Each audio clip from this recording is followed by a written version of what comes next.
His name is Zephyr, the last survivor and the one who reached the absolute peak of human strength. But in the final war against the Demon Lord Tataros, he failed, and humanity's existence came to an end. However, Zephyr was given a chance to return 10 years into the past, but in exchange, he had to become a slave to the gods. The very beings he despised. Zephyr knew they were the true puppet masters pulling the strings behind everything. But he was far too weak to fight an existence called God, so he gritted his teeth and accepted their offer of regression. This time back, Zephyr has a plan to become far stronger than he was in his past life.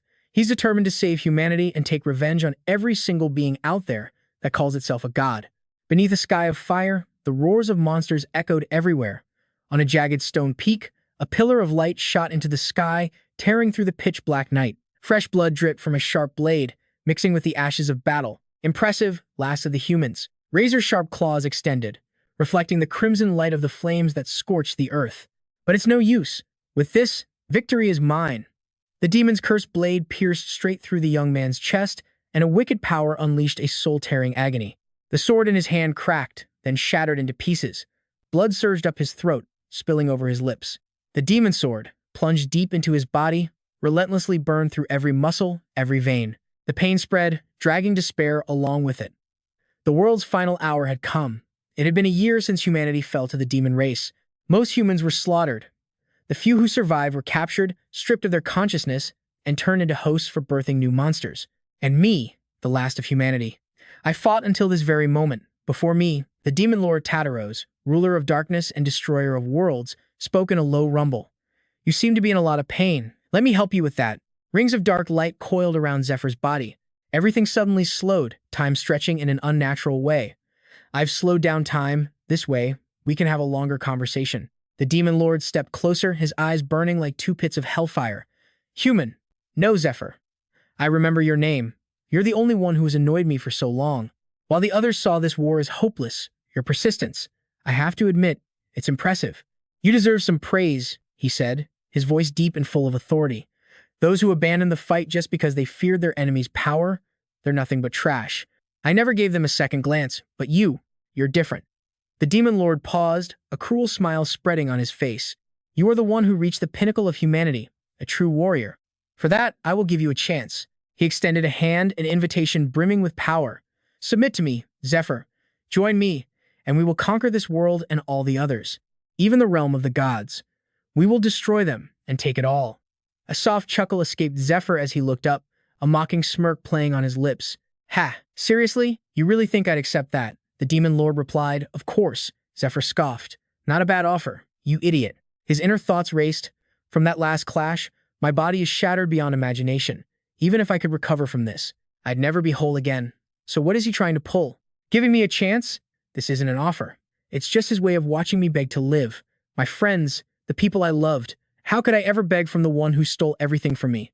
Zephyr's trembling hand reached towards the Demon Lord. Tataros, thinking he'd already won, gave a wicked smile. I have a terrible personality. She always told me that and begged me to stop nitpicking. But ever since I could no longer hear her voice, she left an interesting little spell on me. His hand clamped down hard on the Demon Lord's. Tataros immediately knew something was very wrong. Power gathered in Zephyr's arm. If I do this with my hand, my body will detonate with enough power to reach beyond this kingdom. This is my answer to your offer, Demon Lord Tataros. Zephyr's eyes blazed with defiance. Shut your damn mouth, you dog. The energy detonated like a bomb, erupting in a blinding flash of light. The sky-filling flames exploded. The Demon Lord's silhouette wavered behind the massive wall of heat, his eyes wide with shock. The arm Zephyr had grabbed was charred black. My arm. What is this? What happened to my arm? The Demon Lord's eyes were filled with disbelief, his facial muscles tensing. Veins pulsed beneath his skin as he ground his teeth. The Demon Lord roared, cold sweat breaking out on his face. He stared intently at the half-demon figure before him. The Demon Lord trembled with rage. Zephyr, you bastard. How dare you disrespect me like this, you damned human. He threw a powerful punch at Zephyr, whose burning body instantly shattered into countless fragments. And with that, the final battle was over. I couldn't avenge my loved ones, and I couldn't save humanity as I had hoped. Everything just ended all for nothing. Or at least, that's how it should have been. But then, my fingertips twitched. Zephyr's eyes shot open. He was bewildered. What is this? I'm not dead. He sat up and checked his body. Something's not right. All my wounds are healed. My armor is fine, but where am I? He looked around. Statues of gods. A cathedral? There's a cathedral like this here? He laughed bitterly. Of course there is. This must be the afterlife. This place is definitely hell. A voice suddenly cut in. This is not hell. This is the lowest floor of the pantheon, where the gods reside. From the main hall, a ball of light appeared and an angel stepped out of the void. Zephyr instinctively reached back, but his eyes widened. I can't summon my sword. The angel spoke. There is no need to be surprised, Zephyr. I am the spokesperson for the gods, the Archangel Maxtes. She announced, you are dead. Normally, you would be sent straight to hell. However, at the request of the three great gods, we have decided to return you to the past. Zephyr was confused. What does that mean? The angel explained, we will send you back to the past with your memories, giving you a chance to change the future. Of course, it's not just your memories. You will also retain your physical abilities, your magic power, and all the skills you have acquired. The angel added, since you've already reached the pinnacle of the human world, I'm sure you can return here quickly. Zephyr was silent for a moment. Am I dreaming? Tataros has no ability to create illusions. Is this a hallucination before death? He drew a sharp breath. Why, Zephyr asked, are you giving me a second chance? The angel noticed Zephyr's suspicion. It seems you don't trust us, the angel observed. I understand. You must want some kind of proof. But Zephyr refused. No, I believe you, or rather, I accept. I just want to know. What's my end of the bargain? There's no way you give me this chance for free. You must want something from me in return. While everyone around him was dying in the war against the demons, while he was desperately screaming for help, what were the gods doing? The gods had cut off all communication with his world. They rejected every prayer and accepted no more offerings. Even worse, they stripped the priests of their ability to borrow divine power, completely wiping out their healing capabilities and leading to the swift collapse of the human army. Once they saw there was nothing left to gain, they simply abandoned his world. So there was no way these calculating beings would give him a second chance for nothing. The angel replied, I understand. To answer that, I'll show you what the gods are thinking right now. The angel opened her brilliant blue eyes. Show us. Something even more entertaining. Zephyr's face darkened, his teeth grinding in pure rage. Bastards. The angel explained, the gods continue to watch you even after your world met its tragic end. A human with such tenacious fighting ability. A man who single-handedly faced the apocalypse until the bitter end like you, that's something truly rare. Fighting for 5 long years, non-stop, against the mighty demon army. Honestly, watching your struggle was completely worth it. Zephyr's eyes blazed with fury. The angel continued, completely unfazed. Many of the gods felt it was a shame your world's story ended so quickly. But do you remember? As time flows, fortune will favor you. The reason they decided to grant you another chance, despite the potential consequences, was because you shined as bright as a shooting star. Zephyr poured all his strength into his fist and launched a punch straight at the angel. He roared, you bastards. You think that was entertaining? My comrades, my people. The reason we all fought with our lives on the line was just for your sick amusement, just because it was worth watching. The angel calmly raised a hand, unleashing a beam of light. A colossal foot materialized from the void, slamming down on Zephyr. He was crushed instantly, the ground shaking violently from the impact. But as the giant foot stood firm, the angel remained totally unaffected. She walked over to where Zephyr was pinned to the ground. The gods are still watching. Try to be a little more polite. She leaned down slightly. It seems you've misunderstood. Let me make things perfectly clear. The only thing the gods find interesting is you. From the very beginning, they never had any interest in common creatures like humans. She grabbed Zephyr by the chin. She held his face up. Prove your own worth. That is the only way you will get what you want. It's the same for humanity and all other creatures like them.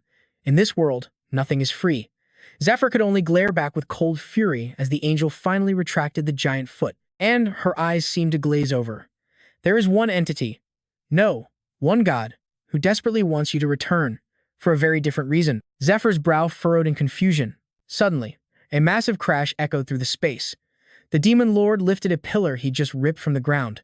How much longer do I have to wait? Get out here so I can talk to the one in charge. The angelic guards trembled in fear. Please, don't do this. We are currently processing your request. But the Demon Lord roared back. Silence. Me, the great Demon Lord, who has conquered 10 worlds, defeated by a lowly human. Ridiculous. That's impossible. Hurry up and do something so that never happens. I already told you I'd take full responsibility for whatever comes next. Zephyr watched all of this unfold through a floating mirror. What is this madman doing? The angel explained.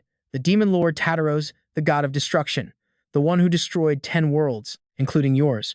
His goal is to destroy every world in existence, and he is the undefeated god of war, a being who can never be beaten by any mortal creature. But because of you, that perfect record was shattered. Do you have any idea how much you destroyed his pride? Zephyr scowled. What? Just for that reason? That pathetic bastard. The angel relayed the message. He wants another battle with you to reclaim his victory. So Zephyr, what do you say? Zephyr's lips curled into a smirk. He clenched his fists. The answer is obvious, isn't it? If he wants to die that badly, then I'll grant his wish. The angel began the process of turning back time. Then we will begin the transfer now. The exact point in time is uncertain, but you will have enough time to recover your strength.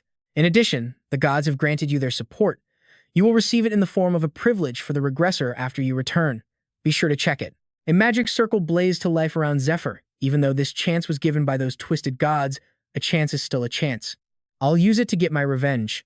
On the Demon Lord Tataros, and on the gods who look down on humanity. The angel announced, coordinates set. Final confirmation from the interdimensional constellation. Complete. Now, I hope for the best for you, Zephyr. I hope you will satisfy us all. The circle of light turned into a vortex, shooting up and disappearing into the void. A blinding light and a cacophony of sounds, sometimes near, sometimes far. Boss. Hey, boss. He's not breathing. Another voice shouted, shut up. Hey, wake up, wake up. Zephyr's eyes shot open. Wake up, newbie. Cold water splashed down on his head, drenching him completely. Zephyr was bewildered. Huh? The men around him cheered. See, he's awake. I told you he wasn't dead. Zephyr looked at the man who'd just drenched him, then scanned the faces around him. Who are these people? He felt like he'd seen them somewhere before. Then he saw the brand on their chests. This mark? He grabbed his head as a memory hit him. I remember now, he muttered, before letting out a dry laugh. A lackey pointed him out. Boss, this guy's laughing. Zephyr put the pieces together. I must have returned 10 or 12 years in the past. Back when I was a slave in the Holy Cathedral. A man carrying a lamp approached. What's going on here? The boss quickly answered, Captain. It's nothing, sir. The man reminded them. Break time's over. Get back to work. The boss replied obediently. Yes, sir. Before leaving, he didn't forget to warn Zephyr. Hey you, if you piss me off again, I'll really kill you. Zephyr shot back. What the hell did you just say? The boss saw red. You son of a bitch. All his lackeys held him back. Boss, let's just go. Zephyr rubbed his forehead, thinking, I really can't be bothered with these small fry. Just then, a quiet, weak voice came from nearby. Hey, the young boy said. Master, thank you for protecting me. Zephyr looked at him, confused. Who is this kid? It's been 10 years, I can't remember the details. Looks like getting used to this again is going to be tough. He took a step, and then froze. Oh, that's right, the privilege for a regressor. The angel said I could use it at any time. Just say, activate privilege again. Jaffa remembered her words. That's exactly what she'd said. All right, let's see. He glanced over at the kid who was now a safe distance away. He spoke the words, activate privilege. A brilliant light instantly enveloped his body. Jaffa was stunned. Whoa, wait, this feeling. He couldn't even speak. This was insane. His face lit up with pure excitement. Did they seriously give me something this good? The people around him could only stare in awe. Whoa, this new guy is something else. For real, he's a beast. Was he a miner before he came here, or what? They all watched Jaffa work. Look at that speed. He was filling ore bags to the brim. The other two on his team just backed off amazed. Man, I wish that guy was on my team. One of them complained, he's working so hard, we don't even get a break. But Jaffa was buzzing with energy. Ha, is this for real? A moment earlier, when he first said, activate privilege, he clutched his head in pain. Information. Information about the privilege is flooding my mind. His eyes snapped open. What in the world is this? High-level skills and items. Even abilities that could be used like actual skills. He couldn't believe it. No way.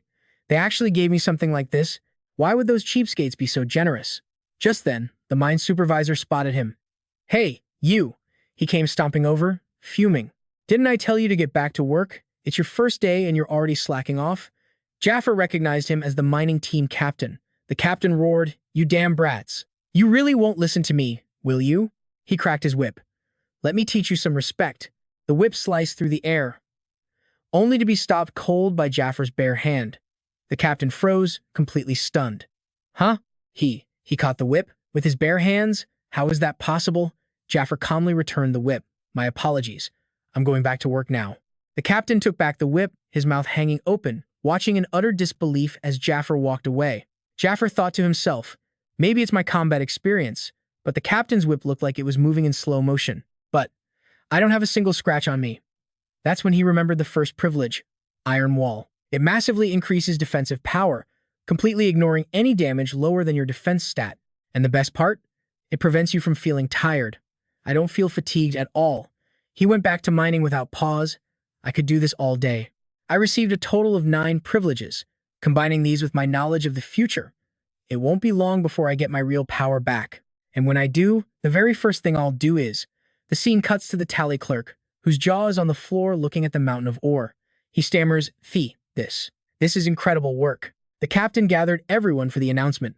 I've finished calculating today's output. Now, for the rankings. In first place, Group F. The young boy from his team exploded with joy. Whoa, Zephyr, we did it. Someone else muttered, wait, that kid's in my group? Second place, Group B. A blonde guy scoffed, what? How did they get first? Third place, Group H. The rest don't matter. And in last place, Group A. The members of Group A looked utterly defeated. No, the captain announced, as is tradition, the supplies and compensation for the last place team will be divided among the top 3. Zephyr glanced over at the miserable members of the losing team. The captain then roared, now we will begin the prayer to the goddess Arya. The devout believers raised their hands in unison, chanting, Goddess Arya, please grant us salvation. With your undying light, almighty goddess Arya, please grant us your salvation. Zephyr just went through the motions. Salvation? Yeah, right. The Church of Arya, one of the 3 most powerful gods on the continent, and coincidentally, the biggest loan shark in the world. Most of the people here either lost their homes to monsters or were adventurers saved by the church, only to become slaves working off an impossible, ever-growing debt. In any case, as long as I have this mark on my body, I'm not free. If I step outside the designated work area without permission, my heart will stop and I'll die instantly. I have to pay off this medical debt and win back my freedom. And fast. Only then can I move on to the next step of my plan. Lord Tataros, this time, I swear I won't let you have your way. An image flashed clearly in his mind, fueling his thirst for revenge. Her captivating eyes, her warm smile. Auntie, this time I will protect you. An attendant called out. Anyone wishing to use the store or get a consultation, please come this way. The place was bustling. 1 beer, 2 baked potatoes. The prices were displayed, 80 silver coins for a single beer. These prices are criminal, Zephyr thought. The young boy from his team followed him timidly. Master, I'll buy you a drink. Zephyr looked down at him. Ha, you have money? The boy pulled out a few small coins. I just got paid. I can't afford anything expensive. But you protected me from those bullies and we got first place because of you. Our team is full of weak people. We're always in last place. This is the first time I've ever earned any money. It all clicked for Zephyr. Aha. So that's why they were beating you. If someone on the team gets hurt and can't work, the whole group's ore output drops and the other teams move up in the rankings. He waved the offer away. Are you kidding me? I don't take handouts from kids. Adults have their pride, you know, he thought to himself. He probably thinks I'm about to blow all my own money. What a pain. Just leave me alone. The shopkeeper greeted him with a smile. Welcome. What can I get for you? Zephyr asked. Do you have any recovery potions? The owner looked surprised. I haven't seen you around before. New here? You got the money for that? It's 1 gold coin for a cup, 4 for a bottle. Honestly, if you can handle the pain, you're better off just toughing it out. Zephyr dropped coins on the counter. Here's 1.5 gold coins. Put the rest on a tab. You got an IOU form? Give it to me. The boy was horrified. Master. As Zephyr stamped his fingerprint on the debt form, the boy yelled, Are you crazy? Do you have any idea how terrifying debt is? We only get paid 1 gold coin a day. That's not even half of what you owe. If you can't pay it back, you'll be in huge trouble. Plus, the interest rates are insane. Zephyr cut him off. Be quiet. He chugged the recovery potion. All I have to do is pay it back, right? The boy was speechless. A recovery potion was a common item that restored a tiny bit of stamina, but it had a hidden effect. Drink enough of them, and it slightly increases your magic power.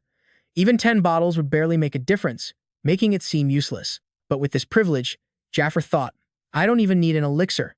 Privilege number 2, the skill, Vision of the Alchemist. It massively amplifies the effects of all potions by 500%. I won't need to touch my wages from the mine, because no matter how hard I work, I'll never earn enough to pay off this debt that way. He turned to the mining captain. So, what should I do? The captain looked shocked. What? You're telling me you heard a monster's cry from inside the mine? Zephyr lays it all out. a plan already clicking into place. Yes, call the hunters. I'll lead them right to where I heard the monsters roar. His path forward is clear. He's going to make his fortune in the dungeons. Monsters are creatures born from pure energy, and most of them are hostile to humans. Over the years, they've caused nothing but chaos and destruction. But, on the other hand, that chaos created opportunity. The energy cores inside monsters, their fangs, their fur, all of it became prime material for crafting powerful items. Before anyone knew it, monsters had become a twisted kind of treasure. In other words, a dungeon is two things at once, a death trap and a treasure chest. Just then, heavy footsteps echo through the hall. A team of 3 has arrived. Hunter squads. Most are formed by those left scarred by war.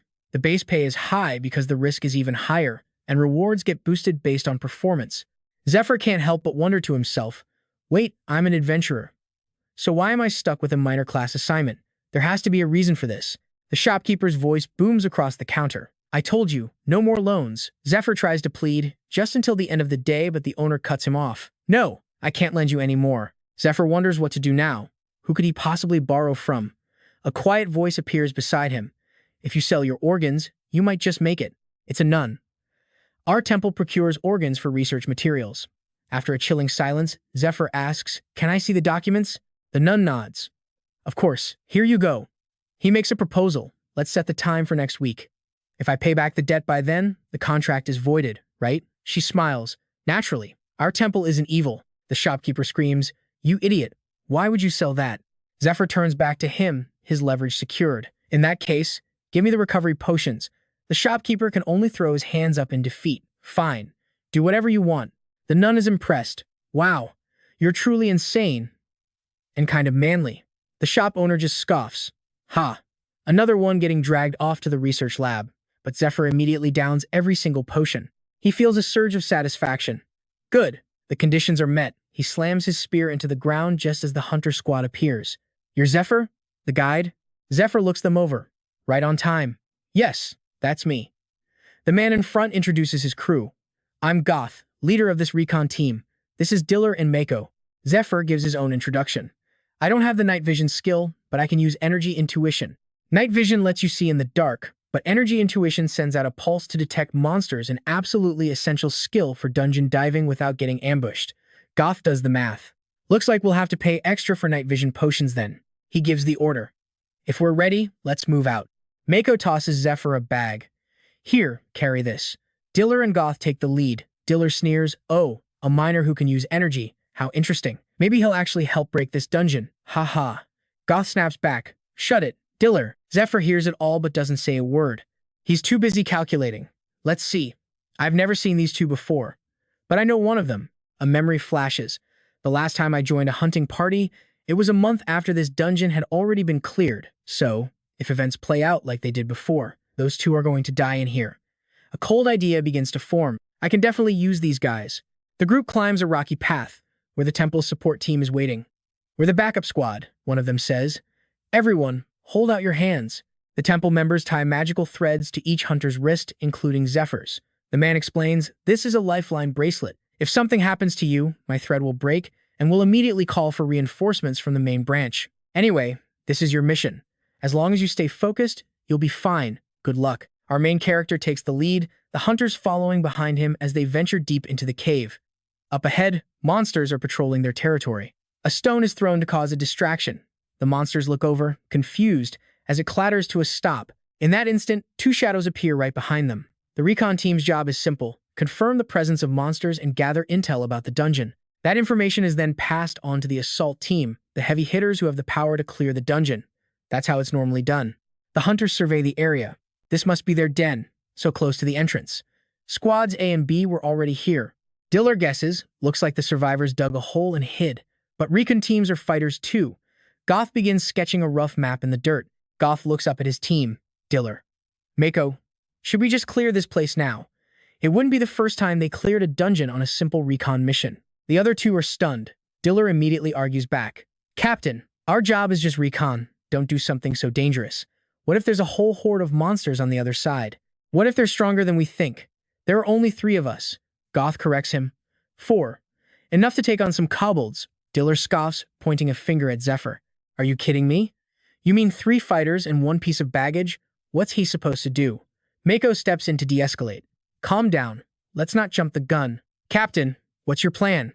I want to hear it before we make a choice. Goth smirks, then looks over to Zephyr. Hey, take it out. Zephyr nods. Right. He pulls out a mixture of herbs, chestnuts, and berries. If you mix this with cobbled dung, Zephyr explains, you get the exact scent of a female in heat. Diller gags, covering his nose from the overwhelming stench. Goth explains the plan. It has a strong smell, detectable from 100 meters. As he speaks, the monsters in the cave start to notice the scent, becoming agitated and frenzied. Goth pinches his nose. So, we'll use this. A monster charges toward them, but it immediately falls into a hidden pit trap. The scent was just bait. Goth looks down at their catch. See? I told you it would work. Diller is genuinely impressed. Wow. Captain, sometimes I really respect you. Goth snaps. Sometimes? You trying to die? He then asks Zephyr. How did you know that? I've never even heard of a tactic like that. Goth puffs his chest out proudly. Experience makes all the difference, but Zephyr thinks to himself. Actually, I was the one who told him. A memory from his first life surfaces. Before I came back in time, Goth was transferred to my squad at the Hunters Guild. He was desperate for recognition but never got a chance to prove himself. In a flashback, we see Goth's shocked face before the mission. What? Clear it? Zephyr had met with him in private. The truth is, Zephyr had told him, I already scouted the inside on my own yesterday. It's just a cobbled hideout, Goth had scoffed. Ha! By yourself? How many lives do you have? Zephyr calmly replied, Before I came here, I was on a specialized team. My expertise is finding escape routes. Goth stroked his chin, considering it. So, you think the four of us are enough to attack with that strategy? Zephyr left the choice in his hands. Of course, you're the one making the decision. But please, consider my proposal. Zephyr was confident Goth would agree. Why? Because there was no way he'd want to share the glory and rewards of a dungeon this good with anyone else. Goth looked over at the quiet guide. He has his uses. Chestnuts are pretty hard to find. He came prepared, and he knows how to hunt monsters. I also like how he gave me the final say without interfering. With my authority as team captain, I can get you on the team. He could move to the blue squad, he says, handing something to Zephyr. Use this. Zephyr takes the spear. Ha, thanks. Goth makes his decision. All right then, all that's left is... But just then, Dowler finds something. There's something over here. He leans in for a closer look. Bones. The remains of something that was eaten. A mountain monster? He wonders. No, this texture. It's goblin bones. The instant he figures it out, something massive lunges at him. Dowler is snatched up before he can even react. Goth yells, Dowler, as a monstrous arm hurls the man through the air. He's sent flying backward, smashing hard onto the ground. Marco immediately focuses his power into his weapon. A magic barrier erupts. Everyone, get behind me. He's panicking internally.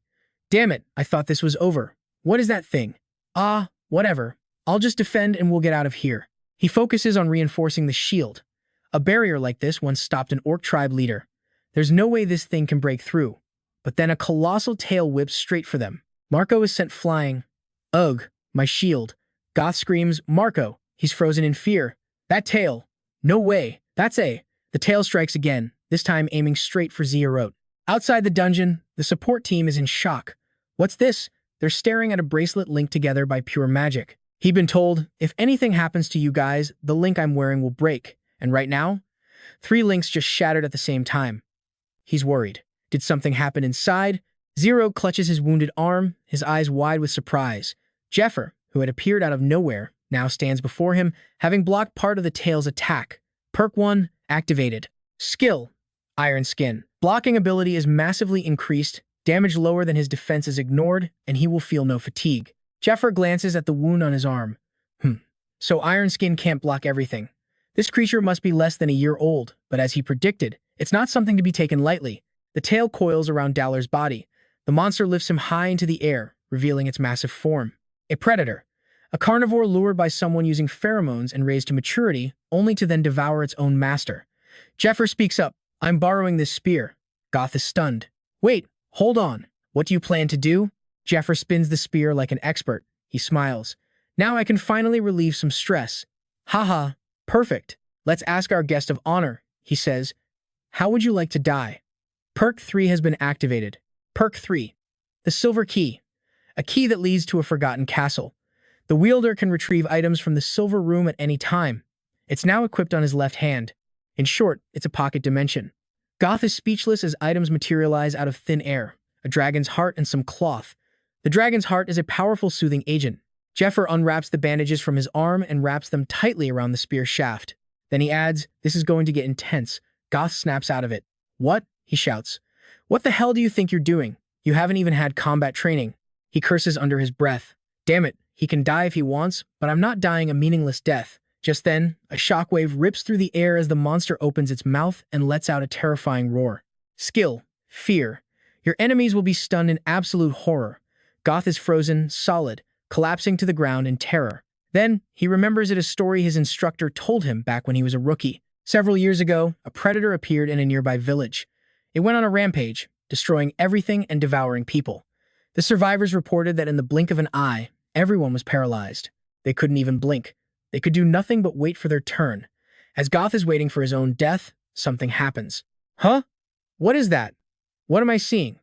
The tip of the spear is leaving slash after slash on the monster's body. The beast, now provoked, starts swinging its claws wildly. Zephyr ducks under the attacks and continues to charge forward. Just as he predicted, the fear ability is working perfectly. Among my 9 perks, only one is a true weapon, but it requires a massive amount of power, so I can't use it now. He creates a magic orb, but this should be more than enough for these mutts. A vial of poison, made by his old friend, the Poison King. Vet, the 68th devil, Virial. He remembers asking his friend, "Are you really okay with this?" "Vet, you've been telling me all your poison-making secrets for a while now." Vet had just laughed. "Haha, the world is coming to an end, so why hide it? Everything will be buried eventually, so it's better if we use it together." Vet's voice was full of hope. "No, I want you to use it. If you can kill more of those bastards with my poison and save even one more person." Zephyr thrusts the spear forward, its tip coated in a deadly herbal poison called Virial. The spearhead punches through the monster's hide. Zephyr uses the momentum to carve a deep gash in its body. The creature screams in agony. It thrashes wildly as blood gushes from the wound. Once the poison enters the body, it destroys the intestines and, on top of that, creates infinite pain. The Poison King was a cruel man. It'll take 3 minutes for the toxin to fully spread. Zephyr dodges the monster's frenzied attacks. I have to hold out until then. He strikes at its leg, but the monster's tail whips towards him. Zephyr is slammed against the cliff wall. The force of the blow makes him grimace in pain. His eyes widen as the monster opens its massive jaws and lunges forward. Another vial of poison is thrown straight into its mouth.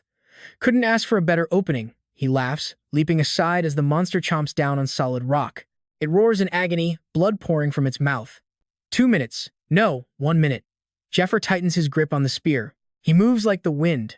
With his current abilities, it'll be hard to take it down completely, so he can either hold out for 1 more minute or land a fatal blow. The monster's tail swings down hard. Zephyr catches the massive tail with both hands, his entire body lifted into the air. He hangs on for dear life. 1 more minute, just 1 more minute. He lets go, using the momentum to channel all his strength into a downward thrust. His target, the monster's eyes. The spearhead plunges deep into its eye socket. The monster roars insanely. The spear shaft, still stuck in its eye, snaps and flies out. Zephyr quickly grabs the broken half. He stabs down hard, yelling, "Take this half too," and pulls out a dagger from his belt. His eyes are ice cold as he drives the broken shaft deeper into the eye socket. The monster thrashes in agony, trying to shake him off. Zephyr is thrown off, his fingers clawing at its tough hide. His other hand grips the dagger tightly. Not yet. There's still one more attack. He launches himself into the air. The man he was years ago couldn't have beaten this thing with strength or stamina alone. That's precisely why he came prepared. Recovery potions. If you drink a massive amount, they have a hidden effect that maximizes your power limit.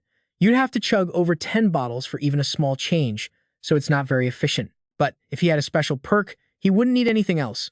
Vision skill, 2 meters. Potion efficiency, maxed out. A 500% boost in power, with enough raw magic to shatter a predator's skull. GFV clenches his fist. It's a basic magic release technique, but when he unleashes it, bam. The sheer force smashes straight through the monster's head.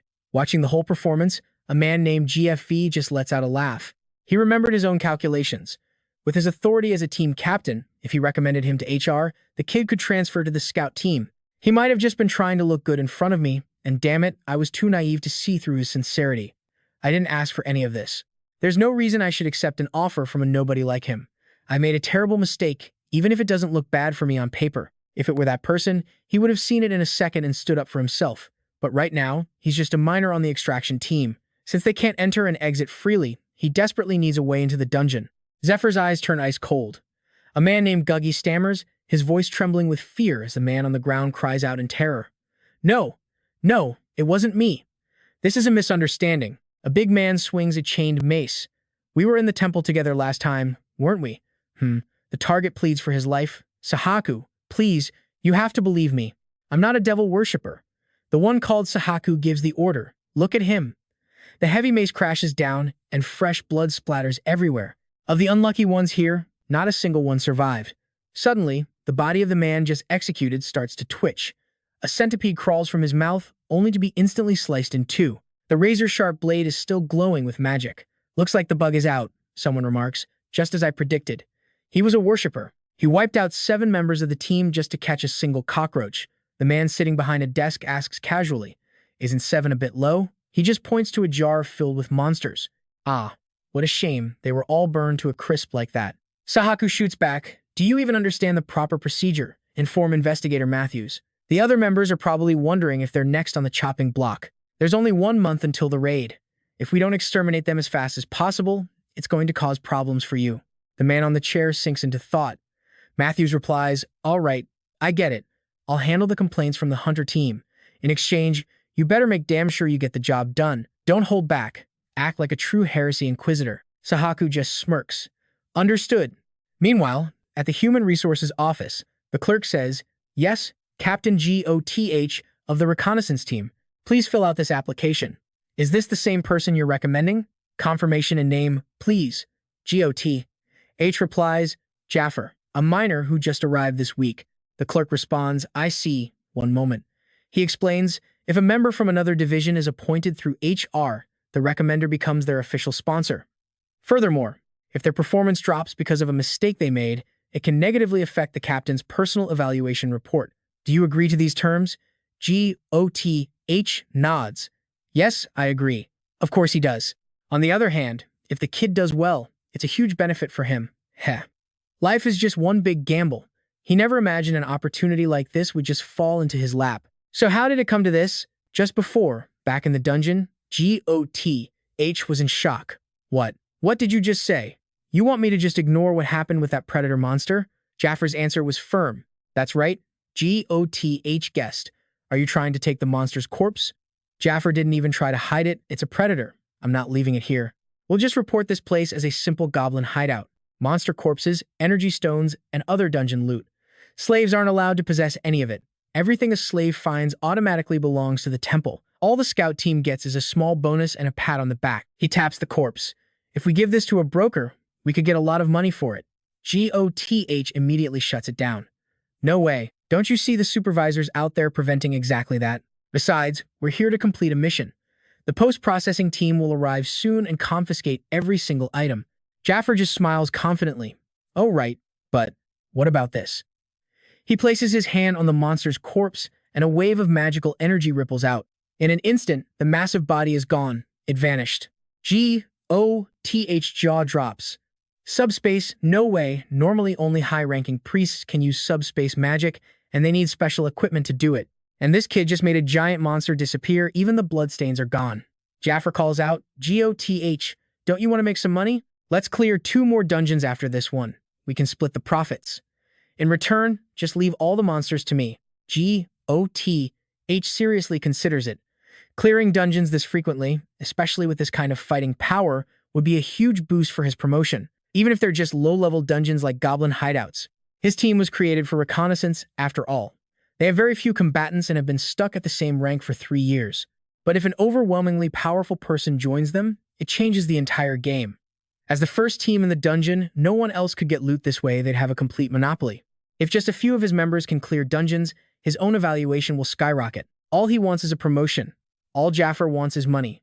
It's a good deal. He just has to be extremely careful not to get caught. Jaffer is already calculating. If he can sell this loot for a good price, he'll be out of debt. He has to get out of this place as soon as possible. But there's one last thing to do.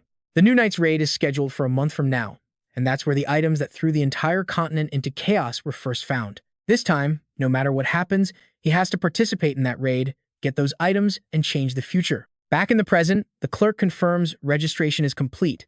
From now on, Jaffer is a member of the scout team. I'll issue you an ID card, so please head to the supply station and receive your basic equipment. With the paperwork finished, the two of them finally leave the HR office. In his past life, he and the scout team were barred from the raid because they didn't meet the entry requirements. A scout team can have up to 20 people, but to get in you needed top-tier skills or something equivalent. He thinks, I have a plan. But the question is, when should I put it in motion? GOTH says, the supply station is on the first floor of that building where everyone is lining up. I'm heading to the barracks to check on Dale and Mako. Oh right, if you want to grab something. GOTH's expression suddenly changes. He violently shoves Jaffar's head down. Get down. The thunderous sound of marching footsteps. It's Sahaku's squad passing by. As he walks past Jaffar, he seems to sense something unusual. GOTH only lets out a breath of relief once they've passed. That was the Heresy Inquisition team. They are the Inquisitors' direct slaves. You need to treat them as if they're your superiors, not ordinary slaves. They have the authority to execute us on the spot. People have been kicked out for just bumping into them or failing to bow. Especially the guy in the middle, Mad Dog Sahaku. That man lives to kill people. That's why he works under the Heresy Inquisitor. He never lets his prey escape, so be careful. And just then, Sahaku freezes. Hey, over there. His ice-cold gaze snaps towards them, sending a chill straight down GOTH spine. They heard him. Sahak steps forward. Pardon me, there's something I need to check. He points directly at Jeffo. You, the one in the miner's gear? I'm from the Heresy Inquisition. The name's Sahak. What's yours? Jeffo's eyes narrow. Goth. Tries to intervene. Hey, about this interrogation. This is Jeffo. He just transferred to our squad. If it's a problem, I, as the squad leader.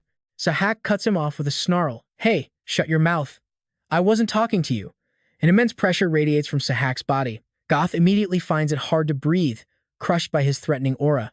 The man staggers, yet Jeffo, standing beside him, remains completely unfazed. Sahak's eyes lock on him like a predator stalking its prey. Now I'm certain. If I just stand by, nothing will happen, Sahak thinks to himself. The others might not sense it, but my perception is second to none. That man is a supreme master. A miner who just transferred to a hunting squad. That means he was originally on the mining team. New slaves are assigned roles after ability tests, endurance checks, magic power assessments. Those who can fight are given a chance to prove their strength, since hunting squads always need strong people. But a master like him ending up on the mining team only to be transferred to a hunting squad? That's beyond unusual. The members of the Heresy Inquisition move in unison. In a flash, they split off in 5 directions, forming a circle around Jeffo. A master, huh? Even so, this won't be too difficult. Sahak grins coldly. I'm just going to ask you a few questions. Get ready and tell the truth. Jeffo tilts his head, a slight smirk playing on his lips. What's this? A sewer rat crawling out on its own? Thank you. Sahak bristles with arrogance. I will ask the questions. You will be silent and answer honestly. Have you ever heard of the worshippers of Ma Kui? No one knows them better than Jeffo, the Ma Kui cultists, followers of the Demon Lord Tataros. They were creatures who heralded destruction in humanity's upcoming war. Traitors to all mankind. The only thing low-level members would know right now is that they're a newly formed opposing faith, one that clashes with the pre-existing orders. Sahak continues, there are a few things that help us distinguish them from most others, and I am someone who can perceive even the smallest differences. From there, I will judge who is serving the lord of those heretics, and my instinct right now is telling me, you are very dangerous. He points his weapon at Jeffo. From this moment on, you'd better answer my questions honestly. As a member of the Heresy Inquisition, anything you do and everything you say can be used against you. Make sure you remember that when you speak. Jeffo stares him down. Before that, can I ask you one thing? One of Sahak's underlings shouts, You dog, how dare you? Sahak signals for him to stop. Ask. Jeffo speaks with a cold voice. Can we change locations? Sahak is suspicious. What's wrong with here? Jeffo replies, there are too many uninvolved people watching. If they happen to see something that doesn't reflect well on you, I hope you can maintain your honor as a member of the Heresy Inquisition. Sahak's eyes turn menacing. This son of a bitch. He lets out a dry laugh. Haha, you're a little too confident, aren't you? So you're saying you can handle all 5 of us by yourself? Fine. Good. The more people like you there are, the more pride I take in my mission. A magic circle forms, with Jeffo at its very center. Skill, red chain field. Allies within its range get a power boost, with the duration and effect increasing based on the number of users. It can even activate equipment to compensate for a user's lack of skill. Oh, Jeffo thinks this is getting more and more interesting. If that's the case, I'll begin. He raises his hands into a fighting stance. With this, Sahak's brow furrows. Huh? That stance. It's just some weird martial art. Should I wait for him to make the first move? His body shoots forward like a lightning bolt, or so the others would think, but it's useless, because I'm the strongest one standing inside this red chain field. He swings his blade, accelerating into a flurry of strikes aimed straight at Jeffo, but with his fluid body and graceful martial arts, Jeffo dodges every single one. Jeffo blocks Sahak's weapon hand with one of his own. His other hand, hard as iron, shoots towards Sahak's face. The man leans back, tumbling away to evade. Immediately after, Sahak launches himself forward, kicking hard at Jeffo's leg, trying to sweep him off his feet. He's thrilled, got him. But a moment later, his face is slick with cold sweat. This guy's leg, it's like I just kicked solid steel. Jeffo's fist slams down on Sahak, who spits out a mouthful of blood in agony. His weapon clatters to the ground. Sahak hits the dirt, taken down in a single punch. Goth yells out a warning, Jeffo, on your right. A chain mace slams hard into Jeffo. He gets pushed back several meters. The large man swings his spiked flail around. He laughs viciously. Hey, come play with Daddy some more. Jeffo smirks. You've got quite a way with words, but maybe don't talk like that to others. They might think you're just some mad dog. The large man swings his chain mace again, shattering everything the iron ball touches. People around them scream, ah, rocks, get out of the way. Goth spits on the ground. What a monster. After seeing him fight in the dungeon, I knew he was strong. But just now, he easily defeated Sahak with a martial art I've never even seen before. Even as the big guy's mace tears up the ground, sending shards of rock flying at him, he's effortlessly blocking it all. What if he can actually win?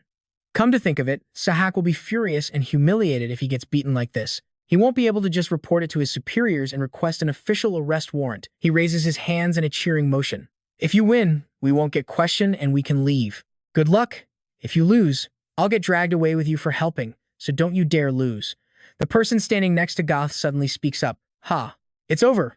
That guy is just unlucky. Goth is confused. What do you mean? The man explains, even though he's doing great, dodging and blocking everything with what looks like God-given reflexes, the problem is it's taking him way too much time. Goth still doesn't get it. What does time have to do with anything? The chain from the mace suddenly wraps around Jeffo's arm. The big man has successfully locked up both his hands while the red chain field is still active. The muscles on the large man bulge as he yanks the chain, pulling Jeffo's body closer to him. Those within the red chain field get stronger over time. From behind, Jeffo is slashed hard by Sahak. Fresh blood drips from the man's blade. Ha ha, playtime is over. You should have just kept your mouth shut. From the very beginning, you should have just begged for mercy and let us toss you in prison. But now, it's too late. I'm going to make you regret everything you've done. Sahak's power surges, accelerating into a blinding flurry of slashes. He laughs. How's that? Can't see a thing, can you? Then, a single, deliberate cut appears on Zephyr's face. All my skills are boosted by 80%. With this insane speed, you'll never touch a single hair on my head. More and more cuts appear all over Zephyr's body. Now that you see your fate, it's time to die. Sahak roars with laughter. But suddenly, his laughter dies in his throat. Zephyr coldly brings a fist down on the top of Sahak's head. The man crumples, slamming face first into the dirt like a ragdoll. His eyes go blank, drool spilling from his mouth as Zephyr grabs him by the hair. All of you. What kind of garbage teamwork is this? With that, Zephyr drives a knee straight into Sahak's face. Sahak's head snaps back. No, it's impossible. My speed boost, my enhanced defenses, they did nothing? As Sahak collapses to the ground, Zephyr scoffs. That's because you were buzzing around me like a fly. Your big oaf of a partner couldn't do a thing to attack me. If you're going to brag about your speed, you should have at least boosted your defense. The chain pulls taut as the giant brute roars, putting all his strength into it. Get over here. Power flares to life in Zephyr's body, and you. Veins bulge on his arm as he glares at the giant. You idiot. Why are you just screaming over there? Why not charge in and take the hit for him? Or are you scared of close quarters combat? Zephyr smirks. Back in his old unit, if a subordinate acted like this, he'd teach them a lesson they'd never forget. He yanks the chain in the opposite direction. The basic principle of using magic is mutual support, he says, pulling the chain back towards himself with immense force. The spike ball smashes right into the big guy. The crowd gasps in shock, while the other team members are just frozen on the ground, completely stunned. Sahak struggles to lift his head. You. Who are you, really? Zephyr's lips curl into a sneer. I thought you'd ask something better than that. Is that the only question you have in that empty head of yours? But too bad for you. You don't have the right to hear my answer. From a high tower, a powerful figure watches Zephyr, deep in thought. It can't be. This man. Did he send this person to us? The crowd finally snaps out of their daze. Am I seeing things? What just happened? Sahak. Lost. Sahak's eyes fill with pure hatred as he snarls, I'll kill you. Zephyr just walks away, not even giving him a second glance. The first part of his plan is done. The problem is, once word of this gets back to him, it's only a matter of time. Next up is, suddenly, an immense weight crashes down on his entire body. Zephyr slams a hand to the ground, breathing heavily. He can't move a single finger. A sudden, crippling weakness spreads through him. This is the power phantom, a phenomenon where intense pain and weakness hit you the moment your body runs out of mana. He grits his teeth. My mana ran out faster than I thought after using that move. Even though he'd increased his mana level, this was still his body from 10 years ago. If this keeps up, he's screwed. The air begins to shimmer unnaturally, gathering in one spot. A figure materializes from the void. I am the spirit of Psylocke. I belong to the family of USRA, the god of debt. The spirit announces, the user's magic power has been confirmed as 0, beginning the collection process for the skill Worn Out Iron. Worn Out Iron. It wasn't just a skill that boosted defense and endurance. The truth is, all the fatigue and damage taken while the skill is active gets converted into a debt. The moment your mana hits 0, everything that has been accumulated is repaid to your body all at once. Countless adventurers who mastered this skill to conquer high-level dungeons all eventually went bankrupt on their debt and died, thanks to USRA, the god of debt. A double-edged sword granted by the gods, a being who feeds on human desperation. That bastard was probably drooling while watching my fight, Zephyr thinks. That sick freak. USRA casually pets a turtle while watching Zephyr, a greedy and smug smile spreading across his face. The spirit begins the repayment process. Calculating accumulated damage, a giant weight in the spirit's hand expands and begins to descend. Judgment is complete. Countdown initiated. 10, 9, 8. Zephyr clenches his fist. My body's too heavy. I have to move. 7. Damn it. I can't even take a single step. 6. His whole body collapses. 5. He desperately tries to use his teeth to bite the wrapping on his left hand. 4. Emergency recovery potion, activate. USRA just laughs triumphantly as the weight drops faster. 1. In a moment that feels like an eternity, Zephyr successfully pulls the cap off the recovery potion. The massive weight slams down, stopping just 1 millimeter from him. The presence of magic power has been confirmed. Collection process aborted. The spirit announces the debt repayment will be postponed. And with that, it vanishes. Zephyr, able to control his body again, lets out a sharp breath and smirks. Haha. USRA, you underestimated me. Did you really think I wouldn't prepare for this? I'm a top-tier survivor who lasted for over a year after humanity went extinct. Dodging traps set by you gods is as easy as pie for me. And if I manage my mana properly, Worn Out Iron will be the most effective and safest skill I could ask for. He stretches out his limbs on the ground. Let's see. In my past life, this skill sold for about 500 gold or more. Most skills were expensive, but this one was popular for those who wanted a way out. I never dreamed I'd end up in a situation like this again. He raises a hand to the empty air. Thanks for the gift, you moron. Miles away, USRA is so furious he crushes the turtle in his hand. Zephyr's eyes flutter open. Huh? Did I pass out? Who am I? Where is this? A nun smiles warmly at him. Welcome, guest. Did you sleep well? Did you have sweet dreams? Zephyr is completely bewildered by the situation. He looks up at her. What are you trying to do? The nun explains. Oh, did I startle you?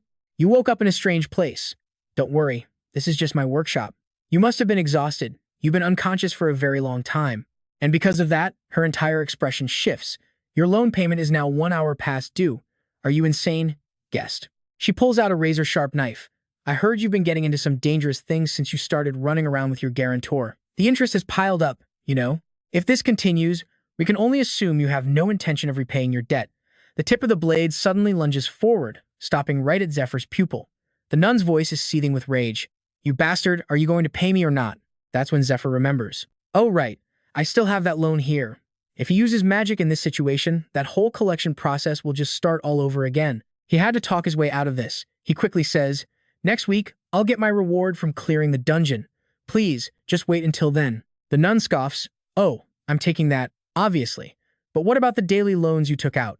And the interest on top of the interest you still haven't paid? How are you going to pay off the interest that's piling up every single day while waiting for that tiny little reward? You call that dungeon clearing money? You think that's enough to cover everything? What are you going to do? Huh. You ready to sell your organs now? She commanded. Her men responded in unison. Yes, ma'am. With that, the ropes on one of Zephyr's hands were cut loose. 2 huge brutes slammed his hand onto the table, pinning it down. Another one held up a blade. The nun covered her mouth, a dark smile in her eyes. For now, we'll just be taking a finger, dear customer. It's probably not the first time you've faced a beating, she sneered, but I bet you'll change your tune after losing a finger or two. Zephyr yelled out, wait, hold on. He racked his brain. That name. What was it? If I can just remember that name. The nun gave the order. Cut it.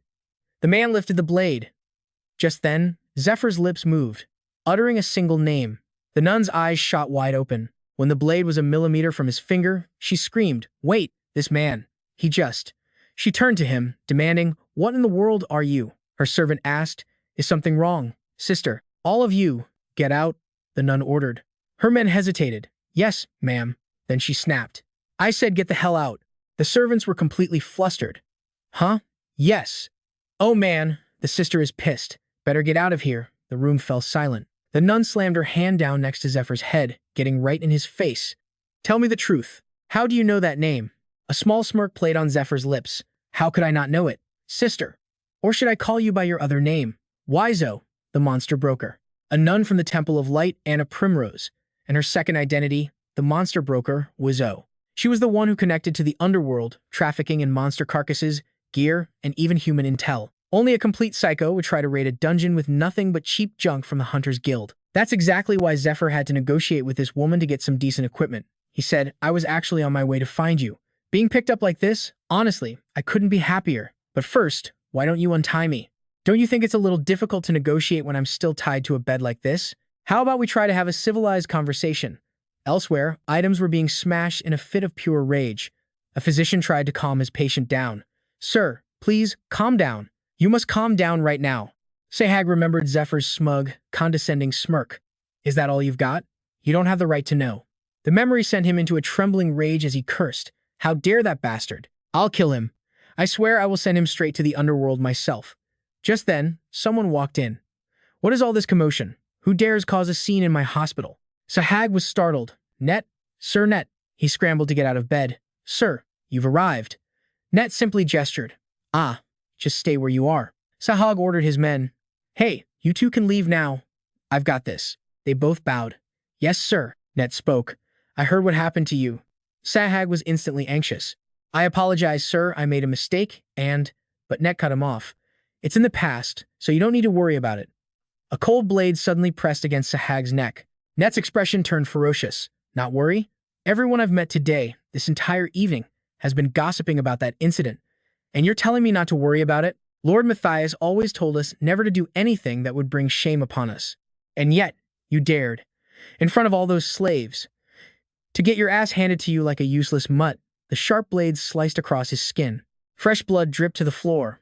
I suppose the only reason you got away with such foolishness is because the people already know your type. When you first caught those Demon King worshippers, I actually thought you had some special talent, Sahag. But including that group, the total number you found in the last 6 months is a pathetic 2. The higher-ups feel you're losing your value. They're wondering how much longer they have to tolerate you. And now, you've turned our entire division into a laughingstock for everyone to see. Sahag desperately pleaded, Sir. Junjai, Ko-Sin, just one. Sir, please give me one more chance. Anything, I'll do anything you ask. So please. Net stepped closer. Just do what we've always done. He leaned down, his voice a low whisper. Don't let those who disgrace us live. We'll decide your fate after that. Sahag trembled. If I can't even do this, that means they'll strip me of my deep red uniform. Net tossed him a small bundle. Use this. Sahag opened it. This belongs to the Demon King worshippers. He was stunned. Sir, isn't this? Net cut him off. It was in the room of those worshippers you captured last time. Whether you use it or not is up to you. However, Net added, you don't have time to be picky about your methods for this mission. Make a choice you won't regret later. The room was now empty, leaving Sahag all alone. That damn Sahag. The enemy of everyone in the Hunter's army. The total number of hunters he'd killed in the temple over the years had reached 26. If he went back to being a slave after all this, it would be the same as handing his life over to them on a silver platter. Sahag suddenly burst out laughing. Ha, ha, ha, ha, ha. He clenched the magic orb tightly in his hand. Don't screw with me. My life was finally looking up. I just barely escaped that miserable hell. I can't let it end here. The one who has to die isn't me. It's him.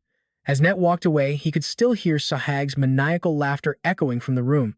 He gave an order. Keep an eye on him, make sure he doesn't cause any more trouble for us. His subordinate replied, yes, sir. Net smirked. A man needs to understand his situation objectively. That way, he won't get thrown away. Like him. Talent? Hilarious. He has no idea why we truly recruited someone like him in the first place. The man next to him commented, well, maybe we should thank him. Because Sahag caused such a scene, the Temple Knights won't suspect us. Net chuckled with satisfaction. Haha. We'll intercept the Temple Knights' supplies by infiltrating their upcoming raids. At the same time, we can eliminate the temple's leader inside the dungeon, and in the Demon King's name, take over the 3rd District's Temple of Light, a disciple of the Demon King's cult, Best Hire. This was a critical mission, one that would shift the entire religious power structure in the Demon King's favor.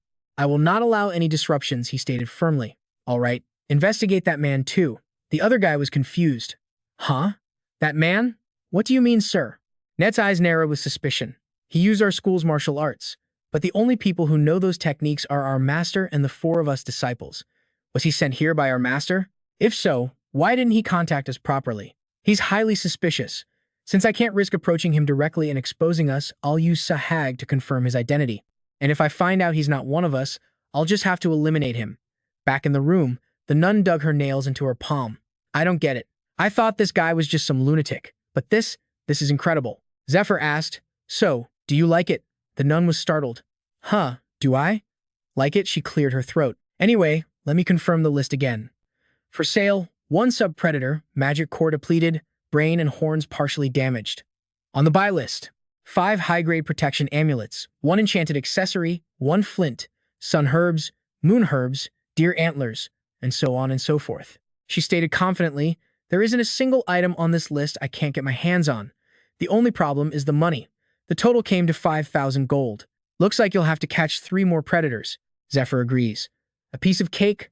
I'll have them ready in 3 weeks. Just make sure you have the materials by then. His gaze shifts to a bottle on the shelf. But before that, I have one more request. The 3 members of the blue team sit down with Zephyr. Oth is the first to speak up, clearing his throat. He raises his mug of beer. Even though we've already met, let's do proper introductions. Pointing to one of his men, he says, this is our vanguard, Mako. Mako nods. A pleasure to meet you. And this is Dali. He only joined us 3 months ago, but his skills are seriously impressive. Dali stays silent. Oth then turns to Zephyr. And this is the rookie we've all been eager to meet. Zephyr, he shouts. All right, let's all drink up. But the air is heavy with an awkward silence, making him scowl and signal to his 2 teammates. Hey, are you kidding me? What's wrong with you guys? You need to liven up the mood, he scolds them. This is the guy who's going to be a huge help to us in the future. Mako panics internally. What do we do? It looks like he doesn't like us at all. Is it because our welcome party is so pathetic? But this was the best food I could get. We still have debts to pay off. Just then, Zephyr shatters the tension. First, let me say something. He reaches behind him for something. Personally, he says, placing a bottle of wine on the table, I don't drink horse piss.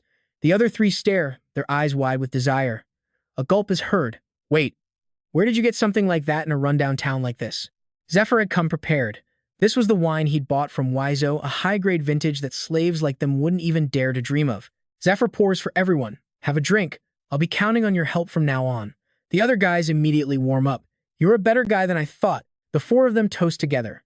Zephyr thinks to himself, I'm sure I can get good results with these guys. They'll help me handle the monsters around here. Like it or not, we're a team until the subjugation is over. Since I was on a team with Oth in my past life, I know how to handle him. All it takes is one person recognizing his value, and he improves incredibly fast. However, the other 2 are a different story. In my past life, they were already dead by this point, so I know almost nothing about them. Should I try to work with them? Or should I just get rid of them as soon as possible? Well, I still have plenty of time to make a decision.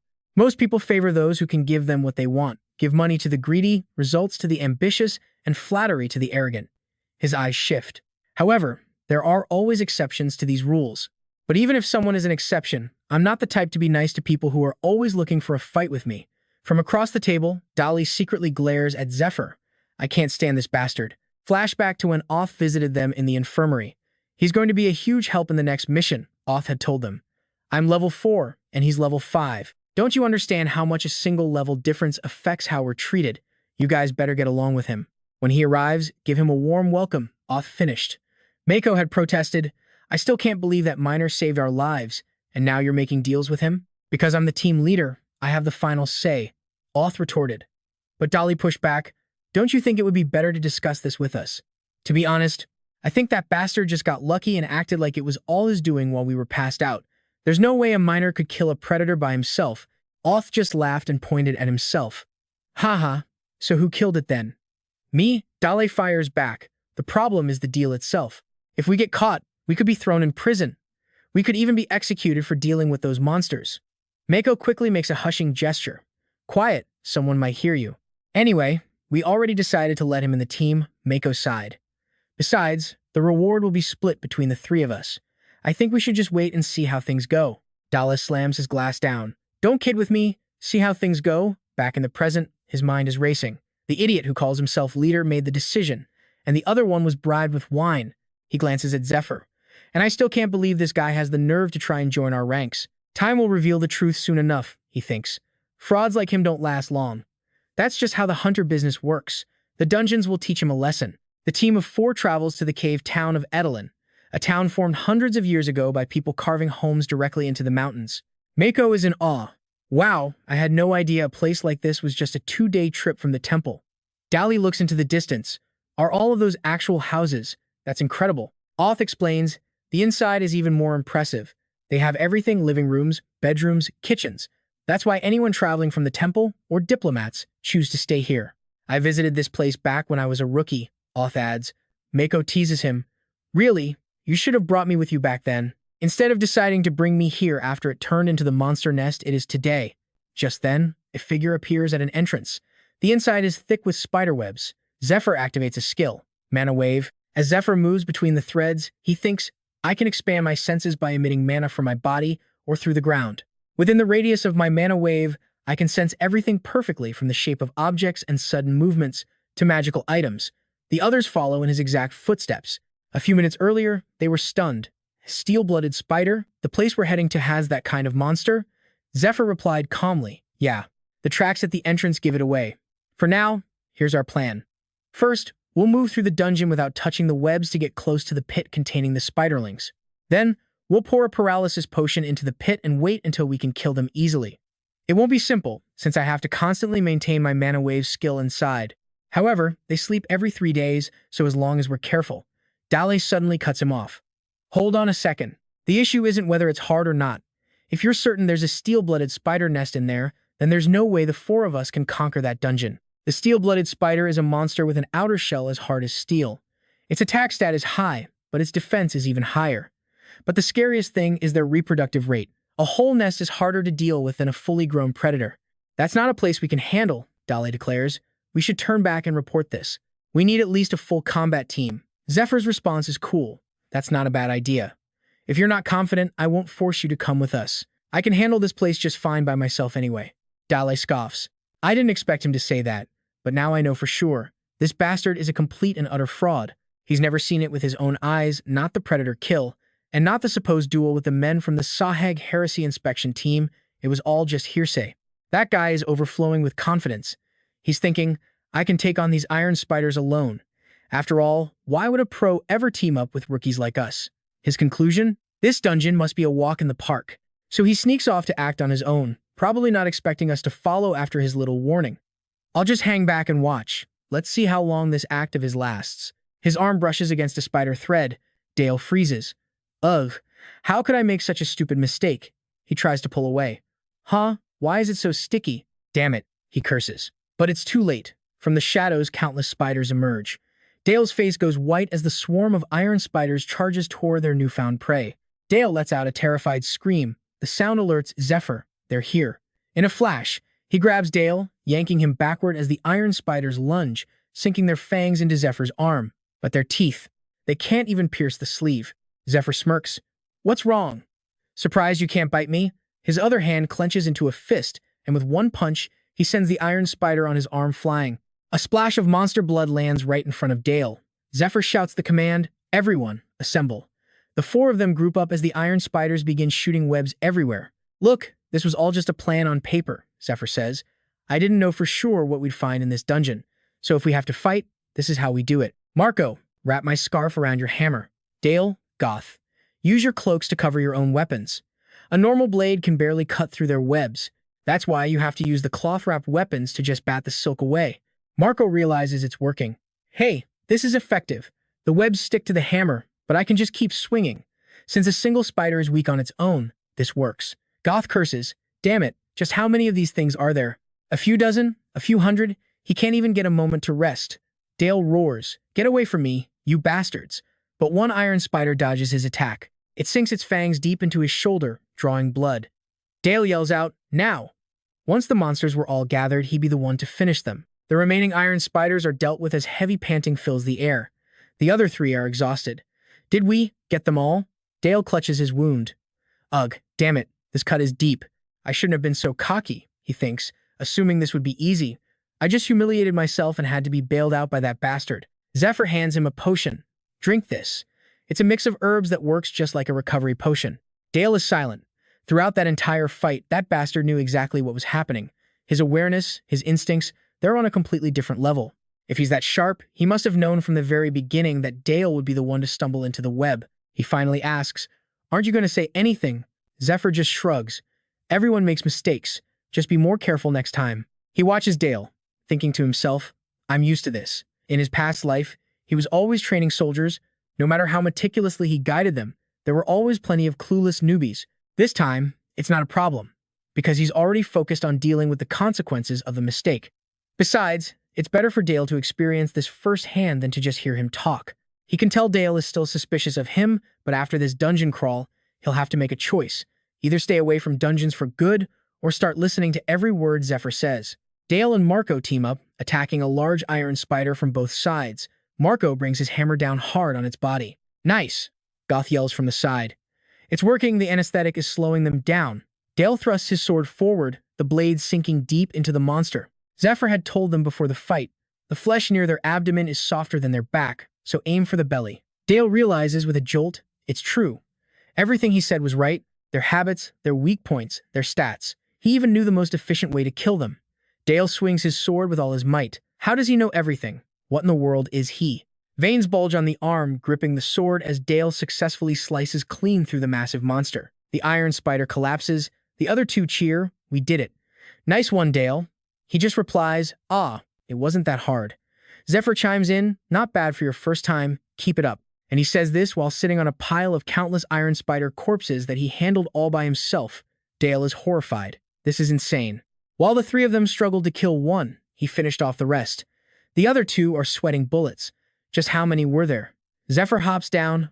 All right, group up. Goth shouts, let's eat, and laughs heartily. Yeah, Marco asks curiously.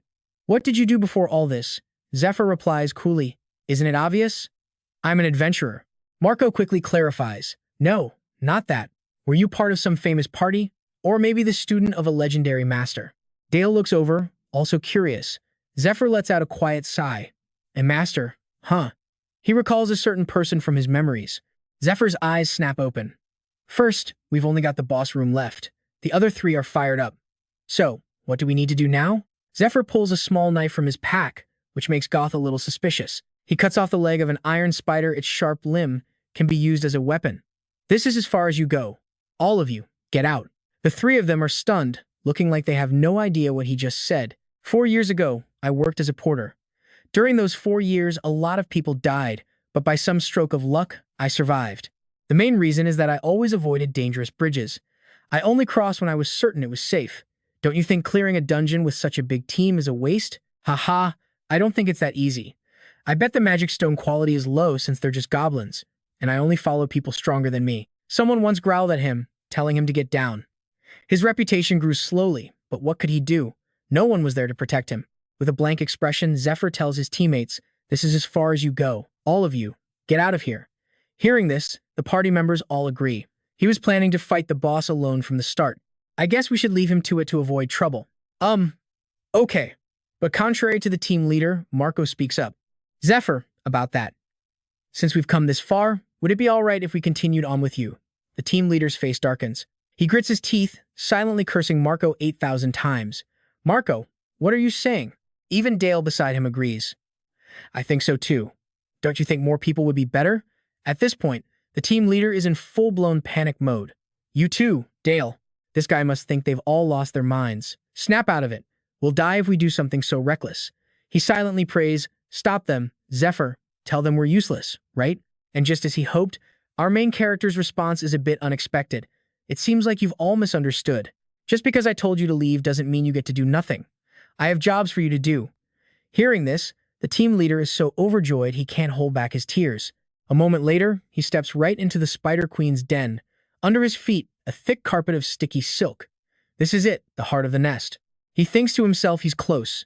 Just ahead lies the Queen's chamber itself, and it's crawling with her personal bodyguards, the night spiders, fiercely loyal and always on alert. And standing there, right in the center of them all, is the Spider Queen, the absolute master of this spider dungeon.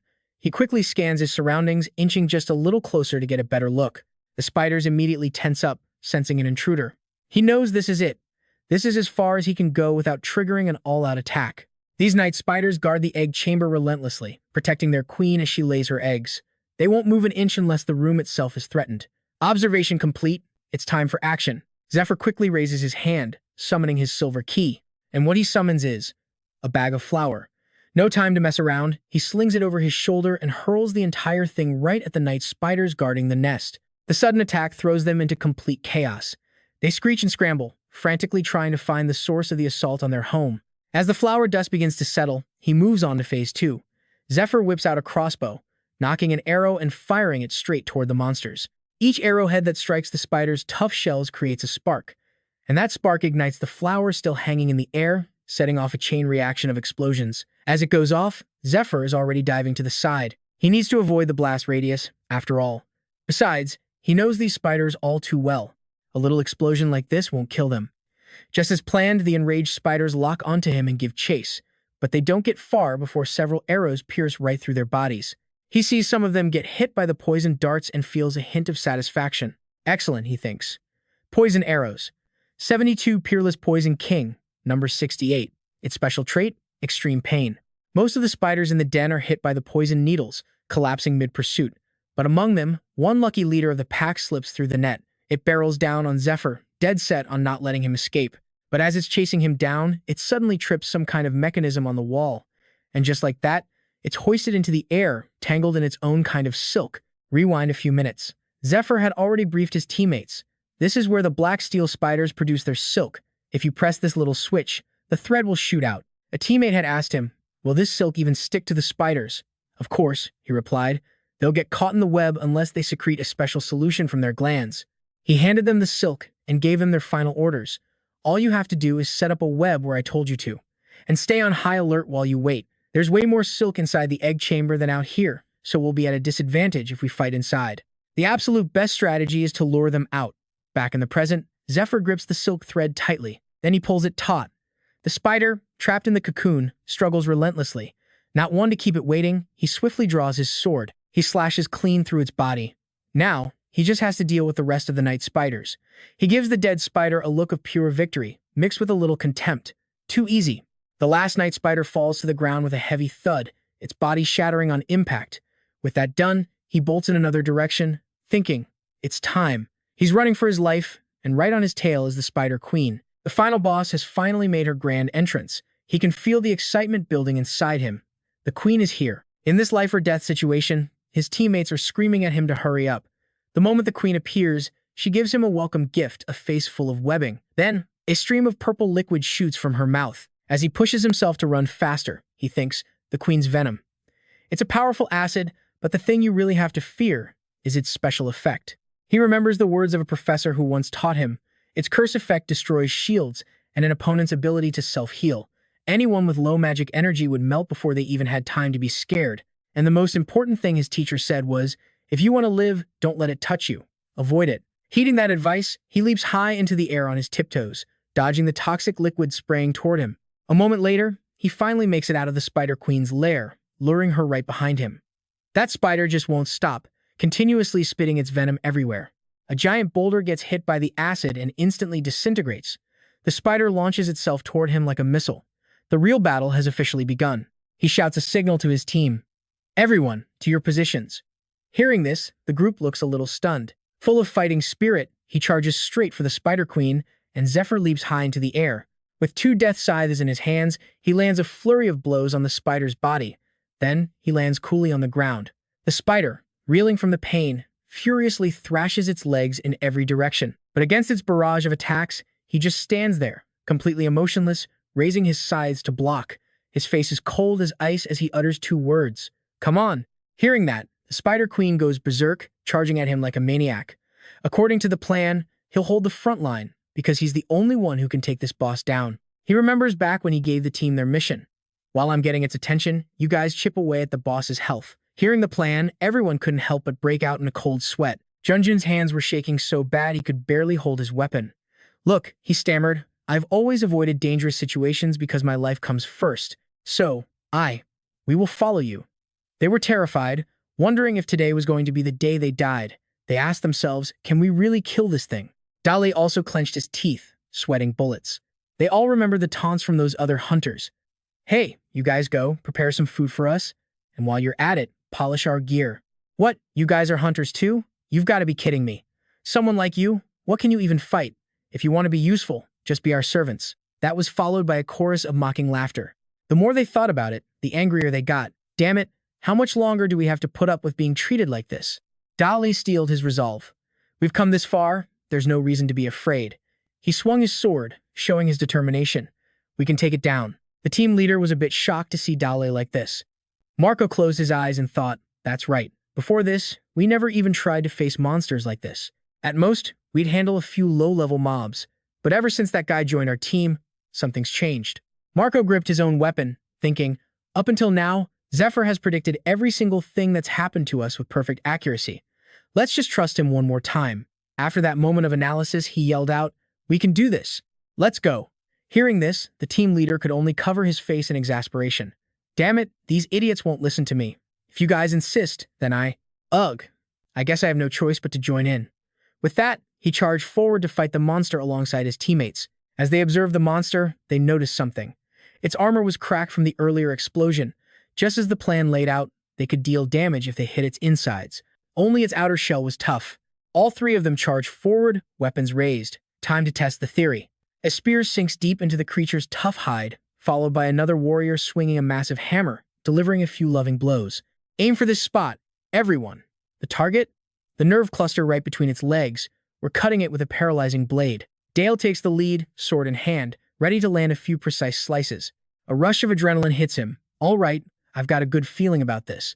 But while he's busy fighting, Dale gets careless and finds himself trapped by the Spider Queen. The color drains from his face. He's completely surrounded. "I'm dead. I can't dodge this." Just when it looks like we're saying goodbye to Dale, Zephyr launches an attack, drawing the beast's attention. Enraged, the spider swings its massive claw towards Zephyr, carelessly letting Dale go. Zephyr glares at it, his voice cold. "What are you looking at, you overgrown insect?" As if it understood, the creature's 4 eyes widen, locking onto him. Then he attacks, moving with the terrifying focus of a Grim Reaper. Zephyr unleashes a relentless flurry of strikes, so fast the monster can't even react. Watching from a distance, Dale can't help but be amazed. His skills are on another level. He's parrying every single one of the Queen's attacks. His speed is so insane I can't even keep up. Dale remembers their conversation from before. "We're so weak, we can't do anything right, and you want us to be the main attackers? You might as well just do it yourself." Zephyr's reply had been simple. "You guys aren't strong enough. Since I'm the one who burned all its eggs, the Spider Queen will focus only on me. It won't even notice you. The important thing is, this specific spider has a unique trait. The more Dale thinks about it, the more it all makes sense. He knew it. He was right. The battle has been going on for 5 minutes now. The Spider Queen is staying in one spot, right where it landed. Because these queens stay in their nests to lay eggs, they have a habit of limiting their rear leg movement. And because of that, the area right between its legs is usually the safest place to be. Plus, aside from stomping and spitting webs, most of its attacks are focused on whatever's directly in front of it. I figured out this attack pattern after fighting countless giant spiders in the dungeons. Thinking this, Dale's grip on his sword tightens. Not to mention, Zephyr is drawing all the aggro from the Spider Queen. If we can take away its mobility with the paralyzing agent, then taking it down is just a matter of time. With his mind made up, Dale charges forward, sword ready. Armed with that knowledge, all 3 of them rush in, striking at the spider's weak points. A new wave of determination hits them. "We can do this." One attacks the soft flesh on its underbelly, while another goes for its hind legs. Caught off guard, the spider furiously swipes its front legs, sending the 3 men flying. The queen roars in anger, its massive maw open as if to devour them whole. At that moment, Zephyr uses the opening to leap onto its back. With his own objective complete, he dodges as the enraged beast thrashes wildly, kicking up clouds of dust. The other three are sent flying again by the chaotic assault. It's so mad it's dropped the act. I will not forgive you humans for harming my children. Don't expect a clean death. I will melt your entire bodies with my venom. But before it can finish its threat, a hand shoots out and gives its head a loving pat. Zephyr has his hand firmly on its poison gland. So this is the source. Confirming his target, he grips it tightly. Easier than I thought. Then, quick as a flash, he rips the entire venom sac right out. He pulls out a piece of cloth and ties the sac shut, making sure the beast can't use its most dangerous weapon for the next few minutes. Looking at his handiwork, he smirks. That should stop it from using poison for a while. With the monster's mouth effectively shut, he quickly leaps off its back, bracing himself. No need to worry, the spider is beyond furious now, lunging at him with a non-stop barrage of attacks. Zephyr calmly dodges every single strike. Don't rush, make it decisive, he tells himself. He keeps his eyes locked on the monster, fully focused on the battle. A tense showdown between the Spider Queen and a few small humans. The first one to lose focus, loses. When the giant spider finally falls, the three men erupt in cheers. We did it. They high-five each other, ecstatic. We actually did it. The blonde-haired man watches them celebrate, thinking, that's not what's important here. His thoughts turn to Zephyr. He let us do that guy. And then it hits him. I get it now. When it comes to hunting, success depends entirely on the leader. He looks over at Zephyr. Maybe, if I keep following him, I. Meanwhile, Zephyr is looking at the dead Spider Queen, thinking, I can't hide the existence of a creature this big. We can't take all the loot like we did with the Predator. Maybe I need a bigger spider and I can bring it to Wiseau. Just take what you need. A voice rings out from behind Zephyr. Boss. Zephyr turns to see the blonde man rolling out a carpet for him. You must be tired, boss. Please, have a rest. Leave the rest to me, he says. Zephyr just stares, speechless, at the man's actions. The guy doesn't stop talking, giving Zephyr a headache. I may look like this, but I'm an expert at butchering monsters. Are you thirsty, boss? Please, have some water. He hands a bottle to Zephyr, who sits down and takes a long drink with a sigh. Ha! Then, the blonde man turns to his two buddies. What are you two doing over there? Are you going to make Boss Zephyr wait? The two look at him, completely surprised. What, bosses? Zephyr just closes his eyes and thinks, thanks to them, I managed to save some energy. If things keep going like this, I won't have to worry about Ujira killing me while I'm out hunting. He looks at the three men. They're not so bad. As for their actual fighting power, though, he's not impressed. This is about their limit. He knows they won't be much help against that guy. From experience to equipment to manpower, they are completely unprepared for what's coming. His resolve hardens. I have to find a way. Meanwhile, in a grand and spacious citadel, a voice rings out. Now, this is a real predator. I never expected you to come back with something so valuable. A young woman with blonde hair, dressed in clergy attire, this is Weises. The man, pleased with her work, hands her a large pouch of coins. Here, just as we agreed. I guarantee this won't disappoint you, so make good use of it. The woman's eyes go wide at the size of the pouch. Oh my, this is so much. She turns to the man. Thank you. The goddess will surely reward your generosity. Do you have enough spatial bags? If you need more, we can provide some. Standing behind them, Zephyr has heard their entire conversation. He watches them make their deal, thinking to himself, making a shady deal right in the middle of a temple in broad daylight. What an interesting sight. Then again, he figures no one in this world is naive enough to believe that every temple is a holy place, completely free of corruption. It's a simple fact. As donations from believers pile up in these temples, entire cities eventually get built around them. The city's safety is all thanks to the temple's knights and their fighting slaves, who make damn sure the monsters never get close. Zephyr stands with his arms crossed, thinking to himself, yeah, safety is a luxury. Right now, people can still buy it with money. But soon, not even selling your own body will guarantee your survival. He's walking through the city with White Rose. She's telling him, we got so lucky. The buyers for the Predator and the Steel Core both showed up right on time. We even got a great price for them. She winks. But seriously, I never thought you'd get your hands on a Steel Core so fast. You're more impressive than I gave you credit for. He couldn't care less about the praise, though. His mind is on the money. He asks her bluntly, so how much did we make? She thinks to herself, he's so handsome, but man, is he cold. She glances at her notepad. We're at 48% of our goal, and 20% of that already went to paying off our debt to the temple.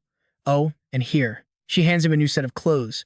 I had the research lab cleaned for you, she says. This is your work uniform and the key card you'll need. She looks over a list, checking off the Silver Alchemist Lab set rental. The real Alchemist Labs are huge, filled with critical equipment, she explains, so there was no way I could borrow one of those. Everyone at the research facility leaves by 7 p.m., so you can use the place as you please. Just remember to clean up everything when you're done. Zephyr thinks, good, this is way safer than stealing. Besides, they always need someone to clean the lab, so they might even call him in tonight. He tells her, I guess this will have to do. She smiles, linking her arm with his. Don't worry, you'll get paid for it too. Suddenly, a voice cuts through the air. Well now, is that the apostle I see? Zephyr spins around, completely shocked by who just appeared. A red-haired man in robes is walking toward them. He speaks to the girl, I was looking for you. I have a few things to report. If you have a moment, could we speak privately? He's talking to her, but his eyes are locked directly onto Zephyr. As for Zephyr, he's stunned. He never expected to run into him. Not here. Not now. Oh yeah, Zephyr knows this guy. His name is Net, a member of the Heretic Inquisition. He's one of only 12 rank 1 appraisers in the world, a powerhouse recognized even by the temple itself. Zephyr thinks, and to me, he's something else entirely. Meanwhile, the girl just laughs it off. Oh, what is it, Net? Don't tell me you're finally asking me on a date. Or wait, are you here to borrow money again? 'Cause I'm kind of busy at the moment.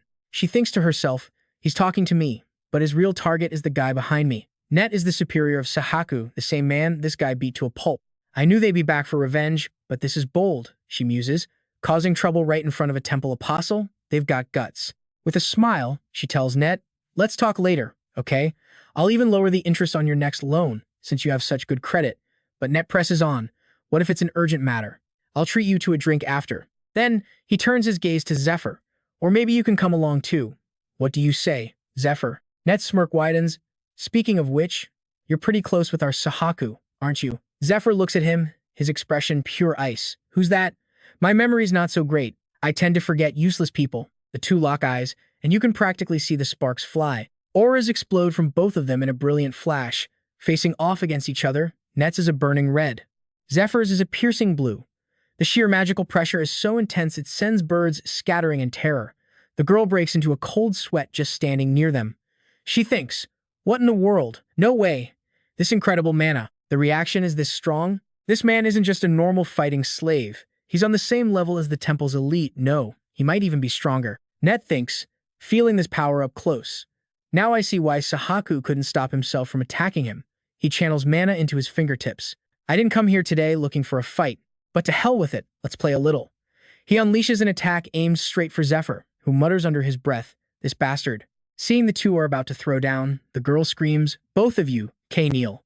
Since this is temple grounds, they have no choice but to obey, however unwillingly. They both drop to one knee as she storms over, grabbing Zephyr. She yanks him by the collar, yelling, you absolute idiot who doesn't know his place. Have you lost your mind? Are you trying to get yourself killed? You need to be taught a lesson. Follow me, now. As she drags him off, she yells back at Net. And another thing, Net. She turns, her eyes filled with a chilling warning. This boy is my toy. If you touch him, I swear I'll kill you. Net is seething with rage, but he's powerless to do anything. He just stays there, silent, swallowing the humiliation. Once they reach a secluded staircase, Zephyr leans against the wall while she slumps onto the steps. Could you please stop trying to fight everyone you see? That bastard is seriously dangerous. After a moment, she lets out a shaky laugh. I'm still trembling over here. She continues trying to drill it into his head. He's a rank 1 appraiser, which means he's ridiculously strong. What's more, nobody knows his fighting style, because every single person who's seen him in action is already dead. She jumps to her feet, yelling right in Zephyr's face. You're exhausting. Do you have any idea how much trouble you cause me? Always charging headfirst into danger like this? If you pull another stunt like that, you'll have to answer to me. Outwardly, she's furious, but inside, she's thinking, you're my golden goose, so you damn well better take care of yourself. After her outburst, she sighs, reaching up to gently touch a wound on his face. And be careful, she says softly. Outside of the temple's walls. I can't protect you. Zephyr pushes her hand away. I was just testing him. If he had really intended to fight, not even you could have stopped him. He thinks. The fact that he's showing his face means they're getting close to their goal. I have to speed things up too. He turns and hurries off. Where are you going? The girl calls after him. To the research lab, Zephyr answers without stopping. And also, there's something I need you to do for me. She clenches her fist tightly. What is it now? Meanwhile, Net walks away, fuming. So that's the power of the slave seal. He's absolutely enraged. This is so damn irritating. He flashes back to the day his master ordered him to get that very seal. He had stormed in to confront him. "Master, what is the meaning of this? You're telling me to become a slave for the glorious temple? You want me to bear that filthy slave seal on my own body?" He was so blinded by rage he didn't even see the old man's face darken. "You know how much I hate them, so why would you?" Net, the old man's sharp voice cut him off. "Two of our people who infiltrated the temple disguised as priests have just been exposed and executed." The news hit Net like a punch to the gut. "How is that possible?" The old man continued to explain. "They've tightened their security. Our remaining agents inside are barely managing to avoid capture. We can't use that method of infiltration anymore." The master then looks at a sketch of Net. "However, there is still one way to get our people inside. The all-powerful apostles never suspect those who bear the seal. As long as a person has that mark, they won't do a thing. We have to exploit that." The old man held a pen behind his back as he spoke to Net, his new plan already in motion. The plan was to get branded, infiltrate the Temple of Light, and steal back the loot they'd plundered from the dungeons. A mission, he thought, that only a newcomer could possibly pull off. The leaders of the Temple of Light had no idea we'd figured out how to disable their slave marks. But not yet, he thought. I have to wait for the perfect moment. And when that time comes, they'll pay for everything. Every last one of those trash apostles of light. Meanwhile, in a small village, the people were busy repairing their fence. "Hey, let's grab a bite," one called out. A man turned and asked, "Oh, is it lunchtime already?" The workers took a break, complaining amongst themselves. "We have to do this every single month. Why does this fence keep breaking?" "What choice do we have?" another replied. "A small village like ours can't afford the temple's protection, so we have to build these walls ourselves." One man stood, looking into the distance. "If a monster shows up, I'll just smash its head in like this." Suddenly, he shouted, "Hey, everyone! I think someone from the temple is coming." Hearing this, the villagers turned in surprise. "What?" Just then, a blond man with a strange mark on his forehead approached. A villager stepped forward to greet him. "What brings you to our humble village, sir?" The man ignored the greeting and shot back a question of his own. "How many people live here?" The villager who greeted him was taken aback. About 50, I think." Hearing this, the man smirked. "Not bad." He then blew on a small red object and a blinding purple energy erupted from him. The power slammed into the villagers, giving them no time to even scream. In a village now drenched in blood, the blond man remembered the day Zephyr defeated him. He gritted his teeth, thinking, "The humiliation he caused me, I'll make him pay it back 100 times over." He let out a loud, twisted laugh. Meanwhile, inside the Temple of Light's laboratory, a place dedicated to researching and creating poisons and equipment, Zephyr was at work. He was selecting his ingredients: hexagonal grass, bark from a peony tree covered in mold, rotting cobalt fluid, corpse fungi, and gray vine. As Zephyr worked, he thought, what would happen if I boiled these ingredients with the poison of a spider queen? Without a second's hesitation, he tossed everything into a vial and put it over a flame. After it was done, he held up the flask, examining his creation. "It's complete," he thought. Number 61 of Fet's 72 Supreme Poisons, Daejin. In another room, Wyzia sat on her bed holding a piece of paper. Watching Zephyr sharpen some wooden spikes, she recalled their earlier conversation. "I'll be killed if Net and the other inquisitors bother me," he'd said. "Please, help me." She had been surprised. Letting you borrow my room is a bit," but Zephyr cut her off. "You said you'd protect me while I was in the temple. Besides," he added, "you'll lose money if I die, won't you?" Snapping out of her memory, she thought to herself, he's not wrong. I did agree to help him. She looked down at the paper. What the hell is this thing? It was a detailed diagram of the human body, covered in tiny dots marking out pressure points. Just then, Zephyr picked up a piece of akin wood, a material known to be as hard as metal. With a single chop of his hand, he shattered it into dozens of smaller, sharper pieces. Wise's thought, incredible. She leaned in and asked him, "How did you split that so easily?" As he heated the tips over a flame, Zephyr answered her, "They're acupuncture needles. In the East, they use them for healing." After tempering all the needles in the fire, he dipped them into a solution of Belio and Zago, diluted at a ratio of 1 to 110. He thought to himself, people think poisons are simple, that their only purpose is to kill someone without effort. But who knew that after the demons invaded and the gods took back their power? After a moment, he lifted a needle. The tip that had been submerged in the solution had changed color. Looking at them, he thought, we would only have poisons left to rely on. He then took one of the needles and stabbed it directly into his own shoulder. The moment it pierced his skin, a network of blue veins spread out from the wound. The pain was so intense he coughed up blood. Wysias saw this and rushed over. "Oh my God." Seeing her approach, he held up a hand, warning her to stay back. She suddenly remembered his words, "Don't be surprised by what happens next." When I give the signal, do exactly as I say. At the time, she had no idea what he meant, but now it was all starting to make sense. She asked him, seriously, what are you doing? He crossed his arms and told her plainly, upgrading. He remembered the lore. FET 70. Two supreme poisons could be completely transformed based on their dilution. And when you created an opposite reaction with the diluted poisons, the toxin becomes an elixir, one that could shatter your body's limits. After sticking the needle in his shoulder, the pain was immense. He gritted his teeth, thinking, the problem is I mixed in Bellio, which causes extreme agony and instability. Zephyr clenched his jaw. I'm about to experience unimaginable pain, and my control is going to weaken, but I don't have the ingredients or the formula to make a more stable version. He sat cross-legged and began to circulate his internal energy, an Eastern technique used to refine mana. It's a skill that stabilizes mana through its various pathways, allowing the user to control the flow to heal internal injuries. Repeated use can even increase one's maximum mana limit. By circulating his magic, he could control the poison's toxicity.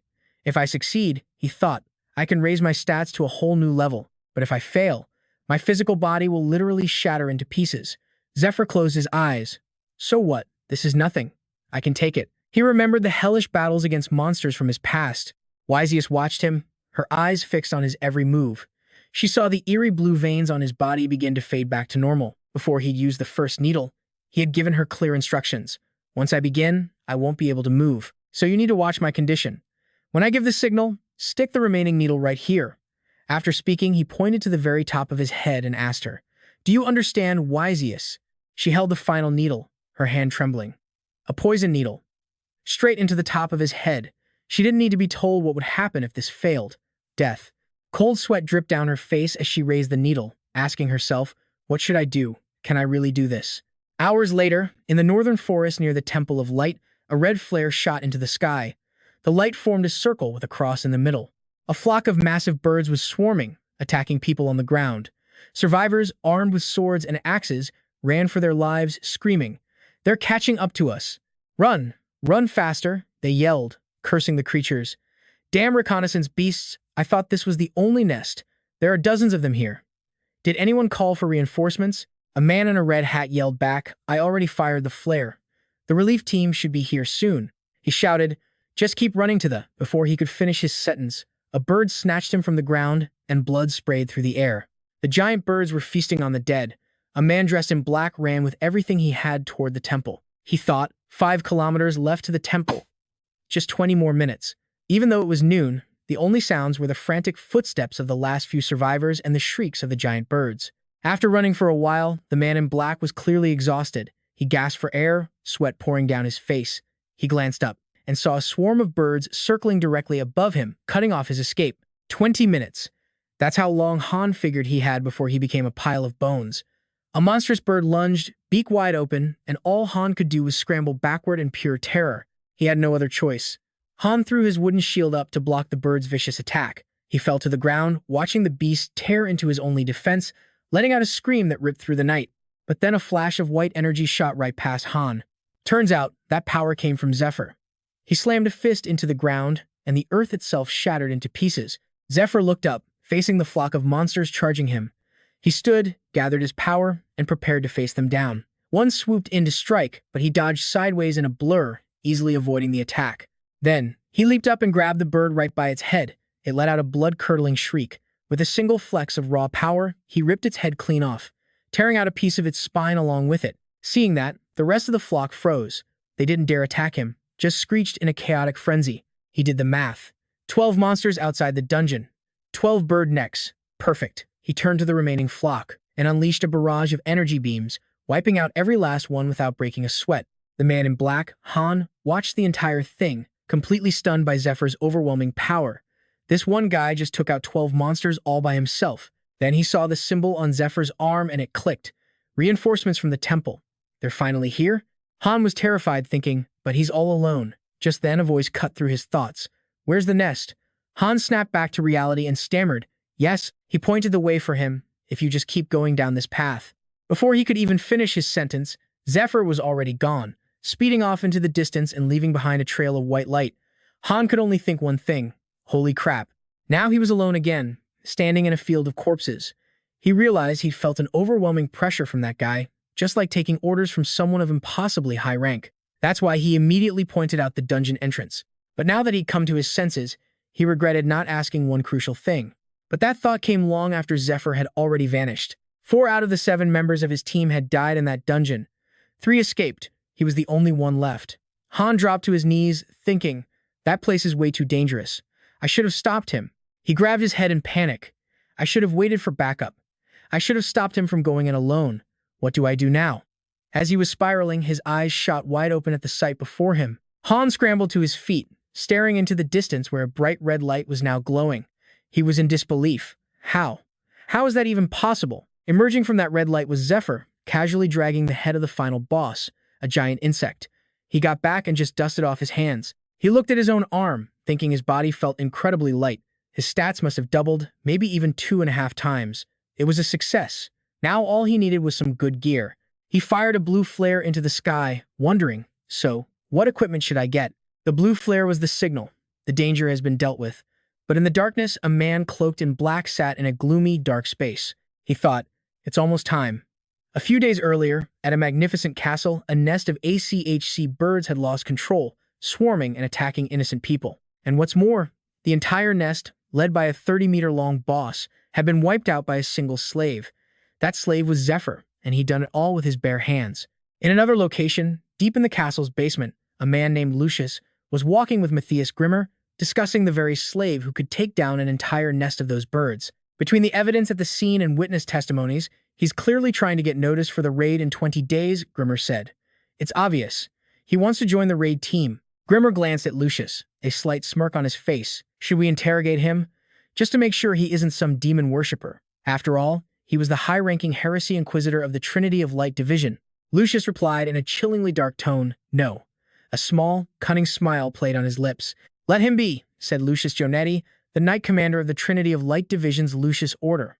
Hearing this, Grimmer turned sharply to Lucius, confused and a little alarmed. But if we don't filter out the demon worshippers before the raid, before he could finish, Lucius cut him off. Matthias, he snapped. No matter how thoroughly we investigate, we'll never weed them all out.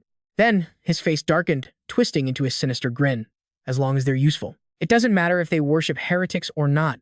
Hearing this, Grimmer was absolutely floored by Lucius's cruel pragmatism, his jaw hanging open. What did you just say? Lucius walked ahead, hands clasped behind his back. They aren't strong enough to reach the boss room anyway. That's why they're nothing but low-life thieves. Grimmer shot Lucius a look of pure contempt, but Lucius just kept going. Therefore, we'll use them as cannon fodder to get to the boss room, then eliminate them along with the boss. Grimmer closed his eyes and turned away, trying to hide his disgust. Sir Lucius, you're the commander of the Vanguard. No, you're the friend I've known for 20 years. Do you remember how I opposed that plan from the beginning? Lucius heard this and just burst out laughing. A loud, maniacal, ha-ha. Lucius's voice was calm again. That's why I'm showing you this, my friend. 'Cause you worry too much. The two of them walked to the very end of the basement, to a room that radiated an intense, bone-chilling cold. Lucius stepped forward and boldly threw the doors wide open. Looking inside, Matthias Grimmer's jaw just about hit the floor. Sweat poured down his face as he stared in utter shock and horror. Inside the room were meticulously crafted statues of angels, sealed and bound by heavy chains. In the hands of these statues were a spear and a shield, both radiating an immense, powerful aura. Lucius turned back to Grimmer, who was frozen in place, staring at the artifacts. Lucius looked at Grimmer with a smug grin. The spear of great light and the shield of Mithril. I spent 1/3 of my entire fortune to acquire them. Grimmer was absolutely stunned, his mind reeling. Those were legendary items he'd only ever read about in books. A storm of emotions crossed his face, shock, disbelief, amazement. Lucius clapped him gently on the shoulder and said quietly, that dungeon we spent 10 years trying to conquer, it's done for. You don't need to worry anymore. Lucius's face was the picture of absolute confidence. In a triumphant voice, he declared, I am now invincible. Elsewhere, in a remote village, warm sunlight bathed the area in vibrant colors. Inside a house, 3 young men, God, Da Ilhi, and Mako walked down a hallway, with Mako drenched in sweat from a hard workout. Mako grumbled and cursed under his breath. I haven't even had a chance to warm up yet. Why are there so many people at the training grounds? One of them was chugging a bottle of milk, while the other was slicking back his hair. It was Da Ile. Da Ile, still drinking his milk, spoke in a calm voice with a gentle smile. It's probably because of the raid. Rumor is there are only 2 or 3 spots left for slaves, so they're all showing off to try and get in. Mako grunted, annoyed, and scratched his head, then suddenly noticed someone up ahead. And who should walk by but Sister Y. Jose? The moment the three guys see her, they snap to attention, bowing a perfect 90 degrees. "Greetings, sister," they shout in unison. She strolls right past them with a gentle smile, but that smile doesn't reach her eyes. It's pure mockery. "Hello," she says sweetly. "Make sure to pay me back on time." "You pieces of trash." Marco watches her go, completely stunned. What was that about? Why did that she-devil just walk out of our room? Inside, Zephyr is casually admiring a new ring on his finger. He's sitting on the bed when his friends walk in, and he calmly greets them. "There you are," but they barely hear him. They see Zephyr, they see the new ring, and they remember why Jose just left this very room. The pieces click together in the worst possible way.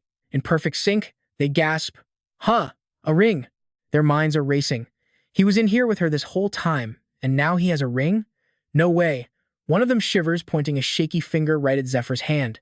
"Dude," he stammers. What? What is that ring?" Zephyr, cool as a cucumber, just raises his hand, letting the ring glint in the light. "This?" he asks, calmly. He dips his head slightly, a suspicious grin spreading across his face. "I got it from someone. This is no ordinary ring. It's a ring of purification, an item that improves the wearer's mana circulation and strengthens their magic shield. And get this, it has a skill that can remove a curse, once per day."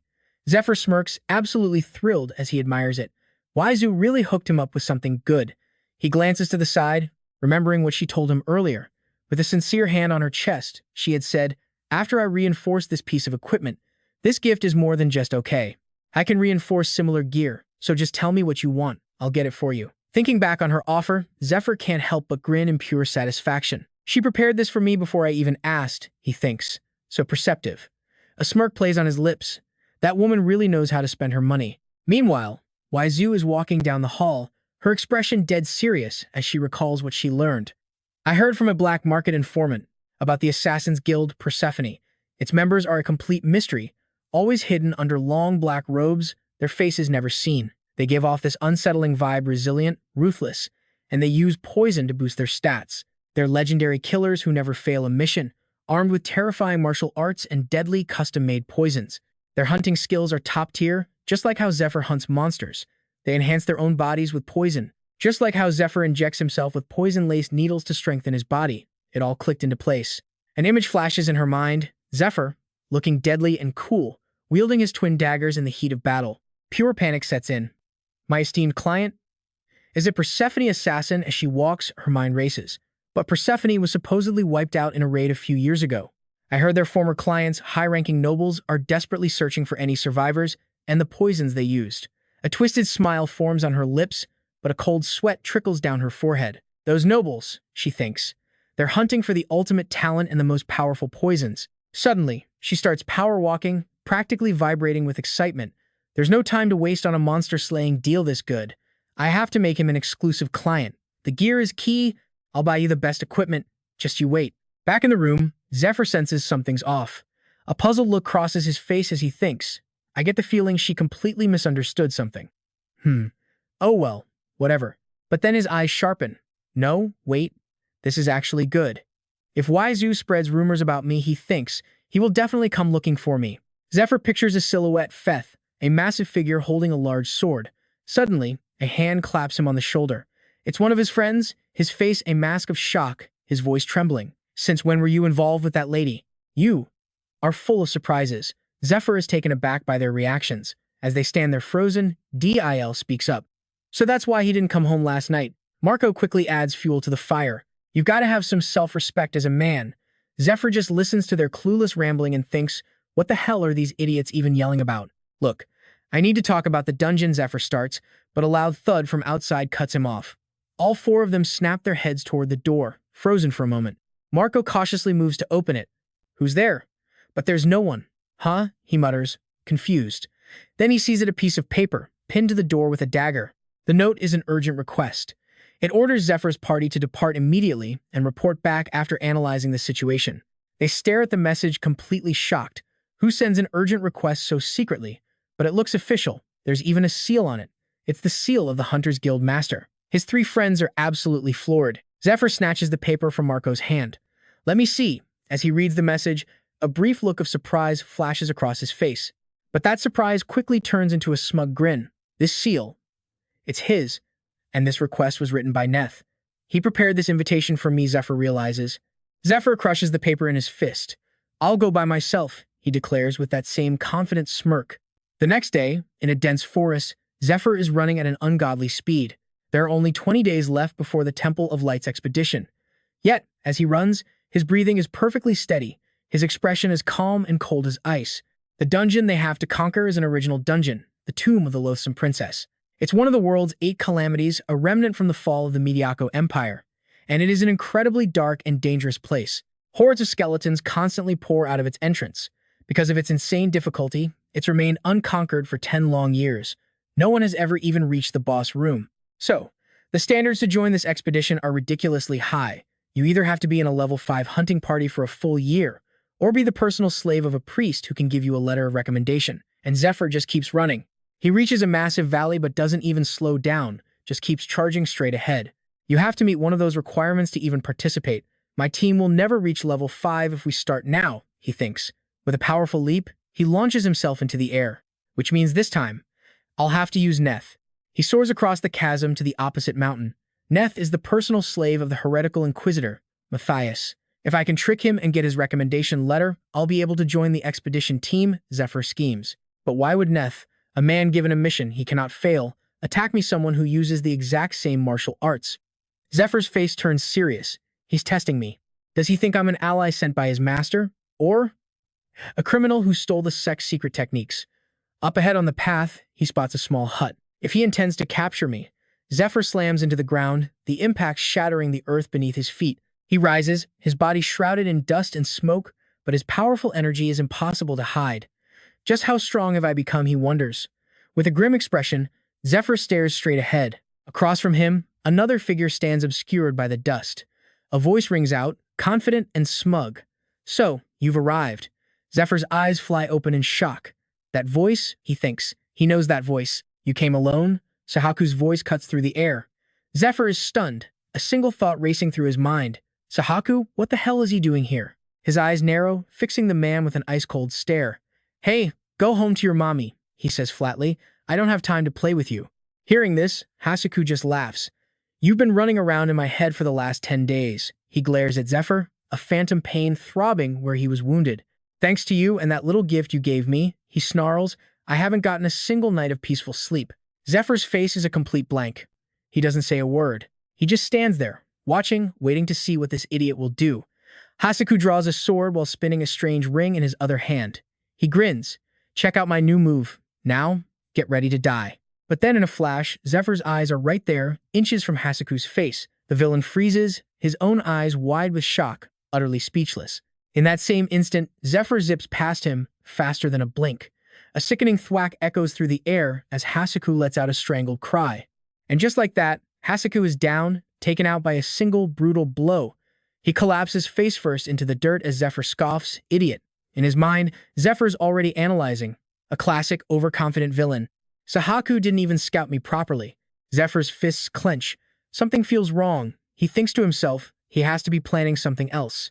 While Hasaku is still eating dirt, Zephyr raises his voice, his call echoing across the land. Stop hiding, come on out. Or are you scared? All of a sudden, dust and smoke begin to swirl between the mountains, and from within that murky cloud, a deep, mocking laugh rings out. Another figure suddenly appears sitting right behind Zephyr, laughing manically, making him pause to assess the situation. A writhing mass of purple, octopus-like tentacles materializes, still echoing that sinister laugh. A hand appears, holding something, as a voice calls out, "You're the idiot." And there he is. Hasaku, already back on his feet, his face twisted in pure rage. "You're really starting to piss me off," he growls.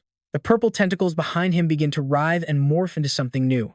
Instantly, it transforms, growing into a towering, grotesque monster covered in countless eyes and rows upon rows of jagged teeth.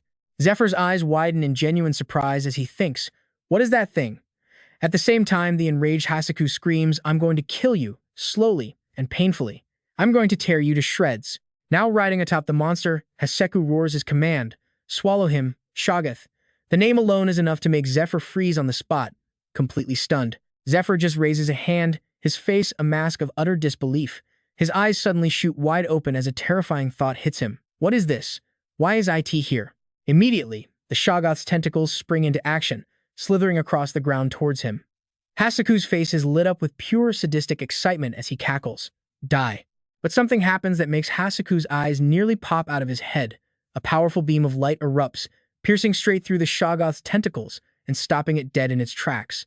Hasaku is just floor. He grits his teeth, his mind racing. So that's.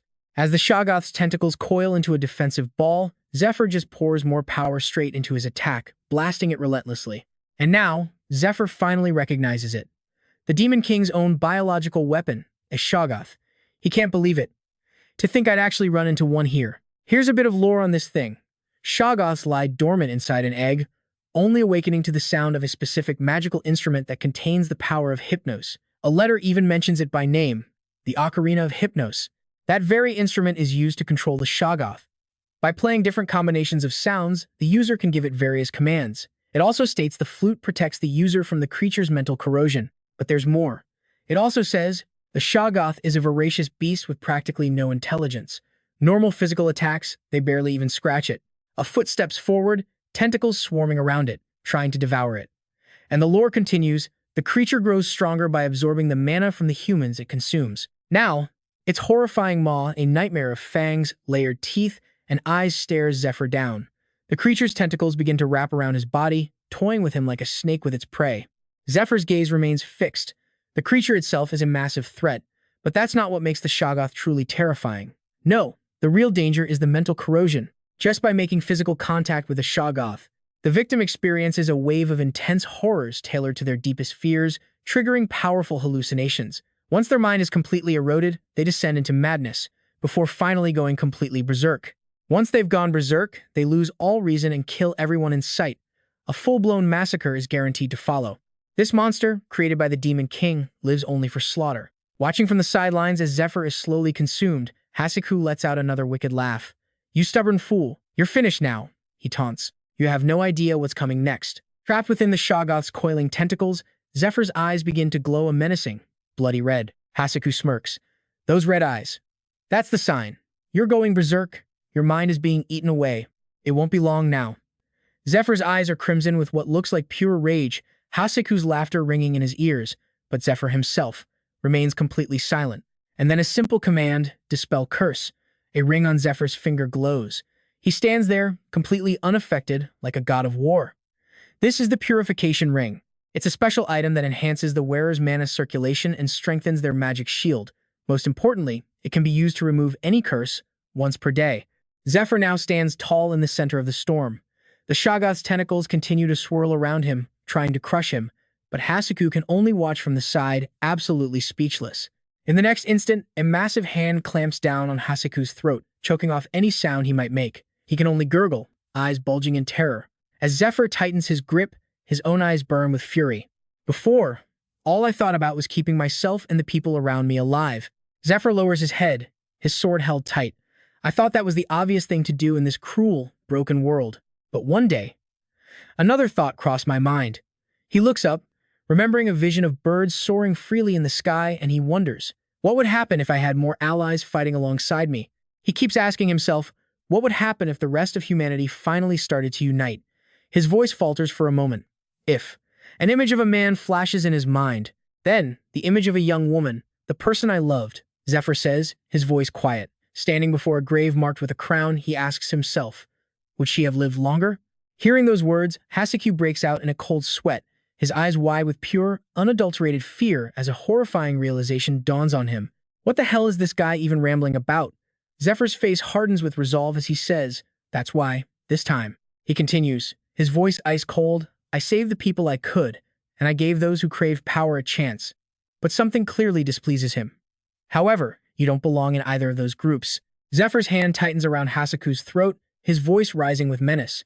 How many people did you feed to that monster? 100? Maybe more? A terrifying light glints in Zephyr's eyes.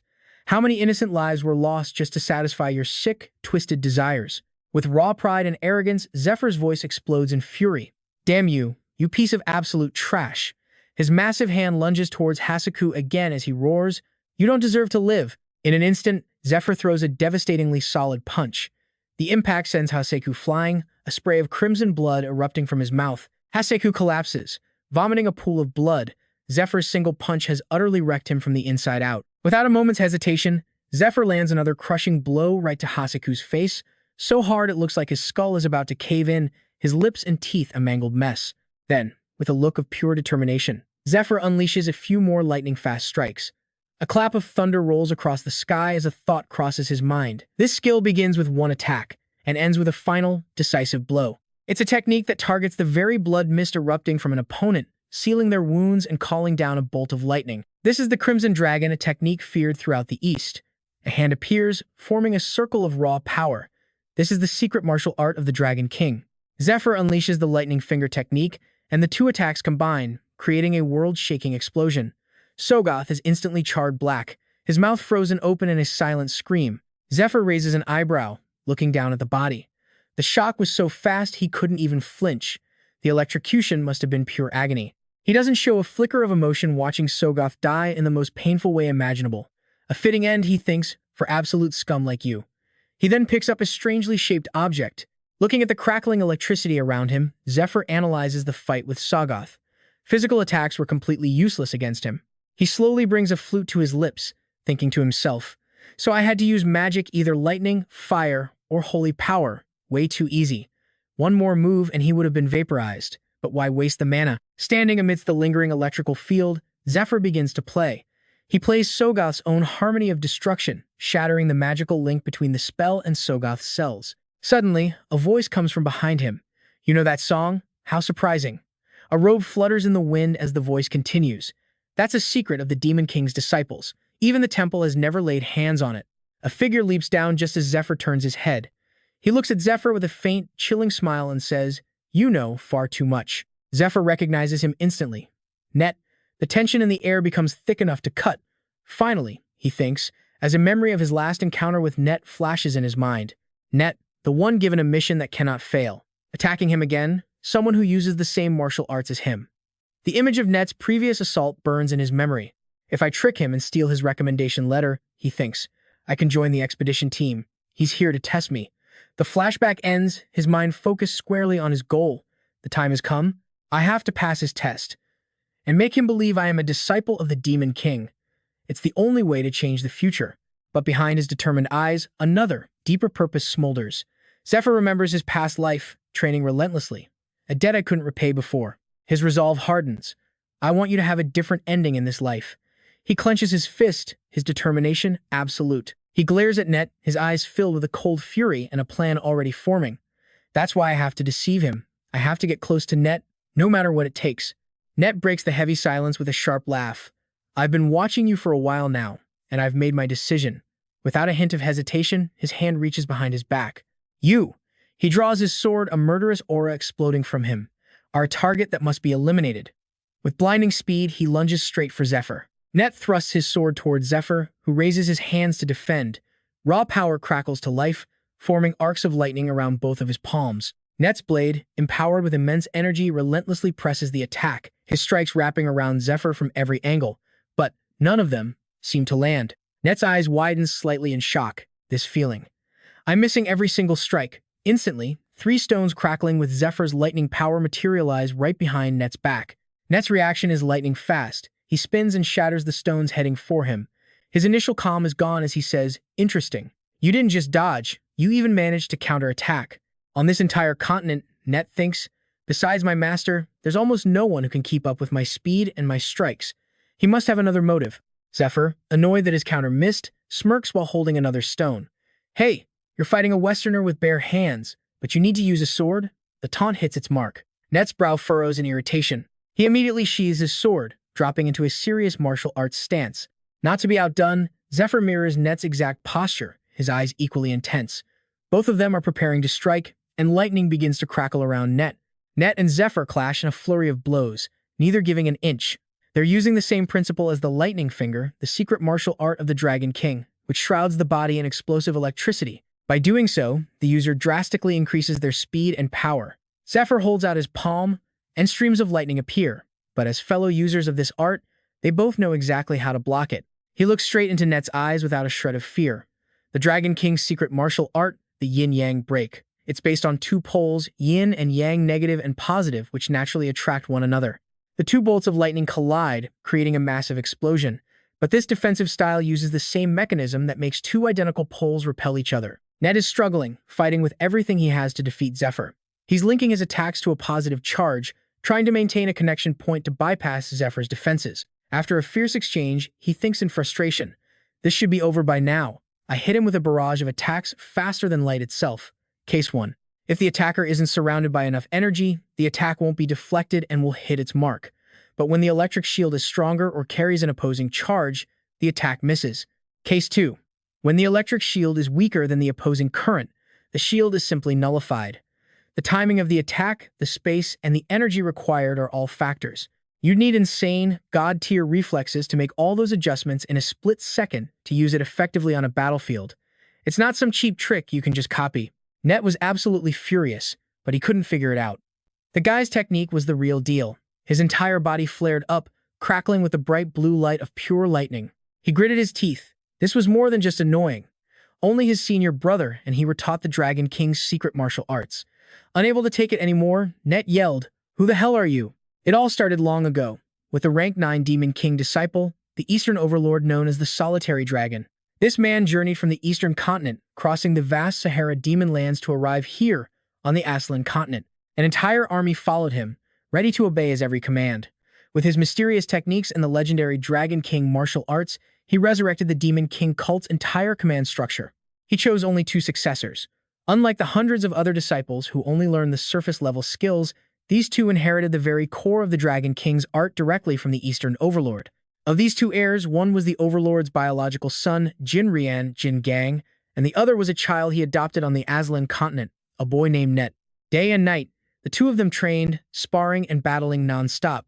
They were required to master the martial art through constant, brutal, real-world combat. That's why only 2 were ever needed. The core of the art had to be kept an absolute secret. Back in the dusty, hazy desert, Net knew one thing for sure. This man was definitely not one of the 2 core disciples. Net's brow furrowed, his voice laced with venom. And it's not just that. This guy had also obliterated their sex-precious treasure, a weapon fed with the flesh and blood of 100 men, created specifically for this expedition. "I don't believe you're a Demon King disciple." Zephyr just stood there, unfazed, listening to the accusations. "Who the hell are you? What do you want?" Zephyr slowly raised 2 fingers, a mocking smile on his face. "It's so simple. How can you not see it? Only 2 disciples learned the secret art, but..." He paused for dramatic effect. "What happens if one of you dies?" The words hit Net like a punch to the gut. He'd never considered it. If one of them died, the other couldn't practice through real combat. The Overlord was too busy to train the survivor, and finding and training a new disciple from scratch would take forever. The more Net thought about it, the more his mind reeled. His eyes widened in shock. "No, that's impossible." Zephyr's smirk widened. "I am the secret disciple," he declared, "trained to be ready for the very situation where one of you falls. The Shadow Disciple. It's an ancient tradition among Eastern martial artists. A secret apprentice, their existence hidden even from the cult's inner circle, trained to take over should the official successor meet an untimely end. They are the hidden trump card, ensuring the cult survives any emergency. But there's a catch. If the official heir develops safely and takes their place as the leader, the Shadow is eliminated. This was to prevent any future power struggles, since the Shadow Disciple is trained to be an exact copy of the official successor.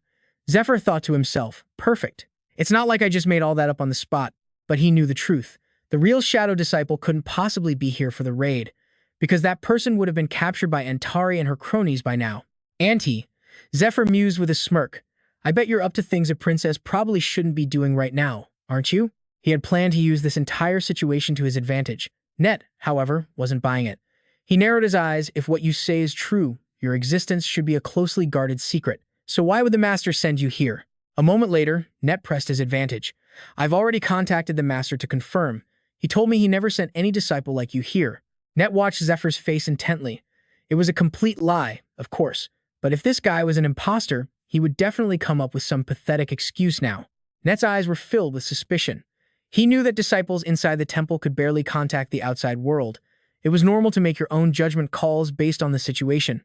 If he shows even a hint of suspicion, I'll kill him, Net thought. Power already gathering in his palm as crackling lightning enveloped his hand. The orders I received were to conceal my identity from the other disciples, Zephyr said smoothly, and to join the raid using my own strength. Should anything happen to you, I am to take over your mission. Hearing this, Net couldn't hide his rage. He gritted his teeth. You know what my mission is? Zephyr just smiled casually. Why wouldn't I? You're going to escape with the dragon's heart in your hands. He explained that deep within a dragon's heart, a magic stone forms the dragon's heart. It's the ultimate prize, said to grant its wielder power on par with a dragon itself. Legend has it that 5 years ago, the cursed princess Eurydica was the first in history to find this item, and she took it with her to the grave. The temple knights could never hope to match the lightning speed of a demon king disciple. The moment Net got his hands on that heart, no one could stop his escape. Zephyr pointed a finger at Net.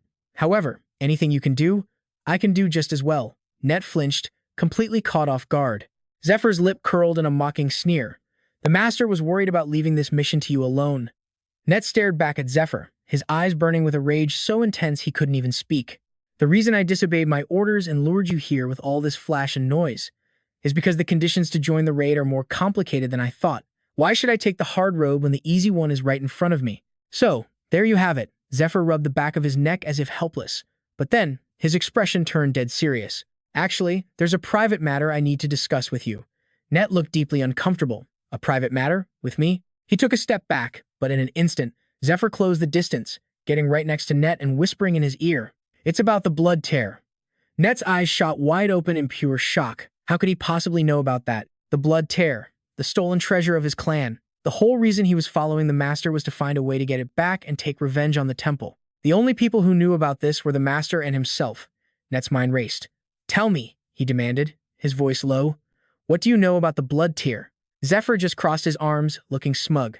I'll tell you. When I've decided you're someone I can trust. First, how about you make my life a little easier? You can add me to the raid party, right? I am so sick of the glorious accommodations assigned to the bottom-tier hunter group. Net remained silent, his eyes shut tight. He couldn't trust this man, not for a second. Follow me, Net finally said, turning his back to walk away. There's a place you need to come with me. The scene shifts to an abandoned mansion near the temple. Net walked in and called out, Brothers, I brought the final member. Net gestured towards Zephyr. His name is Zephyr. The master sent him to assist me on my mission. I've already gone through the procedures to verify his identity. A dark figure sitting in the corner spoke up. I thought you seemed pretty interesting. I guess that explains it. It was Matthias Grimmer, the 36th ranked Demon King disciple. He flashed a friendly smile. You should feel honored to fight alongside the Eastern Overlord's successor, little bro. Zephyr's eyebrow twitched in irritation. Matthias slammed his hand down on the table. With this, the candidates participating in the raid are set. The 40 of us, the Demon King disciples, will follow the heresy investigators and the hunter team. Since we have a newcomer, he announced, I will explain the strategy one more time. You all need to remember this. There is absolutely no room for a single mistake, Matthias Grimm declared, his voice booming with authority. For the glory of the Demon King's cult, Zephyr had been feeling uneasy. He thought to himself he'd hoped to use Net to find a few of the Demon King's followers hidden in the army, but for all 40 of them to be cultists, that was so absurdly insane he didn't know whether to laugh or cry. These guys were different from the trash he'd dealt with before, monsters who just stumbled into power, or even his past self, who had nothing but ambition. Zephyr thought of the bearded old man and that freak in the mask. They were all strong. An elite force assembled for one single purpose, to complete this mission. And then there was the masked man himself. With all that power, Zephyr wondered silently, why would you ever follow a demon king? Meanwhile, Net was sizing up Zephyr. The fact that he revealed himself proved his master didn't completely trust him. Net wondered, he even knows about the blood tears. Just how close were they to share secrets like that? The one the master truly trusts. It might not be me. It might be him. No, he couldn't let his resolve waver. Net reassured himself, Master made me a promise. He remembered his master's words from long ago. If you become important to me, I will help you get your revenge. Net clenched his fists, his determination hardening. He needed his master for vengeance, and for that reason, he would seize that dragon's heart no matter what. Not the man in the shadows himself. And another thing. Net kept his eyes on Zephyr. If he was the disciple from the shadows groomed to replace him, then he'd probably want something bad to happen. Because if Net died, he'd become the official successor. He'd probably stick a knife in my back, he thought, just as Matthias Grimmer's voice cut through the tension. Now that the strategy is clear, I'll divide you into teams. The escort team will follow Brother Net and secure his escape route, while the assault team will face the Knight Commander, Lucius, Matthias Grimmer commanded. Net immediately held out his hand to Zephyr. Since we've been given the same mission, he said, wouldn't it be natural for us to be on the same team? A faint smile played on Net's lips as he thought, if he plans on stealing my glory and my life, it's better to keep him close than at a distance. I look forward to working with you, Zephyr eyed Net's outstretched hand with a hint of skepticism. The Net from his previous life had been completely destroyed after being blinded by revenge and trusting the wrong people. But he was also loyal and incredibly persistent. Making an enemy of him was pointless. On the contrary, Zephyr wanted him as an ally. If he could redirect that trust towards himself, Net would become a powerful asset for what was to come. With that thought, Zephyr reached out and shook Net's hand. I look forward to it as well. He tragically lost so many relationships in his past life, and among them, the first one he needed to mend was this one. The scene shifts to a cave, echoing with a menacing scraping sound. A metal rod pressed against the back of Zephyr's neck. Choose, a voice demanded. It was Net, laying out the terms. Will you learn my ultimate martial arts and help me escape this place? Or do you want to die right now and become roasted pork? The first connection that would make him the strongest man alive, his master passing down the legacy of the Dragon King. To him, Net, the next day, under a clear sky marked by a 7-colored rainbow, the names of the members for the Princess Ka-O's tomb expedition were announced. Everyone stood in silence, listening to the proclamation. The individuals named below are to assemble tomorrow at 6 a.m. You will all live in the same barracks and train together until the day of the expedition. The announcement continued, for security reasons, all communication with anyone outside the expedition team is strictly forbidden. Pack only what is necessary, and report anyone attempting to make side deals for the rewards. That is all. Zephyr stood in the crowd, listening. A thoughtful expression crossed his face as he realized everything was going exactly according to plan. Time to get his own affairs in order. Instantly, visions of his past battles flashed through his mind. The Black Iron Dungeon, the Orc's Nest, the village in the canyon where Net faked a notice to make it seem like a goblin den. He had cleared 3 dungeons, just as he promised Goji. Immediately, the 3 men he'd trained bowed their heads deeply and shouted in unison. Thank you, Zephyr. Thank you for everything, boss. Please take care. Zephyr stood with his arms crossed, watching them thoughtfully. He told them, you all have official records now. Plus, with the 40 slaves being assigned to the special expedition, a lot of positions have opened up. You'll all be promoted in no time. Then, Zephyr added, the path only gets tougher after a promotion, so keep working hard. A small, blonde-haired kid looked hesitant, but managed to quiet. Boss. Hearing that, Zephyr feigned surprise and asked, what is it? The kid lowered his head, struggling to get the words out. It's nothing. But inside, his heart was screaming, please let me follow you, I want to learn from you. He quickly shut down the thought, I can't say that to the boss. In the young man's mind, his admiration for Zephyr was genuine. Even though their time together was short, he could see it clearly.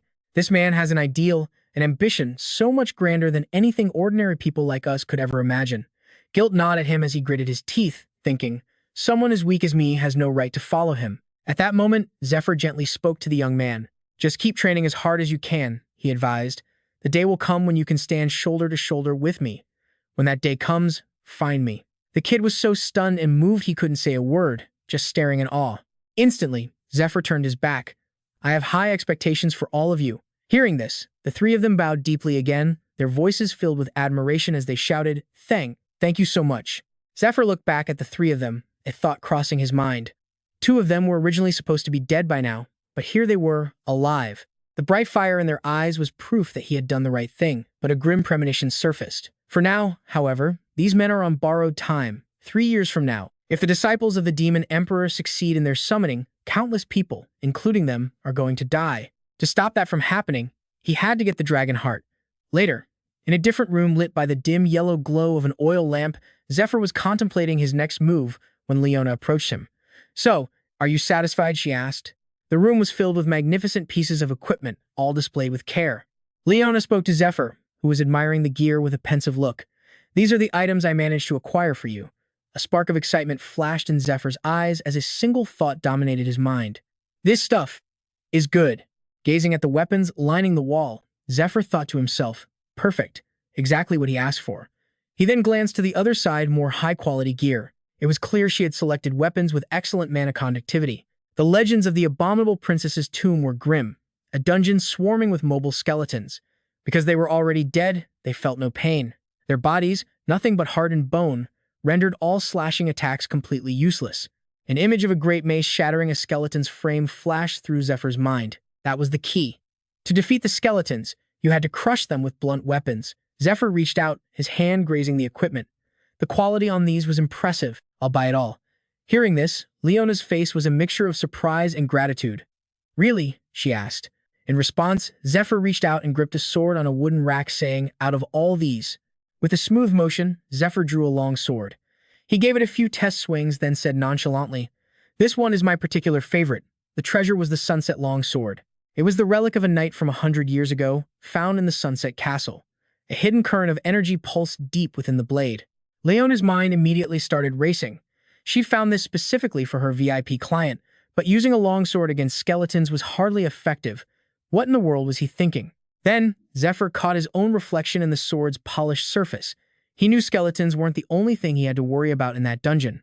No, Zephyr was thinking about how the Temple of Light was trying to end its 10-year struggle to conquer this dungeon, and how the demon cultists were ready to fight to the death for their very survival. He had to fight all of them to get the dragon Dan.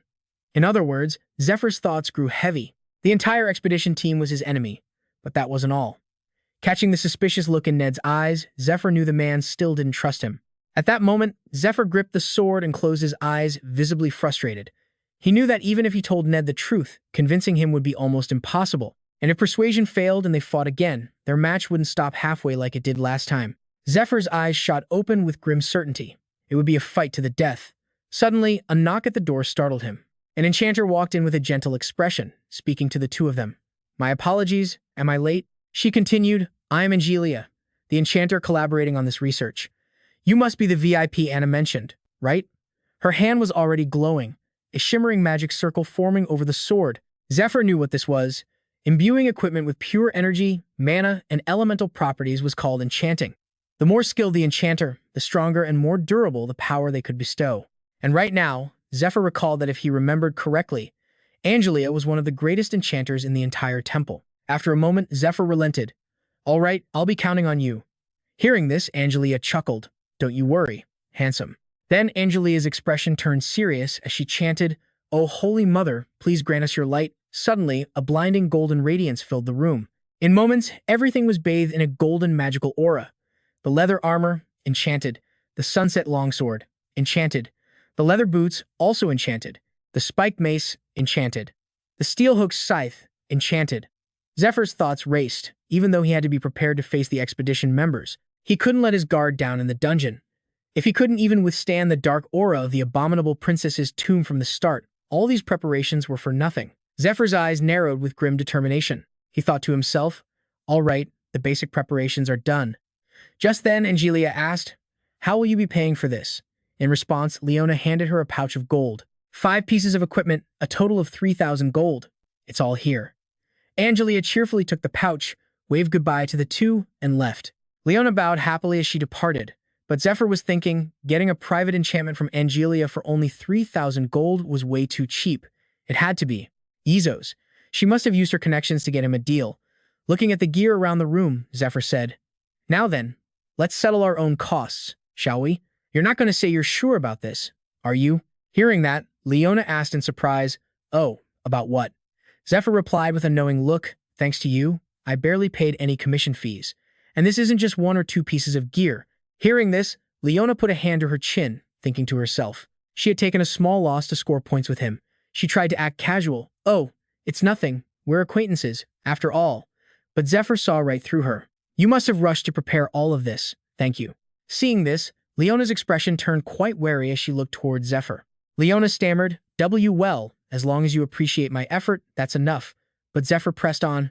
"So, what should I do now?" He looked genuinely worried. "I don't have a single coin left." Leona's jaw dropped in disbelief. "What? VIP? What are you talking about?" Zephyr thought to himself that the byproducts from the Cactus Gorge weren't worth much, and the village in the mountain chasm wasn't exactly a real dungeon. He then calmly stated, "I didn't find anything valuable. I have nothing to give you." Hearing these words, Leona began to panic, stammering, "How is that possible? Not even a single coin? What on earth did you?" Just then, Zephyr held out his hand, showing her a small key. "That's why." Then, Zephyr presented 2 vials, 1 blue and 1 purple. He asked Leona, "Can I pay with these?" He explained, "The first vial is Bellio, the 68th poison of the Poison King Fet. The second is Gagan, the 61st. Leona froze, her mind racing for a long moment. Poisons from the Persephone Guild. Seeing that Leona seemed to want the 2 vials, Zephyr held them up high, just out of her reach. She beamed with excitement. "Of course that works. Give them to me." But as she reached, Zephyr pulled the vials even further away. Leona lunged for them, shouting, "Give them here! Stop messing around." When Zephyr continued to tease her, Leona lost her temper and shrieked. She yelled, completely exasperated, "Do you enjoy teasing people this much?" She demanded again, "Hand them over." After that, Zephyr finally gave the 2 poisons to Leona. He turned his head and said, "Be careful when you sell those. That merchant named Mold is a dangerous man. Don't sell to him." But Leona was ecstatic, clutching the 2 vials and caressing them. She replied to Zephyr's words, "Okay, sure." As Zephyr walked away, Leona waved. "Stay safe, my esteemed guest. Come find me after the expedition. I'll have your change waiting. You better show up." The next morning, at a grand temple, knights and priests gathered, a massive force assembled for war. Hidden within the crowd, a cloaked figure made a quick calculation. "Damn, if you count the temple knights and the healers, just how many people are we talking about?" An old man nearby glanced over, answering the unspoken question. "About 100. Elsewhere, Zephyr stood beside Net, a chilling thought echoing in his mind. "Out of all these faces, only a handful survived in my past life. This time won't be any different." A powerful voice cut through the murmuring. "It seems everyone has arrived." Before them all stood a man with long, golden hair, surveying the crowd below. His name was Lucius. Zephyr's mind went into overdrive. The leader of this entire punitive force is the head of the Temple Knights himself, Lucius. The raid team for the princess's tomb is made up of priests from the Temple of Light, 18 knights, 10 medics, slaves from the hunting squad, 20 people, heretic inquisitors, 12 of them, along with 6 medics and 20 of their own slaves. A grand total of 86 people, split into 2 teams based on their roles. The vanguard for close quarters, combat, and scouting, and the logistics team handling long-range attacks, healing, and magical support. The leadership consisted of 4 key figures: Agno, the chief medic; Leona, head of logistics; Matthias, leader of the vanguard. And as the final name was announced, the crowd erupted in a thunderous chant. "Sir Lucius! Sir Lucius! Oh, holy saint, the man himself, Pontiff Lucius." The Holy Cross is a symbol bestowed by the gods upon their favored children. Those who possess it are called saints while on earth, and they inherit the ultimate authority from the divine. After death, they ascend and become angels to serve the gods directly. Lucius was a prodigy who received his Holy Cross at the tender age of 7. Zephyr thought to himself, "Everyone here worships the saints as if they're already angels.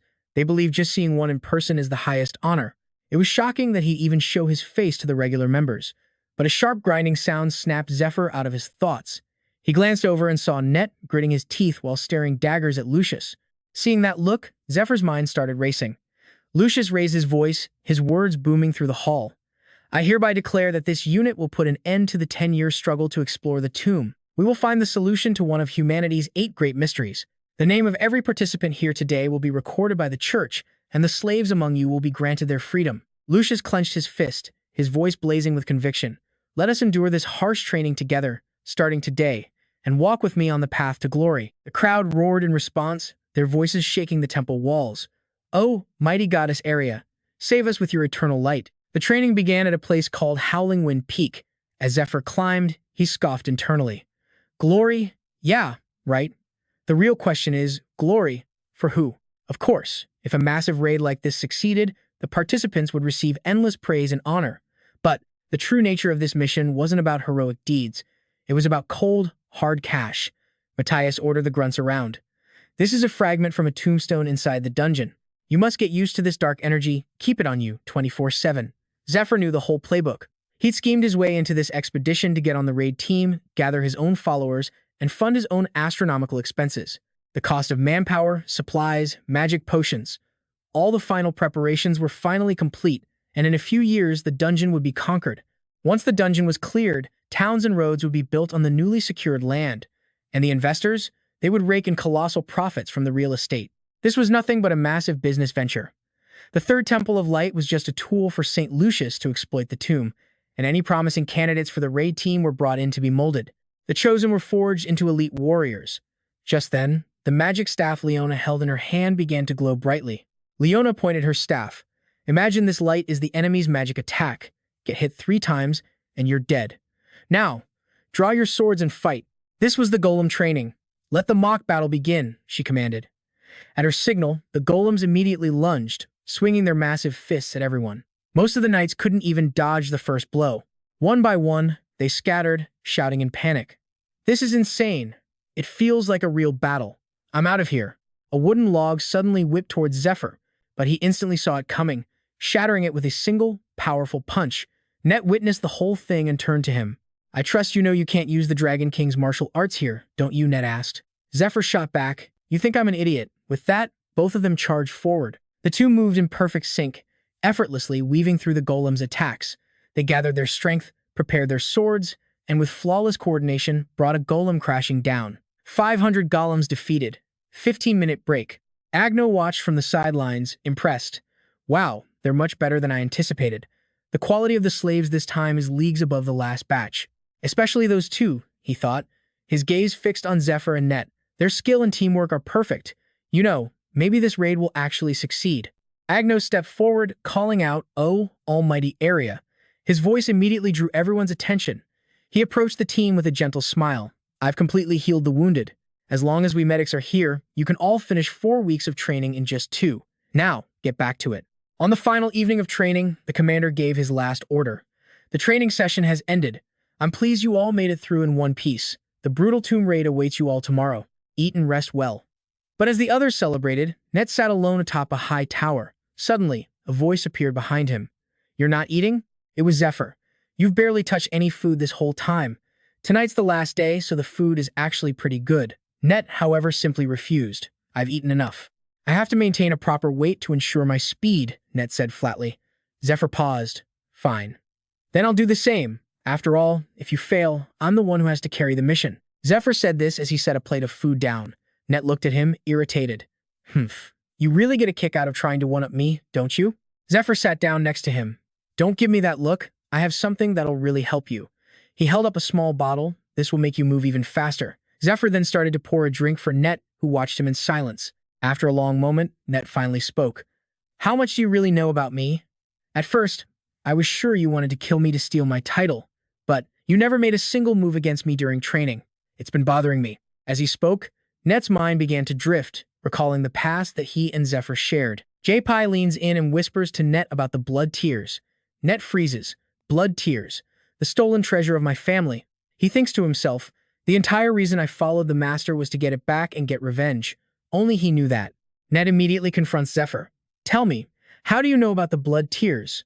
Zephyr coolly replies, "First, I need to know if you can be trusted. Then, we'll talk." After a moment, recalling everything, Net speaks. "You know my secret. Your next move could be to threaten me, or use what you know to get something from me. Instead, you're saying you'll only talk if I'm trustworthy. How strange." Net narrows his eyes. "What's your angle? What do you really want?" He noticed the change in Zephyr. Just a little while ago, all Zephyr wanted was to kill him. Maybe their 2 weeks of forced cooperation actually achieves something after all. Zephyr smirks. "Wrong question. You should be asking where the blood tears is and who has it." Then he leans in, whispering the answer into Net's ear. Net's eyes widen in disbelief. "What?" The scene shifts. A red-haired man leads a young Net to a massive sword, chained and hanging on a rack. The man begins to speak. "Net, this is the heirloom of our family, the Barons of Shire. The demon sword, blood tears." He continues, "Our ancestors received this great treasure after wiping out the demons of the wasteland." Standing before the legendary blade, young Net is completely speechless, his mouth hanging open. Staring at the sword in awe, Net listens as the red-haired man continues. "Afterwards, our ancestors presented this treasure to the king. In return, the king granted our family the title of Baron, and entrusted us with the sacred duty of guarding this sword through the generations." The man finishes, looking at the boy with immense pride. "One day, you will be the Baron of the Shire family. Then, this noble responsibility will fall to you." He ruffles the boy's hair, his voice full of hope. "You must become a knight worthy of this sword, you understand?" Filled with joy from his father's words of faith, Net eagerly replies, "Yes, father." As they walk away, his father laughs heartily. "Ha ha! Perhaps what I should really be leaving you is a piece of my investment portfolio." Suddenly, shouts echo from outside the palace. "Andean, give me back the sword." Inside, it's Net's father, causing a commotion, absolutely furious. "I mortgaged everything, my titles and my rank as a baron." But that had nothing to do with the blood tears. Net's father begs, "Andean, I'm asking you, please give it back to me. Give it back." The scene is pure chaos as soldiers struggle to restrain him. But through it all, Andean just stands there, watching Net's father's rage with a completely calm, detached expression. Seeing Net's father losing his mind, Andean finally breaks his silence, a mocking smile on his face as he asks a simple question. "How dare you cause a scene in the hallowed Temple of Light? Don't get confused, Leonard. Then, before Leonard's hate-filled eyes, he calmly states, "The blood tears never belong to you. It belongs to the Baron of Shire, and since you gambled away that noble title, you no longer have any right to possess it." Hearing this, Leonard snaps. His eyes blaze with killing intent. "You!" He draws his sword from his waist. Fueled by pure, unadulterated rage, he breaks through the knight's blockade and, without a moment's hesitation, brings his sword down towards Andean's head. "You bastard!" Everything happened so fast that Andean could only stand there, frozen, unable to react. But before the blade could connect, a knight at Andean's side slices Leonard's arm clean off. At the same time, another knight thrusts a spear straight through his gut. Andean, still perfectly calm, smirks as he watches Leonard get impaled. Leonard coughs up blood. On the sidelines, his son, Net, witnesses everything and lets out a horrified scream. "Father!" His father collapses at Andean's feet. The man looks down, triumphant. "Be grateful, your blade never touched me. A commoner like you, here in the Temple of Light." He then leans down, pressing Leonard's head to the floor with his foot, and sneers. "To harm me, the son of a noble line. For that crime, we will execute your son as well." With that, Andean and his men turn to leave, leaving Leonard bleeding out on the floor as Net screams in terror. Recounting the story, Net's voice fills with hatred. 12 years ago, going bankrupt was common. At the time, investment in dungeons had exploded in just a few years. Pouring money into raid parties and dungeon exploration rights became a massive trend. The price of artifacts shot through the roof. The economic benefits tied to dungeons seemed endless. For a while, investors were making huge profits. But then, raid parties started failing, one after another. Scammers formed fake raid parties to cheat investors out of their money. After a series of unexpected incidents, the direction of dungeon investment completely shifted, the market crashed, and the dungeon bubble burst, causing an economic crisis. And then there was the Temple of Light. Ned explains that the temple made a fortune by selling off corrupted and worthless items. They con investors, making them believe their money was safe, even as the dungeon bubble was about to pop. Their goal was to sell off as much useless junk as they could to minimize their own losses and maximize their profits. Net's voice trembles with rage as he talks about his father. "My father was one of them, an investor who borrowed money from the temple to buy those investment items. In the end, he went bankrupt and was thrown out onto the street, all because of the greed of the high-ranking priests and the masterminds behind the dungeon bubble crisis. And in the end, they were all acquitted, despite being involved in the biggest financial fraud in history." The image of Andean and his father flashes in his mind. Those people, especially that bastard Andean Lasker, the one who lured my father in. He used their friendship to profit off him and then took his life. So now, I live only for revenge.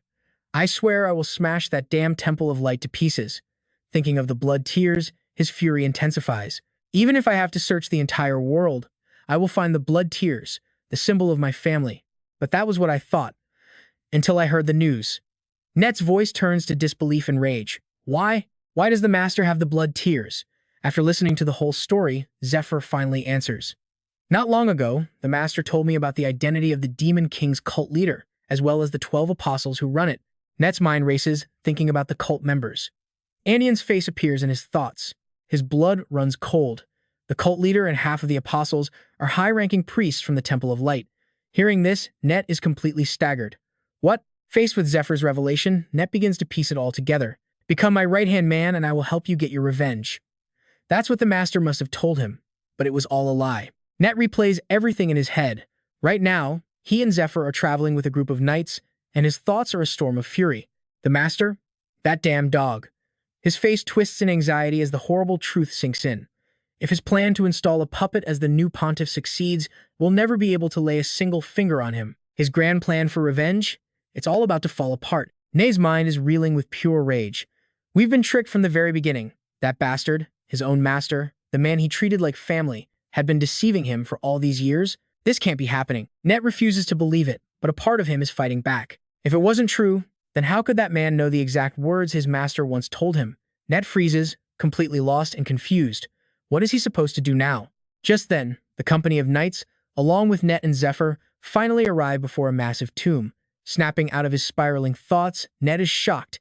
This is the tomb of the Tyrant Queen. Another knight standing next to him sizes up the tomb and thinks to himself, "All the dungeons I've cleared before this, they're nothing compared to this." He starts to worry, a feeling of dread weighing on him. But a brawny old man on the side is just getting excited. "Now this looks like a place worth testing our skills." And with that, they storm through the entrance, right into one of humanity's greatest mysteries. The knights outside see this and start exchanging nervous glances. That's when Arno, leading the vanguard, turns and smiles at them. I'm sure I've mentioned it before, but the Temple of Light has been working to clear this dungeon for 10 straight years. Hearing this, everyone pays closer attention to the dungeon's interior. Arno continues, "Do you see the purification tools everywhere? This means this floor was already cleared and cleansed a very long time ago." He continues explaining the dungeon's layout. It has 9 floors in total. 2F, 3F, 4F. They continue descending. 5F, 6F, 7F. And then he adds, "During our last raid, we successfully cleared our way down to the 7th floor. We even managed to eliminate the guardian monster on the 8th floor." As he mentions the 8th floor, a terrifying image flashes by of knights fighting desperately against hordes of monsters. Arno continues, "But because of a dark aura constantly leaking down from the floor above, then an image of vicious monsters with skeletal forms appears." Arno says, "The monsters here became like this.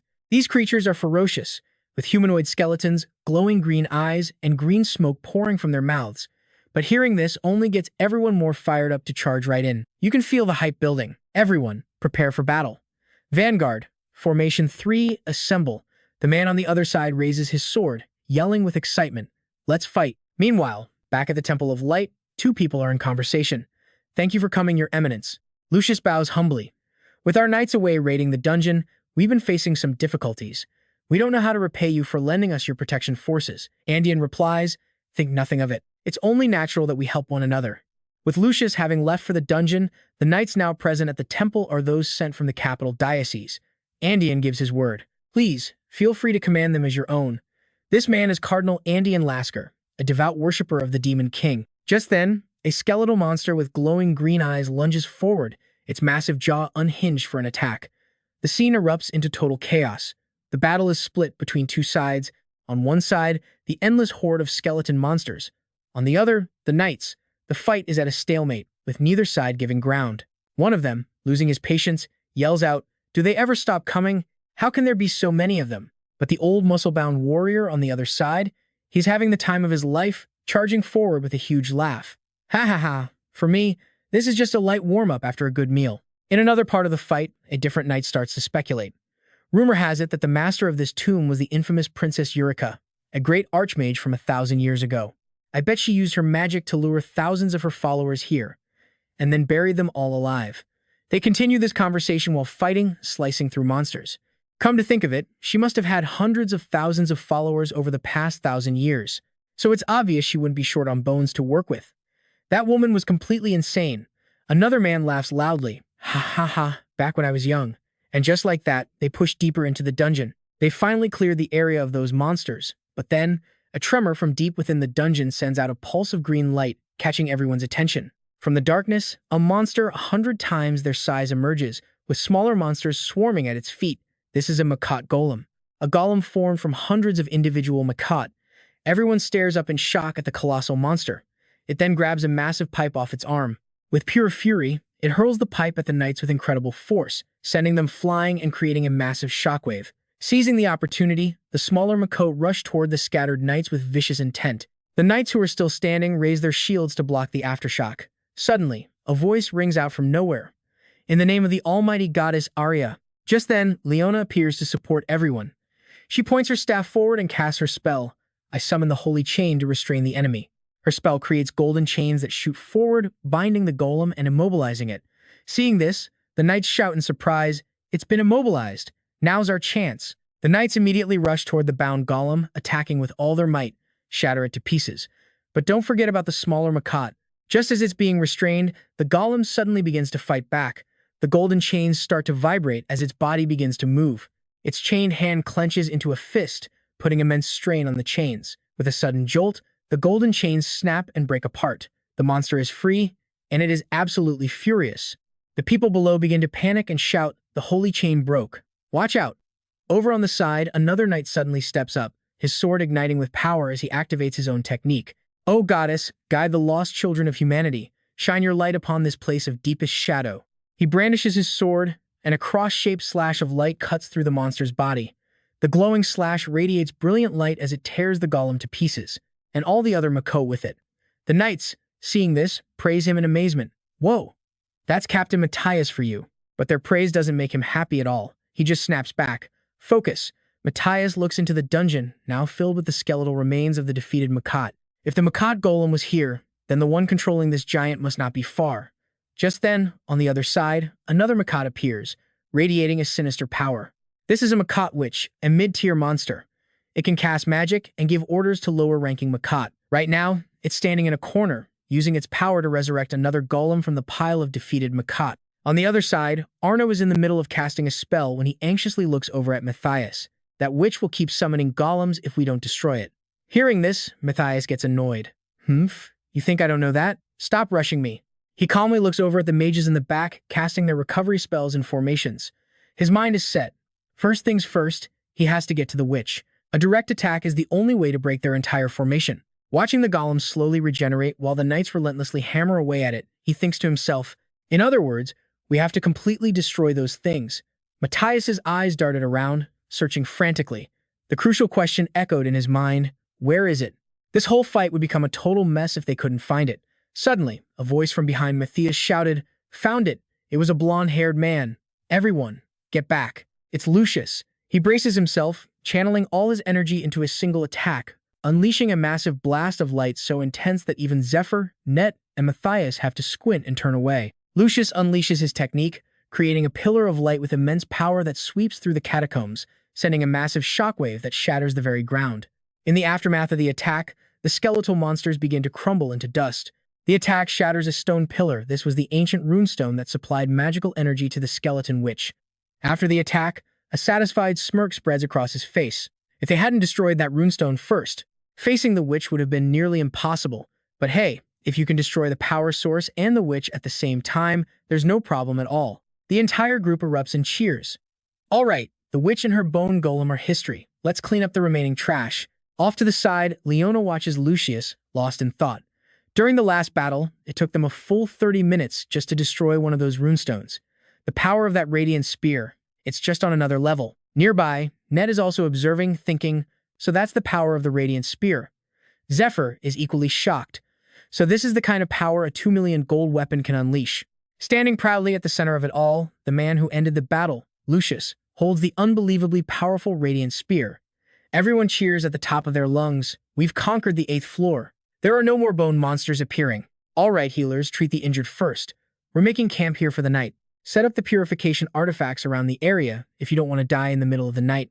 But on the side, Zephyr suddenly sneaks off. He approaches a wall, running his hands over it, thinking, it has to be around here somewhere. Suddenly, he finds it a secret passage. A huge grin spreads across his face. Ah, there you are. Meanwhile, in the makeshift conference room, everyone is deep in discussion. All right, everyone, pay attention. This is the map of the 9th floor. Inside, Lucius, Leona, Agno, and Matthias are sitting together planning their strategy. Lucius begins, I expect it to take 6 days to get from the entrance to the 9th floor's boss room. From now on, we will advance while destroying every single runestone in each area. Hearing this, Leona asks in shock, all of them? But there must be hundreds. No. There are thousands, he replies. If we only destroyed the ones on the direct path to the boss, it would only take 2 days. Sensing her objection, Lucius grips his sword, his expression hardening. Have you forgotten, Leona? We've tried to save time and effort before. Hearing this, she looks incredibly frustrated. But Lucius continues in a stern voice, but this time, we can't afford to repeat the same mistake we made a year ago. At his words, the other 3 look at him, completely stunned. He takes a chess piece and places it on the map, his thoughts drifting back. 1 year ago, we also reached the boss room.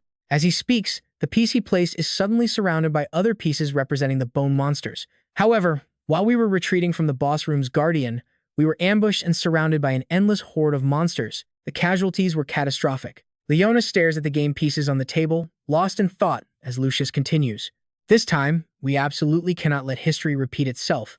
We have to destroy every last one of them, no matter how long it takes. Hearing this, Agno thinks to himself that even if it wasn't the boss room entrance, the expedition team's numbers would plummet if they got surrounded by thousands of monsters. And the more their numbers dwindle, the greater the burden falls on the survivors. Looking at Lucius, he realizes one of the most critical missions of this entire conquest is to preserve their leader's stamina and mana, escorting him to the boss room in peak condition. The more he thought about it, the more he believed it was possible. If Lucius was in his current state, he could definitely defeat that monster. A year ago, the horrifying image of the dungeon boss flashes in their minds, Both Lucius and Agno tense up at the memory. Agno recalls just looking at that thing. It felt like all my strength just vanished. The boss room guardian was on a whole different level from the other monsters. Clad in iron armor, it radiated a terrifying aura. Its purple eyes filled with a horrifying light. Suddenly, everyone senses something and their gazes snap towards the entrance. Matthias storms over, yanking back the curtain flap angrily. What is it? But then, his eyes widen in pure terror. What? Matthias stares outside to see a massive monster attacking his men. He yells in horror. It's a Shoggoth. Outside, people are screaming in panic. Help me. Healer. Where's the healer? Matthias is completely bewildered, thinking, what the hell is this? I had 5 Shoggoths prepared for a later strategy. Outside, the knights are in a full-blown panic, screaming, run for your lives. The screams only make him more confused, his eyes wide with disbelief. But not now. It's not time to use them yet. Which absolute moron? In that exact instant, all 4 of them looked towards the same spot. The reason all 4 captains focused on one location was because of something intangible instinct, a sixth sense. All powerful beings possess the ability to smell danger more keenly than anyone else. Outside, Zephyr had just activated the switch in the secret passage. He's stunned to see a large steering wheel emerge from the wall. What are you guys looking at? He grabs the wheel and pulls it down. Instantly, the ground where the mages and knights are standing begins to crack and break apart. The tomb itself starts shifting, causing Matthias to lose his footing and fall. The catacombs transform, with square pillars of varying heights jutting out everywhere, breaking up the terrain. The Shoggoth is dragged down into the chaos as well. At the Demon King's assembly, just before the expedition members were announced, voices echoed in the hall. A powerful barrier covers the boss room door. It can only be opened by defeating the gatekeeper monster. Inside, knights stood in neat, solemn rows, listening to the announcement. Furthermore, the door will close after we enter. The only way out is to kill the boss. Matthias is grimly explaining the plan to everyone. That is all the information the reconnaissance teams have managed to gather from the magic circles on the gate. Suddenly, someone raises their hand with a question. Can't we just break down the wall? Hearing this, Matthias glares irritably at the person who spoke. So, what was the point of a 15-day conquest? The deeper they went, the stronger the shield became, making it impossible to break the wall. But the expedition leader, Lucioshi, was a man with deep pockets, and he'd found a temporary solution. He revealed his trump card, a radiant golden sword from the royal family's vault, a legendary artifact borrowed from the Pope himself. This weapon, the Blade of Permanence, was a treasure belonging to the Pope, and Lucius had rented it for a staggering 100,000 gold. The down payment alone was 10,000 gold. Matthias laid out the plan. They would wedge the holy artifact into the middle of the gate. Even a door crafted by the great sage couldn't possibly destroy a sacred weapon. Down below, the team listened intently, their expressions grim and focused. The Vanguard's job was simple. Treat Lucius like a boss monster, attack him relentlessly, and push him far away from the gate. That's when Ned would make his move, swiftly snatching the dragon heart before escaping through the door. But then, a dark, cunning look flashed across Matthias's face as he gave a new, secret order. Awaken the Sopgoth. Sopgoth, a terrifying biological weapon that grows stronger by absorbing the magic of its victims, all while corroding the minds of anyone it touches. Matthias knew Lucius and the other captains had powerful magic resistance. The Sopgoth's mental corruption wouldn't affect them. The ordinary priests, however, they stood no chance against the mind-eating poison of 5 of these monsters. Outside, the chaos had already begun. Lucius was completely bewildered as his own knights began slaughtering each other. This was Matthias's real plan. The pandemonium from the berserk priests would buy them 30 seconds, and the time it took for the others to purify or eliminate the corrupted members, over 3 minutes, a massive window of opportunity. Standing amidst the carnage, Matthias couldn't help but smile smugly. We just need to light the fuse, he gloated. Our leader will handle Lucius. We slip away, nice and easy, and report the dungeon conquest as a failure. He then passed around vials of a purple liquid he'd prepared. This was a special potion. With just one sip, the slave seals placed on them would temporarily vanish. Any compulsory orders from the priests would be useless. Matthias then approached Zephyr and handed him a red horn, the Horn of Hypnos, an instrument capable of controlling the Sopgoth. Not only that, the horn would protect its wielder from the Sopgoth's attacks and mental corruption. Matthias handed one to everyone for protection, warning them not to mess around before the mission. Zephyr stared at the horn, utterly astonished. A knowing smile spread across his face as he held the instrument, and now, the scene shifts. We see Zephyr, standing inside the gate, smugly looking out at the chaos he orchestrated. How touching, he thought sarcastically, as everyone outside ripped each other to shreds. Everyone's in a panic, crying that they're about to die. Zephyr raised the horn to his lips, but with healers present, this massacre won't get too out of hand. Outside, someone heard the horns call and froze. That sound. In that moment, the Sopgoth crawled out from the knight's own pouches. The swarm grew exponentially, overwhelming everyone and sparking absolute terror. Sopgoth, they screamed. From behind the wall, Zephyr's voice boomed. Group up in one spot, surround them so the healers can purify them. But as everyone scrambled to obey, Zephyr himself darted in the opposite direction, a wicked grin on his face. Perfect, he thought. Just keep this up. He rushed towards the wall, his hand reaching for a hidden chamber. But then he stopped. A split-second hesitation. When he turned back, he realized every single eye was locked onto him. Matthias froze. He remembered Ned introducing this very man to him. His name is Zephyr. He was sent to support my mission. The realization hit Matthias like a ton of bricks. He's supposed to be Ned's support. What the hell is he doing over there? Zephyr ignored their stares and pressed the hidden switch. A large wheel emerged from the wall. Annoyed by their gawking, he scoffed, "What are you looking at?" He pulled the lever down, a thought crossing his mind. This function. They didn't discover it until 3 years after this expedition. The very ground beneath the priests and knights began to crack and shatter. It reactivates when the dungeon is used as a shield against the demon tribe, Zephyr thought. And just like that, Lucius and Matthias were caught. The entire structure was a trap designed to randomly change its internal layout by shifting every single room within the tomb. From his high vantage point, Zephyr watched contentedly as the secret chamber swallowed them whole. He had conquered this place before with his comrades. He knew its every secret. Down below, Lucius looked up at Zephyr, completely frozen in shock. Matthias's words from before echoed in his mind. He single-handedly wiped out a goblin nest, just to get our attention for this 20-day expedition. We should interrogate him, check if he's a spy for the Demon King. Lucius glared up, gritting his teeth in pure rage. The tall, silver-haired man. It was the slave Matthias had warned him about. Is he really one of the Demon King's minions? But even then, a sliver of confidence remained. Lucius still had a trump card. It doesn't matter, he thought. As long as he bears the slave seal, he cannot disobey my commands. Lucius pointed his sword, activating the seal's power. Stop, but Zephyr didn't even flinch, continuing his escape without a hint of being affected. Lucius panicked, his brows furrowed in disbelief. He's not stopping. It was then that Matthias, clenching his fists in fury, remembered the potion. This is a special potion from the leader. Just drink it, and the slave seal will temporarily disappear. All compulsory orders from the priest will be nullified. The devastating truth dawned on him. It's the effect of the potion I gave him. Matthias was seeing red, biting down so hard he could taste blood. He roared in fury, raising his sword as it began to glow with a blinding golden light. "You damn bastard," he screamed. "May the goddess forgive me for this." But before he could unleash his attack, slash, Ned appeared in a flash, his blade slicing clean through Matthias's sword arm. The weapon Ned used was an Arumi, a whip sword from the east. It was a weapon so flexible it could be hidden in a belt, wrapping around a target like a viper before slicing them to pieces.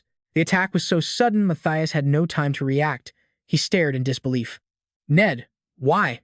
Blood sprayed from his severed arm, painting the dungeon walls. Ned remained silent, his expression cold as ice as he held his blood-soaked blade, his gaze sharp as a knife. Then, he turned and fled, leaving Matthias to scream after him from behind. As he ran, Ned calculated his next move. "I've stopped Matthias, but there's one more obstacle. I have to deal with Zephyr myself." On the other side, Lucius launched his own desperate attack straight at Zephyr. The blast rocketed towards Zephyr's back, just about to hit its mark. He was cornered, but at the last possible second, a wall materialized from nowhere, absorbing the full force of the attack. And just like that, Zephyr was gone. Lucius stared, his mind reeling in pure disbelief. Meanwhile, Zephyr just laughed as he sprinted away, thinking, "Too bad for you guys. Right now, I'm completely invincible." A brilliant aura suddenly flared to life, wrapping around his body. This was it, temporary super luck. A powerful shield of good fortune. It had 3 uses, and he just burned through the first one. Zephyr smirked to himself.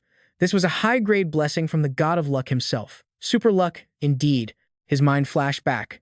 The gods had granted him a revival privilege to help him out, something he could check after his regression. He muttered under his breath, "The moment I was reborn."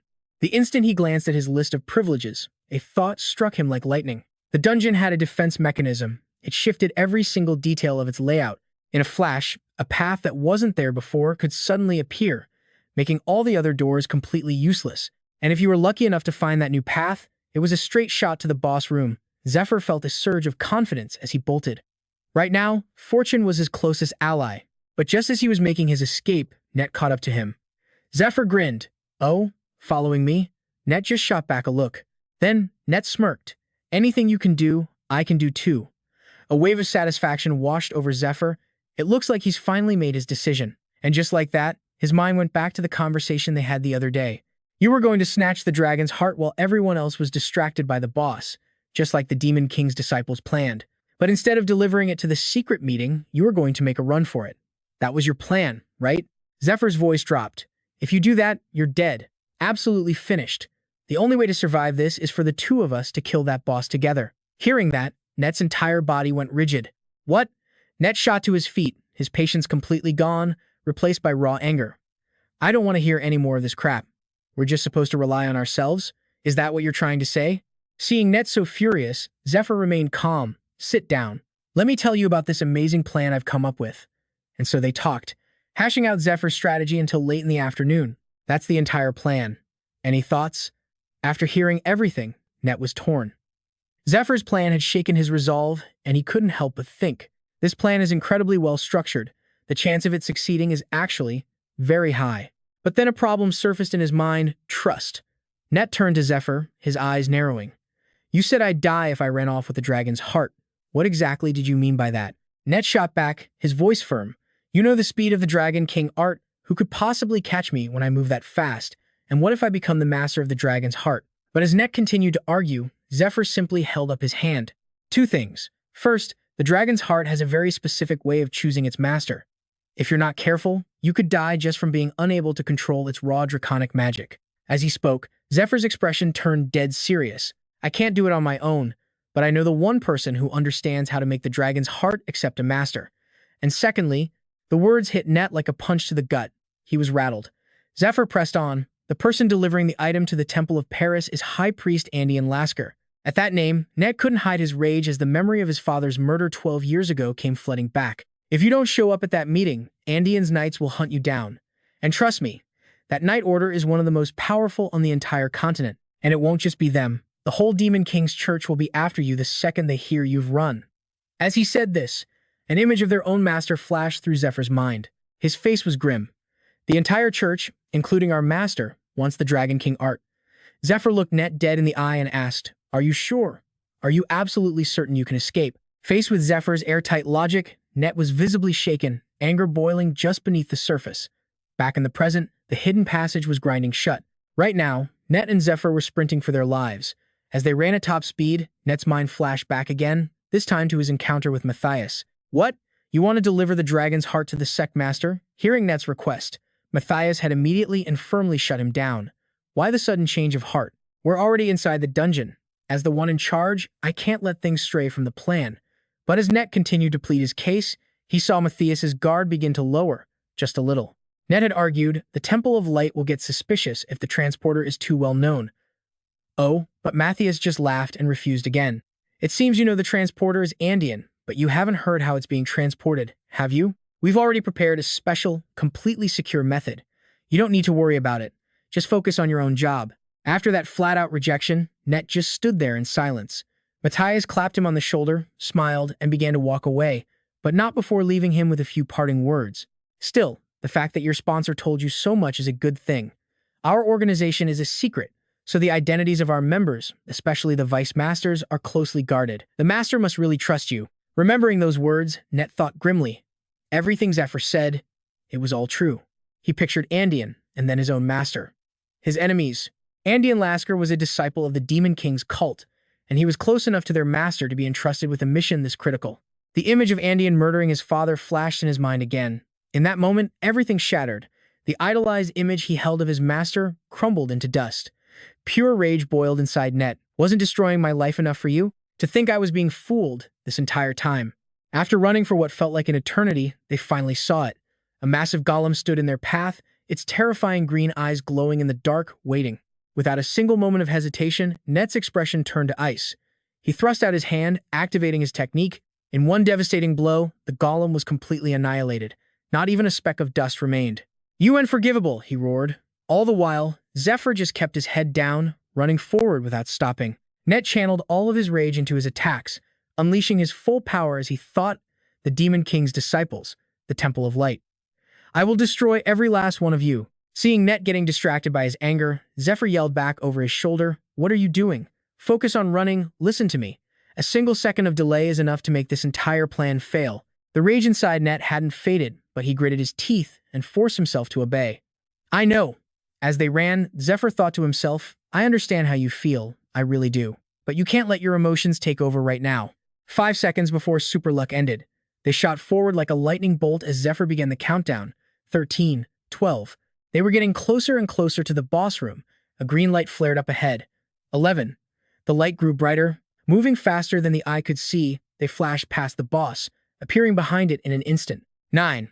Their sudden appearance didn't go unnoticed. The boss whipped its head around, its eyes burning with pure killing intent. They kept closing the distance. Zephyr's heart pounded as he counted. 8. He and Net were pushing their speed to the absolute limit. The boss let out a furious roar as it drew its massive deadly sword. My heart.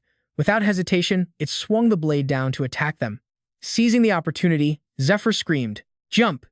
And just as the colossal monster's sword crashed down, both of them dove to opposite sides, narrowly dodging the devastating blow. And then a flash of blue light hits them right in the face. Their hearts hammer in their chests. This is it. That light is the gateway, the path straight to the boss room.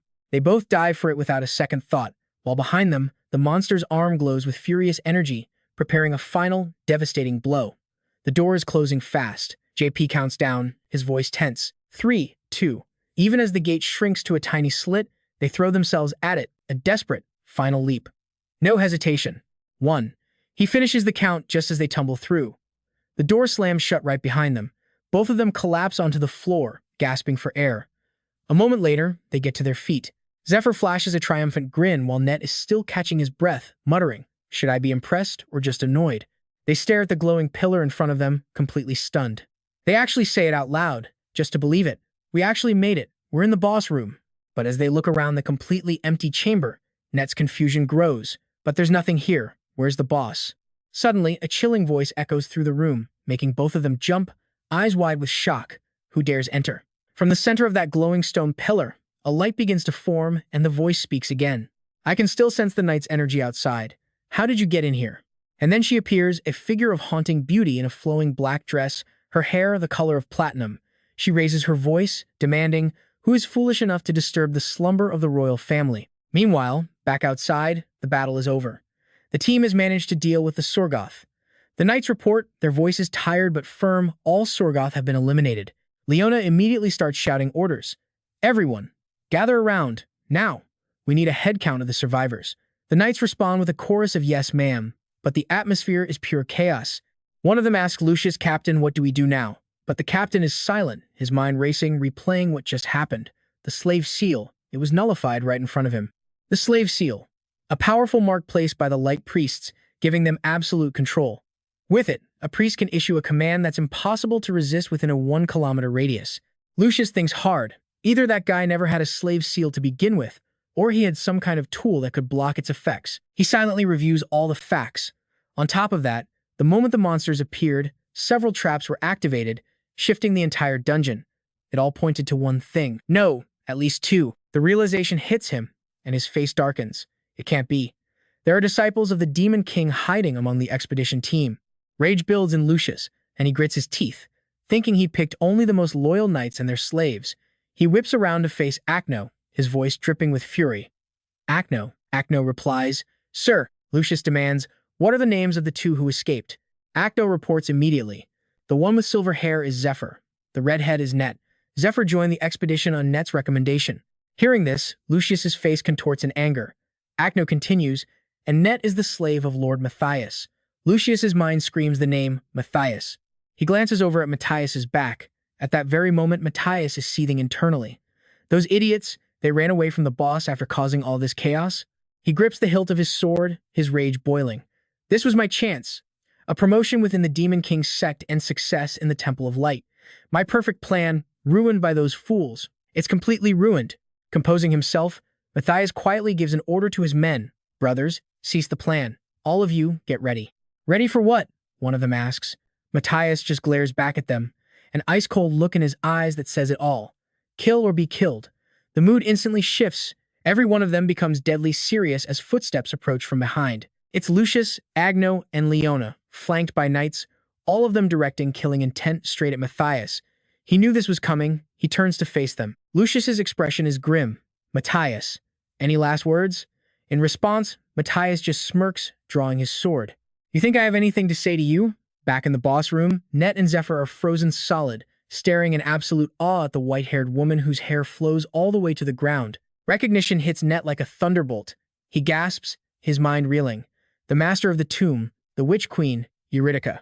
His mind flashes back to the history books. He thinks with dawning horror, I can't believe it. She's the one who massacred thousands of her own people 1,000 years ago. But he keeps staring at the princess, at her elegant and noble appearance, and a seed of doubt is planted. How could someone so graceful, so beautiful, be a monster? Net stands there, completely mesmerized, thinking, could history have been wrong? How could a person like this commit such brutal acts? He continues to spiral, thinking, I can't believe I disturbed the tomb of such a pitiful princess, all for a dragon's stone that might not even be here. He then looks into her ruby-red eyes, which seem to hold an ocean of sadness. Net finds himself thinking, those eyes, they're so full of pain. Staring into them, a thought forms in his mind, unbidden. If only I could ease that sorrow. He feels an overwhelming urge. I would do anything. But suddenly, he hears footsteps approaching from behind him. An instant later, Zephyr grabs Net by the back of his collar, yanking him back just as he was about to step into a glowing magic circle on the floor. Net stumbles back, completely confused, unable to say a word. Zephyr's face is twisted with frustration, his brow furrowed. You idiot, he hisses. Look where you're going. In his mind, Zephyr is screaming. I can't believe he fell for such a basic hypnosis spell. This isn't like him at all. He figures it out. It must be because that master of his, Matthias, was deceiving him for all those years. His mind must be unstable. Jerked back to reality by Zephyr, Net finally sees it. He breaks out in a cold sweat, staring in horror. A magic circle. Before him, an intricate trap of swirling runes pulses with dangerous energy. Net finally snaps out of it, saying, a trap. And I almost walked right into it. Suddenly, a loud, clear laugh rings through the chamber. Net tenses up, looking for the source. He sees Princess Eurydica, her back still turned to them. She laughs again. What a shame. Then, she slowly turns around, her face now a mask of pure evil. Her eyes glow a demonic blood red. A cruel smile spreads across her lips as she speaks with chilling glee. I was so close. I almost devoured you whole. Seeing this, Zephyr's expression turns serious. He thinks to himself, it's time. At that exact moment, Witch Queen Eurydica lets out a horrifying shriek, baring her fangs as she lunges straight for Zephyr and Net. She opens her mouth impossibly wide, revealing rows of razor-sharp teeth, ready to swallow them both as she screams one single word. D-I-I-I-I-E. As Princess Eurydica rushes forward, hundreds of long, ghostly arms, glowing red and blue, erupt from her body, swarming towards Net and Zephy in a massive, terrifying illusion. In the middle of all this chaos, Zephy finds the time to joke, hey, there's your girlfriend. Which makes Net scream back in fury. Shut up. It was an illusion. That's all. With a thunderous boom, Princess Eurydica crashed down between them, blasting Trinette and Zephyr away before they could even react. Stunned, Zephyr could only stare at the hundreds of arms sprouting from the princess, his mind racing. The legends, they were true. Absorber hands. The red arms drain life force, and the blue arms devour magic. Archmage Eurydica could summon hundreds of these at once. He remembered reading the reports from past dungeon raids. Countless squad members had fallen prey to this exact skill, their bodies becoming nothing more than fuel for the princess. He recalled the tales of how Lucius himself was nearly drained of all his strength and magic by her. Even on the brink of death, he fought on, determined to destroy her. Now, as Zephyr stared at those menacing arms, he could feel the princess's gaze on him, a look that wished for nothing more than his utter defeat. A voice echoed in his mind. He's always been waiting for that moment. And right then, under a brilliant halo of light, the god of death sat enthroned, looking down. He had granted a special grace, the skill, Steel Wall, sponsored by the god USRA himself. The terms were simple, but terrifying. All exhaustion and damage the user takes while the skill is active gets converted into debt. That debt comes crashing back down on the user the second their magic points hit zero. A wicked, eager smile spread across the god of death's face. Meanwhile, back at the now silent castle gate, a new group arrived. Healers and warriors, armed to the teeth, marched through the entrance. At the head of the formation was Lucius, his face a mask of pure fury. His brow furrowed as he snarled, Matthias, how dare you ruin 10 years of our hard work? When he demanded, did you switch sides? Matthias Grimmer simply met his gaze, his expression unreadable, and said nothing at all. But inside, his mind was spinning, teeth clenched. Lucius isn't an idiot. He must know that Sagoth and the other slaves can neutralize the control seals. Matthias weighed his options. With the truth laid bare like this, he can't feign ignorance. Lucius is questioning him, but he's still uncertain. He thought further. The slaves couldn't have escaped on their own, and he had no idea how the dungeon's layout might have changed. His thoughts turned darker. Even if he managed to escape, if this crucial mission failed, he'd return empty-handed. The leaders of the Demon King's assembly would execute him for sure. In that instant, his resolve hardened. Matthias gripped his sharp sword and took a defiant step forward. A single thought echoed in his mind with absolute clarity. I have to kill him. To live, I must kill Lucius, right here and now. Sword in hand, Matthias Grimmer walked forward coolly, looking straight at Lucius. Then, he let out a loud, mocking laugh. When, you ask? Without a trace of fear, he met Lucius's glare. Do you really want to know? But inside, he was cursing his luck. This is bad. He scanned Lucius's forces priests armed with legendary-grade artifacts. Surrounded by healers and warrior priests, his options were limited. He couldn't use the boss or Sagoth to take them out now. Matthias shot them a defiant look, his mind racing. There's only one way out of this, he thought to himself. To them, my allies over here are the enemy. But seeing his own people hidden on the other side, a glimmer of hope appeared. They have no idea my own faction is hiding over there, too. His eyes narrowed, calculations flying through his head. If I can just create an opening, I'll have a chance. Suddenly, Matthias held 4 fingers up behind his back, a signal. A masked man on his side saw it, his eyes widening in surprise, but he remained silent. Slowly, Matthias lowered 1 finger at a time, signaling his comrades. The masked man understood instantly. Take the potion on the count of 1. Got it. Plan C. He immediately pulled out a small vial. It wasn't just any potion. It was a special elixir supplied by the Demon King's assembly, designed to nullify the effects of the slave seals. At that moment, Matthias raised his voice, a thrill in his eyes. Let's duel like gentlemen. He continued. Defeat me, and I'll tell you everything. Inside, he was counting down. 3. Lucius's eyes narrowed with suspicion. He could sense something was wrong. Matthias lowered another finger, giving the 2-finger signal. 2, he thought. Arrogantly, he taunted, if you win. He then raised a single finger, but it was too late. Lucius shouted a single command. All of you. The order was given. Attack Matthias. Lucius's voice boomed, activating the slave seals, the brands the priests carve onto slaves to control their every move. With this seal, a priest's command is absolute. Rage twisted Matthias's face. Damn it, 1 step too slow. In that split second, the precious vial of medicine slipped from his grasp and shattered on the ground. His own soldiers cried out in panic, their voices filled with despair. Sir Matthias, we don't want to do this. Hearing their cries, Matthias glared at them with pure murder in his eyes, roaring in frustration. You useless bastards. Lucius stood tall, his expression cold and unflinching. My command comes from the Holy See. It's on par with the word of the Pope himself. When these slaves obey my order, they will not follow the command of any other priest, he finished. In other words, the only way to stop them now is to kill them. Lucius closed his eyes for a moment, his voice softening with regret. What a shame, Matthias. His mind drifted back to his childhood, to when he first entered the academy at just 12 years old. You were always my friend. We fought side by side through countless battles, Lucius remembered, his voice laced with pain. I'm 32 now. We were so close we didn't even need words to understand each other. To think you would betray me. A tense silence fell as dozens of eyes locked, every man ready to kill. Lucius spoke again, his voice hard as steel. First, disarm every trap you've set. A short while later, the ground was littered with the mangled corpses of the slaves. Each body was a gruesome canvas, bathed in crimson. But there was something else, something horrifying. From their mouths, from every wound on their bodies, a grotesque alien creature was crawling out. Engraving beetles, Lucius thought, his face grim. The very parasites the demon emperor's cultists raise inside their own bodies. The incredible fighting power of those slave insects, it all came from the strengthening effect of these beetles. And here's the trick. The Demon King's seal isn't carved onto his followers. It's carved onto the shells of these bugs. This creates a brilliant loophole. While the law says you can only bear the mark of one god, this lets them be 2 things at once, a priest or slave of the temple, and secretly, a follower of the Demon King. Without hesitation, Lucius brings his foot down hard, crushing the marked bug that scurried near his feet into paste. He lets out a sharp, frustrated sigh, his eyes narrowing. You've really disappointed me, Matthias. I trusted you completely with recruiting the slaves. Lucius's gaze falls on Matthias, who is pinned to the wall, bound by golden chains and pierced by enchanted swords. Aino stands right beside him, scanning the bodies on the floor and thinking to himself, I can't believe they were all followers of the Demon King. Matthias built a truly terrifying force. But, he pauses, looking from Matthias to Lucius. The commander is still overwhelmingly stronger, he affirmed internally. Matthias struggles for every breath, the last fight having completely wrecked him. He glares at Lucius, cursing under his breath. Damn it, I knew this wouldn't be easy, but I never imagined it would be this hard. My sword couldn't even touch him, not once. Matthias replays the brief, one-sided clash in his mind. Is the power gap between us really this hopeless? He grits out.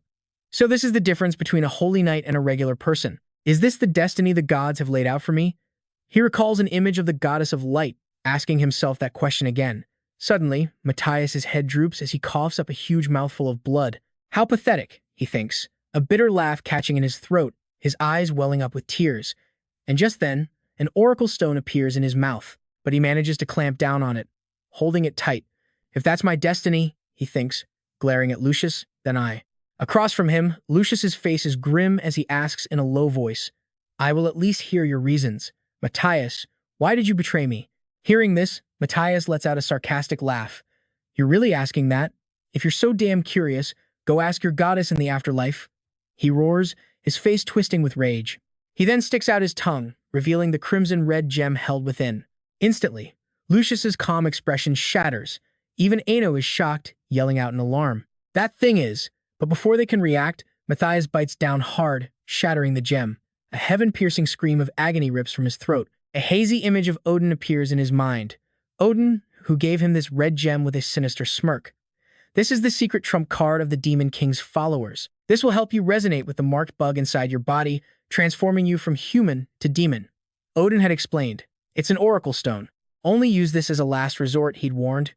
Because once you use it, you can never go back to being human again. Despite that warning, the Matthias of now is changing, becoming more twisted, more terrifying, more grotesque.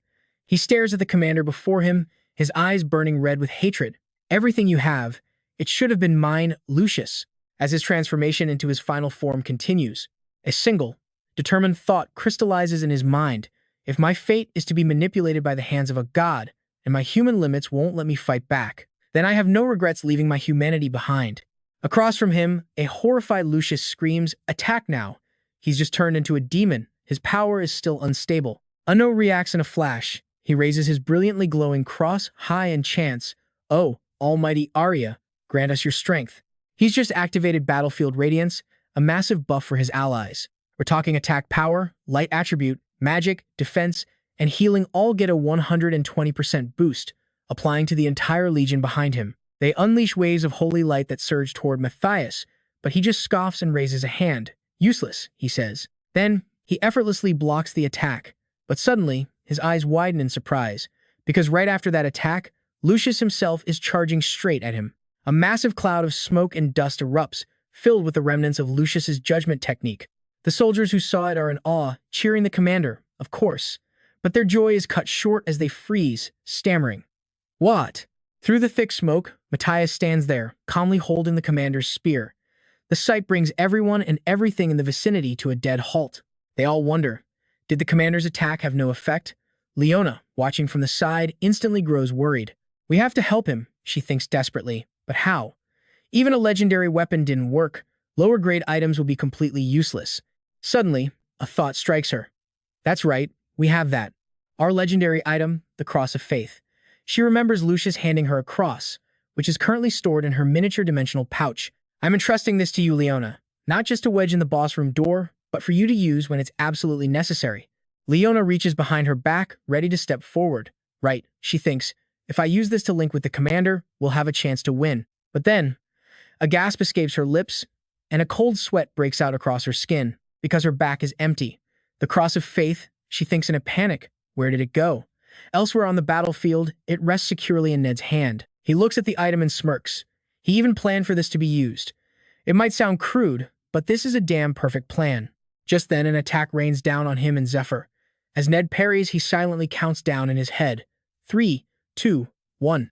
Finally, the two of them stand before the boss in front of them. Ned glances at Zephyr, thinking, perfect. Everything happened exactly as Zephyr said. We just had to dodge for 15 seconds for the skill to disappear. The boss can't use large-scale attacks back-to-back. Those kinds of skills require the user to calculate complex magic formulas in their head. Using too many big skills in a row would cause their brain to overload and melt down. A user has to mix in smaller skills to let their brain cool off. Good equipment can only lessen the strain on the brain, it can't change the fundamental rules. Now is our chance to attack, Ned thinks decisively. Suddenly, the corner of the boss's mouth curls into a slight smile. Then, waves of thorny vines whip towards them, as Ned instantly calculates his next move. 1 step back, 3 steps to the side. With that decided, he and Zephyr successfully scrambled up the mass of sharp, thorny vines. The two of them surged upwards like twin bolts of lightning.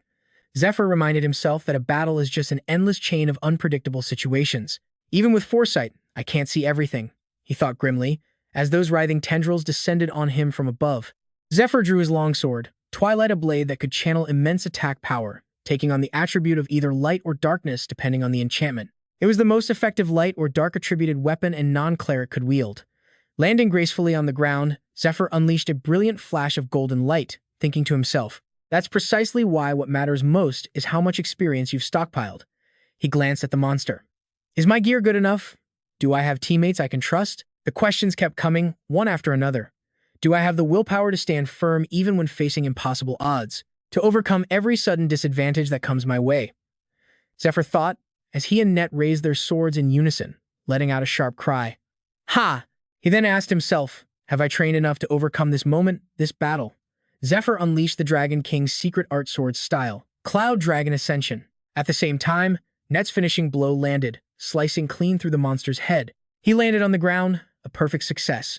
But of course, the severed part began to convulse violently. And from that very spot, a brand new head started to grow. It's not over yet. The thought flashed through both their minds. It's changing form. They watched the grotesque hybrid transform before them, but a faint smirk appeared on Zephyr's lips. He dropped into a low stance, facing it head-on. I've been waiting for this exact moment. With that thought, he yelled to his partner, Net. His teammate shot back a reply instantly. I know. And with that, he launched himself forward. In the blink of an eye, Net was face to face with the regenerating Eurydica. He remembered Zephyr's words from before, how he mentioned that even using the Dragon King's secret art, it would be impossible to kill that monster. Once its head is destroyed, it enters its second form, becoming even stronger.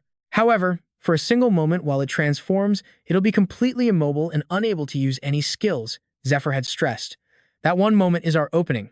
Thinking of this, Net reached for the spatial bag in his hand. He twisted it open with ease. Instantly, the Cross of Faith appeared, plunging straight into the beast and forcing a horrifying shriek from its throat. The legendary item reacted to the unholy power, unleashing the mighty holy energy stored within the Holy Cross of Faith. Eurydica continued to scream, recoiling from the blinding light, but it still reached out a hand. It wanted to tear the cross from its body, but Zephyr wasn't about to let that happen. He leaped forward, cleanly severing its defiant hand. He gave a cocky smile, thinking, the Holy Cross of Faith will nullify most of the damage. All we have to do is finish it off while it's trying to remove the cross. Even for a legendary item, there's a limit to its holy power. Once it runs out, it's just a useless chunk of metal. Nothing more, nothing less. That's why Lucius, who spent a fortune to rent it, never intended to use it for attack in the first place, he thought. With a chi, continued, well, it's not my money anyway, as he swung his sword again, slicing off another one of Eurydica's limbs with a disgusted look. The light from the Holy Cross of Faith began to dim. Zephyr noticed immediately. The light on the Holy Cross of Faith is fading. That means it's lost its ability to identify enemies. He and Net glanced at the weakened beast beneath the cross, clicking their tongues. Damn, it's tough. It won't even give us a second to breathe. Zephyr tossed aside his low-quality sword. The weapons I prepared earlier, they're all out of holy power. What did I expect from this cheap junk? I wonder how Lucius's group is doing. If Matthias has already been demonized, then, he mused, tilting his head back to down a mana potion, restoring the magic he'd just spent. Well, with the Goddess of Light backing him, he's not going to die that easily, he murmured to himself. Tossing aside 3 empty potion bottles, he thought if he did, nothing could save this situation. Just then, the monster's eye twitched violently again. Net, who was standing guard, immediately put up a defensive front, but Zephyr called out to him, forget it. In its current state, it can't recover. But if it dies completely, the gate will open and the Guardian will rush in. Let's find the Heartstone first, he said calmly, tossing something towards Net. Net easily caught the object and examined it. A mana recovery potion. Zephyr just said, use it. Who knows what'll happen while we're searching for the Heartstone. With that, Zephyr turned and walked away, leaving Net with a whirlwind of thoughts. The final boss of a dungeon known as one of the 8 great mysteries of the world, defeated by just 2 people. It's truly a miracle, he thought in awe. I thought I was pretty strong, but not strong enough to make a miracle like this happen.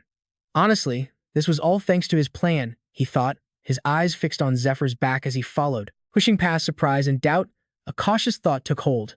It's like he looks down on everything from some higher plane. Just as Net was thinking this, a loud noise from behind them snapped both of their attentions back. From behind the massive gate, a series of knocking sounds suddenly rang out. The silhouette of a suit of armor holding a large wooden sword appeared. Something strange was oozing from it as it let out a low groan. Of. A George Eos knight, in its most wretched and disgusting form, materialized, propping itself up on its wooden sword. A faint magical aura radiated from it, and more knights began to appear, all groaning in unison. The magical energy swelled, spilling through the doorway. In moments, it was thick enough to fill the entire chamber. That malevolent aura flowed towards the weakened creature on the ground, making it cry out in a long, drawn-out scream. This power, she shuddered. George Eos. My knight, she stammered, tears of emotion streaming down her face. As soon as she absorbed the magical energy, her body began to transform instantly. Net stood there, stunned, defensively raising a hand as he asked with total confusion, What in the world is going on? Zephyr didn't have a clue either, replying, I don't know. This was nothing like the dungeon conquest report from Lucius that he'd read in the other timeline. He processed it all internally, and then he understood. Unlike Lucius, who entered the boss room after defeating the guardian monster, their future had changed because that thing was never destroyed. Eurydica had now reformed her body, though her original appearance was still blurry and indistinct. Her gaze fell upon the holy pillar of faith. Then she simply raised a hand and pointed. Instantly, a chasm ripped open in the floor, swallowing the pillar whole. Once it was gone, her eyes shifted back to them. In a flash, Zephyr and Net charged forward. With weapons raised, they aimed to cleave right through her body, both shouting in unison. But as their blades made contact, a sudden shock ran through them. Net thought in a panic, there's no feeling of impact. This skill again. Zephyr realized it too. Medias anciens spatial distortion. And then, a magic circle flared to life right under their feet. In the blink of an eye, a tangled mess of razor-sharp thorns erupted from the ground, forcing them to scramble and dodge desperately. Net's eyes shot wide open, staring as Eurydica lunged straight for him. As her hand reached out, his mind screamed one thing, too fast. But in that critical moment, Zephyr rushed in to help, yelling, Don't even think about it. And just like that, he successfully snagged Eurydica with his iron chain lasso. Get over here, Zephyr roared, gripping the chain tight. In response, Eurydica just let out a furious, high-pitched shriek. Woohoo!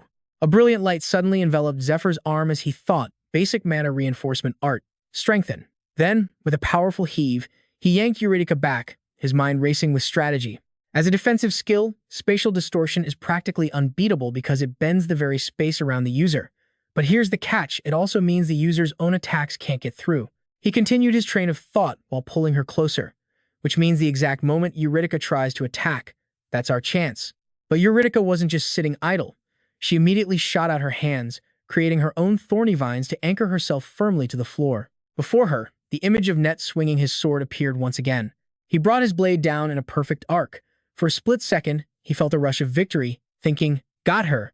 The attack landed. But his triumphant thought choked in his throat, replaced by sheer, horrified disbelief as he saw the slash mark, heading straight for him. What?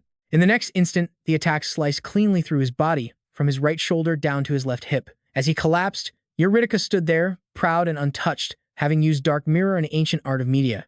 This was a technique that reflected all incoming damage, amplifying it by 300% based on the user's mastery. Eurydica casually pointed a hand at the fallen Net. A stream of mana shot forward, powerfully forming a dark hand that slammed down on him. Erriger! Net screamed as he took the full force of the blow. At that moment, a fist flew in. Zephyr was hammering Eurydica's back with a series of brutal punches.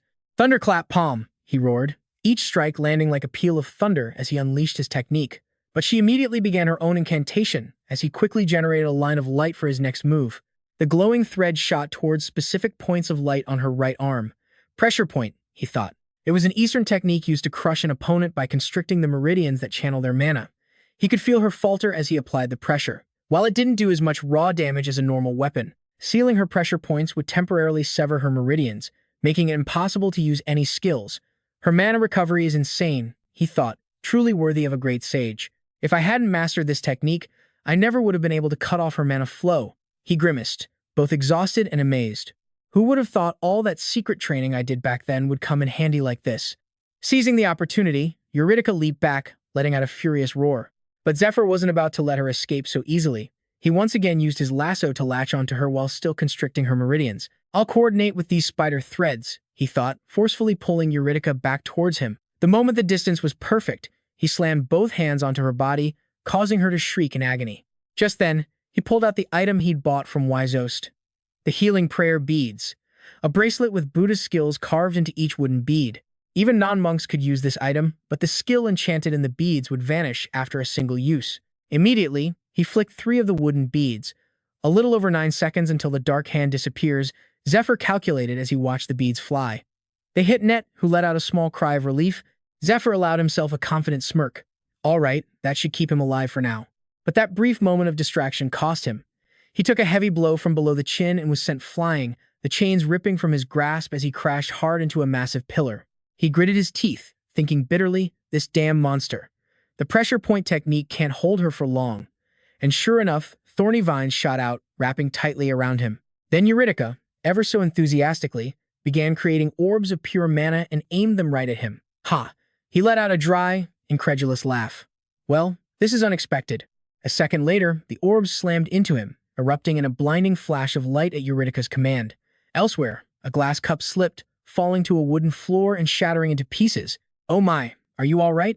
A nun wearing thin glasses asked as she entered the room, drawn by the sound. The other nun, the one with short, light-colored hair, just forced a smile. She knelt down to pick up the broken shards, her voice soft. "I'm fine. Just a little startled, that's all. Just for a moment." "Ah," she cried out, pricking herself on a broken piece. But then, she found herself lost in thought, staring at the shattered porcelain before her. "My esteemed guest," she worried. "I pray you make it out of this alive." She wondered if he was even able to use all the items she had gathered for him. A dark premonition washed over her. After a moment, she stood up and walked to the window, a new thought crossing her mind. Maybe the enchantment I placed on him should have been a little bit stronger. Zephyr was already drowning in blood, surrounded by the scattered remains of a broken wooden rosary. He lay collapsed, completely exposed, right in front of Eurydica. In the distance, Neck was also down, silent and unmoving, his fate unclear. Damn it, Zephyr thought. We missed a single beat. Just one. And it was enough to drag us into their pace, leaving us completely powerless. He seethed internally. How pathetic. One of the 8 great mysteries of the pantheon. In my past life, I could have conquered them easily. He glared at Eurydica, who stood arrogantly in the distance. This is just brutal. How utterly worthless was I at this point in my previous life? I knew that already. I used every single item I prepared, every weapon, every piece of defensive gear, and it was all destroyed. What did I miss? What could I have possibly overlooked? Zephyr wondered, was it the fancy privileges granted by those holy bastards? He remembered the skill, Iron Fortress, sponsored by the god of debt, USRA. Its effect? All fatigue and damage taken while the skill is active gets stored as debt, and it all gets repaid in one devastating blow the moment the user's mana hits 0. That monster. She was aiming for my life from the very beginning. Then, he remembered the divine beast egg, an egg from a divine creature of unknown species that lived in the heavens. But half of all divine beasts despise humanity. Hatching it now would be like digging my own grave. Next, Zephyr considered Great Luck, an item that temporarily cloaks him in a powerful aura of good fortune, with 2 uses remaining. But even though Great Luck has no penalty, I have other plans for those last 2 uses. If I waste it here, failure is the only thing waiting for me down the line. Those gods would savor every last drop of my regret and despair if I used it at the wrong time. Immediately after, his eyes fell on Rebirth. It revives the user 3 days after death, but there's a catch. After activation, the user's soul becomes the property of the god who granted the privilege, light, and rebirth. It was all a trap to steal my freedom. In exchange for immense power, I become nothing more than a puppet they could control at will, forced to act against my own desires. The other privileges either had activation conditions that were way too strict, or they were completely useless in a fight. There's nothing left. Nothing that can turn this around, Zephyr thought. A wave of hopelessness washed over him. These aren't gifts or blessings. He remembered the moment he stood before the god's spokesperson, the high-ranking angel, Max Edis, who had said, "Show us something more interesting." The angel's face had been terrifying. Zephyr realized it was all just for the amusement of the gods, and the only real purpose of these gifts was to push him to the brink, forcing him to cling to the false hope they offered in his final moments. These privileges, they're nothing but chains, Zephyr thought. All the while, Eurydica stood before him, slowly raising a hand like a judge passing sentence, a red light glowing at her fingertip. If I die here, All my plans, everything I've worked for, will be for nothing. Suddenly, Zephyr's gaze sharpened with unshakable resolve. I have to do something, he thought, then used his blood-soaked hand to draw a symbol on the ground. Something that will make every single one of you gods squirm, he vowed, quickly finishing a 3-stroke sigil in fresh blood. Suddenly, a column of pure white light erupted. A figure with shimmering golden hair appeared, glimpses of pristine white angel wings flashing in and out of view. It was the god's spokesperson, the high-ranking angel, Maxdes. She appeared right in front of him, her face grim. Her voice boomed with displeasure. What is the meaning of this, Jervy? Explain to me right now how a mere human like you knows of that blasphemous sigil. He didn't answer right away, just smirked to himself. Heh, to think I'd catch such a big fish with such a tiny piece of bait. With his hand still on the symbol he'd just drawn, Zephyr looked up at Maxdes. Heavenly punishment. It's a law of this world that automatically punishes anyone who dares to break a taboo. In other words, the moment he completed that symbol, he made a choice. He thought with grim determination, I will die by the rules of this world. Zephyr remained on the ground, facing her. He slowly glanced around and thought, I can't feel Eurydica's presence anymore. That angel must have put up a barrier. Perfect. I can use this time to recover, even if it's just a little. Just then, she spoke again. Explain yourself. How does a human like you know of this blasphemous symbol? Zephyr stared at her, playing dumb, strange. Higher beings with transcendent souls aren't supposed to be able to enter the mortal plane. That's a law of this world, isn't it? So why are you here? He shot back. The high-ranking angel, Maxdes, answered calmly. Have you forgotten? I was the one who sent you back to the past. An angel who has formed a relationship with a lower life form is granted the right to enter the mortal plane. I was ordered to respond to you once. There won't be a second time, she stressed. Now, what do you know about that sigil? Suddenly, he spoke in a low voice. Pay my fee. Her eyes shot wide open in disbelief. If you want to know, then pay the price. Zephyr repeated slowly, raising an eyebrow in challenge. Are you insane? She seethed. In an instant, she unleashed her power. Golden light swirled and shot towards him. It wrapped around the finger he'd used to draw the sigil, locking it in place. He was taken aback. My finger. It won't move. Is this her power, he wondered? The face of the god's spokesperson, the high-ranking angel, Maxdes, darkened completely. She looked down at him, utterly displeased. Don't get delusional. Just because you've attracted the attention of the gods doesn't make you special. You are not a saint, nor are you an angel. The very act of drawing that sigil was enough to infuriate countless gods, and right now, they're screaming for your head. You have gone too far. But while she was speaking, he suddenly cut her off. Fine, then kill me. Hearing his casual tone, even Maxdes was startled. Jervy's voice dripped with provocation. Go on, try it. If you think you can handle the consequences, that is, if you even have the right to kill me. As he said it, he thought back to the privileges he'd received. After carefully considering every single one of the regression perks the gods gave me, I know exactly what they want from me. The god of debt and the god of the sky might as well have said it out loud. We will give you a double-edged sword that will make you suffer, just so you can show us an interesting death. And in that moment, he realized something. These bastards would never accept a boring outcome like him just taking his own life. The god of death and the goddess of light were basically saying, we'll grant you immense power, so become ours. But he also considered the others, the ones who wanted him for their own armies. What would happen to them if he just died? They'd lose him to the god of death, and their plans would completely fall apart. No matter what, that was the one thing they couldn't let happen. And that's exactly why they rushed to send an angel down before the mark could be completed. He glanced at the terrified face of Maxdes and said with a smirk, Exactly. So, what do you people actually want? Give me more, Zephyr stated, his eyes locking onto the angel. I can't keep going with these pathetic scraps you gods call privileges. I'd rather die right here, right now. Then, he roared, his voice echoing from within the barrier she had created. Are you listening? You gods up there. If I die, some of you win, and some of you lose. He stood up, his voice booming as he addressed the ones who had the most to lose. You think this is okay? You're just going to sit back and do nothing? I promise you, he shouted, if you lose me, you'll never find another human like me to control. Go big or go home while you still have the chance.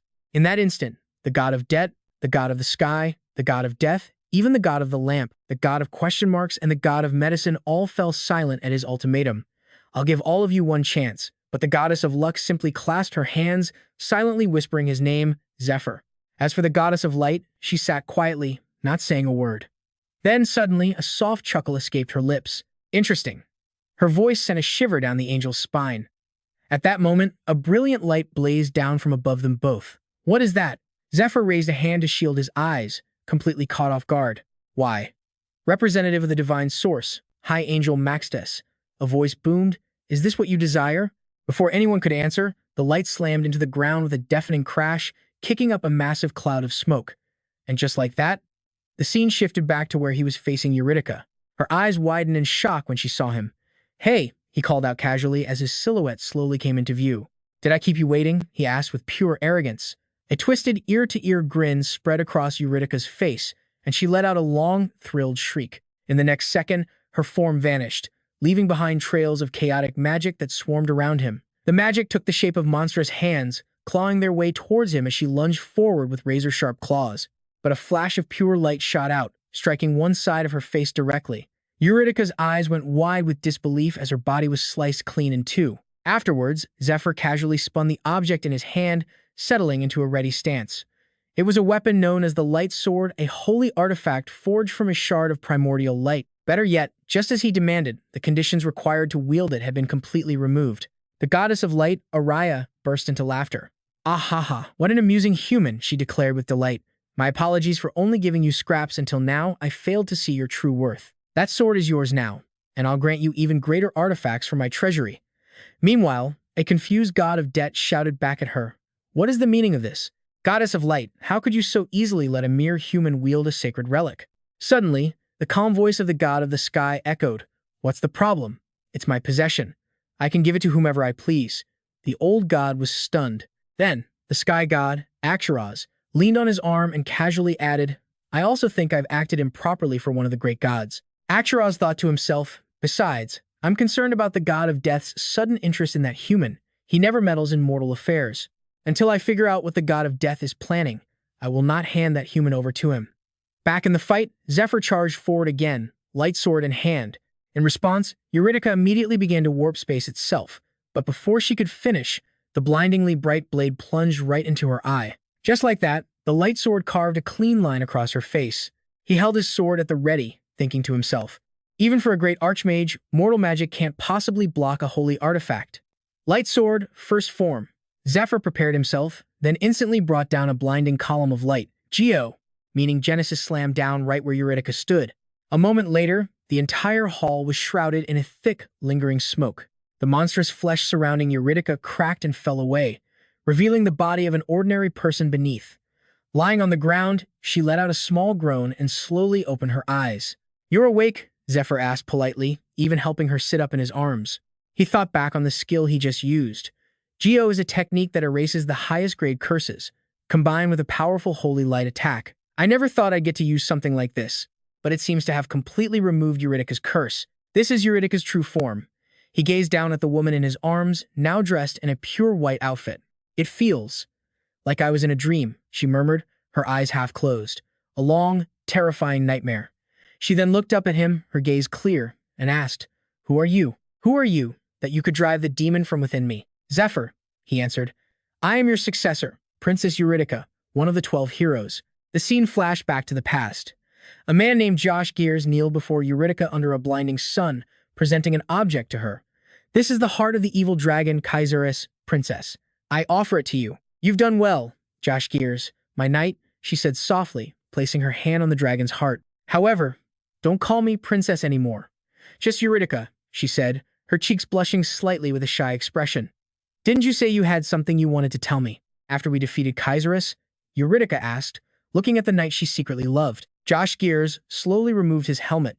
He leaned down and gave her a passionate kiss, an unforgettable memory that now haunted him. "Back then, I truly believed we would live happily ever after. How foolish I was," the man, now Zephyr, thought to himself. Back in the present, Eurydica lay calmly in his arms and began to speak.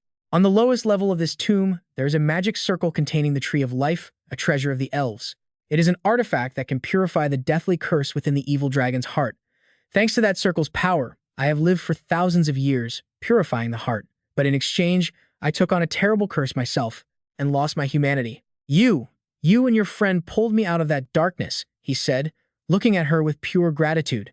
"I don't know how I can ever repay you." Then, his eyes fluttered closed again from exhaustion. "I can't hold on much longer. My body, it's reached its limit. My time is almost up." Eurydica looked at him, her expression serious, and asked, "Why do you need the dragon's heart?" He just shook his head, looking weary. It's a long story, and we don't have much time. Just read my memories. He placed his hand against Eurydice's, and in an instant, his telepathic ability activated, allowing her to see the emotions and memories of anyone he touched.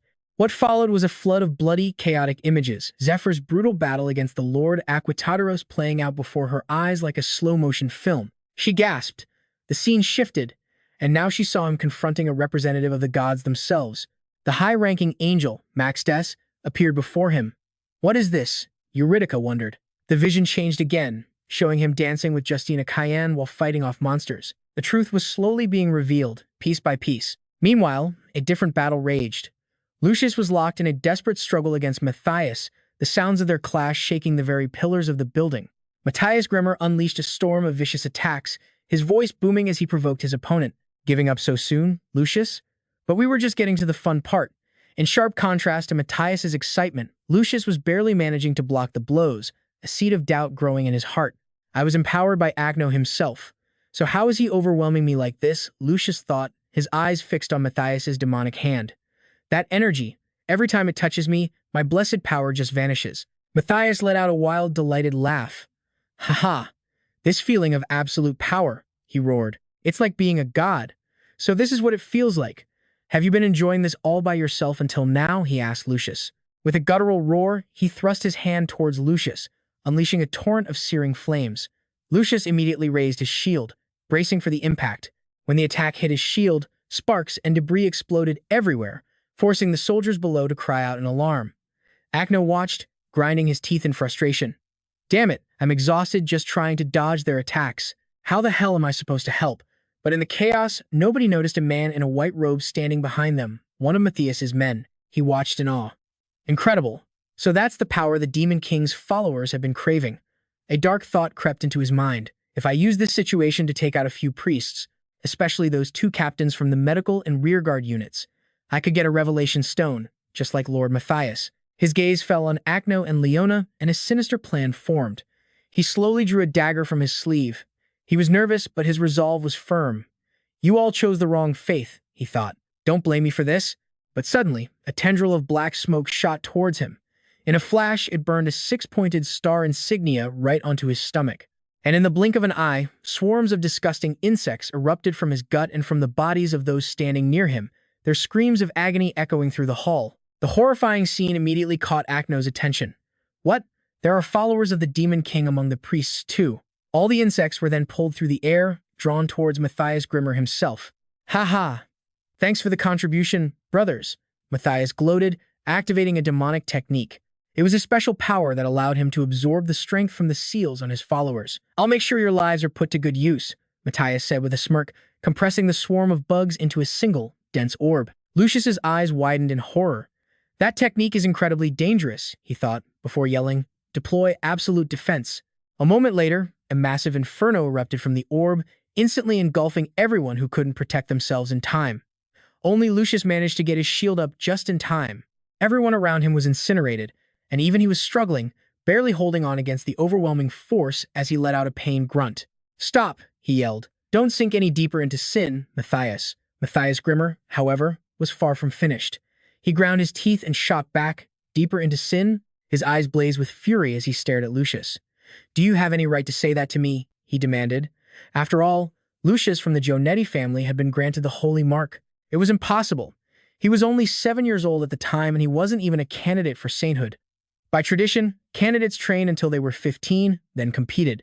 The winner of the grand tournament would be anointed and receive the Holy Mark. And yet, the Holy Mark just went to him, Matthias thought, his voice dripping with resentment. So what about me? He asked himself, his mind flashing back to the past. What about a real candidate like me? All he could hear were the whispers and insults from the crowd back then. Damn it, I thought Matthias was a sure thing. I poured so much money into his family. This has to be a scam. Did God truly deceive us? We need to get our money back. Shut up. Does that even matter now? Matthias remembered the Holy Scriptures. If a non-candidate received the mark, it was a sign of great turmoil, but also heralded the return of the Church of Light's golden age. Back in the present, Matthias rained blow after blow on Lucius. After you were chosen as the saint, what did your father do? He roared. He sold blessings for astronomical prices. He boasted to the world that to escape the turmoil, everyone needed your blessing. And then he extorted fortunes from those desperate believers. His voice grew louder, more unhinged. He used every dirty trick to hoard as much as he could. Do you have any idea how many people were ruined? How many lost everything and took their own lives? Your family aren't just swindlers. No, they're murderers. You call my actions a sin? Then what the hell was that? He hammered Lucius with every word, forcing him back. You looked away while evil ran rampant. You even collaborated with wicked people to create those dungeon bubbles. And after all that, not a single one of you took responsibility for those heinous crimes. He roared, consumed by righteous fury as he threw a punch. With a savage expression, he screamed, "You people at the Church of Light, you are the real demons." At that moment, the vision ended. Zephyr and Eurydica released their hands. "So this is what you've been through," she said softly. "How could you possibly endure all of that?" she asked, tears streaming down her face, her heart aching for him. "You poor thing." But Zephyr, sitting across from her, didn't answer. After a long silence, Eurydica spoke again. "The demon invasion you fought so hard to stop. It's going to happen again in a few years." Hearing this, Zephyr's expression hardened with resolve. "This time, I will win," he declared.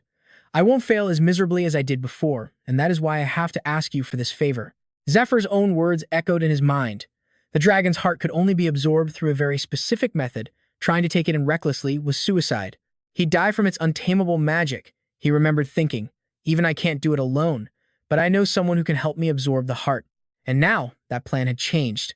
He was going to ask for help, but with Eurydica finally awake, he had a much better option. She was the ultimate expert, the very archmage who implanted the dragon's heart into the first dragon slayer, George Geos. With that thought, Zephyr sat formally before her and pleaded, "Please, transplant the dragon's heart into me." Hearing this, Eurydica slowly closed her eyes.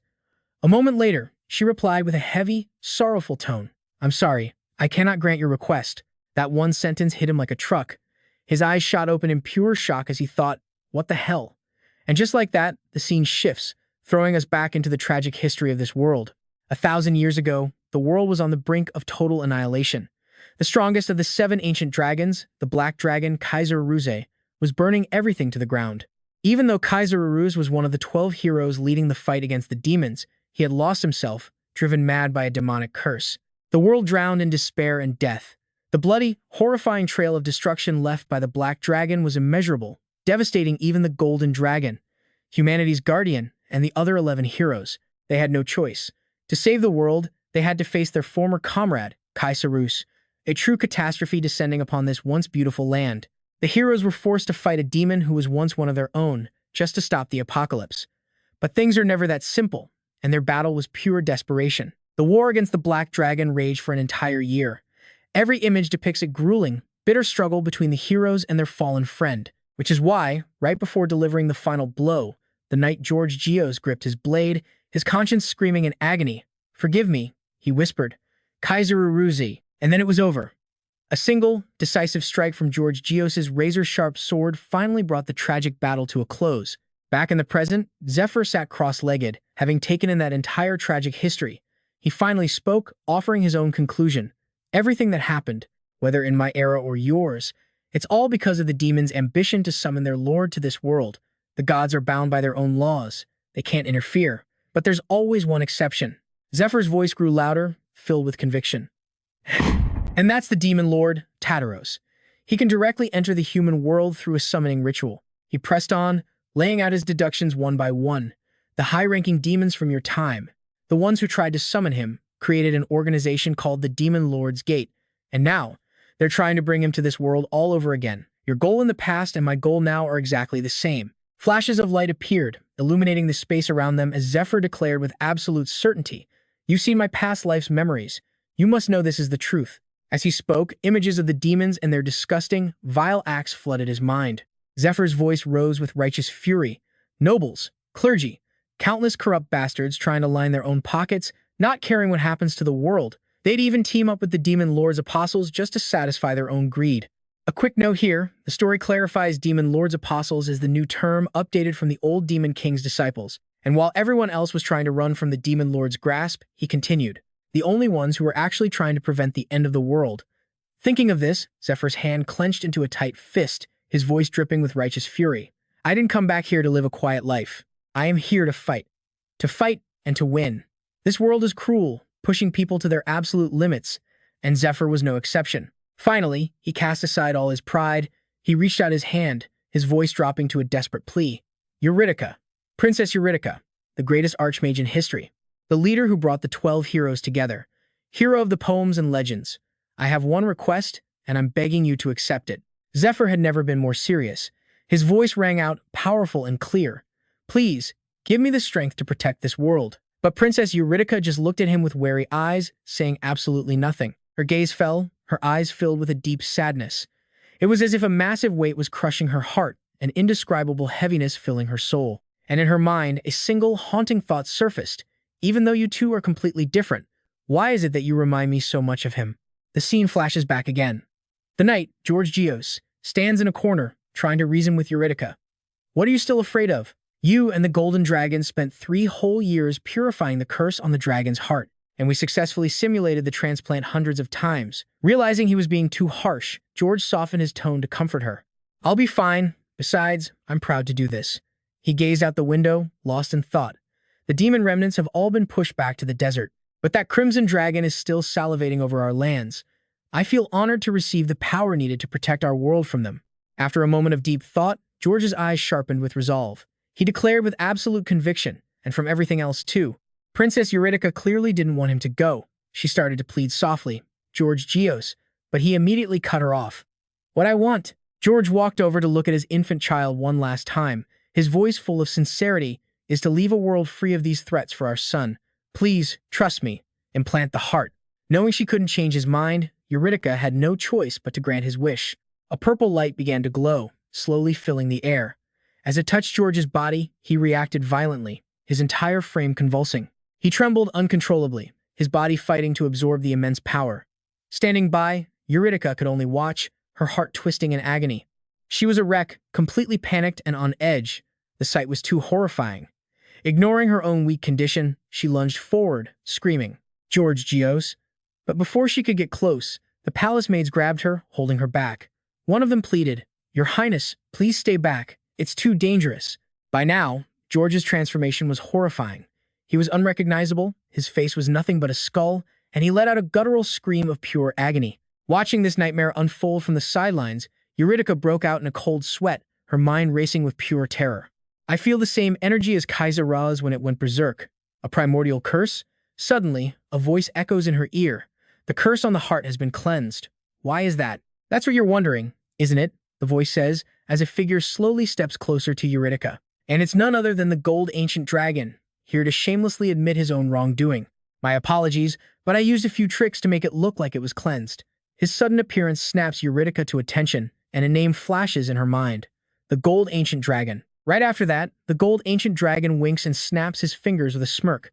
I was happy to be your ally, but I still have responsibilities I need to fulfill. Before Eurydica can even react, the Gold Ancient Dragon's spell envelops her entire body. She can only stand there, frozen solid, forced to silently endure it. This is the dragon's tongue, a unique skill of the dragon clan, where immense power resides in their very words.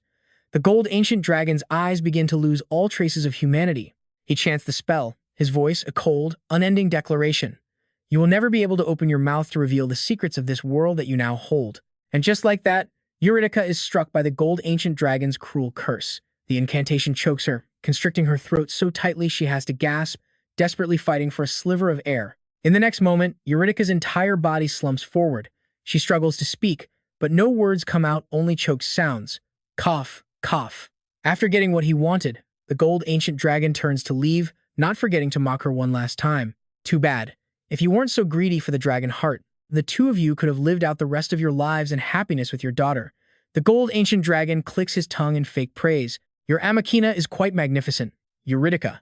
And now that the dragon heart has been transplanted into George Eos's body, it's been completely purified, along with the hidden curse inside it. The process of absorbing the dragon heart continues inside George Eos's body, changing him at a dizzying, terrifying speed.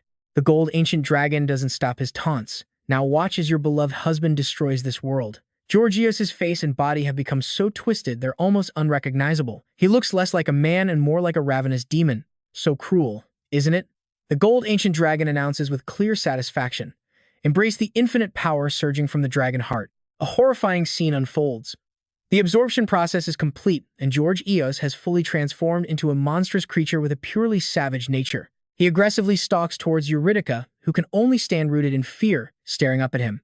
With no other choice, she is forced to plunge her sword into the chest of the beast that was once her beloved George Eos to finally end his rampage. No one could possibly understand Eurydica's pain in that moment. She stood there, frozen, watching the entire thing unfold with a heart that wouldn't stop breaking. And so, George Eos, in his demonic form, was destroyed. The dragon heart, glowing with a purple light, was all that remained, hovering in the air. The flashback ends here. Eurydica, pained, continues her tragic story. I had no choice. I had to tear the dragon heart from George's chest with my own hands, and for 1,000 years, after purifying the curse, I have been waiting for a suitable hero to come and claim it. Her expression remains just as sorrowful as she honestly tells him, I know that you are the hero worthy of this. However, your body isn't ready to accept the dragon heart. If I were to transplant it into you now, its power would either obliterate you into dust or you'd become a permanent cripple. Hearing Eurydica's warning, Zephyr falls into deep, wandering thought. Yeah, I know. Not to mention, with the poison from before, this is as strong as my body can get. If I can't find a way to get even stronger in the next few months, my meridians will start to constrict. And that strengthening solution from Belio only worked because my stats were still low. I've already used up every method for rapid growth. Thinking this, Zephyr doesn't seem worried at all, instead stating confidently. However, the chance of success isn't 0%. Closing his eyes in contemplation, Eurydica immediately understands. You must be thinking of using your great luck, aren't you? As long as the probability is an absolute 0, I can turn that chance into a certainty. Feeling that it won't be as easy as Zephyr claims, Eurydica counters him. But you've miscalculated. There is another moment in time where you will be forced to rely on that great luck. Zephyr is so surprised his eyes go wide. He blurts out, What do you mean? Eurydica doesn't hesitate to reply. That moment is. But just as she's about to reveal the ancient secret, the gold ancient dragon's curse clamps down on her throat, causing her to double over in pain. Realizing she almost misspoke, she quiets down, coughing violently. Seeing this, a worried Zephyr jumps up, shouting, Eurydica! In that instant, Eurydica's mood turns absolutely foul. She slumps to the ground, thinking with pure rage, even after 1,000 years, you're still binding me with that dragon's tongue. Gold ancient dragon. She's so furious she could grind her teeth to dust, swearing in her heart, I won't let you have your way. Even if the dragon's tongue stops me from saying it, I just have to find a way to say it indirectly. Zephyr is still by her side, carefully supporting her shoulder. Exhausted, Eurydica speaks again. That moment is when you will be forced to choose between the person you love most and someone else. Zephyr seems to awaken after hearing Eurydica's guidance. His expression hardens, his eyes more determined than ever before. Right now, his eyes are burning with a desire to take on this difficult quest and see it through to the end. Eurydica places a hand on Zephyr's shoulder as if to encourage and comfort him. She advises him gently, For now, use everything in my tomb to become stronger. Then, return and accept the dragon heart. That is the safest method. I will also change the dungeon's layout so you can escape from those clerics. But then Eurydica adds, However, now that you know the risks you'll face in the future, if you still want to take the dragon heart immediately. Her hand, trembling slightly, rests on Zephyr's shoulder, a gesture of both encouragement and reassurance. Eurydica continues, Red dragon, blue dragon, ice dragon, green dragon. You must hunt these 4 great ancient dragons within 1 year. There is no other way. After listing the series of monumental tasks Zephyr must complete in a single year, Eurydica stares at him intently and asks, Do you think you can do it? Zephyr falls into a deep, silent contemplation. After thinking it through carefully, Zephyr confidently declares with absolute certainty, I thought it would be something harder. Aren't you underestimating me a little too much? He announces boldly, 1 year is more than enough time for me to kill all 4 ancient dragons. Holding out his blood-stained hand toward Eurydica, Zephyr sincerely expresses his own burning desire. I believe in you. I will show you the peaceful world that you and George Eos wanted to see. He doesn't give up, continuing to persuade her, just give me half a year. I promise you can finally lay your burden down and watch over me from the other side. Eurydica listens intently to his heartfelt words, but her eyes are still filled with a mix of deep sorrow and endless worry. But in the end, she decides to place her faith, one more time, in the brave man standing before her. And in that moment, I finally realized it. After shouldering this great responsibility, my emotions have been burned to ash. She then closed her eyes, letting a single tear fall, a mix of pure happiness and overwhelming emotion. Eurydica had finally found the one she had been searching for all this time. A wave of peace washed over her. With her mind made up, Eurydica admitted, I'm sorry. I will now entrust you with the mission that I could not complete in my era. I'm leaving it to you. As she spoke, a brilliant green light erupted from the top of a tower. The structure slowly peeled open, revealing a strange and powerful artifact nestled within. Immediately, Eurydica retrieved the bizarre object. Zephyr's eyes were fixed on it, his mind racing with one question. What is that? But as he watched Eurydica hold the strange item, Zephyr already knew the answer. He whispered it under his breath, the heart of Kashurus. Eurydica gently caressed the precious core in her hand and her voice softened. I respect your decision, new hero. With that, she made the core spin in the air and announced, Then let us begin. Zephyr's mind was reeling the dragon heart of Kashurus, so it was real. His eyes widened to take it all in, just as the system interface flashed before him. Extreme Luck privilege activated. Extreme Luck temporarily imbues the user with a powerful aura of good fortune. Uses 3. And just like that, the world plunged into absolute darkness.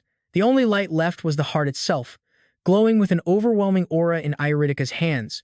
A dark, desolate void swallowed the space around him, and a storm of questions raged in Zephyr's mind. He was stunned, panicked. Where am I? I can't see anything. It's just darkness. But then, in an instant, Jeffy realized what was happening. He shot down his own panicked thought. No, I'm inside my own subconscious. He looked down at his hands, which were now emitting a strange, ethereal blue light, confirming his theory. Right.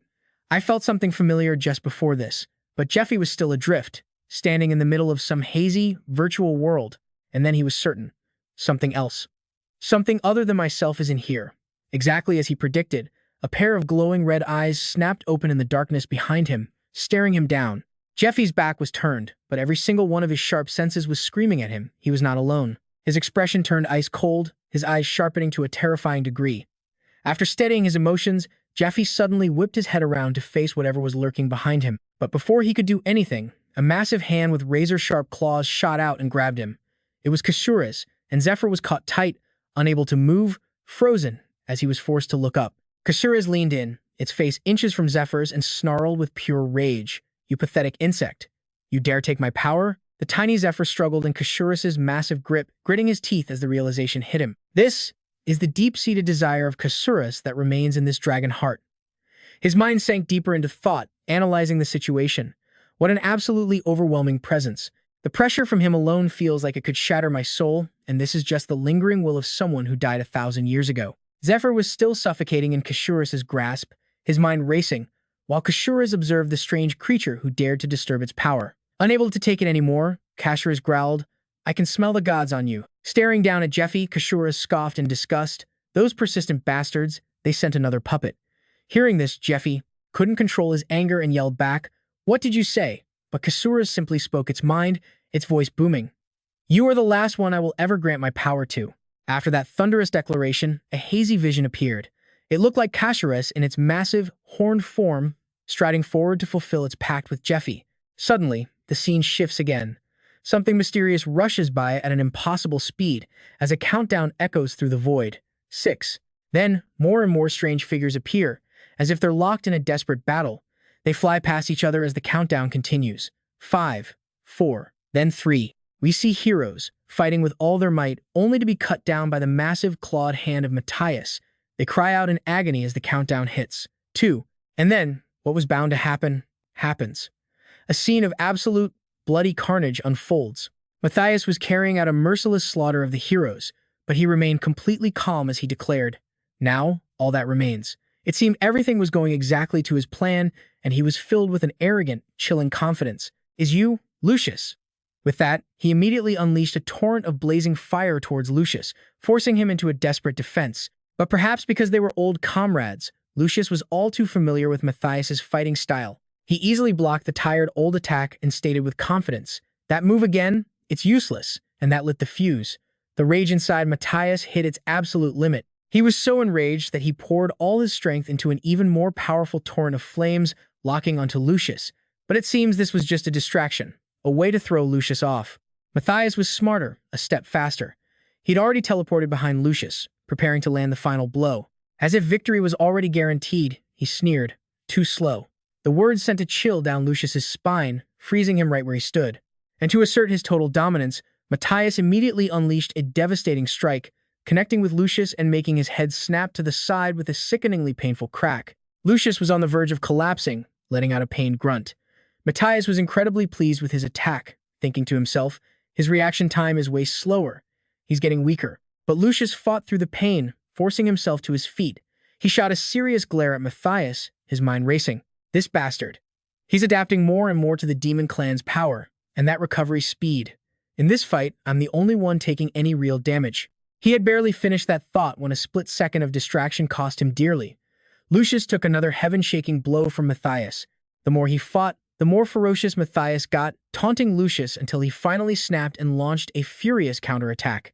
But Matthias was still gloating, drunk on his victory, and in that moment of carelessness, Lucius seized the opportunity and attacked like a raging storm. Matthias screamed in pain. Gah! Seizing the upper hand, Lucius immediately took his long, sharp sword and drove it straight through Matthias's chest, sending blood flying everywhere. The battle rages on, growing more intense by the second. Neither man is willing to back down, unleashing a relentless storm of attacks that turns the entire area into a chaotic war zone. On one side, Matthias spews endless flames, trying to burn everything to ash. On the other, Lucius barely holds on, his shield the only thing standing between him and annihilation.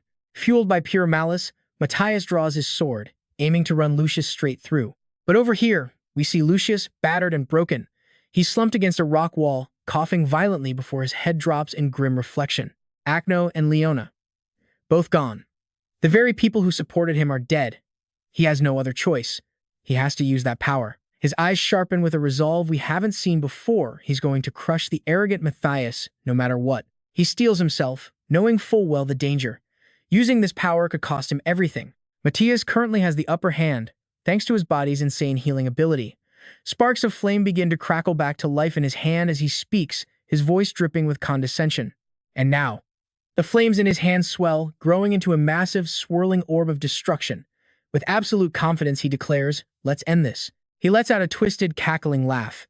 "Goodbye, Lucius." But wait, a strange golden spark suddenly zips through the air, heading straight for Matthias, who's completely oblivious. In that split second, Matthias realizes something is terribly wrong. His eyes bulge in shock as a million questions flood his mind.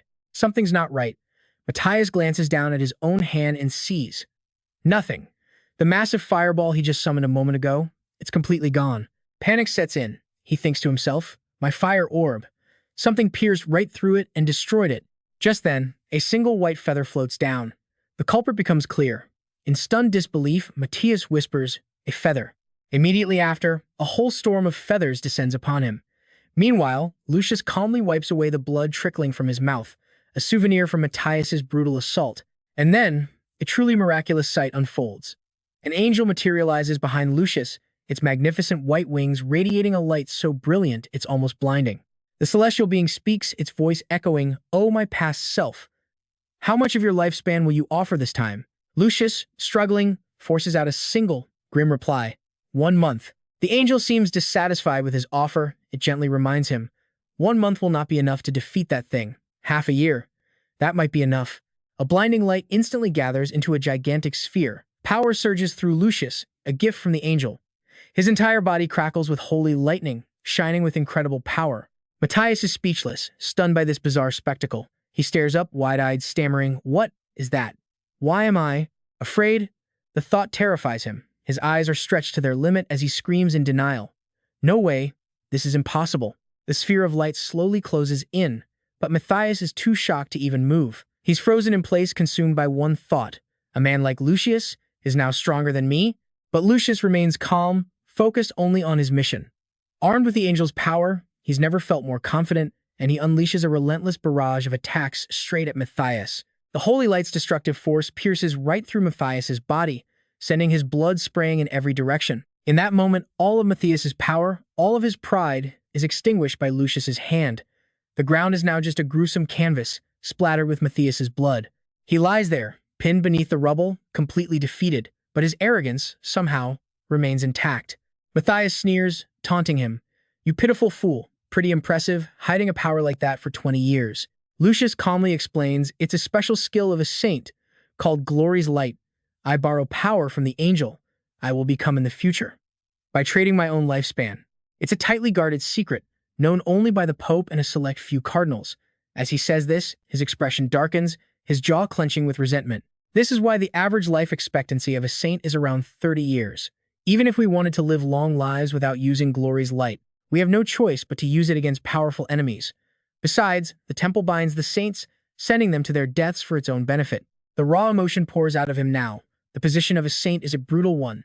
We are nothing more than puppets, being played with by the temple. The burning hatred in Lucius reaches its peak, completely uncontrollable. It spills out of him as he growls at his former comrade. What was it? What made you so greedy that you would betray your friends and abandon everything? Matthias.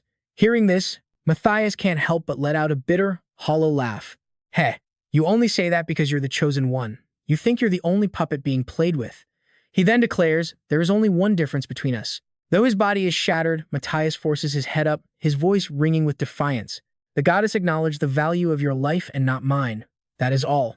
As he speaks, his vision blurs, his consciousness fading, but he strains to get the words out. What exactly is the difference between you and me? I was extraordinary. Everyone had such high hopes for me.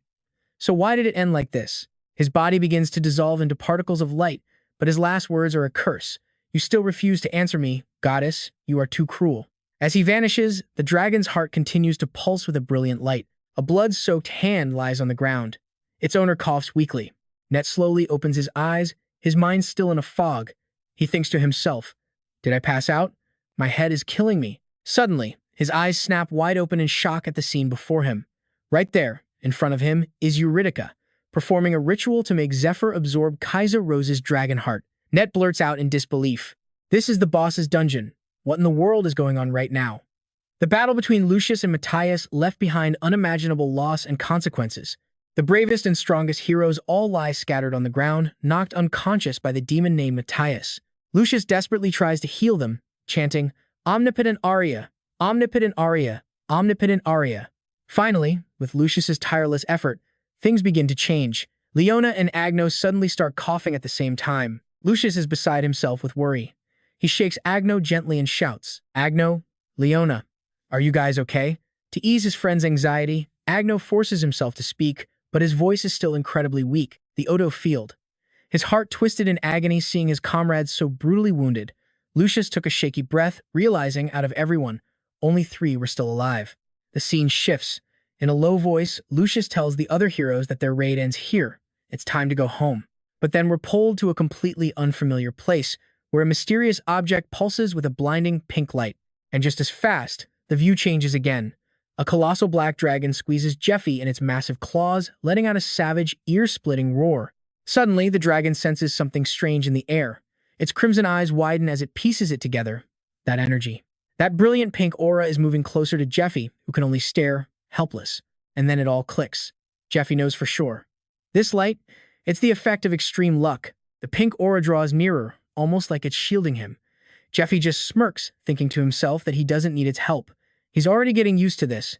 Then, he retreats deep into his thoughts, reminding himself this is his own world of consciousness. This isn't real. What matters most is his spirit. If he shows any fear, even if he successfully transforms, the dragon's soul will just devour him and turn him into a mindless dog. That cannot happen. After thinking it through, Jeffy steels his resolve. He will defeat this ferocious dragon. His hand moves, finding a gap in the dragon's massive grip. He pushes back, forcing himself to remember. Power from deep within him erupts, prying the beast's giant hand open. The aura exploding from him is brighter than ever. You can see Jeffy is in a state of intense, serious concentration, asking himself one question. Who am I? And as he focuses, brilliant blue light pulses from his body. In the next instant, his eyes snap open, locking onto the savage dragon with a razor-sharp glare. As if to prove his dominance, Jeffy unleashes a devastating blow, sending the surprised dragon stumbling backward. In a flash, he transforms. His entire body is now covered in combat armor, a deadly sharp sword materializing in his hand as he presses the attack against the brutal beast. He moves like lightning. Jeffy leaps into the air, plunging his sharp sword straight into the dragon before it can even react, landing a direct, critical hit. The dragon reels back in pain, one of its eyes now a bloody, ruined mess. As it screams, Jeffy lands gracefully, keeping his eyes locked on his wounded opponent. While the dragon is lost in agony from the attack, Jeffy's voice cuts through the air, dripping with scorn. You think this is my first time? You're not the first evil desire of a dragon I've had to fight inside my own consciousness, not even counting those from my past life. He stops. Jeffy seems to be calculating something, but his grip on the sword never loosens, always ready to strike. After a moment, he says with absolute certainty, "You're the 5th one." He calmly walks toward the dragon, his voice laced with annoyance. "This is getting tedious. If you die, I'll just absorb you. You keep testing everyone, trying to see if they're worthy of your power." The more he talks, the more intense he gets, a fire lighting up in his eyes. Jeffy loses control, spitting out some harsh truths. Just get this damn thing out of me. It's time I taught you a lesson. The dragon, hearing his words, roars back a challenge. Your mouth is your best weapon, isn't it? Come on then. Not one to keep an enemy waiting. Jeffy charges forward, unleashing a relentless barrage of attacks. They are perfectly matched, neither giving an inch. The battle rages on, brutal and intense. But right then, the scene suddenly shifts. Net has been lying motionless on the floor, unconscious for who knows how long. He opens his eyes, trying to make sense of what's happening, and whispers. That's Iridika is in the middle of implanting a dragon's heart into Jeffy's subconscious. Net, watching from behind, has no idea what's going on and wonders to himself. What in the world is happening right now? His eyes dart over to Jeffy, who is still out cold on the floor. His mind races. Jeffy is unconscious. Does that mean he was defeated? Looking beside Jeffy, Net sees Iridika completely focused on chanting a spell. A suspicion forms in his mind. What is the boss doing to Jeffy, and why isn't she paying any attention to me? Instantly, Net pushes himself up, ready to fight. This could be his chance to attack. But here's the thing, Net doesn't know. Iridika has already sensed his presence. She just hasn't said a word. But before he can act on his dark impulse, as he's rushing forward to attack, his entire body suddenly freezes up. He collapses, all his strength gone. He trembles, pushing himself up with his hands, cursing under his breath. Damn it. My energy is frozen right now. That's right. All my energy was absorbed by that dark hand before I passed out. No, he thinks, I can't miss this opportunity. A system window pops up. Energy frozen. Symptoms include pain and the inability to use Kemina as the user's power is depleted. Only then does Iridika speak, her voice calm. You shouldn't try to move. Just rest for a bit. Her words leave Net completely stunned. And with that, Iridika turns her back, chants another spell, and flicks her fingers, sending a charm flying towards Net. His whole body is immediately bound by her magic. Net can only grit his teeth and glare at her. Suddenly, his body reacts strangely. Net's face turns pale and a wave of nausea hits him. He covers his mouth, making a choked sound before breaking into a violent coughing fit. After a struggle, Net finally coughs up a fat, wriggling worm. The sight is absolutely horrifying. Net is frozen in shock at the disgusting scene. He stares at it and sputters, "Isn't that the imprinted worm I swallowed?" Seeing how stunned he is, Iridika explains, "I expelled the evil fragment from your body while it was in its larval state. It seems you never even used the worm's power. You gained all that strength purely through hard work and training, didn't you?" "That's incredible." Iridika smiles warmly. "Even though it was just a worm, it seems to have damaged your insides, so you should rest a bit longer. You've received Akoda's mana, so you'll recover after some sleep." Net listens, completely bewildered. Akoda? What is she talking about? Is the boss helping me? I don't get it, but I'm so tired. The scene shifts one last time. On a wall, strange rotating circles appear, covered in sharp spikes, all linked together. An unknown voice echoes out. "Please, look at this. This is the purification device from the 5th floor. It stretches all the way down to here." Adno's voice was tight with panic. "We have to find a way out. The dungeon's layout has completely changed." Beside him, Leona let out a weary sigh.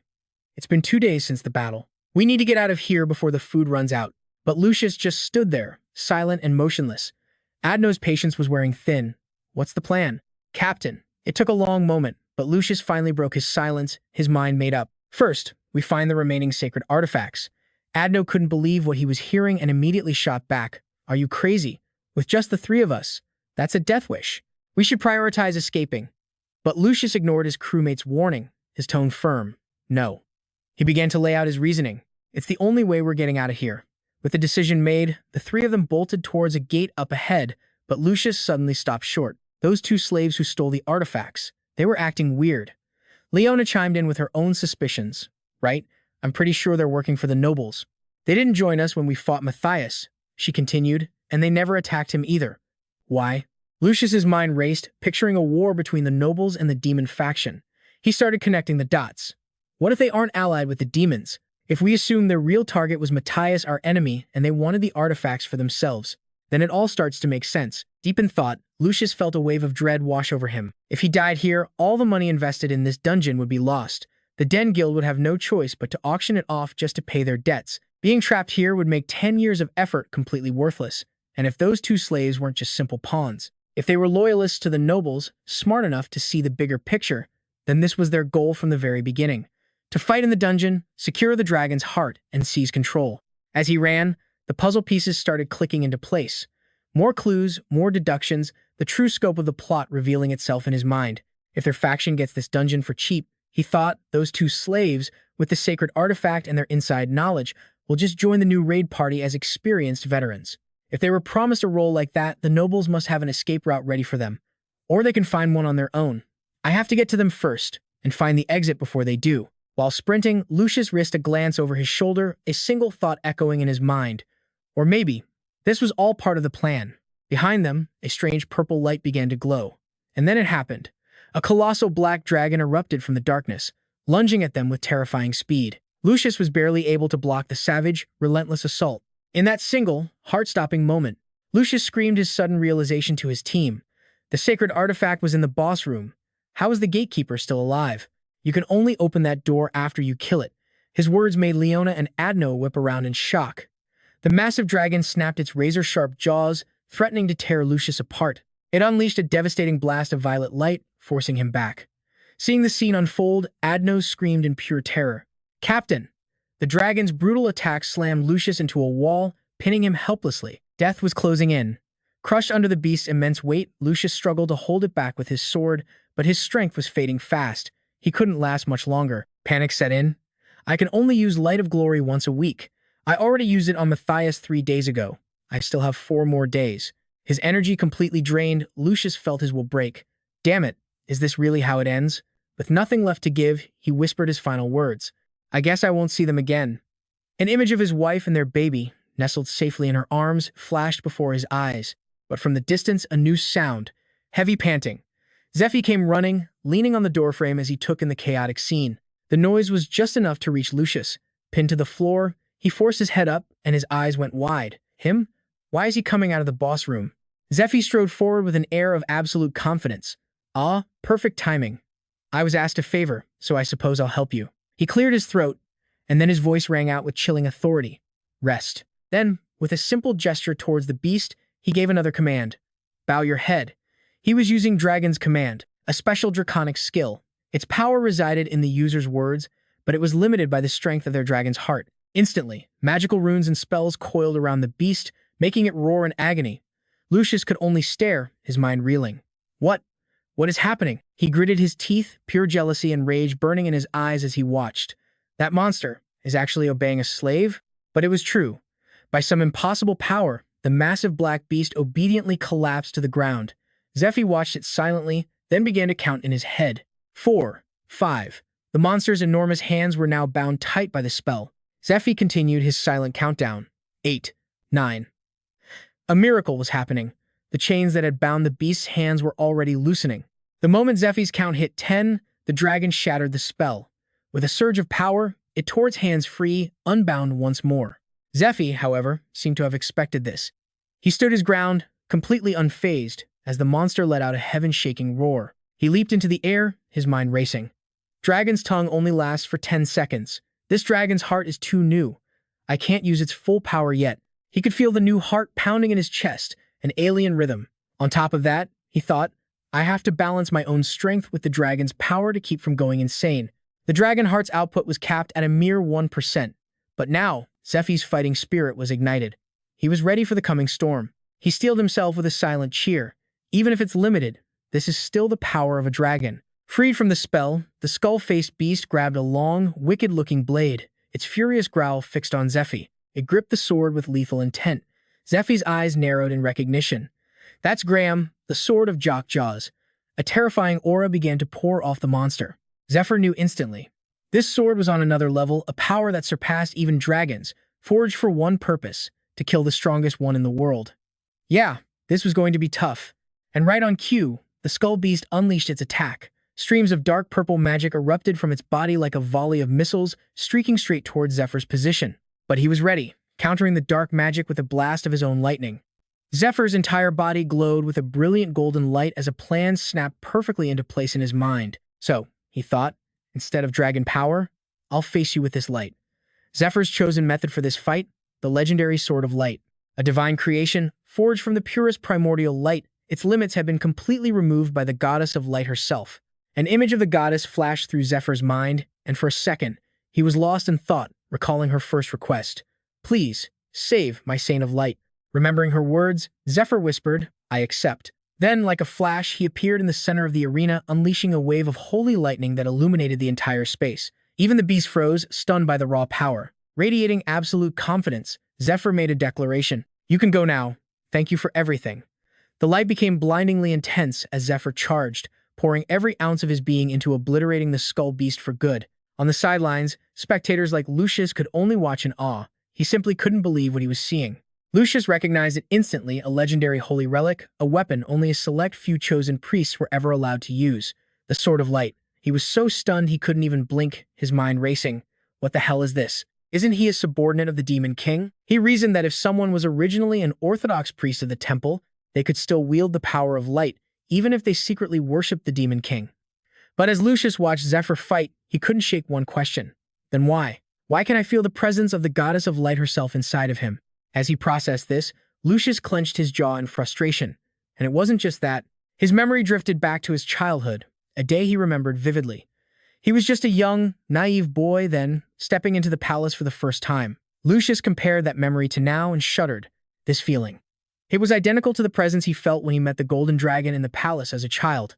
It was an oppressive, invisible pressure that had completely overwhelmed him back then. Lucius, in his small child's body, had bowed respectfully to the ancient golden dragon. "It is an honor to meet the nation's guardian." The great dragon had just smiled warmly and patted his head. The memory faded, and Lucius returned to the present. Weak and exhausted, he stumbled, his trembling hands hitting the ground as he struggled to move. His strange movements caught Zephyr's attention, who turned his head to see what was going on. The next moment, Lucius, Leona, and Agno were all kneeling respectfully on the floor before Zephyr. Lucius finally spoke, his voice filled with reverence.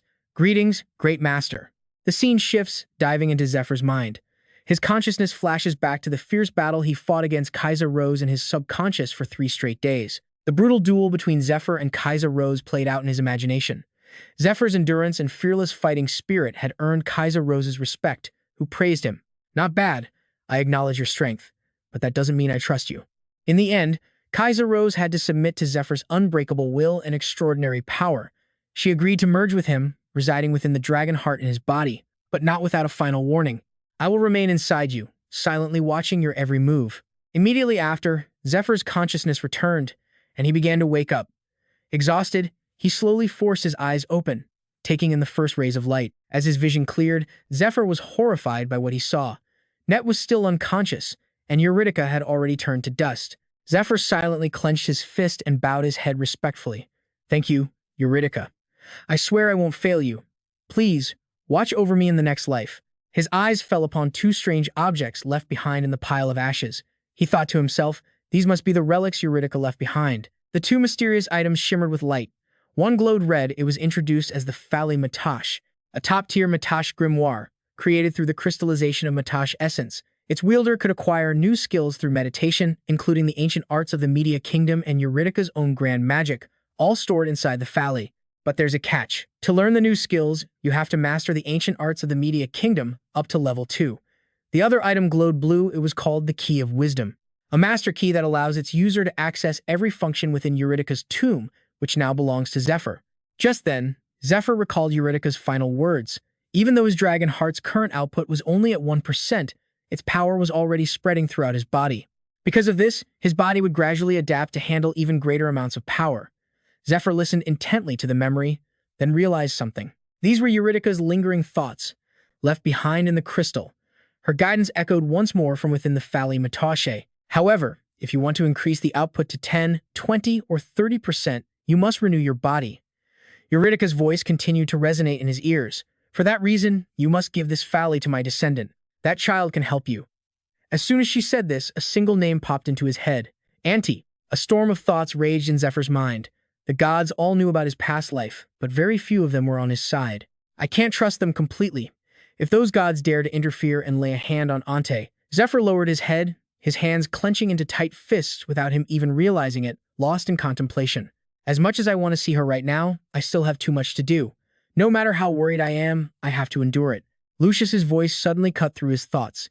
"Excuse me, great master, and you, sir." The words snapped Zephyr back to reality. He immediately turned his head and saw that Net, who must have woken up at some point, was also looking at Lucius.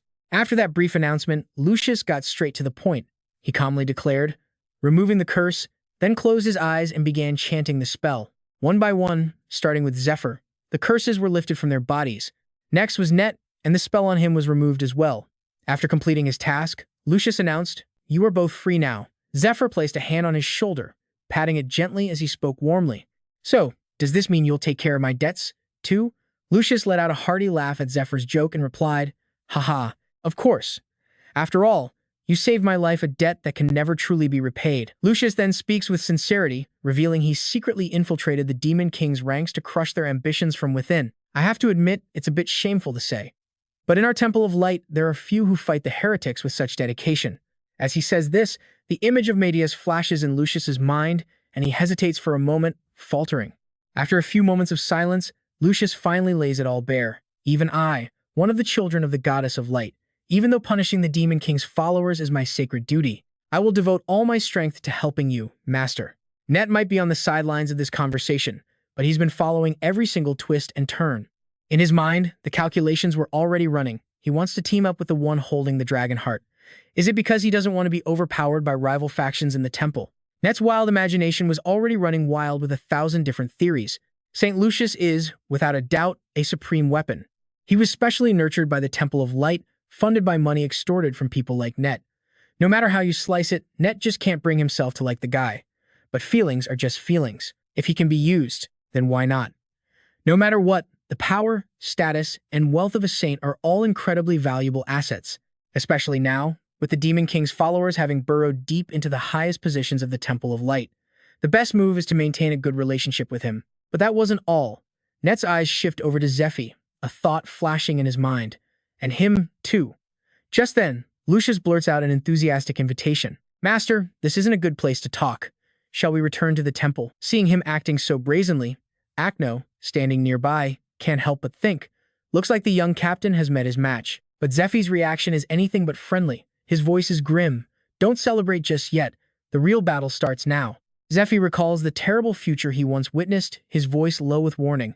Right now, the third parish of the Temple of Light is already a nest for the Demon King's followers. That includes the pawns of Cardinal Andy and Lasco and the Song Sing Knights, the two strongest knights on the entire continent. Lucius's face darkens instantly at the devastating news. He whispers in shock, "What?" Zephyr confirms it bluntly. "Even with the power of the bloodline, the strength I can use is still limited. I need time to prepare. To deal with Andean, one battle won't be enough." Acno listens intently, not missing a single word, his mind reeling. One battle isn't enough? Just then, Zephyr materializes a small, multifunctional key of wisdom in his hand. Well, since it has come to this.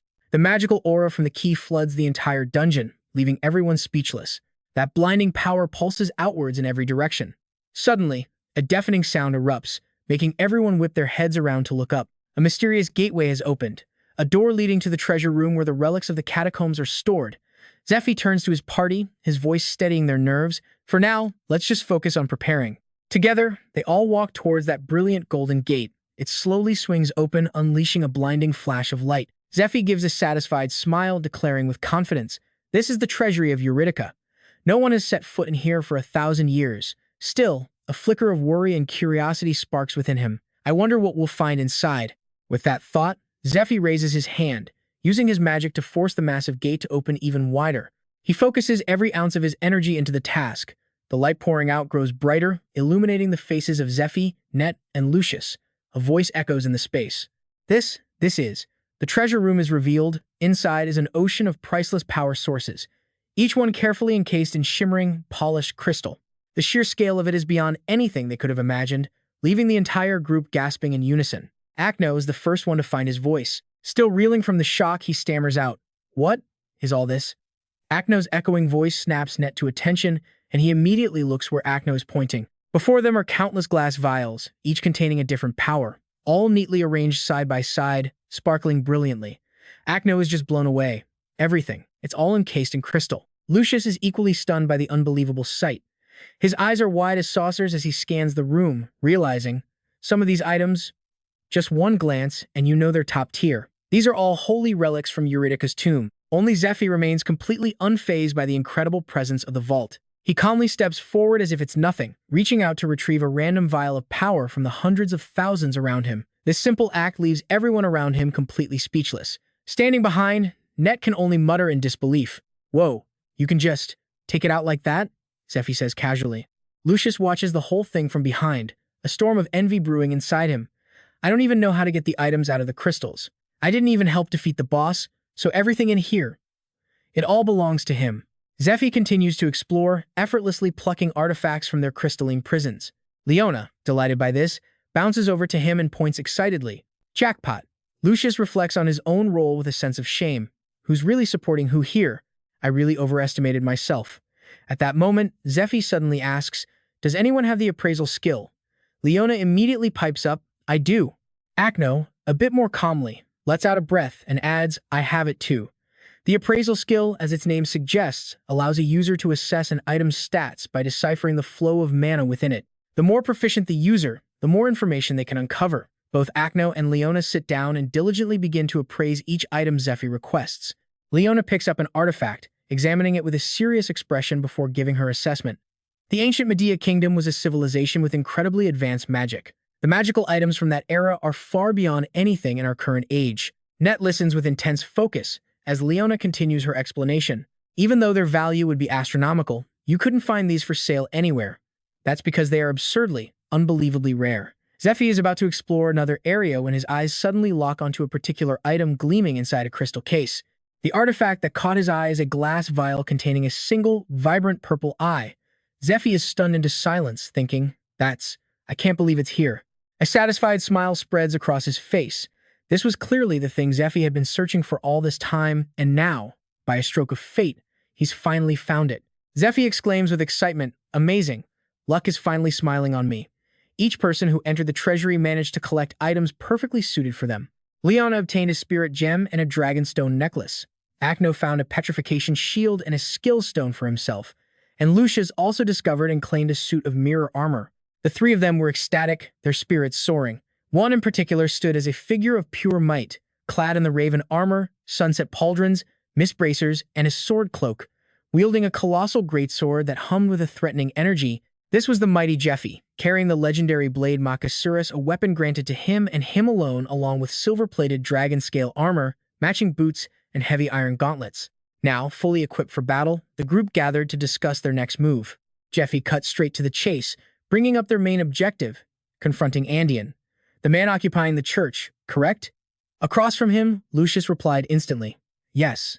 And it's not that I don't believe you. Lucius let out a deep, frustrated sigh, laying out the problem. But our church has absolutely no way of identifying a follower of the Demon King. We can only confirm who they are if they use the Demon King's skills, or if we torture a confession out of them. If the suspect denies everything, our hands are tied. Just then, Net's voice cut in, his expression grim. There is another way. Those words immediately grabbed Lucius's attention. Net explained his idea. When you kill one, the Z-seals inside them crawl out, don't they? Lucius considered it for a long moment before shooting it down. His voice was filled with worry.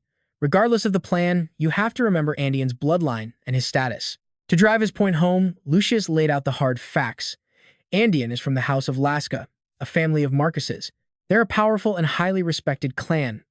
Andean himself inherited the title of bishop in the 4th diocese from his father, and now he's been promoted to cardinal. He controls the entire central diocese. Lucius continued, his voice heavy with the weight of the past. What's more, his family and mine. We have a history. A flashback hit him. A younger Lucius, bowing respectfully. All of my soldiers have joined the main strike force, so we're severely shorthanded. For you to lend us your personal guard. I don't know how I can ever thank you. The Andean from his memory had just smiled warmly. Don't mention it, it's only natural to help one another. Please, treat them as your own men. Snapping back to reality, Lucius said with conviction. He's always stayed neutral in the temple's internal power struggles. Because of that, he has almost no enemies. After presenting his case, Lucius shared his deepest fear. To arrest or kill a man like that without undeniable proof is. Ned appeared to be listening closely, but inside his mind, a darker plan was taking shape. It'd be way easier to just forge some evidence and kill him. He knew Lucius didn't trust him or Zephyr, which was why he needed proof. But Zephyr, he always had a solution. After hearing Lucius out, he calmly crossed his arms. Proof? Of course, we have it. That simple statement sent 1,000 questions racing through Lucius's head. Without missing a beat, Zephyr pulled a small glass jar from his pouch. Inside, a purple eyeball floated eerily. He held it up, gave it a little shake, and asked, "What do you suppose this is?" The scene shifts to another location. A man named Alfonso is following his master's commands. He looks to the right, then, a moment later, he looks to the left. And finally, on command, he looks straight ahead. That's when his master's voice echoes through the room. So, how does it feel? Alfonso replies with robotic reverence, "Wonderful, Lord Andean." Having toyed with his puppet enough, Andean lets out a laugh filled with pure satisfaction. "Excellent. You see, Alfonso, you should have just listened to me from the very beginning." Watching this cruel, inhuman spectacle, a woman named Sister Claudia secretly glances over in terror. She clutches her small child, her mind reeling. Why? Why would Cardinal Andean do something like this? Andean seems to catch her horrified expression. He turns, his voice dropping low. "What is it, Sister Claudia? Didn't I tell you I was going to show you something interesting?"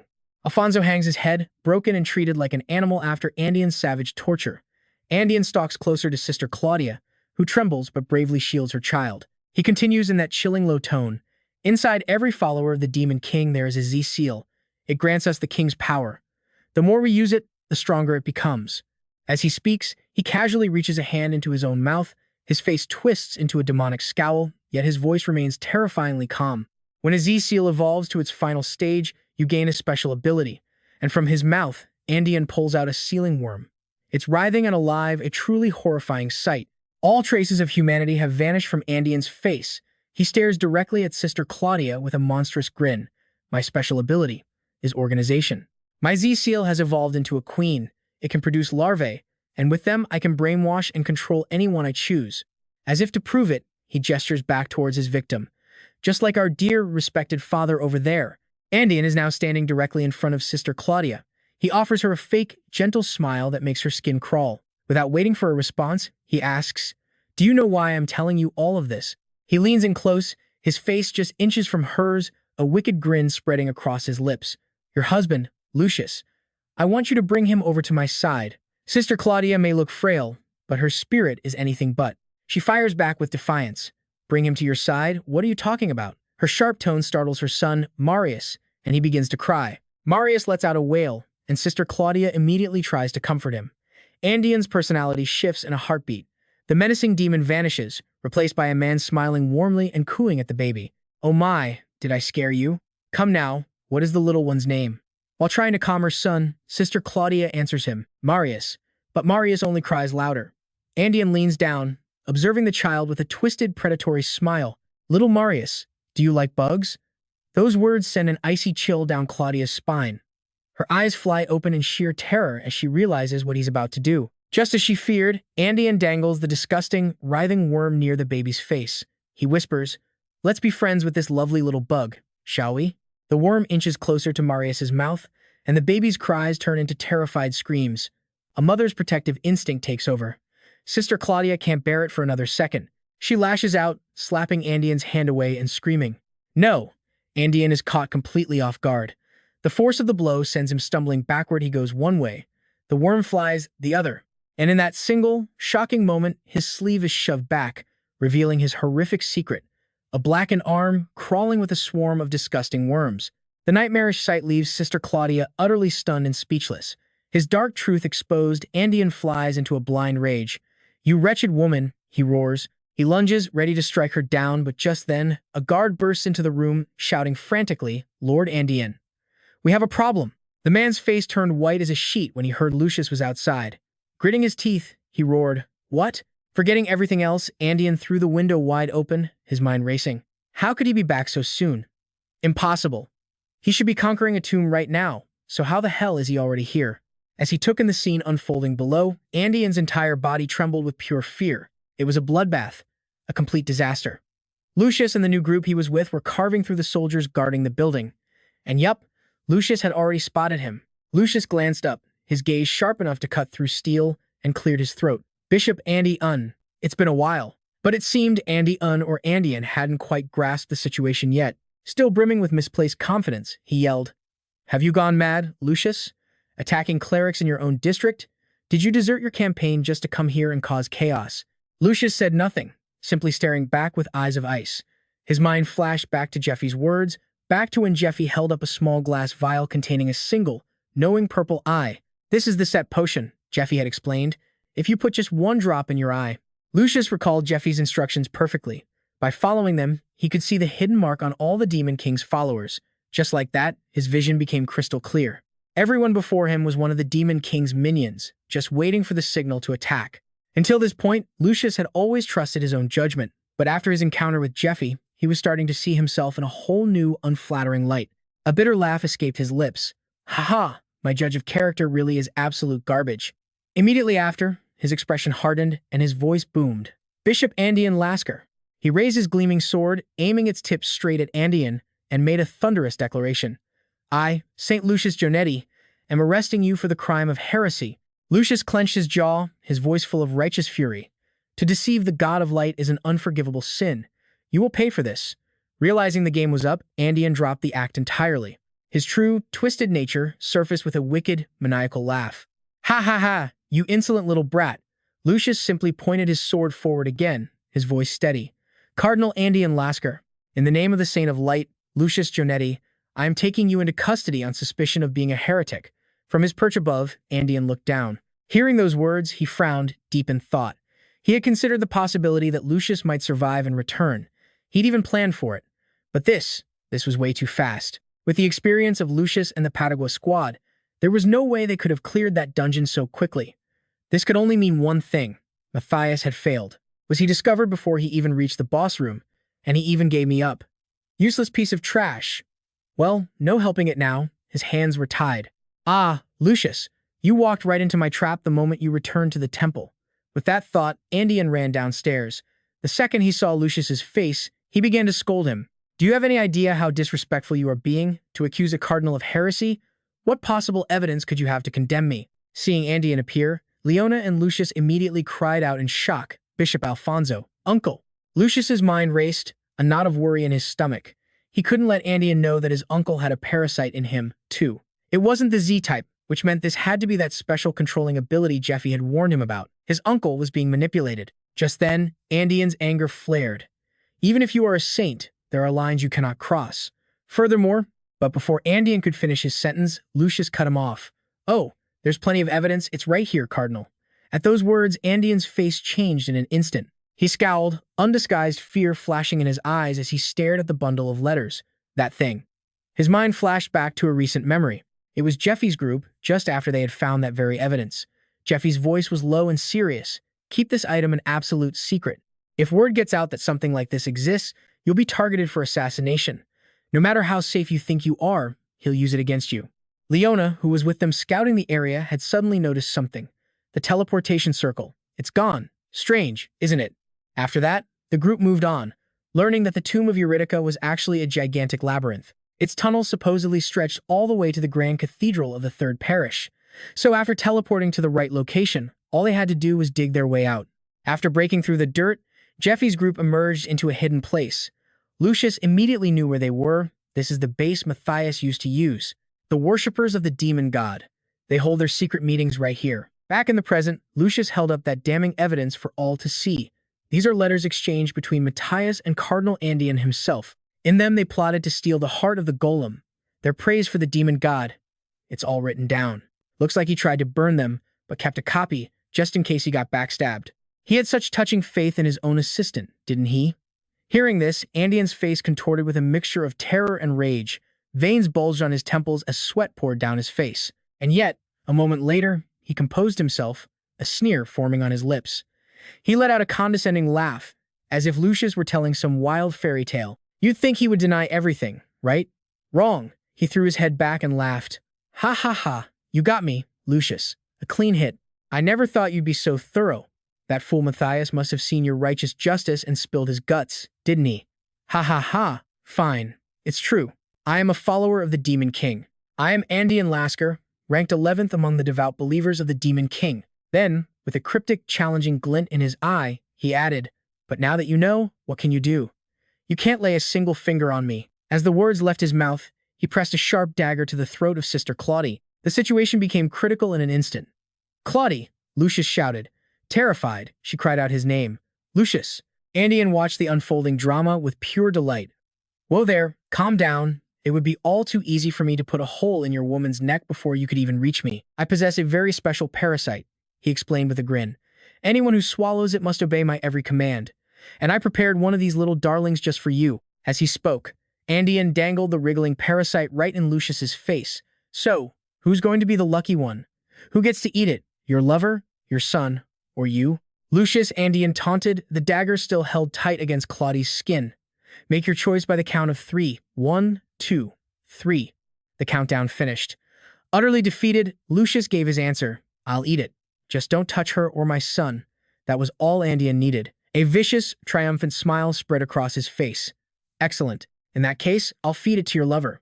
And just like that, Andean actually does it. He shoves the vile insect right at Claudia's mouth, forcing her to eat it. The sight sends a shock straight through Lucius. His eyes fly open as he screams, "No!" But right at that moment, a blade pierces Andean's side, its net. Andean never saw it coming, completely caught off guard. He thinks in disbelief. How?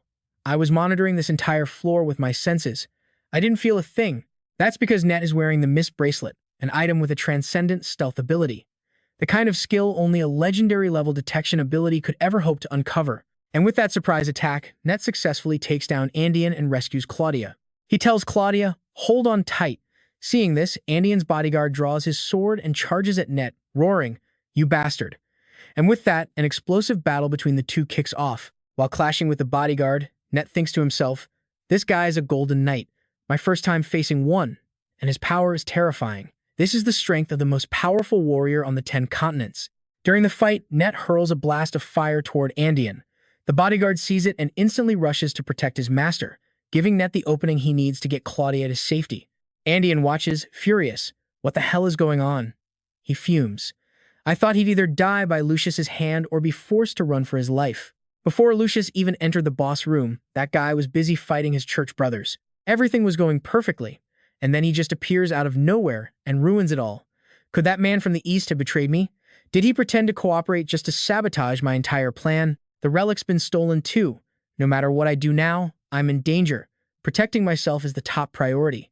With that thought, Andean shouts to his guard, Caster, cover my back. The bodyguard instantly agrees. Don't worry. A moment later, Caster is standing before Lucius, who scoffs at him with contempt. Why are you alone? The two of you should have come together, Lucius taunts. Only when you're united are you worthy of being my opponent. The bodyguard just smirks. To deal with you, I'm more than enough. He then introduces himself with chilling pride, ranked 20th among the worshippers of the Demon King. I am the eldest son of the Hugo family, Caster Hugo. Shall we have a little warm-up?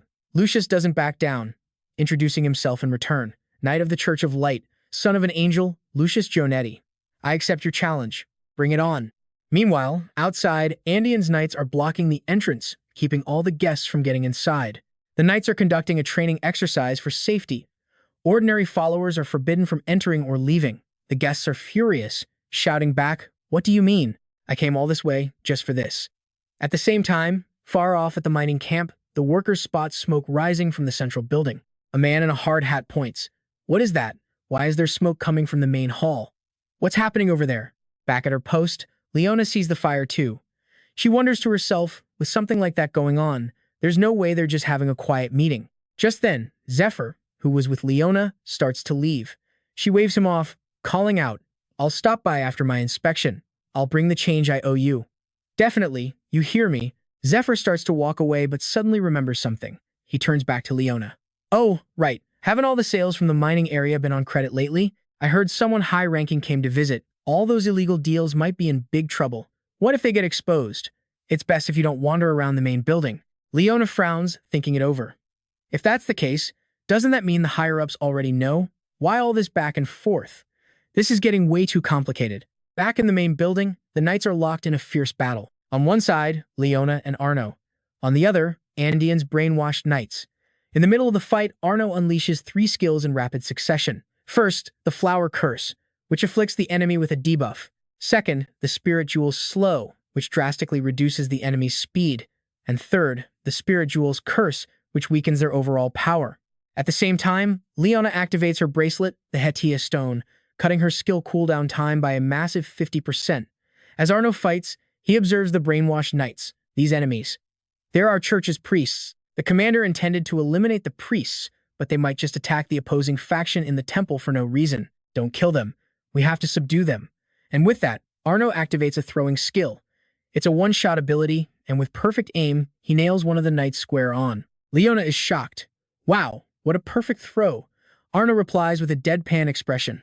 I was on the handball team back at the academy. But suddenly, Arno notices something terrifying. A tower is collapsing. He quickly pulls Leona out of the way just in time. They both stare with grim faces at the destruction. They think, but we placed a protection spell on the entire temple building. Just then, Arno looks up toward the main building. High above, Lucius and Castor are engaged in a battle of epic proportions. Castor is seething. He thinks, when a spear and a sword clash, the spear should have the advantage. The difference in reach allows you to strike before they can get close. Of course, for a true master like myself, using a sword from a distance isn't impossible. Or dodging the spear tip to stab them in the chest is also an easy feat. So in the end, it's completely unpredictable. In the next instant, Lucius unleashes an incredibly powerful attack on Castor. Castor thinks, my mirror. When attacked, the magic of Medea Break Mirror is activated. After the blast, Castor taunts Lucius. So you were deliberately leaving an opening. I almost fell for it. You're pretty good at pretending to be weak, aren't you? But Lucius is no pushover. He admits it instantly. So you figured it out. There's a reason you and your twin are known as the strongest. After all, Castor just gives a slight smile. As he speaks, he lunges forward again. Lucius moves to counter, but Castor dodges his attack. What follows is a relentless, high-speed exchange. Blow for blow, neither side giving an inch. Finally, they end up face-to-face, locked in a stalemate. It's then that Lucius answers his own earlier question. The reason is that a saint is a divine existence, something a mere human could never be grouped with. If it weren't for that title, you wouldn't even make the list of the top 10 strongest. As he finishes speaking, Lucius explodes with power, grabbing Castor and rocketing downwards, slamming him into the shattered ground below with immense force. Castor, badly injured, coughs and gasps for breath. At that moment, Leona and Arno spot Lucius from below. They cry out with relief, Commander! Lucius hears the call and immediately screams, trying to stop them. Don't come over here. The truth is, Lucius is in just as bad shape as Castor. He's also critically wounded, covered in his own blood, a terrifying sight. Lucius thinks to himself that the backlash from his judgment skill shattered his body 5 times. No, wait, it must have been 7 times. Castor sees the look of agony on Lucius's face, clutching his own body as he speaks. How does it feel, he taunts. That crippling pain from the reflected damage? And the reflect rate isn't even 100%, just 50 or 60. I was trying to hold you here until Lord Andean escaped, Castor sneers, but I've changed my mind. You brought this on yourself. Don't blame anyone else. After that declaration, Castor forces himself to his feet, ready to fight again. He growls, right now, I'm sending you to meet the goddess. But just as Castor prepares to land the final blow, a voice echoes from somewhere far away. Castor, where are you? Come to me, now. It's the voice of the queen. The one who possesses the queen bug can communicate directly with the one holding the princess bug. Hearing the call, Castor freezes, and in that instant, he's bound tight by the prison of chains. But Lucius is also preparing to make a move. The voice echoes again, I'm over here. Get here, now. Meanwhile, on the other side of the battlefield, Andean is spitting up blood after a vicious slash from Zephyr. Zephyr orders, Andean, get up. I need to hit you a few more times. Back with Castor, Lucius's men see their chance and start taunting him. Ha! What's wrong?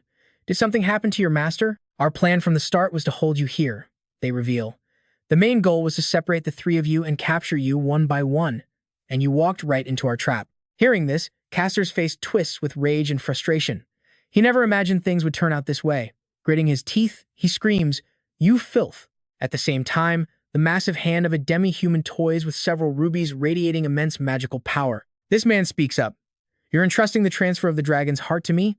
Odin just bows his head, hand on his chest in a show of respect. Yes, Pontifex. But as you know, my ability is chaos. With this power, I can easily seize the grand stream from the 3rd professor. I could even hold the gods themselves in the palm of my hand. A cunning smile spreads across Odin's face as he shares his true opinion. The safest way to transport it is to not transport it at all. The 3rd professor's place has already become a den for the BEO. We can guard the dragon's heart strictly there, so you can come for the transplant anytime you wish, Pontifex. Hearing these words from the cultist Odin, the masked leader, the Pontifex, sounds pleased. Excellent. Do as you said, but as they say, man proposes, God disposes. Reality just slapped him hard across the face, leaving him wondering, how did it all go so wrong? Now, he's on the run, being escorted by a silver knight. His face is dark. Odin reflects on how his meticulous plans still ended in total failure. I had backup plans for every possible scenario, he thinks. The possibility of the central line being wiped out, the chance that the Eastern faction's disciple Leona's son would realize he was being set up to be eliminated. No matter how he looked at it, he just couldn't understand how his plan had failed so catastrophically. He kept racking his brain. I considered and arranged everything. There's no way they could have responded this fast. He could only come to one possible conclusion. And it seems his sluggish brain finally kicked into gear in this pathetic escape. The Eastern faction, they betrayed him. Eliminating their disciple was all a lie. They used it as a pretense to target him, to strike when his guard was down. If so, everything would make perfect sense. As this thought sinks in, a murderous rage begins to consume him. He grits his teeth, seething with fury, cursing them internally. How could they play me like that bastard? The carriage driver, completely covered in white cloth, speaks up. 10 days by carriage, Lord Odin. But Odin is still lost in his own storm of emotions. Lucius being exposed as a cultist wasn't a problem right now. The cardinals of the Temple of Light want to vote for neutrality in the next papal election. Even if I'm not one of the 12 apostles, as the cult's pontifex, I will protect them. But the old man can't even save himself, let alone protect anyone else. Odin worries. The more pressing concern is the scale of the enemy. If the Eastern faction truly betrayed me, I don't know how long the disciples of the Imperial faction can hold out, especially if the East or Leona's son gets involved. Shaking off these complex thoughts, he tells himself to focus. First, I have to get to the base and escape. Then, I'll bring back reinforcements. But as the old man steps onto the carriage, his hand touches a sticky, green slime. Confused, he pulls his hand back to look. He sees the green goo clinging to his fingers. What is this? Before he can even process it, Odin's entire body starts convulsing, his eyes flying wide open like he's been hit with a powerful stimulant. Odin clutches the hand that touched the carriage, screaming in pure agony. The pain is so intense, he thrashes around on the ground, as the Silver Knight beside him yells in a panic, Lord Odin. For those who don't know, this is the handiwork of a grade 7 poison from the Poison faction. Number 68, Belio. Its special property? Pain amplification. Odin trembles, gritting his teeth through the searing pain. Poison, damn it, it hurts.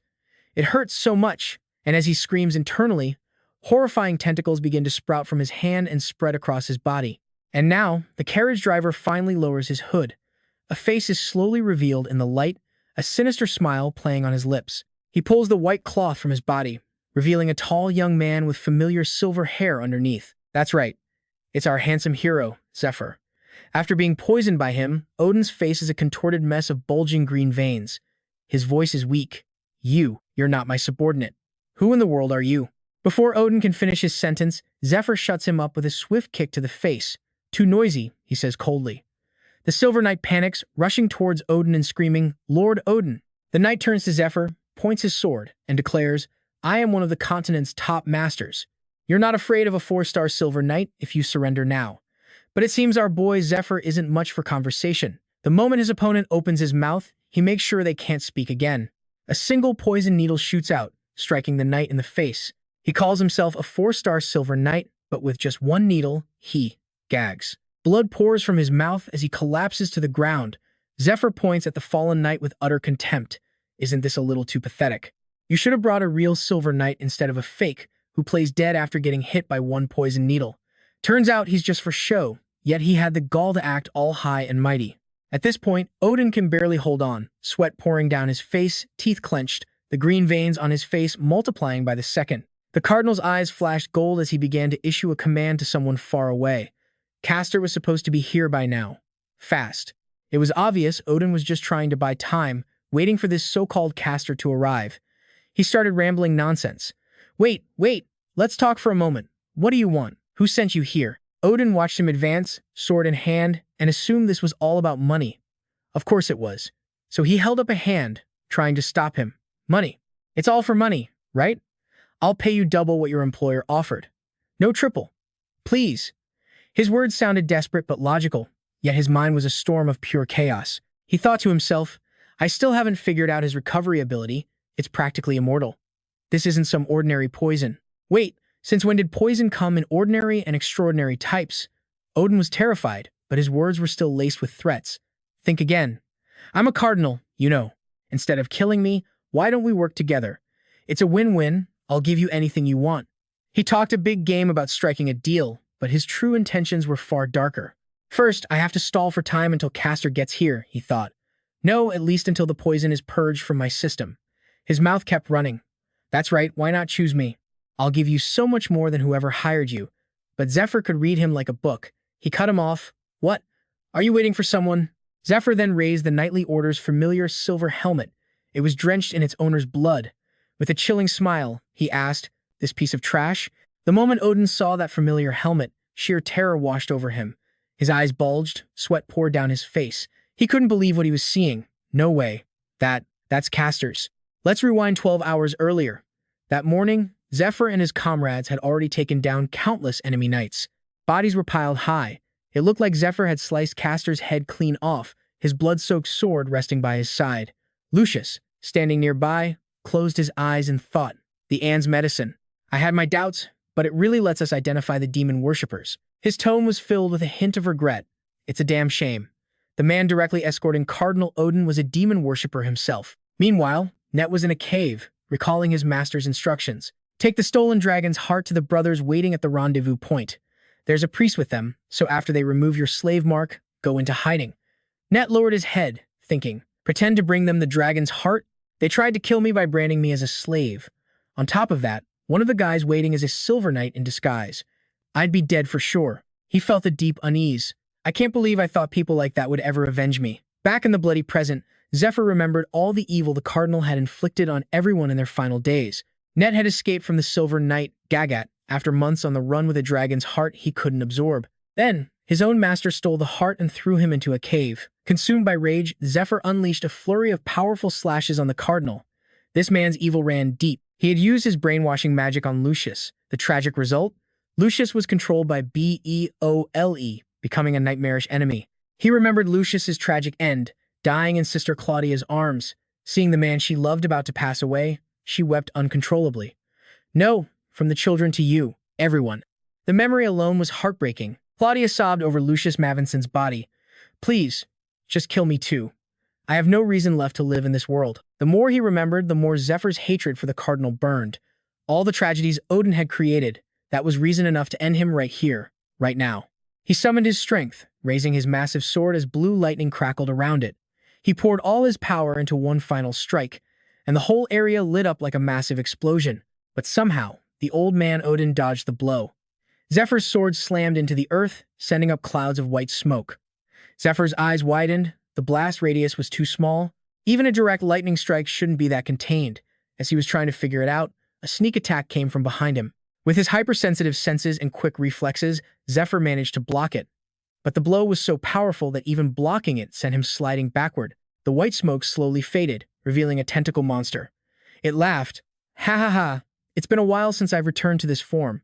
The old fox still had tricks. Turns out, Zephyr's attack forced Cardinal Odin back into his original form, a disgusting, talking entity of writhing tentacles. Let me tell you, the monster hissed. It's not because I'm weak that I let the knights do the fighting. In fact, I'm far stronger than them. I just don't join the battle. The tentacle monster rose from the battlefield, its voice booming, because I don't want anyone to see this form. And what a hideous form it was. So unbelievably ugly. You wouldn't die from its attacks, but from the heart attack it gave you. Zephyr sensed the tables were turning and felt a bit uneasy. The moment the lightning struck, a part of his body must have detached and reverted to its true form. It's been 5 years since I broke the Apocalypse Stone and became a demon. The grotesque monster continued. Over all those years of constant training, I gained the ability to disguise myself as a human and the overwhelming power of the demon tribe. The monster raised a tentacle glowing with a venomous green energy, threatening Zephyr. And one more thing. Everyone who has ever seen this form of mine has been killed. Not a single one survived. I'm surprised you forced me to reveal my true self. Odin's fleshy mouth curled into a twisted grin. But that was your mistake. He swung his tentacle arm, unleashing a powerful strike towards Zephyr. The impact sent rocks and dirt flying everywhere. Long green gashes appeared across the forest floor, splitting the earth into pieces. The power was immense. At that moment, Net and Claudia heard the loud explosion from within the forest. It started, Net said, knowing the battle between Zephyr and Odin was underway. He instructed Claudia, hide in this cave. Do not come out until I call for you. Then he took out 2 bracelets and gave them to her. And these are high-level invisibility bracelets. Put them on. Sister Claudia's eyebrows furrowed in worry as she asked, wait, if you give these to me, what about you? A heroic aura surrounded him as he turned his head with a cool profile. I don't need them. And just like that, Net was gone in a flash. Claudia, holding her child in the cave, could only stare in stunned silence. Net ran as fast as he could toward the source of the noise, his spirit blazing. The day he had been waiting for had finally come. The day of his revenge against those beasts. He remembered the happy times he shared with his dear father, but he was too late. Two of Odin's temple knights cut the man down in cold blood. Absolutely ruthless. They didn't just kill his father, they stole the family's sacred heirloom. A burning hatred ignites within Lucius. He'd already taken down one of them, but two got away. His face contorts with raw power, his eyes glowing crimson as his mind screams one single thought: I will send every last one of you to hell. And at this rate, if our boy makes it to Odin, it's game over. Anyone who wants Odin to live, you better start praying for him. Me? I'm praying too, praying for his soul to find peace, swiftly. It would definitely save the world a lot of trouble. Back on the battlefield, the scout captain, clad in gleaming golden armor, unleashes a barrage of attacks. Each swing of his sword sends out powerful, crimson arcs of deadly energy. Those slashes fly straight toward Lucius, but he raises a bamboo shield to defend himself. He's instantly enveloped by protective rings of golden light. While parrying the blows, Lucius analyzes his opponent. The captain is continuously drawing on the power of a shared sigil, giving him incredibly high single-target attack power. But there's a massive drawback. The more he attacks, the worse his accuracy gets. His powerful strikes are becoming less and less effective by the second. A plan forms in Lucius's mind. Our defense is holding better than he expected. He's getting anxious. This is my chance. He calls out to Agno, who immediately responds, Yes, Captain. Just then, the scout captain begins chanting an incantation, his voice booming with power. Arya, grant us strength. As he chants, he summons a magic circle, thinking to himself, this is the strongest buff skill I have. Battlefield's light. The skill is insane. It massively boosts all stats for his entire squadron: attack, light attribute, magic, defense, and even recovery rate all get a 120% increase. Meanwhile, Lucius stands calmly beside Agno, surrounded by shimmering golden lights like tiny, twinkling stars. Nearby, Leona gasps, watching in shock as her gemstone begins pulsing with spiritual energy. She thinks to herself, wait, my spirit gem is being powered up too. Suddenly, the gem expands and erupts in a blinding light, leaving her completely stunned. At that moment, the scout captain raises his sword, aiming it at a set of glowing golden chains that bind something unseen. Reinforced light chains, he roars. The chains flare with a brilliant golden light. He swings his blade, hacking them apart into pieces, sending a shower of fiery sparks into the air. But suddenly, the broken chains whip around and fly right at him, forcing him to backpedal. At the same time, the spirit gemstone loops around and speeds toward the back of the golden-helmeted captain. He spins around to face the giant crystal flying at him, thinking smugly, what a slow attack. But then a green aura erupts around him. It's poison gas. What is this, he thinks, feeling a strange sensation wash over him. He looks up to see Lucius flying straight at him. It feels like the world suddenly sped up around him. The thought barely registers before he startles, realizing the truth. No, it's me. I've gotten slower. That's right. He's been hit by Leona's spirit gemstone. The skill is called Meteor, an enhancement that weaponizes the gem. It charges the enemy, and anyone who comes into contact with it is hit with a debuff that slows their attack speed to a crawl. Lucius's face is a mask of pure determination. The captain's, on the other hand, is the complete opposite. Even with his helmet hiding half his face, you can see the panic and frustration in his eyes. Lucius seizes the opening. He dashes forward and ends the scout captain with a single slash of his blade. Boom! A massive explosion tears through a huge section of the tower. Inside the smoke, the scout captain has been sliced cleanly in two. Lucius lets out a sigh of relief. It's done. But then, flashes of lightning-fast energy zip past him. This fight isn't over yet. The building behind him is carved into pieces, leaving Lucius, who had just relaxed, completely stunned. He grits his teeth and whips his head around. The section of the tower where Leona is standing suddenly cracks, causing her to lose her footing. Agno's face drains of color as he remembers it. That black aura. It flew straight into the tower. No. It wasn't just that. During the fight with the captain, the Golden Knight's attacks were constantly chipping away at the tower's structure. A horrifying realization dawns on him. Could it be the Golden Knight's target? It wasn't the captain at all. The tower begins to groan, its spires cracking and crumbling. At that very moment, the Academy's principal and several others are on the verge of death. They're tied up, completely immobile, forced to watch in horror as massive chunks of stone rain down on them. High above, Lucius stands on the crumbling tower, gritting his teeth in fury. The brainwashed priest below and Neron, down at the base, they're all tied up, helpless. His uncle can only bow his head and close his eyes, accepting his fate. Lucius lets out a desperate scream, "Uncle!" Just then, the tower explodes, turning into a cloud of rubble, smoke, and dust that chokes the sky. The scout captain, clutching a wound in his stomach, is running for his life. He thinks to himself that half of the insects inside his body have been burned away. Even though they are bonded to his body, the damage they took has drastically reduced his combat power. He runs frantically, his mind racing. I have to get back to Lord Odin and retrieve the rest of the swarm. He sees with anger, damn it, that so-called saint. How could he push me this far? But his eyes fill with a dark confidence. Still, this is fine. These guys are determined to chase me. Thanks to Heller's support and this counter-damage armor, catching me would take them years. In the darkness, another thought surfaces. This outcome is for the best. The most important thing right now is Lord Odin's safety. The scene shifts. Two priests are speaking with a shadowed figure who tells them, "Your own sister stole your birthright, the title of Baron. Because of that, you two will serve me." The hidden man reveals himself to be Andean. He continues, "This world is broken." He holds out his hand to the two priests. "Join me, and we will fix it together. This world serves flawed gods," he declares. "Let it be ruled by righteous ones. Become true nobles in a world set right." Elsewhere, a sudden flash of light slices through the air, felling a lush, green tree in an instant. It's the golden armored captain again, launching himself into the air. His thoughts are a prayer. "Lord Odin gave my brothers and me a reason to live. No one will be allowed to touch him." He pushes himself to fly even faster, vowing, "Please wait for me, Lord Odin. I'm coming to help you now." He streaks through the sky like a comet, but suddenly, a beam of light shoots up and blocks his path. His face is slick with sweat as he reels back in shock. And what do you know? He's been sliced in half. Again, this time by the razor-sharp sword of a man named Net. A system window pops up. The sword Net is holding is the Sword of Light, a mystical short sword created from magic. Its length and blade shape are magical and changed to suit its user. Net steps forward, sword in hand, his eyes burning with pure, unadulterated killing intent. Net stands atop a pair of peaks, sword in hand, an imposing figure. Below him, Alfonso kneels, looking up and sneering, a disciple of the Eastern sect. "So it's you. Why do you keep getting in our way?" Net turns, his voice like ice. "This is the first time we've met since that day, 12 years ago. You remember my face." His eyes begin to burn with fury as he roars. "Then have you forgotten you murdered Leo Nagdalchier, my father?" For a second, fear flashes in Alfonso's eyes, but he quickly smothers it with a laugh. "Ha! So you're here for family revenge." And then he plays dumb, trying to sound bored. "Don't know him. I don't remember any name like that. I've killed hundreds over the years. You really expect me to remember every single one?" Net's eyes blaze with pure hatred.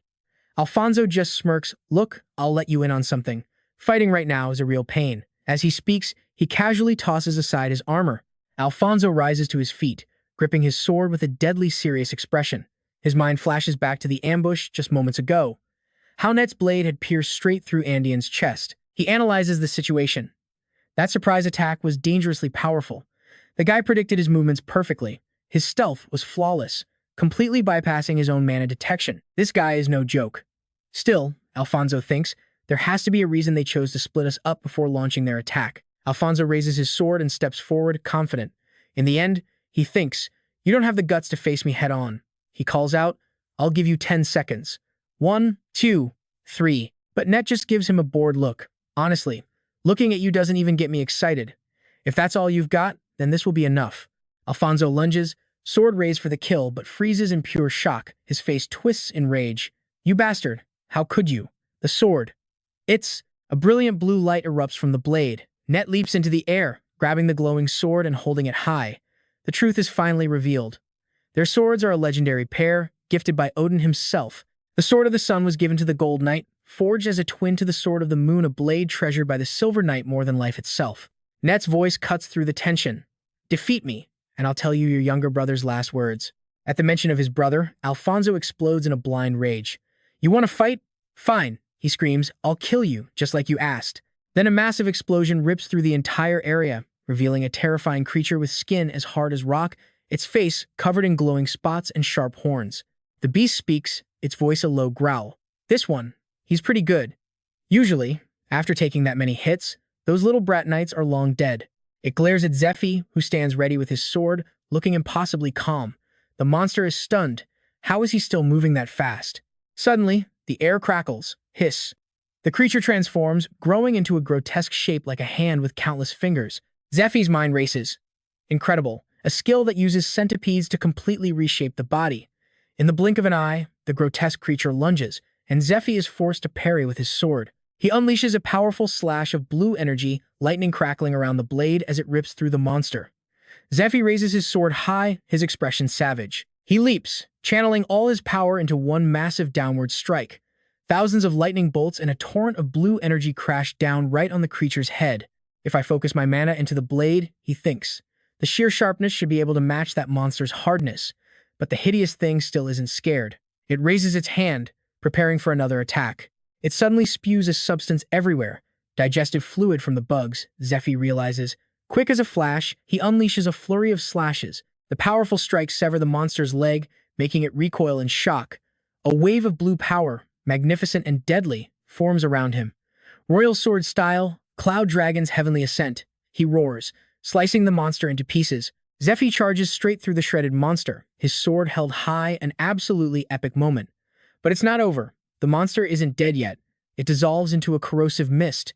Zephyr raises his armor to block. The severed parts of the monster start to move again, morphing into razor-sharp weapons that surround him completely. The battle intensifies. A storm of white and blue energy lights up the entire sky. Then, unbelievably, the monster's body parts begin to reconnect. It laughs. Hoo-hoo. I have another name, you know. Odin's immortal.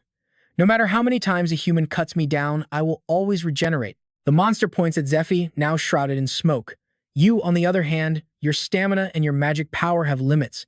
This outcome was decided from the very beginning. It screams again, lunging forward and grabbing Zephyr by the collar. To be honest, I kinda like you, it says. Your power, attack, defense, even your combat reflexes, they're all top-notch. The monster raises its fist, a truly great warrior. So, after I've broken you, I'll inject you with my centipede venom. Instead of dying, you'll become my loyal servant. And with that, a blue fist smashes into Zephyr's side before he can even react, connecting with a brutal impact. He's sent flying, crashing through dozens of trees.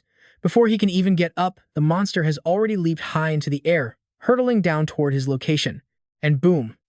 The entire area where Zephyr stood is obliterated, turned to nothing but rubble. The power is just insane. As cracks spread across the ground, the creature raises its hand, morphing its arm into a massive, blue-glowing scythe. It slams the blade straight down into the fractured earth. After the attack, the monster pants heavily, clearly exhausted from the effort. His mind flashes back. A man kneels in a grand castle, showing reverence to a figure on a throne. That figure speaks, wealth and fame, ambitions no one can resist. You can enjoy everything as Marquis Lasca, just like your father. If you swallow this, everything will be yours. I hope you will gain a great power that no one can match. How interesting. Odin, the figure on the throne, holds out some kind of pill. The scene shifts and the voice continues. Since birth, I have never seen anything that can grant more terrifying power than that object. It all depends on how you use it. So use it, and grow. The man's mind flashes to a centipede.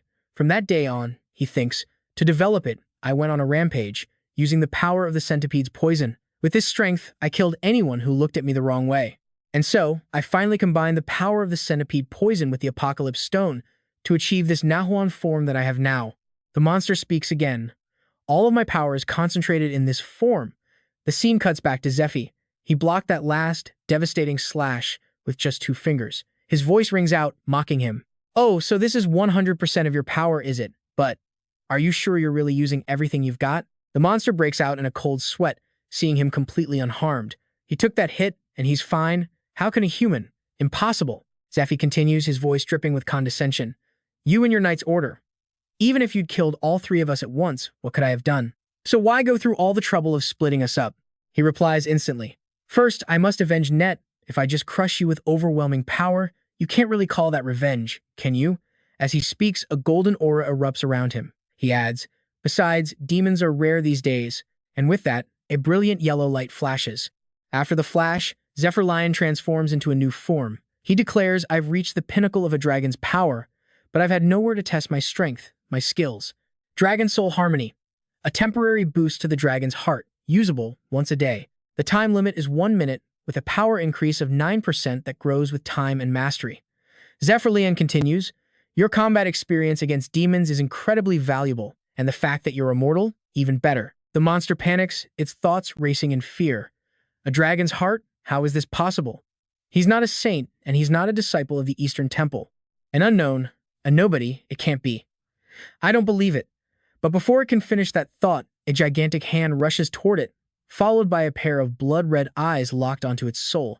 I'm going to give you a few tests, so do your best. The monster is terrified, thinking to itself, this pressure.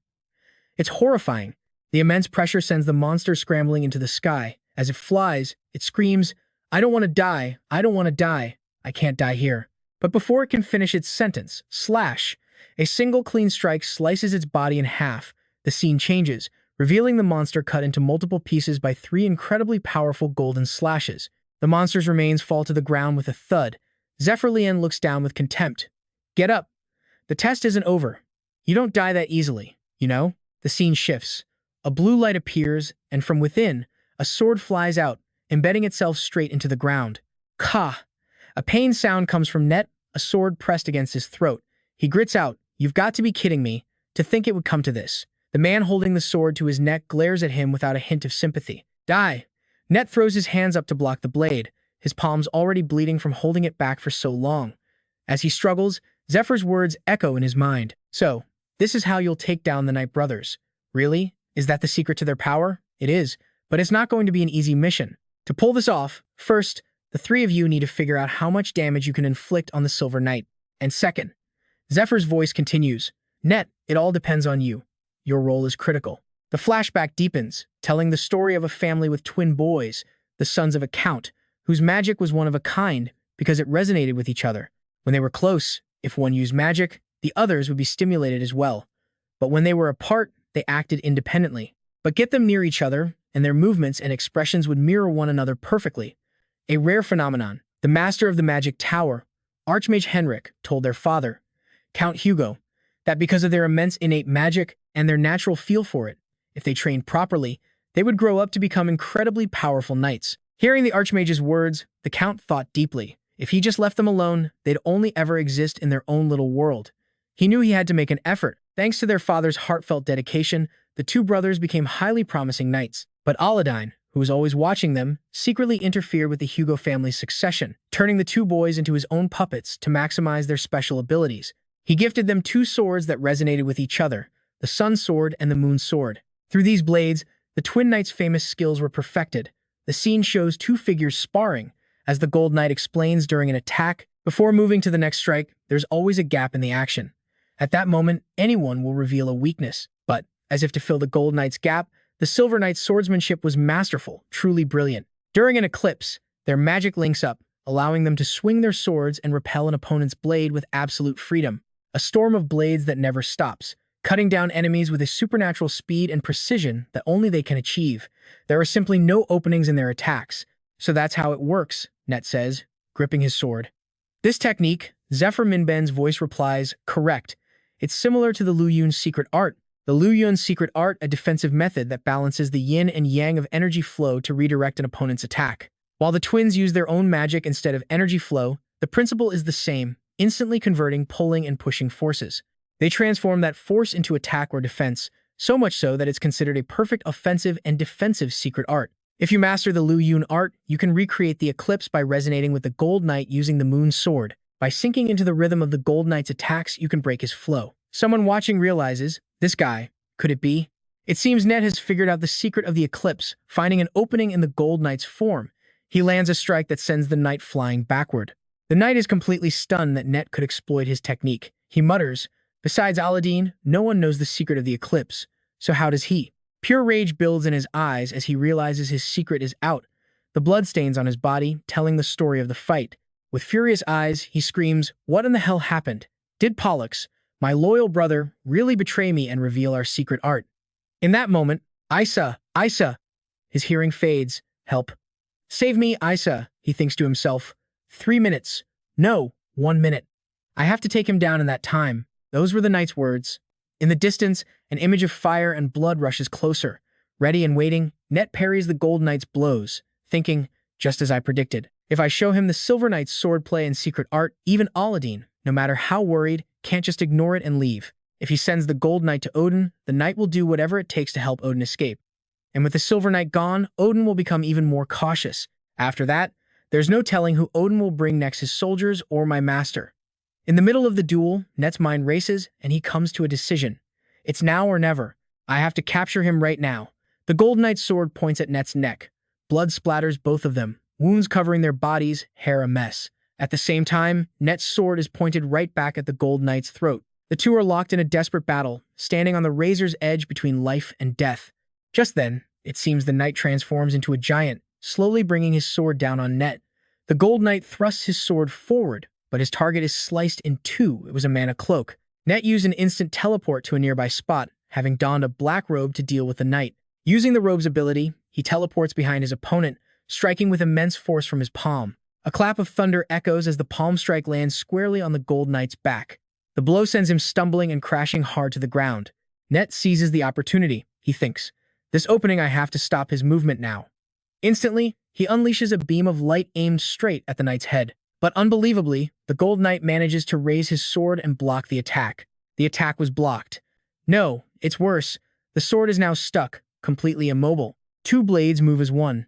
His eyes scan the battlefield, and a cold voice says, "Got you." The sun and moon swords attract each other, and from the swirling energy, a giant, spectral hand appears. Instantly, Net is slammed in the gut by that massive fist sent flying. The blow is so powerful, he coughs up a spray of blood. Utterly humiliated, the damned nuisance drives his sword into the grassy earth to steady himself. The knight points his blade at Net's throat and screams, "Die!" Net barely gets his hands on the sword to block, but blood just keeps pouring from his mouth. Pinned down from above, struggling from below, blood streams down his face. In this moment between life and death, Net's mind flashes back to a memory of his father. "Net, my son, one day you will follow in my footsteps and become a true lord, and with that title, you will inherit the glorious duty of our family's master. You must become a knight worthy of this sword. Do you understand?" "Yes, father." "I'll never forget," he had promised. Even with his hands now slick with his own blood, thinking of his father's words, Net finds new resolve. "I absolutely will not fall in a place like this." His hand, once clenched in pain, opens and then tightens into a fist. Net throws a punch straight at the Golden Knight. He poured every last ounce of his strength into that single strike. The impact is so brutal it sends the knight crashing to the ground, a fist buried right in his eye. The knight covers his face, screaming in agony as a massive surge of magic crackles around Net, who has gone completely berserk. That raw power, channeled through his fist, inflicts unimaginable pain. "My eyes!" the knight screams. "I can't see anything anymore. Damn it, I got hit. I can't heal this quickly." He stumbles around blindly. "This time, it's for real, you bastard. I'll kill you. Where are you? I'll kill you. I'll kill you. Where is he? Where is that bastard?" The Golden Knight is on his knees, screaming in helpless rage, and then the Black Robe ability activates once more. The Black Robe allows the user to create a clone out of pure magic and teleport nearby. The knight is still blindly searching, swinging his sword through empty air, desperate to find where Net went. Amidst the pained, desperate screams, Net raises his sword, channeling his power for the final blow. He intends to end the Golden Knight's life, declaring, "I'll finish this with one strike." Raging thunder. An overwhelmingly destructive dragon of energy erupts, bathing the area in lightning. When the light fades, only a sword remains on the scorched earth. The body has been completely incinerated. With that victory, the twin knights, the Hugo brothers, have just become 2 of the 10 strongest fighters on the continent. Net stands victorious, a small sword in his hand, overlooking the smoldering donut fortress, where smoke and embers still rise from the battle. A crowd begins to chant in unison, 1, 2, A. A female priestess in white, holding a staff, turns and calls out, "Hey, if you're feeling okay, get over here and help." Ano looks over the devastating scene of destruction and sighs with relief, thinking to herself that while many buildings collapsed, the defensive skills put in place prevented even worse damage. Thank goodness Odin had us empty these buildings first. She sits down next to a wounded soldier, holding his Holy Cross pendant to reassure him. "I'll heal you now." The soldier asks weakly, "Lady Ano, why am I here?" Lucius observes the scene, thinking to himself that all the zombies died at the exact same time. For so many of them to be wiped out at once means their master was either killed or completely neutralized. Suddenly, someone calls his name. Lucius turns, his attention caught. His expression softens into a gentle smile as he says, "Thank you, everyone." He sees Claudia running towards him carrying a child, with Zephyr right beside her, supporting a wounded Net. A golden light shines behind the 3 of them. She collapses into Lucius's arms and he holds her tight. Zephyr just smiles as he watches Lucius place a soft kiss on Claudia's forehead. And that, Zephyr narrates, is how we stopped Odin's plot and secured the 3rd parish, the main cathedral. After that, we were insanely busy for days. Zephyr's story continues, flashing to images of a medical ward filled with priests healing soldiers in their beds. The amount of work they had to do was mountainous. They had to search for and treat the wounded, and round up all the demon god worshippers Odin had brought with him. Images flash of cultists being bound in iron collars and chained together, dragged away. Of course, there were other important matters to deal with as well. A golden goblet is raised. Lucius's action signals the start of the feast, but the moment the clergy drink the wine, they are poisoned. Black blood erupts from their mouths. Zephyr continues his tale with a tired voice, recounting the dizzying days that followed. The banquet to boost the morale of the exhausted troops turned deadly in an instant. The celebration became a massacre. Except for Lucius, everyone else who drank spewed black blood and died. We also had to purge the demon god cultists, Zephyr explains, who had hidden within our own ranks for years. A new day arrives. Bright sunlight streams into the room through a large window. Alfonso holds a chalice, sighing. It was terrifying. That Odin's power. I, a priest myself, never imagined he could just steal my consciousness and control me like a puppet. On top of that, those centipedes he used kept writhing inside me, preventing my internal injuries from healing. Lucius asks with concern, "Are you well now, uncle?" Alfonso smiles back. "Yes, I'm fine now." He then turns to JP and Net. "JP Net," he says gratefully, "I don't know how to express my thanks. You've done me such a great service that merely bowing my head feels useless." JP picks up a teacup, replying politely, "It was a duty we had to perform, simply as human beings." He holds out a hand. "To commemorate your recovery, please accept this gift we've prepared. It's a blood-red iron cage wrapped in thorny vines. Inside, a human head is trapped, whimpering endlessly. This is Mimira's cage, a burial artifact of Eurydica. Whoever is trapped inside cannot use their skills, and their state is perfectly preserved from the moment they were put in." Zephyr adds, "It's Odin's head." Seeing it, Alfonso's face goes pale with fear. "This is dangerous. Burn it immediately," he shouts. But Zephyr calmly reassures him, "We've already killed the Queen Z, so his powers are gone. He's safe now. Besides," he says with a slight smirk, "after we scolded him a bit, he's become quite obedient. As a member of the demon god's cult, Odin might have some useful information for us." Alfonso eyes the cage warily. Finally, he accepts it. "Well, in that case, I'll accept it with gratitude." Zephyr then glances at Net, whispering, "Are you sure it's okay to give him away?" Net quietly replies, "It's fine.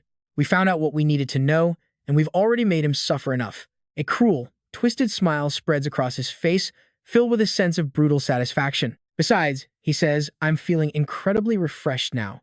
He thinks to himself that this is about more than just getting information. This development is now a wild card, something even he can no longer control. Zephyr takes out an unmarked book, places it on the table, and slides it towards Alfonso. "First, this is the intel we got after interrogating him. It contains a list of the Demon God Worship Society's members, other hidden spies, and all the plans Odin was aware of."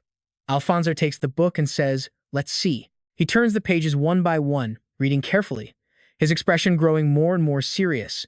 In disbelief and horror, he gasps, "Is this real?" Alfonso reads the plans aloud, one by one.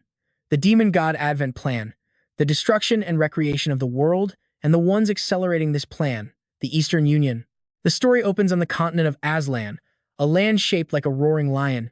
Here, two colossal powers dominate. In the west, the Alliance of Lords rules their territories, while in the east, there's the Eastern Union. For ages, these two forces were perfectly balanced. But that all changed when the Queen gave birth to the Holy Child of Light, a boy who carried the blood of the Western Duke Jonetti, completely tipping the scales of power. Jaffe explains that due to a series of negative events, the Eastern Union is now in serious trouble. After a long, drawn-out war, they've been weakened to the point of selling their own land to the West. The power gap, he says, is only getting wider. Because of this desperation, Jaffe continues, the insidious demon god cult has begun to seep into the Eastern nobility, spreading like ink through water. And the result? Two of the world's 8 great calamities, the Sand Dragon, Attalus, and the Ice Dragon, Marinia, have begun their assault on the Western territories. Hearing this, Lucius can only agree, his expression heavy with grim understanding. Exactly. That's why this mission is so urgent. The West is running out of time. The Sand Dragon has burrowed into the continent's largest granary, while the Ice Dragon has seized the West's main logistics port. If those two beasts are left unchecked, the entire southern region will wither and die. Alfonso reflects on this grim reality. The people in the West have lost their homes, their livelihoods. Even the nobles are growing poorer by the day, falling into a vicious cycle that makes them easy prey for the demon god cult's deceptions. V taps his fingers on the table. He speaks with authority. According to Odin, the dragons aren't working with the cult. They were just provoked and lured here by dragon worshippers. If that's the case, we just need to hunt them down. Then he drops the bombshell. Ness and I will go capture them. Alfonso is floored. Are you insane? Capturing one dragon is impossible, let alone two of them with just the two of you. Lucius, standing beside them, scoffs. So you're saying I'm not needed? Is that it? Zephyr quickly explains, you have to stay and protect the third diocese. Losing our main base would be catastrophic. This won't be the only attack, he continues. If anything happens to you or your family, the entire tide of the war could turn against us. Hearing this, Lucius relents. Fine, he says, then speaks with formal authority. As the Holy Child, Lucius Giannetti, I hereby appoint Zephyr and Vanessa Chai as Knights of the Divine Temple. Furthermore, as thanks for protecting the diocese, I will grant you 3 sacks each of gold, precious gems, and mana stones. He explains that as Knights of the Divine Temple, they can freely enter any territory under the protection of the God of Light. As the Holy Child, I will write a certificate allowing you to use any necessary supplies and mobilize personnel at your discretion. And one more thing, Lucius adds, my uncle and I will cover the offerings you both owe to the Divine Temple. Zephyr blurts out an objection while Alfonso just whips his head around, completely stunned. Just the official status is enough, Zephyr insists, refusing the gifts.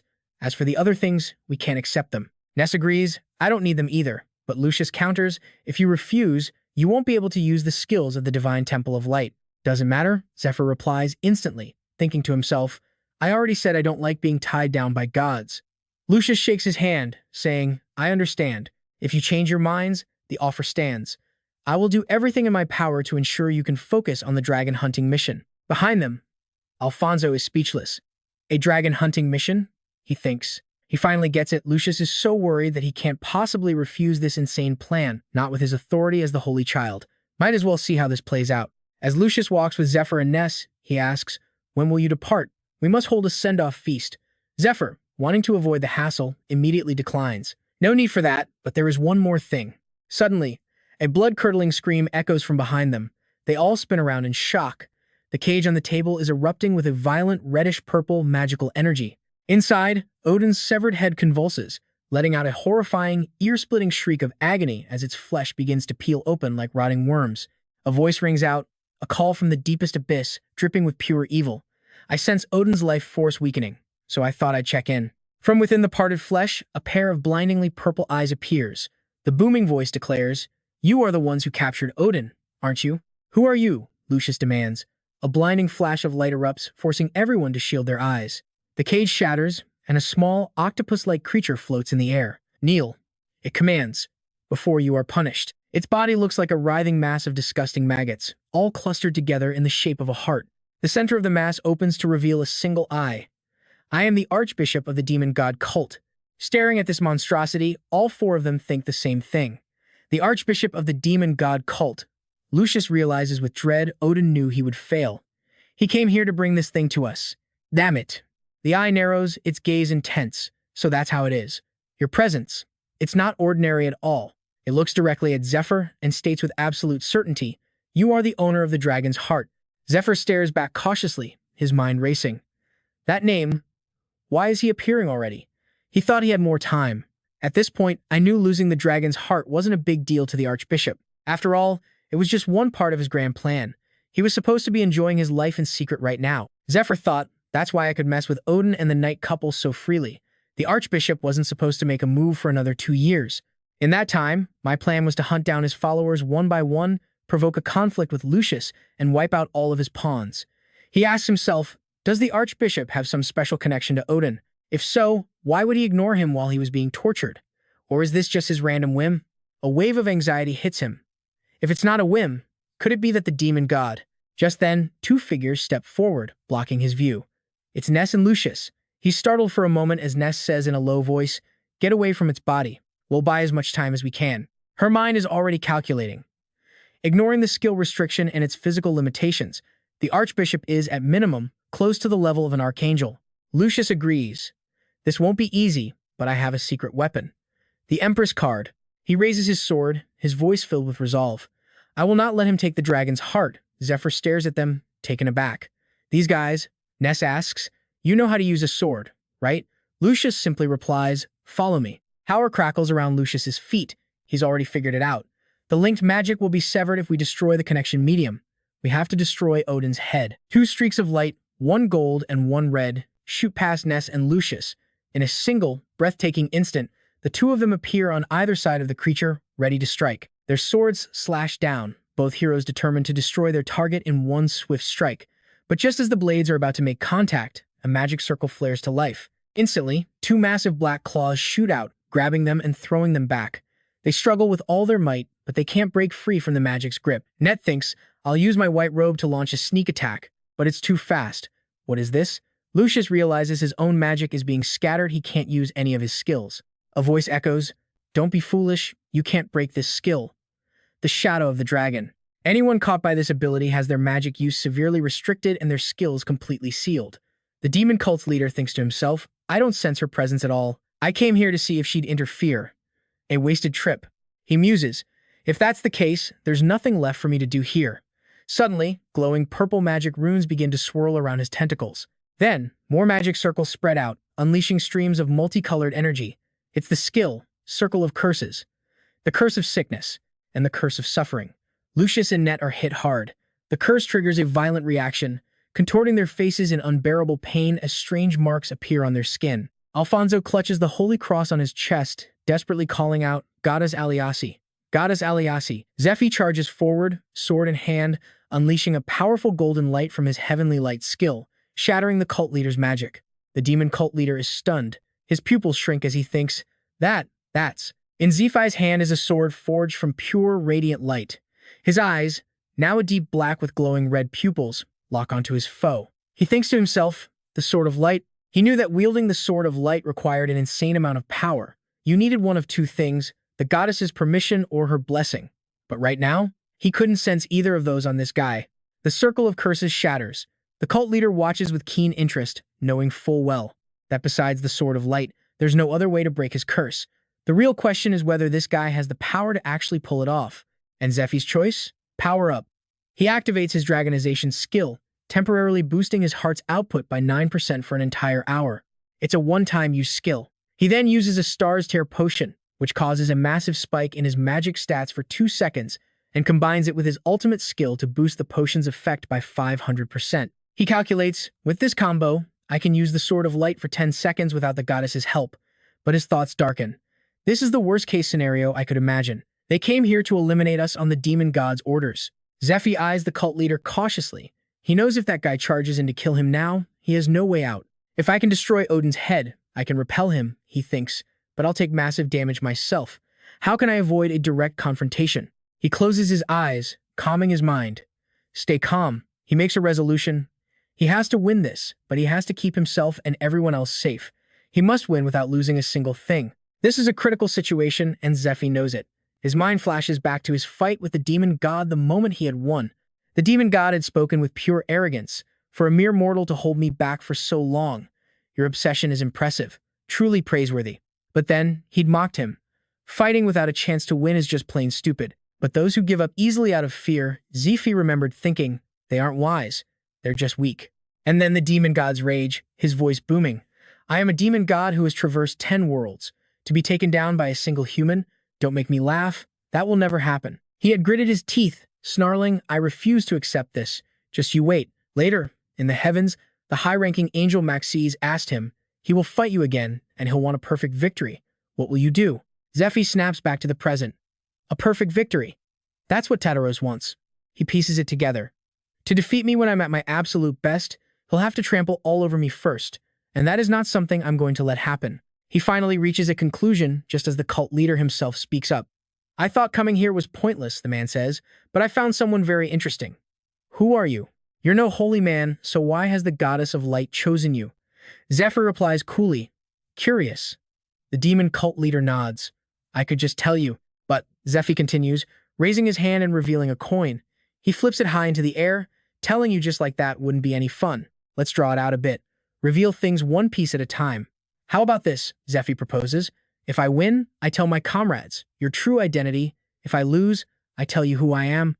The cult leader's eyes widen. What? Lucius thinks in shock. The leader's identity? Net is just as stunned. Not even Odin knows who he is. How does Zephyr know? The cult leader narrows his eyes, thinking, my magic sense can tell if someone is lying or telling the truth. And the truth was chilling. That guy. He really knows who I am. You better not be thinking about anything stupid, Zephyr warns. If you beat me now, my friends will die too. But if I escape alone and come after you later, it wouldn't be hard to cause you some serious trouble. Just like you, I have a precious secret life I want to protect. The demon cult leader stands on the other side, silent and deep in thought. Finally, he decides. Fine, do it. Zephyr catches the coin. That's more like it. He tosses it again, and as it spins in the air, Net, Lucius, and Alfonso hold their breath, tense. Zephyr slaps the coin down onto the back of his other hand, covering it completely. The cult leader calls it immediately, tails. Zephyr calmly says, heads, and slowly opens his palm. Net steps forward and says, that's tails. The person across from him looks stunned, unable to help but ask, how did you guess correctly 10 times in a row? He calmly explains, I could guess right even 100 times. To a well-trained eye, the coin's movement looks like it's falling in slow motion. He continues with a smile. Of all the people there that day, besides Bishop Alfonso, everyone else saw it. Net remembers the exact moment the coin was flipped into the air. He remembers Zephyr snatching it, and he says quietly, just before he covered it with his hand, we all saw which way the coin had landed. On that day, both Lucius and Net's hearts stopped. They saw it crystal clear. It was tails. He nervously watches the standoff between Zephyr and the demon cult leader. Even remembering it now, he can't forget the confusing feeling from that moment. He says to the person across from him, his voice heavy, I just don't get it. Were we just supposed to leave it all up to luck? Was this a trap? Some kind of counter move? If not, what was the point? Ned's voice cut through the tension.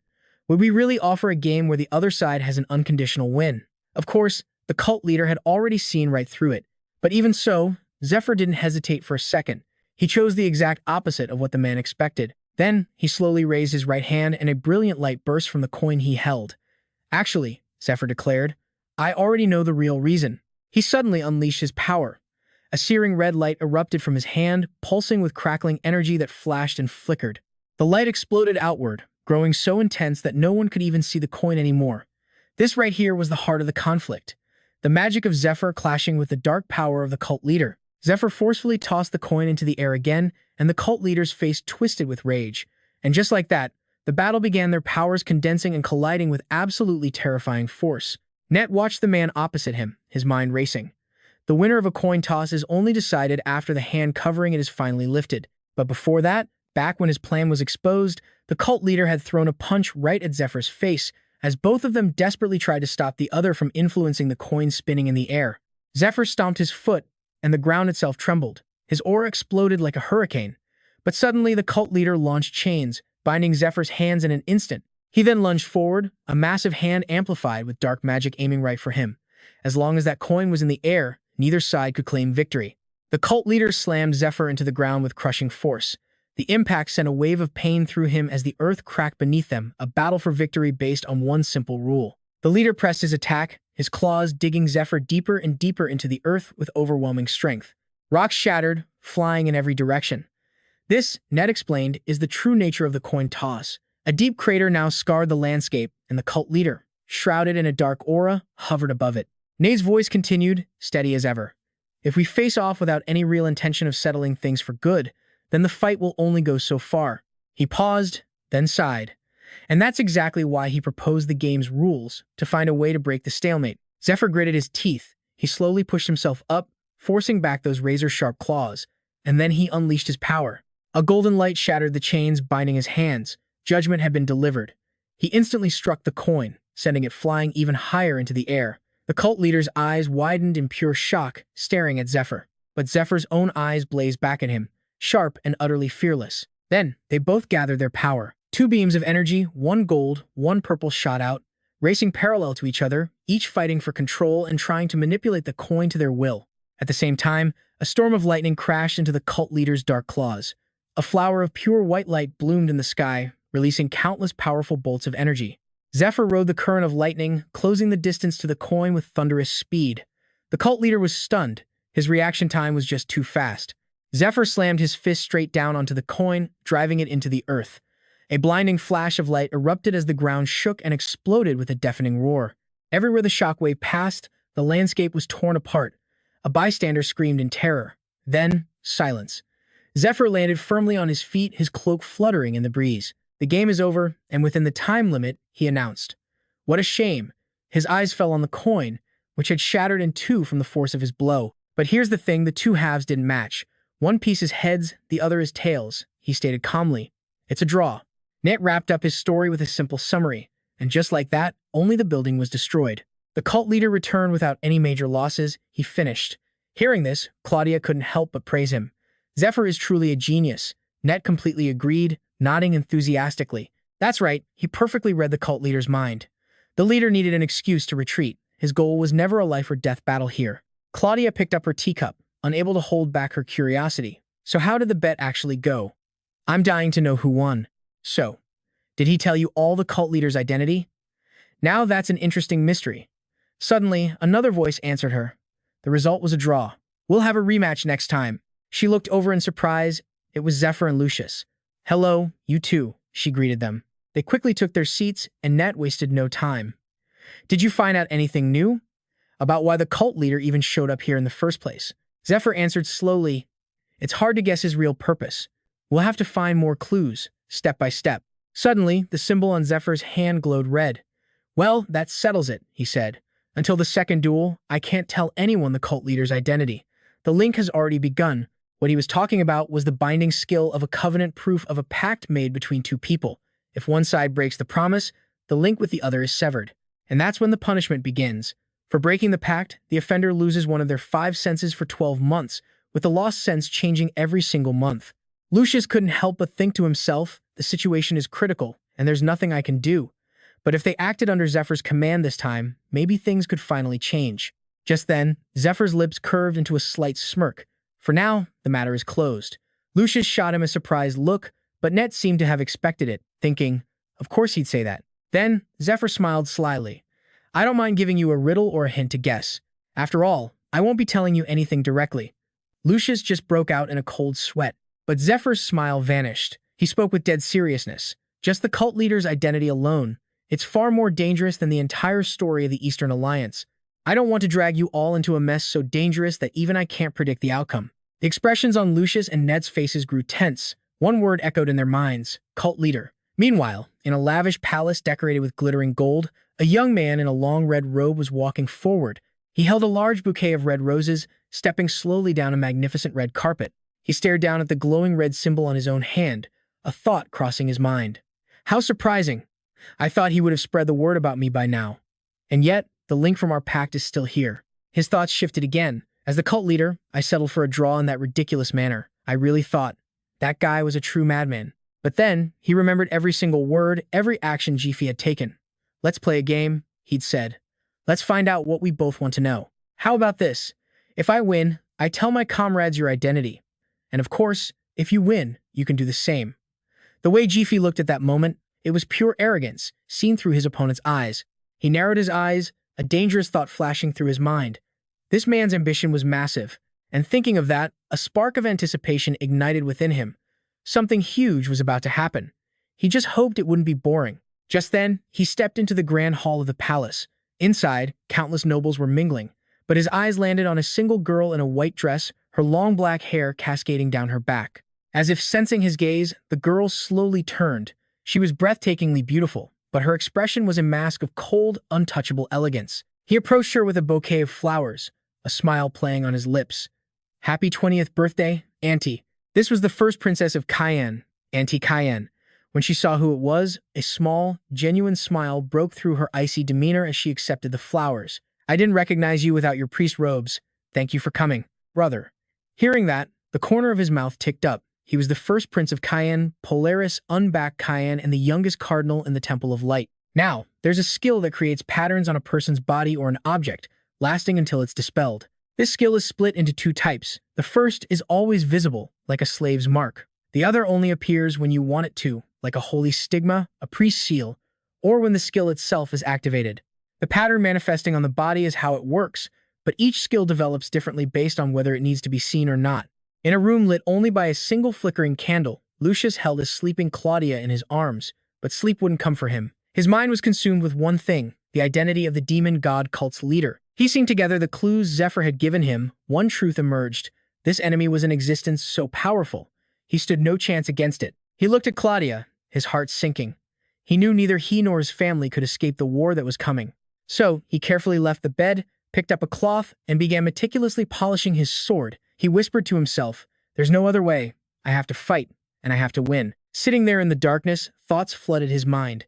His quest for revenge was far from over. His master, his senior, and all the others Odin had mentioned.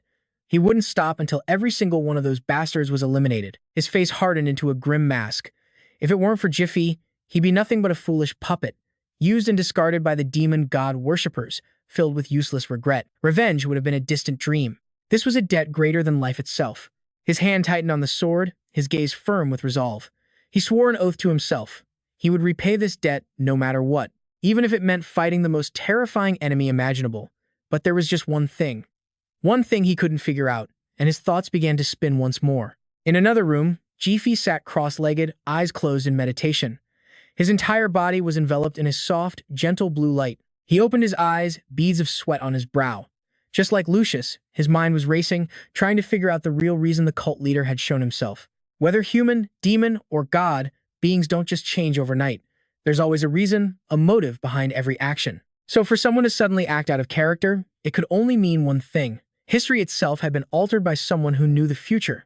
Still, something about that didn't feel right. It wasn't like the leader's entire mindset had changed. After he handed his final plan to the 12 apostles and left them to it, Jiffy felt no killing intent when he attacked Net and Lucius. It was like he was just swatting away a couple of annoying flies.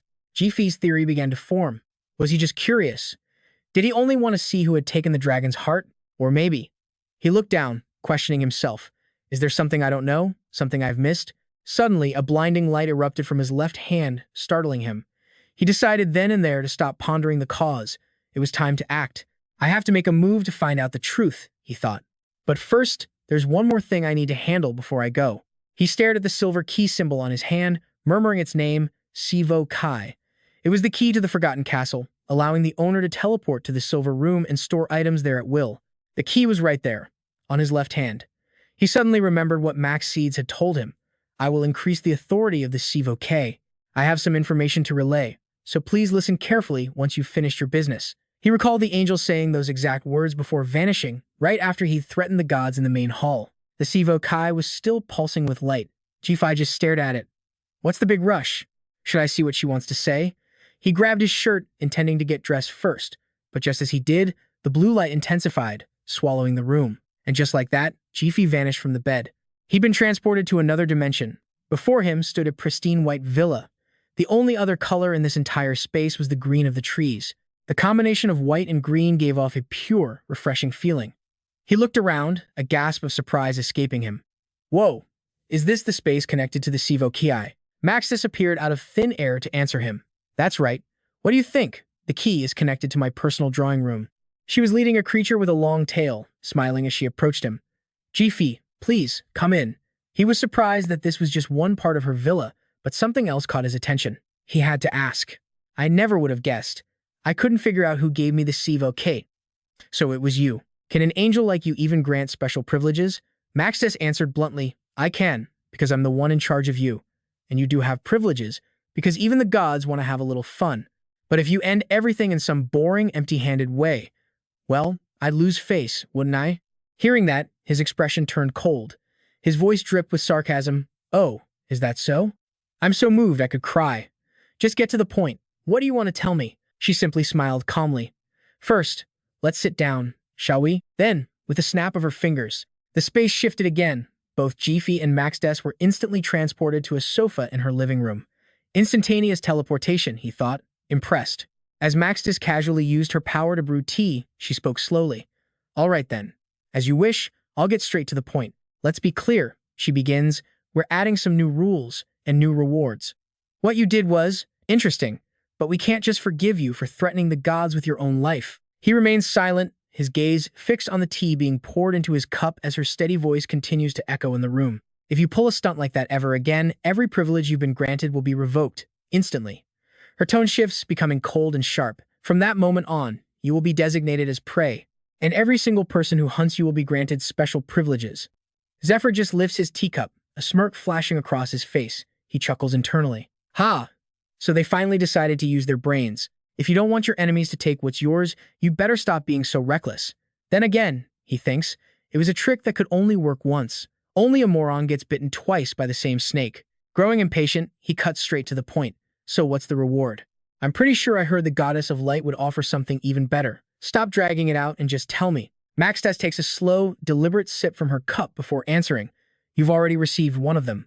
The ability to use the Sword of Light. An exception among exceptions, something never granted to anyone but her high priests. The condition to wield it is permission from the goddess herself. She smiles, adding emphasis, meaning you have to complete a mission entrusted to you by her. Seeing his confusion, she clarifies. That's another new rule. You must carry out the requests of the gods. The rewards aren't just from the goddess of light, either.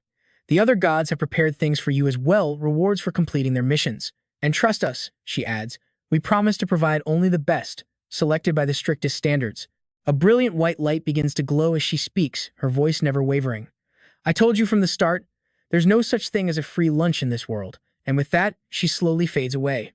Now, with hands clad in iron gauntlets, Zephyr plants a foot in the stirrup and swings himself onto his horse. Maxtess's words still ring in his ears. Serve the gods, pass their test.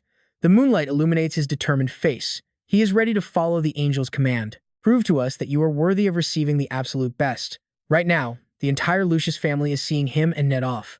The bishop speaks up. I know this is for the mission, but it pains me to send our heroes off through a back gate.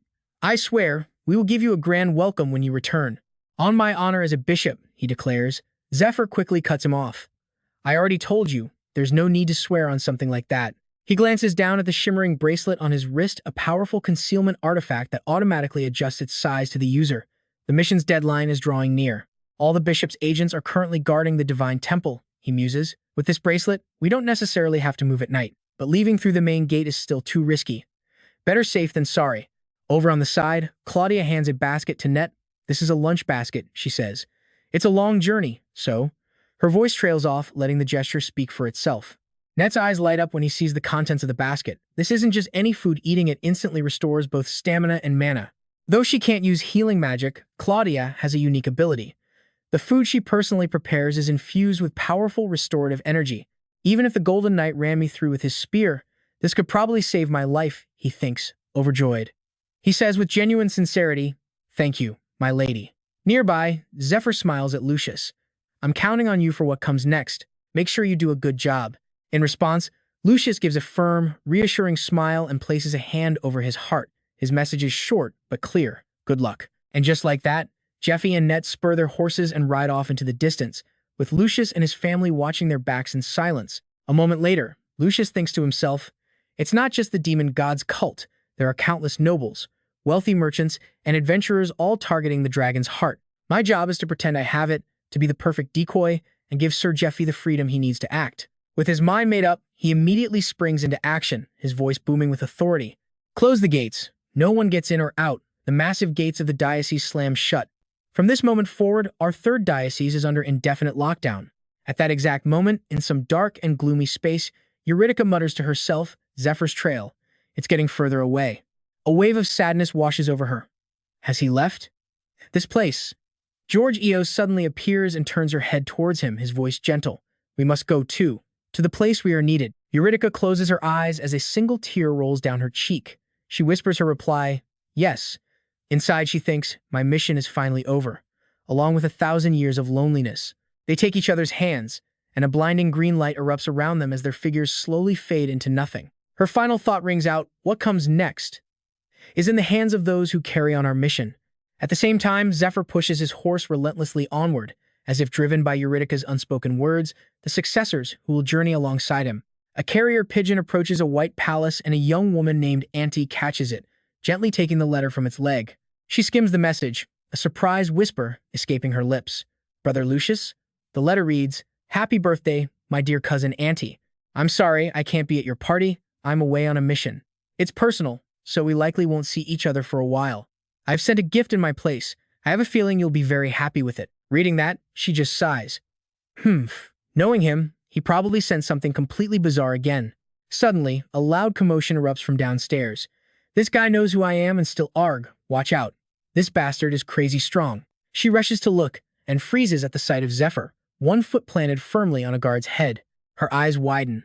Lucius's words from the letter echo in her mind. My gift is someone who will become your strength, just as you've always wished. At that very moment, as if sensing her gaze, Zephyr looks up, and their eyes meet. This is Lindeo Palace, a vast and magnificent estate. It was given to Annie on her 16th birthday, along with the title of Duchess of Lindeo. Right now, Zephyr and Net have ridden past countless checkpoints, finally stopping before the main guards. Zephyr quickly dismounts, holding up a letter for them to see. I am an emissary of Lucius Giornetti, the Holy Knight. A guard immediately runs to deliver the news, while another asks in shock, an emissary from the saint. In no time, a butler appears to greet Zephyr and Net. I will escort you two inside, he says. Please, follow me. As they walk behind him, Net looks around in awe. This place is huge. Then, his focus snaps back to the mission. Before they left, Lucius had given them a letter, telling them, "This letter bears my official seal. Help me get this to the master of Lindeo Palace. I'm sure she'll be willing to help you too." But Net was still worried, muttering, "We came here just like Lucius said, but is a princess really going to help us with this kind of extermination mission?" Zephyr glanced at him, a thought suddenly clicking. Right, he was born a noble. So he asked, "Do you have some connection to the princess?" "No," Net answered immediately. "I've only ever seen her once from a distance at a royal event." He paused for a moment, then added, "From what I've heard, though, she's currently wasting her enormous potential. I'm a little skeptical about what she can actually do to help us." And just then, thud, a man in full iron armor dropped from the sky, landing right beside Net. He flinched so hard he forgot what he was about to say. After taking a painful-looking fall, the knight lay unconscious on the ground. Net looked from the body to the old man in total confusion. What in the world is going on? The old man, completely used to this, calmly said, "Oh, you seem surprised.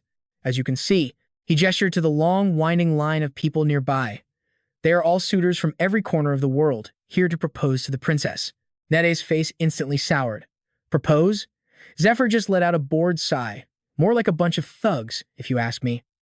They were talking about Princess Auntie Justina Cayenne. She had the looks, the talent, and the bloodline, a woman born with everything, known as the Shining Star of Aslan. Because of that, countless men wanted to marry her. Even someone as noble as Polaris was willing to do anything for her. He had once knelt on one knee and sincerely declared, "I, Polaris Ambikayan, will renounce my right to the throne and become a priest of the Kwangmin faith. I will also return the title of Grand Duke of Lindeo to the Crown Prince." But what's even crazier is that luck itself seems to be on her side. The king himself had said, "The current Crown Prince is suffering from a chronic illness. It seems I'll have to pass the right of succession to Auntie and her husband." She was the lucky child, promised the throne without ever having to fight her siblings for it. And because of this, more and more people were scheming to marry the princess, their minds constantly calculating, "If I marry her, I'll be king. Or my son will be king." No matter who it was, their ultimate goal was the same, the position of the next monarch. But when faced with this flood of proposals, Auntie would just say with contempt, "I have no intention of getting married." She'd give a faint smile and continue, "I don't even want to waste a single word on the weak." Because of those words, countless noblemen started challenging her knight, hoping to earn her recognition in a single conversation. They would challenge the princess's knight, get absolutely destroyed, and get sent packing, humiliated. It was a vicious cycle that just never seemed to end. Right now, Auntie's first knight, Ophelia Amneth, stood there covered in blood. She coldly shouted, "Next!" One man eagerly stepped forward. "My turn, ha ha ha." But before he could even finish his laugh, the fight was over, ending with his own pathetic scream. Next, she called again. Witnessing this, Net was at a loss for words. I'm speechless. Or maybe, I'm just completely shocked. He then noticed a few men in the line radiating some serious power, and couldn't help but remark, "I thought they'd all be weaklings, but it seems some of them aren't too bad." Hearing this, the old man stroked his beard. Well, most of them are just mercenaries hired by the suitors trying to win Lady Ante's hand. The princess will grant an audience if they can bring someone strong enough to land one powerful blow on Lady Ophelia. That person's strength becomes their own. Net nodded slowly in understanding, so that's why there are even priests here. Zephyr thought to himself in silence. While none of them were on his or Net's level, they would still command a certain respect anywhere else in the world. It's just... He trailed off. His eyes were fixed on the battle-hardened Ophelia over there. Their opponent was one of the 10 strongest people on the continent. Thinking this, a smirk crept onto his face as a thought echoed in his mind. It's been a while, hasn't it? Ophelia, what if we had met a little sooner this time? You still look pretty young. But suddenly, an annoyed voice cut through his thoughts. Hey! Zephyr turned to see a man aggressively questioning them. Who the hell are you two? The man scowled, his face dark. The back of the line is over there. We've been waiting here for 3 days straight, so get lost. Zephyr's eyes narrowed, taking in the symbol on the man's clothes, and he began to deduce his identity. Scarlet robes with a golden eagle motif. He had to be a priest from the Celestial Temple, the second most powerful religious force on the continent, right after the Kwangmin Temple. Zephyr guessed he was a stand-in for some noble who'd made a hefty donation. Outwardly, he replied coldly, "We're not here to propose. Mind your own business and leave us alone." Hearing that, a vein bulged on the man's forehead, his eyes flashing with anger. He growled through clenched teeth. "What the hell did you just say?" Zephyr held up Lucius's letter, his expression turning sharp. "I am a messenger, here on the orders of Lucius Uneti, the first holy son of the Kwangmin." Step aside, his eyes narrowed dangerously as he emphasized every word. "This is a critical matter. Can you bear the responsibility if this letter arrives late?" The other man fell silent, biting his lip hard. And just like that, his attitude did a complete 180. He put on a bright smile and respectfully cleared a path. He gestured for them to go ahead, his voice now gentle. "I understand, so that's how it is. If you say so, then please, right this way." As Zephyr and Net quickly walked past, Zephyr muttered, "Troublesome." Behind them, the crowd immediately started gossiping, a brown-haired man saying in confusion, "The Kwangmin Holy Son, shouldn't he be in the dungeon right about now?" Another man just clicked his tongue. "Chi, probably just a small error in timing. Nothing major." But a bald man chimed in, "Even so, that was way too fast. You don't think the princess also invested in that conquest, do you?" A man smirked with disdain. "Who knows? Once you're out of the dungeon, there are 3 priorities for sending a letter. Third is for investors, second is for the related temple, and the top priority." He glanced at Net, his voice dripping with mockery, "is for a lover." Net's expression immediately darkened. He whipped around, glaring daggers at the man, his voice low and threatening. "What?" The guy just gave a slimy grin. "Everyone in the capital has probably heard that rumor. That Lucius is in an incestuous relationship with the princess. Rumor has it they're even hiding a child, secretly raising it inside the women's temple." The others started snickering at that. Seeing their reaction, the man got even more excited. And not only that, URK, suddenly, a fist smashed into his face, deforming it on impact and sending a tooth flying. Zephyr sends the thug flying several feet with a single, brutal strike. The man's body slams helplessly against the wall behind him. It all happened so fast, his friends couldn't even react, only letting out a shocked cry. "Jacob," but even after the punch, our hero is still fuming.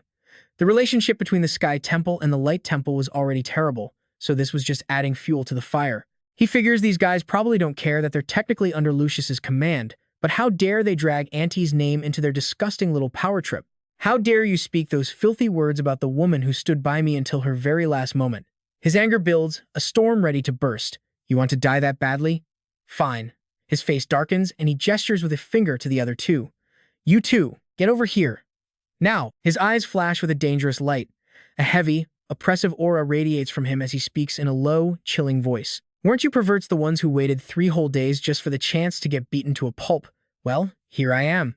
You must be bored out of your minds, since no one has given you the thrashing you deserve. Is that it?" Then, he suddenly emphasizes every single word. "In that case, no need to wait any longer. Come and get it." Hearing this, the 2 thugs break out in a cold sweat, paralyzed by fear. Even Jacob, staggering to his feet, can't help but tremble from head to toe. A short while later, in a magnificent white garden within the palace, a crisp laugh rings out. "Ha ha ha, how long has it been since we had a good old-fashioned brawl in the temple?" Zephyr's voice immediately follows. "My apologies, I couldn't stop myself. They insulted someone I deeply admire." Hearing this, the royal steward quickly speaks up. No, I should be the one apologizing. As the steward, it's my fault for not escorting you 2 properly and allowing this mess to happen." He couldn't help but feel this situation was extraordinary. Usually, Lady Ophelia handled these situations before a fight could even start, but this young man dealt with it before she even realized what was happening. The steward can't help but observe them more closely, his mind racing with theories. The clothes they're wearing aren't the standard uniform of temple knights, which means they're probably not ordinary envoys either. Just then, a soft, gentle female voice cuts through his thoughts. "What do you 2 think of my royal garden?" When Zephyr hears that voice, he immediately whips his head around to look. A thought flashes through his mind. In the original timeline, Auntie wasn't supposed to meet him for several more years. His feet move on their own, carrying him toward the woman in black high heels, his mind still reeling. "I spent a year training with Net in that cave, and only after I came out did the timeline continue." He can't help but marvel. He never expected this moment to arrive so soon. He walks up to Auntie and takes her hand. He then bows deeply, pressing a kiss to her knuckles. "It is an honor to meet you, princess." An indescribable feeling washes over her. This man. She pushes the strange feeling aside and gets straight to business. "I've read the saint's letter. Knight of the temple, Zephyr, and Net. Although he recommended you, I want to hear it directly from you. She lifts a fan, covering the lower half of her face as her eyes lock onto his. So, tell me, what is it that you can do for me? Meanwhile, Net, who had been standing silently to the side, is wondering, am I just imagining things? His gaze falls on a gloomy-looking Ophelia standing nearby, and he thinks with confusion, that night. She's been glaring daggers at me this whole time. He runs through every possible scenario in his head. Zephyr was the one who started the fight, right? Have we met somewhere before? Under the golden sunlight, Auntie, Amlet, and Zephyr stand face to face, deep in conversation. Zephyr looks into Auntie's eyes and thinks to himself, her social skills haven't improved at all. She's still trapped by the rigid confines of the palace. But because she was born with incredible empathy, she can read people using her own special senses. Auntie looks every bit the powerful royal, sitting on a golden chair with her trusted aide, Amlet, by her side. Zephyr continues his train of thought. She uses that talent to sense and fight against opposing factions in the royal court, a place where the most vicious schemes are born. Zephyr is still a bit dazed, caught in a flood of thoughts about the beautiful and talented Auntie. At first, I just vaguely followed my master's orders, living without a real purpose, but then she appeared and showed him a grand dream. It seems Auntie was the one who saved a lost soul like him. Memories of her words and her image flashed through his mind, as vivid as ever. Find me a royal consort, someone who can lead this kingdom and bring our people to a new era of happiness. Because the demon god cult's faction still held immense hidden influence in the kingdom, Auntie's power as a leader was severely limited, even at the very top. But what she really needed was a powerful ally she could rely on and use for her own plans. With that thought, Zephyr decides it's time for a demonstration, and a brilliant light begins to glow from his hand. He says, "Forgive my impertinence, Your Highness the Princess." As soon as the words leave his lips, his entire body erupts in a blinding golden aura of power.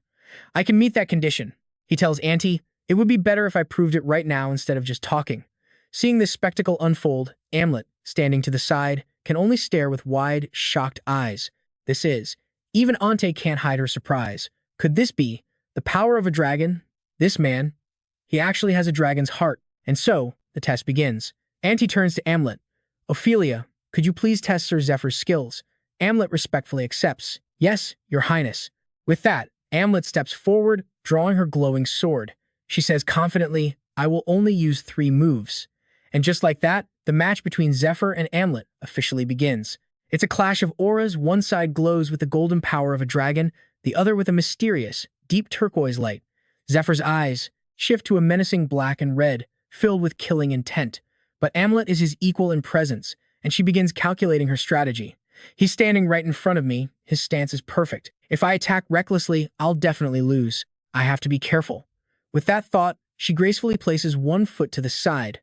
Amlet is now entering her fighting stance, pointing her sword forward at Zephyr. At that moment, a blue butterfly glowing with faint light rests on a single rose. A moment of peace. The butterfly gently flutters its wings, leaving the flower, when suddenly, something flashes past it with unimaginable speed, startling it. It was, of course, the opening clash between Zephyr and Amlet as they unleashed their techniques to defeat one another. Amlet uses her first move, a furious barrage of slashes towards Zephyr. But with a simple movement of his hand, he effortlessly bats the blade away. First move blocked, now for the second. Amlet lunges with her sword, aiming to pierce right through his armor. But just as before, Zephyr easily stops the attack. The sword can't even scratch him. They trade blows back and forth, light flashing with every impact of sword against armor. And now, Amlet prepares to use her third and final move. But the clash doesn't faze Zephyr in the slightest. Her sword is knocked clean from her hand, and she takes a powerful blow that sends her reeling across the ground. And then, the real shocker. Somehow, in that split second, Zephyr is already standing behind her, his victory absolute. His voice cuts through the silence, cold and sharp. "Do you want to continue?" Amlet is completely floored, unable to process his power. When did he even get behind me? She wonders, finally understanding the massive gap in their abilities. Knowing she's utterly outmatched, she gives her answer. "No, there's no need. I've seen it now. Your technique, skills, defense, your combat sense. It's all perfect. Just who in the world is this man?" she thinks. Zephyr turns his attention to Princess Anthe, who has been watching the entire time. "2 dragons are rampaging on the western continent," he states. "I hear you're looking for a solution." The palace is bathed in a warm, almost dreamlike light. Zephyr lays out the situation with a calm voice. "The main mission is to create new farmland, but the factions of the demon god cult will swarm it like insects, destroying everything we build. That part is inevitable. Which is why," he continues, "you, Princess, should proceed with clearing Thor Mountain. To put it simply, we need to expand the kingdom's line of sight. Zephyr's expression is deadly serious, every word carefully calculated. This way, you'll be able to spot enemies from a distance. Your defense becomes proactive. If we move fast, we can get it done in about a month. Then, Zephyr extends a hand towards the princess, declaring his role in the plan. I will take responsibility for the head of the blue dragon, Adlitz. Anthe's interest is officially piqued. And in return, what is it that you want? Zephyr's gaze drops for just a moment, a shadow crossing his eyes before he gives his answer. I ask that you deliver a more fitting revenge. The assault on Eurydica's tomb was a disgrace, the forces were poorly organized, and that army had almost no healers. This time, he states firmly, I want you to lend me as many healing priests as you can possibly spare. Anthe listens, her mind racing. She's impressed. He's so careful. What he wants is something far greater than simple power or status. She leans forward, resting her chin on her hand. But can you truly capture the blue dragon? Zephyr slowly approaches her, placing a strange magic stone into her palm. That, he says softly, depends on you, princess. Anthe stares at the red gem, a silent gasp echoing in her mind. It's a legendary artifact, a crystal that allows the user to learn any skill from a book just by holding it, and it even possesses healing properties. This is the ancient magic of the Media Kingdom, the very magic that the legendary Eurydica researched and recorded. There's just one catch. To unlock its power, one needs to have mastered level 2 of Media's ancient magic. Zephyr's mind flashes. He knows Anthe could have learned this magic when she was young, the power of a long-fallen kingdom. But she gave up on it, claiming it was too difficult and took too much time. The circumstances just never allowed her to master it. Pushing the thought aside, Zephyr speaks to the princess. This was entrusted to me by our predecessors. They told me to remember and to return it to you. He thinks of the dragon's heart beating inside his own chest. He knows exactly what this crystal can do. If Anthe absorbs its magic, her power will skyrocket almost instantly. And that surge in her power will help his own dragon heart finally complete its assimilation process. The meeting concludes. I must be going, Zephyr says. If you need anything else, please contact me. As he walks out of the magnificent palace, he can't help but reflect. Compared to my past life, this first meeting went surprisingly well.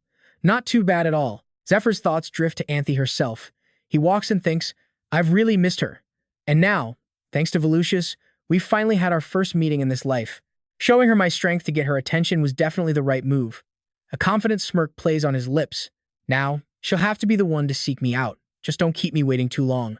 Meanwhile, back in the palace, Anthe is still thinking about Zephyr's power and his strategic mind. What an interesting person, she murmurs to herself. She turns to Amlet. What are your thoughts? Amlet replies without hesitation, He's invaluable, Your Highness. At first, I was worried about Sir Lucius's recommendation, but based on combat skill alone, he's exactly who you've been looking for. Amlet pauses, then adds. However, for someone who possesses a dragon's heart, he's not as strong as I expected. That's only because the heart hasn't fully assimilated yet, Anthe counters immediately. Trust me, he's going to become much, much stronger. Anthe finds herself lost in thought, replaying the moment Zephyr gave her the stone. He spoke as if he had actually met Eurydica. Is it really that surprising to think a legendary mage like her could still be alive in some hidden tomb? And if that's true, then Anthe has a strong suspicion. Princess Eurydica must have been the one who put that dragon's heart inside Zephyr. Anthe has all but made up her mind about him. He's a knight of incredible skill. He will be a crucial key to my plans, she decides. But then, a sudden chill.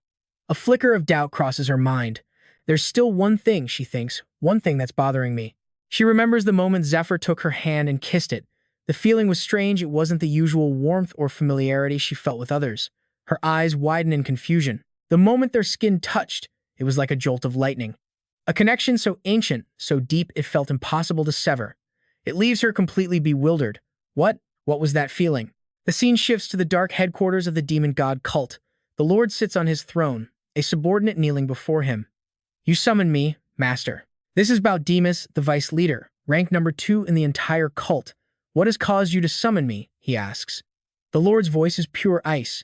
The 12th apostle's position is now vacant. Those words hit Bauddemus like a physical blow. He's completely stunned. The 12th apostle's position is empty, he thinks, shocked. He rises to his feet. Does that mean Odin has failed? The question hangs in the air, and the Lord's voice drips with fury. Do you need me to repeat myself? Seeing the raw anger on his master's face, Bauddemus freezes, saying nothing more. The Lord continues. You should understand the situation before you speak. Now, let's discuss the next apostle. The Lord explains, I give you 12 apostles to use as you wish, But this next plan, the one I care about most, you must succeed. Do not let Odin's failure compromise this operation. Do you understand? Bautdemus doesn't dare provoke him further, bowing his head. Yes, master. He sits, his mind a chaotic mess. Is the master disappointed in me? What is happening? He takes all the blame upon himself, determined to do something to atone for this failure. He summons his own subordinate. Are you there? He calls out. A voice answers, yes, sir. Bautdemus grits his teeth and gives the order. Prepare the demon horse. We're leaving. Now. The scene fades to a strange, dark place, illuminated only by an eerie, shimmering light from above. And there's Auntie, making her way towards a massive stone pulsing with a magic circle. In her hand, she clutches the magic stone Zephyr gave her just a few days ago. I finally have it, she thinks. All the investment, all the agonizing effort to decipher ancient texts in the dungeon. Who knew that helping the expedition to Eurydice's tomb would lead her to this? The magical grimoire stone emits a brilliant, shimmering light, captivating anyone who looks upon it. This, she realizes, is the grimoire she's been searching for, the key to evolving her ancient magic, which has been stuck at level 2 for so long. The magic crystal is a high-level grimoire, created by crystallizing the very essence of magic itself. It allows the user to absorb skills just by holding it during meditation.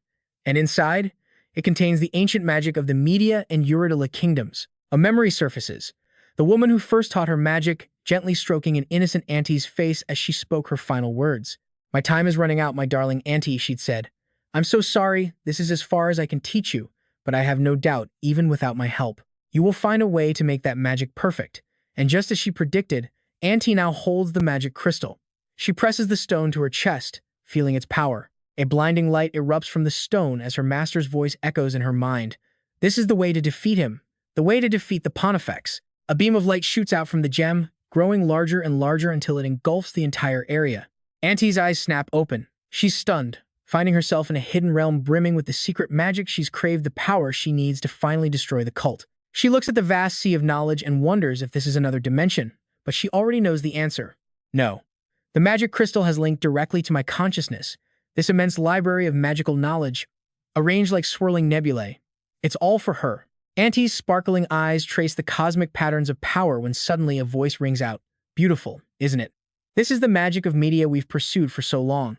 The voice startles Auntie, and then the figure of the goddess Eurydice appears, taking Auntie's hand. Even as a mere echo left in this crystal, she says softly, I wanted to meet you, my descendant, my successor. Meanwhile, Zephyr and Net are settling things the old-fashioned way, a game of rock, paper, scissors. Zephyr throws scissors, winning the round. All right, I win, he declares. I'm going to the party. You're on a secret mission to hunt down any demon cultists in this castle. Net, the loser, can only let out a sigh. Whatever. It's not like I wanted to go to that noisy place anyway, he grumbles. Go have your fun. Zephyr shoots back. Fun? Are you kidding me? This is about gathering intel, remember? With that, Net pulls out a bracelet enchanted with a powerful invisibility skill. So, he asks, holding it out. Are you sure you don't need this? Didn't you say it would be easier to travel if your identity wasn't exposed? Zephyr, busy adjusting his clothes, scoffs. This mansion is crawling with the 10 noble families. You really think sneaking around is the better option? They'd catch you in a second. One wrong move and you'd be captured and interrogated instantly. Zephyr's gaze sharpens as he looks at Net. Besides, it seems that woman is paying very close attention to you. Seeing Zephyr noticed it too, Net opens up. Yeah, I don't get it either. I've never even met her before.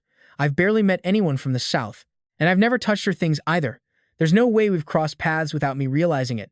Could she know me from my time with the demon cult? Then, Net pulls out a magic-detecting amulet, one that can reveal the hidden sigils inside a cultist's body. Or maybe, he wonders aloud, she's the dangerous one who took my old position. Zephyr, warming his hands by a fire, chimes in. She probably isn't a demon cultist. Still, you can never be too careful. He thinks to himself, I'm confident Net can take care of himself with this much info. Now then, time to get ready. With that thought, Zephyr sets his shovel aside and begins preparing for the party. He runs a hand through his hair, styling it, then touches his face, concentrating. A moment later, Zephyr's disguise is complete. He's transformed into a totally different person. He muses on the technique in Eastern art that allows one to change their appearance by controlling facial muscles and expressions, the kind of art used by the legendary Phantom Image disciple, who was fated to become one of the future 12 apostles. Zephyr finishes his preparations and strides towards the party. He knows that expression, bearing, and posture, these things have a greater impact on those trying to find him than his face alone. A true master of disguise, like the Phantom Image disciple, could even make himself vanish from the memory of someone he just spoke to. Under the glittering formal lights of the opulent hall, Zephyr thinks, my disguise isn't at that level yet, but in a crowd this big, with this many drunks, it's more than enough. In his new form, he steps into the packed party. This is the grand ball at Lindeo Castle's Annex Hall. Zephyr's eyes scan the guests, analyzing the powerful figures who came to challenge Ophelia. They're all nobles and influential figures from every corner of the kingdom. In other words, they're all VIPs, and he has to treat them with extreme caution. But there's more. The Annex Hall is the personal residence of the Prince Consort, a representative for all the guests, and the premier location for all major parties. Just as Zephyr heard, the place is as vast and magnificent as the royal palace, its halls constantly lit for celebration. Seated in the main hall, whispers and gossip fill the air, mostly about the princess. Is the princess as beautiful as they say? One asks. Another replies, not just beautiful. Her magic is so powerful, even the headmaster of the Magic Academy praised her talent as the greatest in history. He even declared she would become the hero who saves the world. Some are buzzing with excitement to meet her.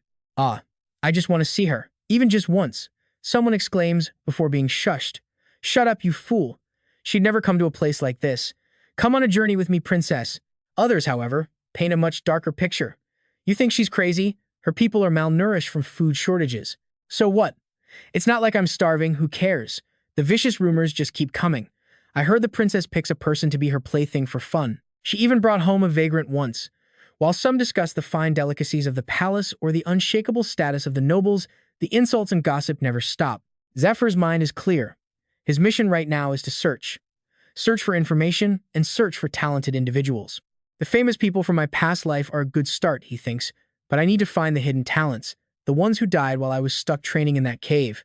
As Zephyr sits there, listening, a man extends a friendly hand. And where might you be from? Zephyr, using a fake name, replies with perfect courtesy. My name is Smith. I'm the knight of the lady currently dancing over there. At one of the tables, a man's voice cuts through the noise. He mentions the rumors, still no word from the Third Paris Temple after all these days. My guys went there as investors for the crusade, he says, but they were told outsiders are only allowed in once it's complete. They're still waiting at the gates. Another man chimes in, frustrated. What the hell is the order doing? Not a single messenger pigeon has reached us. A beautiful woman then calls out to Zephyr using his alias. Zephyr, where have you been? Baron, he answers cheerfully. I saw some good wine over there. The two men, meanwhile, keep gossiping about the crusade. They whisper about smoke seen rising from the temple a few days ago. Could the cardinal have taken control while the Holy Sun was away? But why would he do that? He's supposed to be neutral in the Sun Temple, one speculates. Or maybe he's just wiping out the demon god cultists inside. That would mean both the Holy Sun and the cardinal are working together. Zephyr listens to all the chatter, thinking to himself that, as expected, everyone is obsessed with the outcome of Lucius's crusade. It's the only thing people are talking about. But here's the thing, no one actually knows what happened, not to the crusade or to Andean. The information lockdown is airtight. With that thought, he raises his glass with the others. All right, let's put it aside for now and have a drink. As he's drinking, the man beside him seems to be studying him, lost in thought. He then turns and asks Zephyr a question. Aren't you the same person I saw at that other table? The question catches Zephyr completely off guard. The man just smiles, clearly amused, and continues. Interesting. Everyone at this table knows Baron. But when you sat down here, not a single person questioned who you were, even while the real Baron was over there dancing. Then, the man's eyes lock onto Zephyr. You're not bad, he says, but looking closer. Aren't you the guy who defeated those priests from the Sky Temple? Hearing this, Zephyr is floored. He can't believe it. Someone in a place like this saw through my disguise? Just who the hell is this guy? Meanwhile, high up in the palace, a guard patrols with a candle in hand. He checks every window, every dark corner. Suddenly, a hand shoots out, yanks him into the shadows, and ends him. It's Net. He's clearly been lying in wait for a while. Behind him lie several bodies, and from each one's mouth crawls a disgusting insect. Looks like these were members of the demon god cult. The east side is completely clear, Net reports to himself. Next up, he moves to the edge of the roof and leaps across the gap to the next building. Landing silently, he looks down at the sprawling estate and sighs.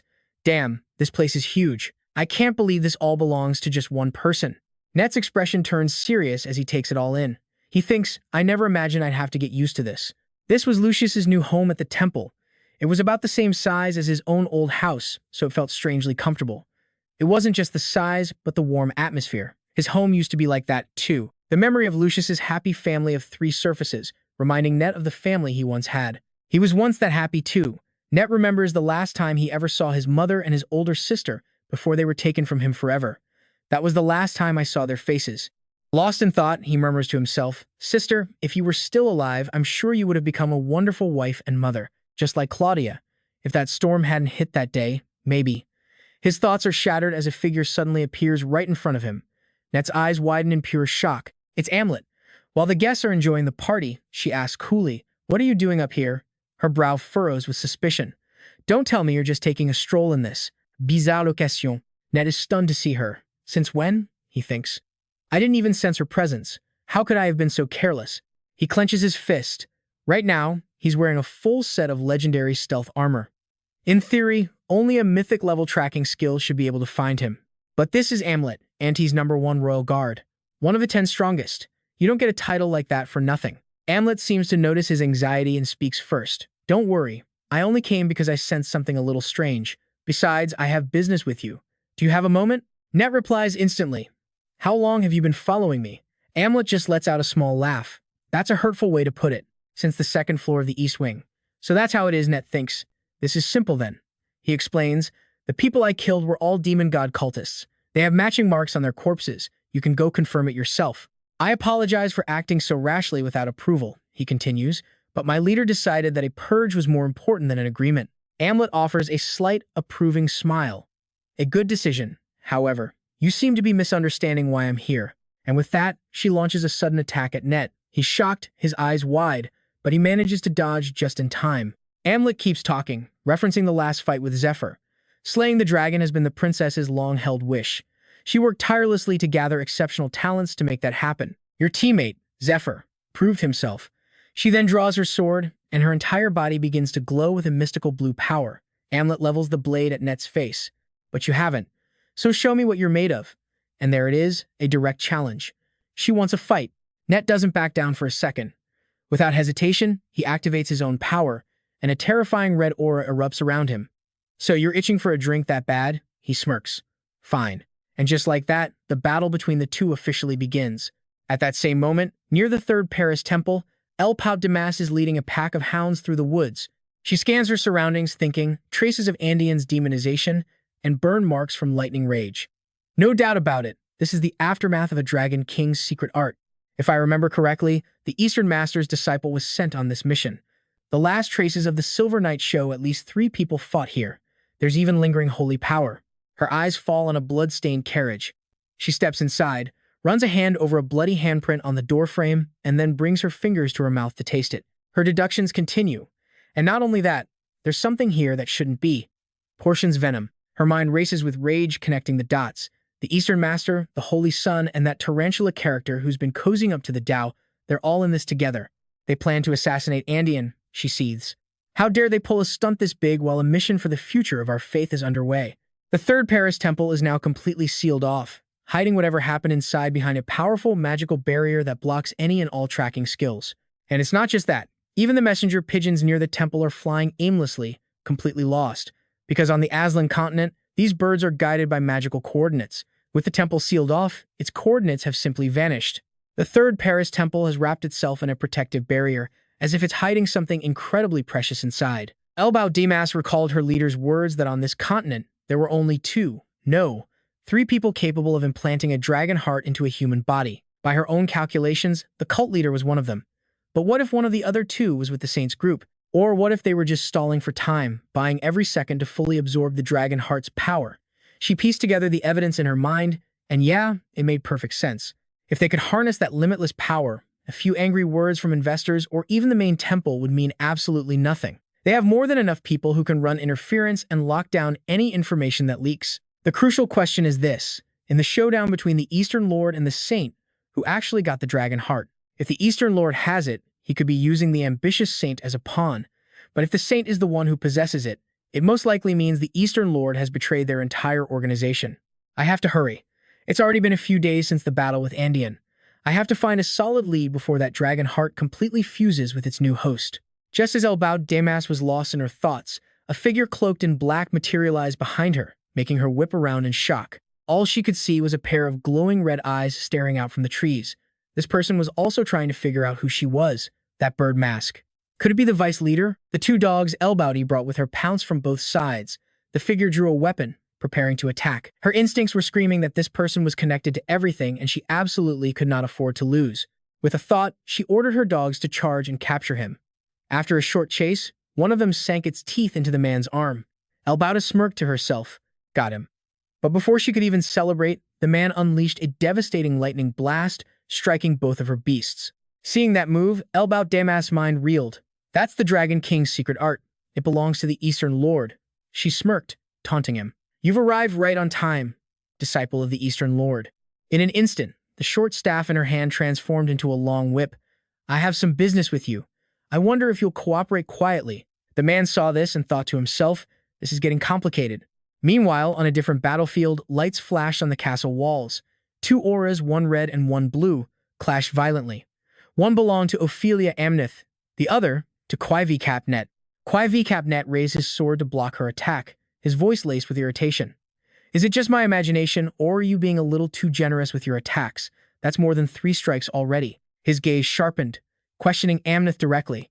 Or are you trying to imply that someone who isn't your equal has no right to join the Dragon Hunt campaign? He'd barely finished speaking when several more sword strikes flew his way. Amneth showed no mercy, thrusting straight for Net. As their blades met, his sword suddenly became flexible, bending and wrapping around hers. It was the mystic sword, an ethereal blade formed from pure magic, its length and shape determined entirely by its user. He flung Amneth's sword away, but losing her weapon didn't faze her in the slightest. She landed a swift kick right under his chin, following up with a barrage of attacks until a cloud of dust obscured them. Suddenly, a voice from behind Amneth made her freeze for a split second. Not bad. If that was the real me and not an afterimage, that probably would have hurt. Turns out he had used the crow's flight cloak, a technique that allows the user to teleport a short distance after creating a magical decoy. Net was now speaking from behind her, sending a chill down her spine. When did I? He continued. Even without looking for it, people hear about someone as famous as you. You're still not using your real power. Am I wrong? His voice became hard as steel. You're not the only one holding back, you know. If we both show our trump cards, this isn't going to have a happy ending. Why don't we just stop here? Now is Amneth's turn to speak. A trump card. You wouldn't happen to be talking about the Dragon King's secret art? Hearing those words, Net froze. How could she possibly know? Amneth continued, my greatest strength is my vision.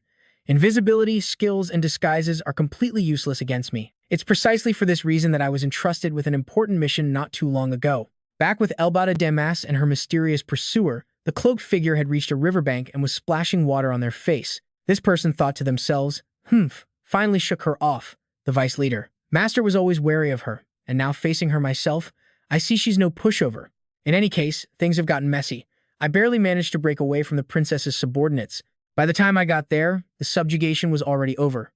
I found proof of betrayal from Master's own disciple, the one added to this plan. Not to mention, that damned vice leader is sniffing around too. She pulled back her hood, revealing a woman with pink hair. Now then, where should I even begin to clean up this absolute mess? Amneth explained everything to Net. The Yin Shadow Disciple, one of the 12 apostles of the Eastern Lord, also known as V2 Nyan. Using her transformation arts, I prevented her from taking part in the demon cult's plan to monopolize the dragon heart. Her flash step technique, as well as her aura, everything is a perfect match with yours. You and that woman share the unique characteristics of those who've learned the exact same martial art. The more she spoke, the calmer Amneth's voice became, as if she were recounting a boring story. After our little fight, I'm even more certain of it. Zephyr also showed similar traits, but the princess has confirmed he's someone we can trust. Amneth's tone dropped, but above all else, the Yin Shadow Disciple, Vaitu Nyan, her physical features are so similar to yours, it's as if you two are related by blood. She emphasized her final question. Are you truly our ally? A question that weighed 1,000 tons slammed down on Net, his face darkening as sweat trickled down his cheek. Net thought to himself, what the hell is she rambling about? We flash back to before they left the third Paris temple.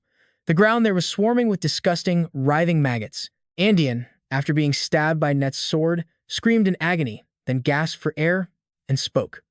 So, do you feel better now? That version of Andean had his entire body covered in those same grotesque maggots, a truly nauseating sight. He continued pleading with Net.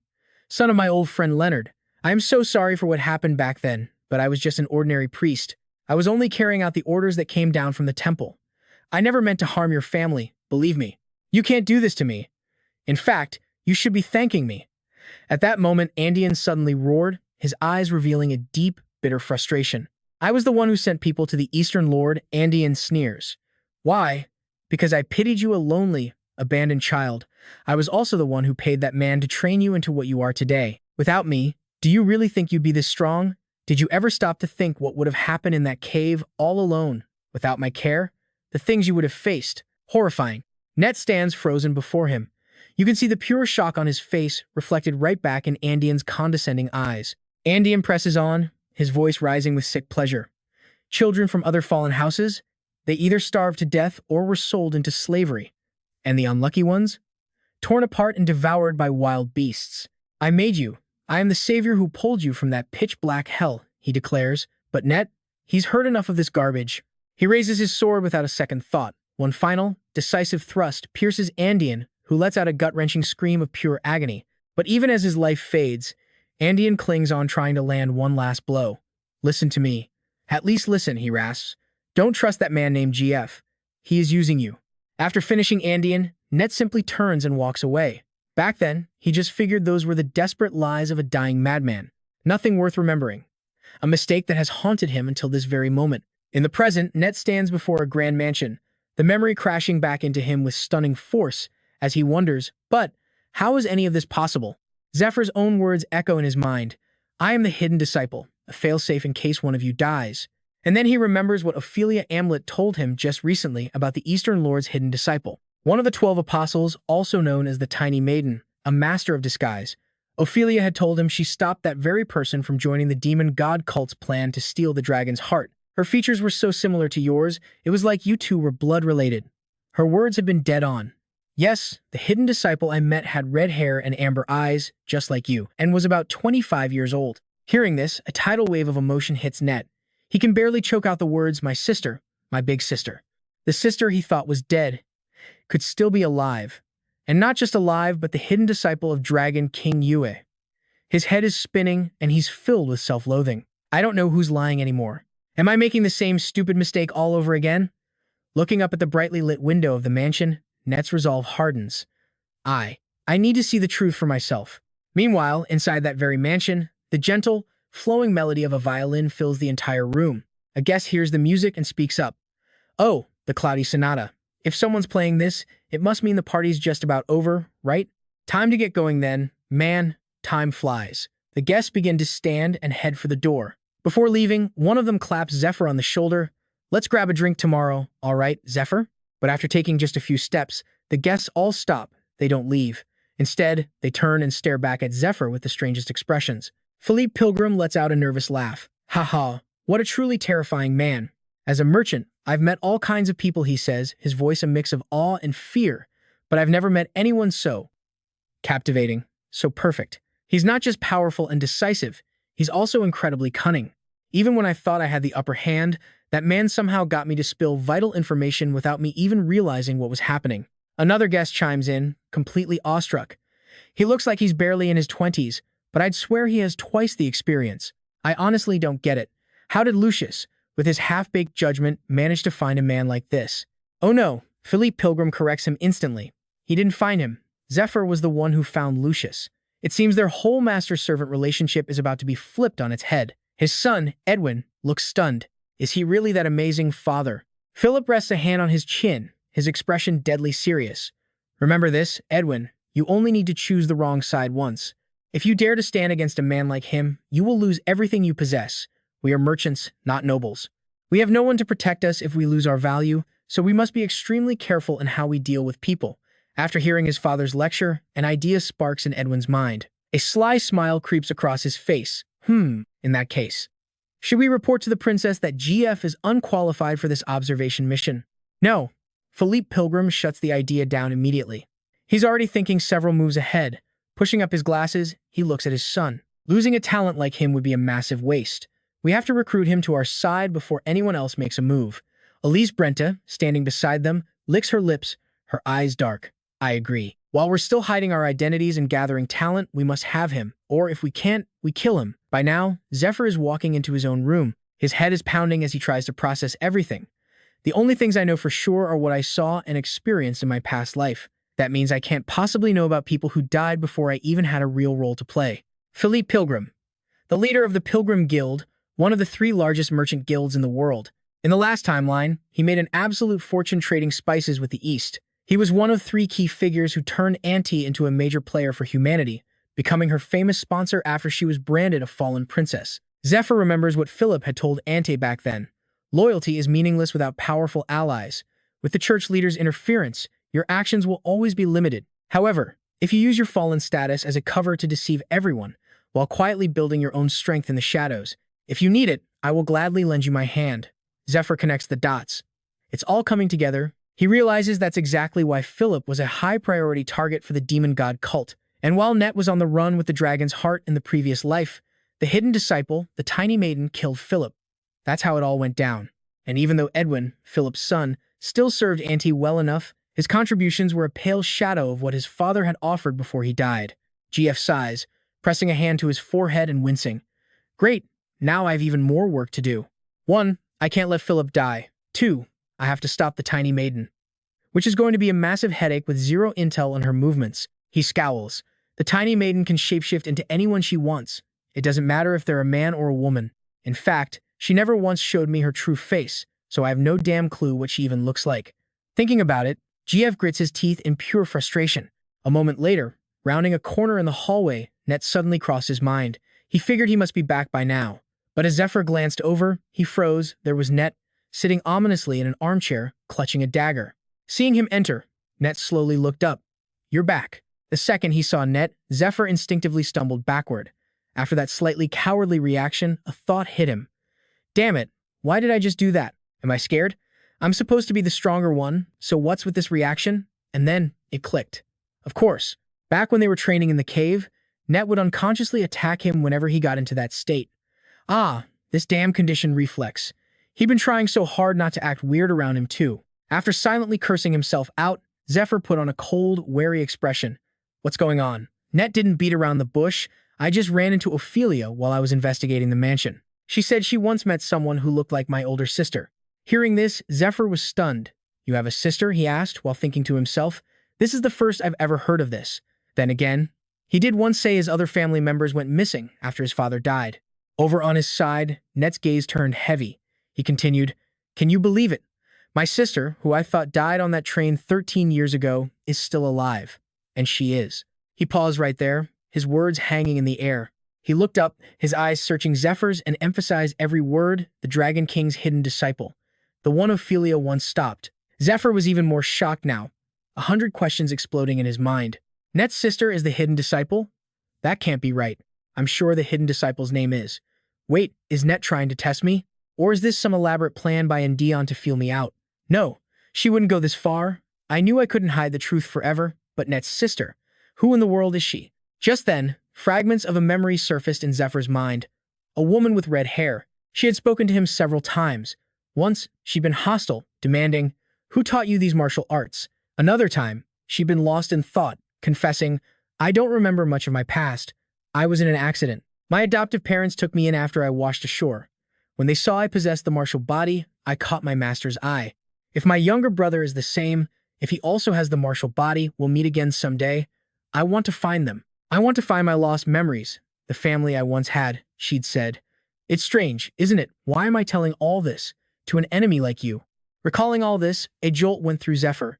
He screamed internally, No way, no. Why didn't I ever think of that until now? He gritted his teeth, pure rage building inside him. I heard it directly from the Eastern Lord himself. The martial body is incredibly rare and passed down by bloodline. The children of someone with a martial body will almost certainly inherit it. That means, from the very beginning, the Eastern Lord and Endion worked together. They planned the destruction of Net's entire family. And in the end, they cruelly tossed Net aside once he was no longer useful. The thought was unbearable. Zephyr seethed with fury. That bastard. That damn Eastern Lord. Across from him, Net seemed lost in thought. I don't know, he began. I don't think Ophelia has any reason to lie to me, but then that means everything you've told me is a lie. He thought back on the past. His father trusted Endion. He trusted his master. And both of their lives turned into a living hell because they trusted the wrong people. That's why.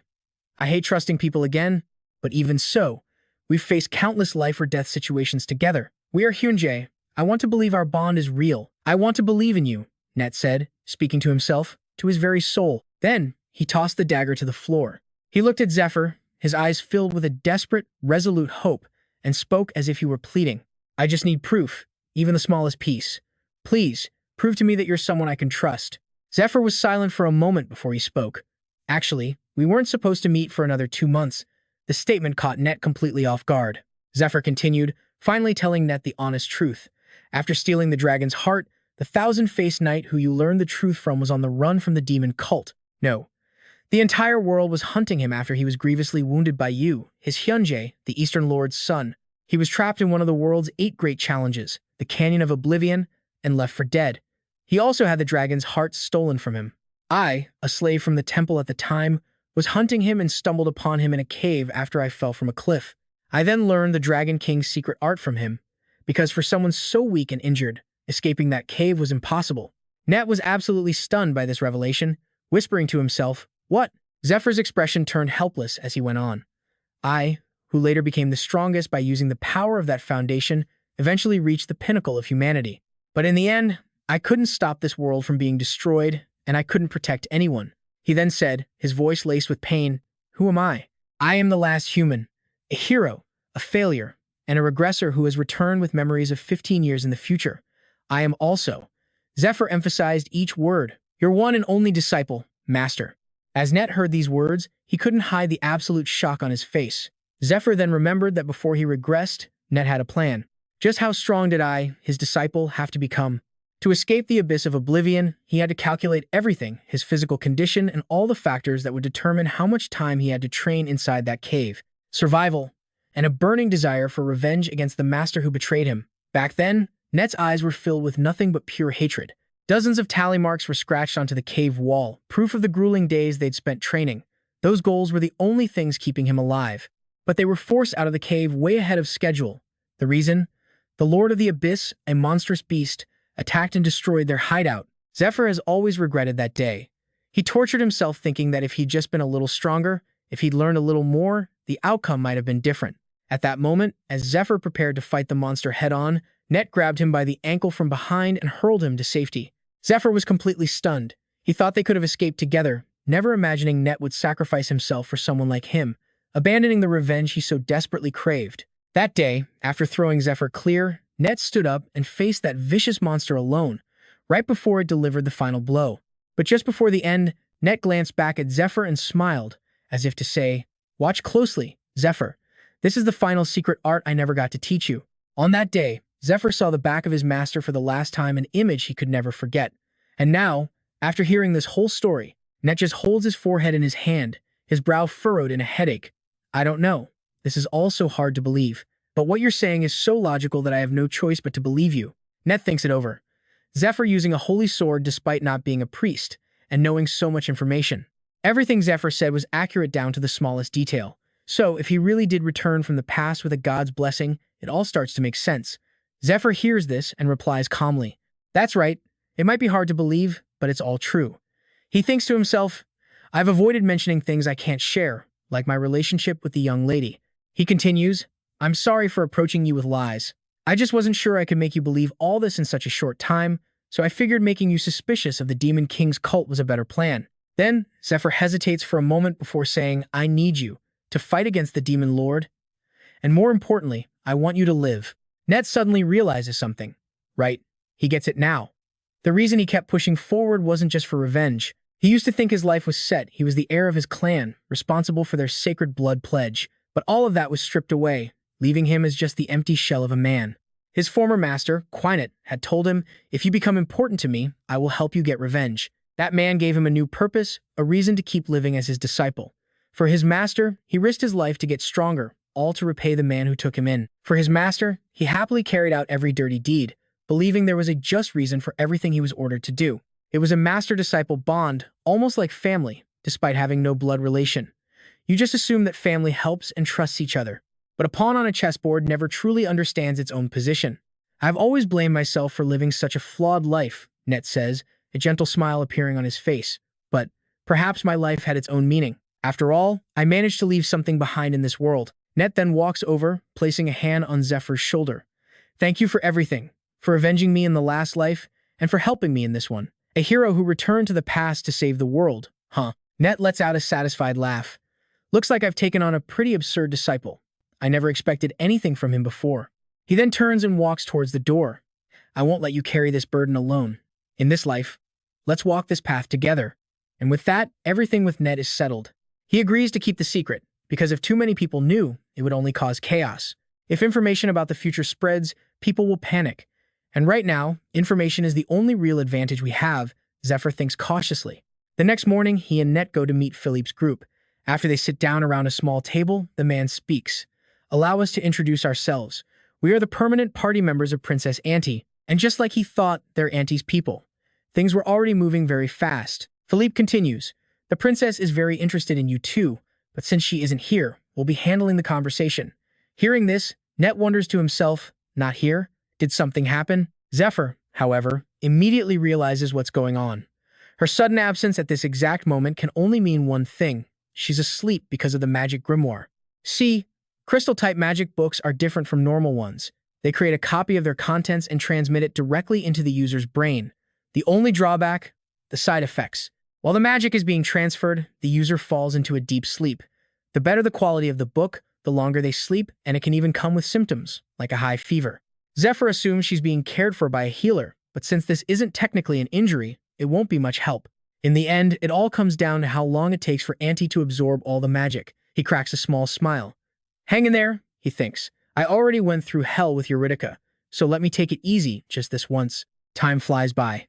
They spend their days preparing for the Blue Dragon subjugation, finding new fighting styles that fit their gear and getting to know the other team members. Leona spreads her arms wide and says, "All right, come on over."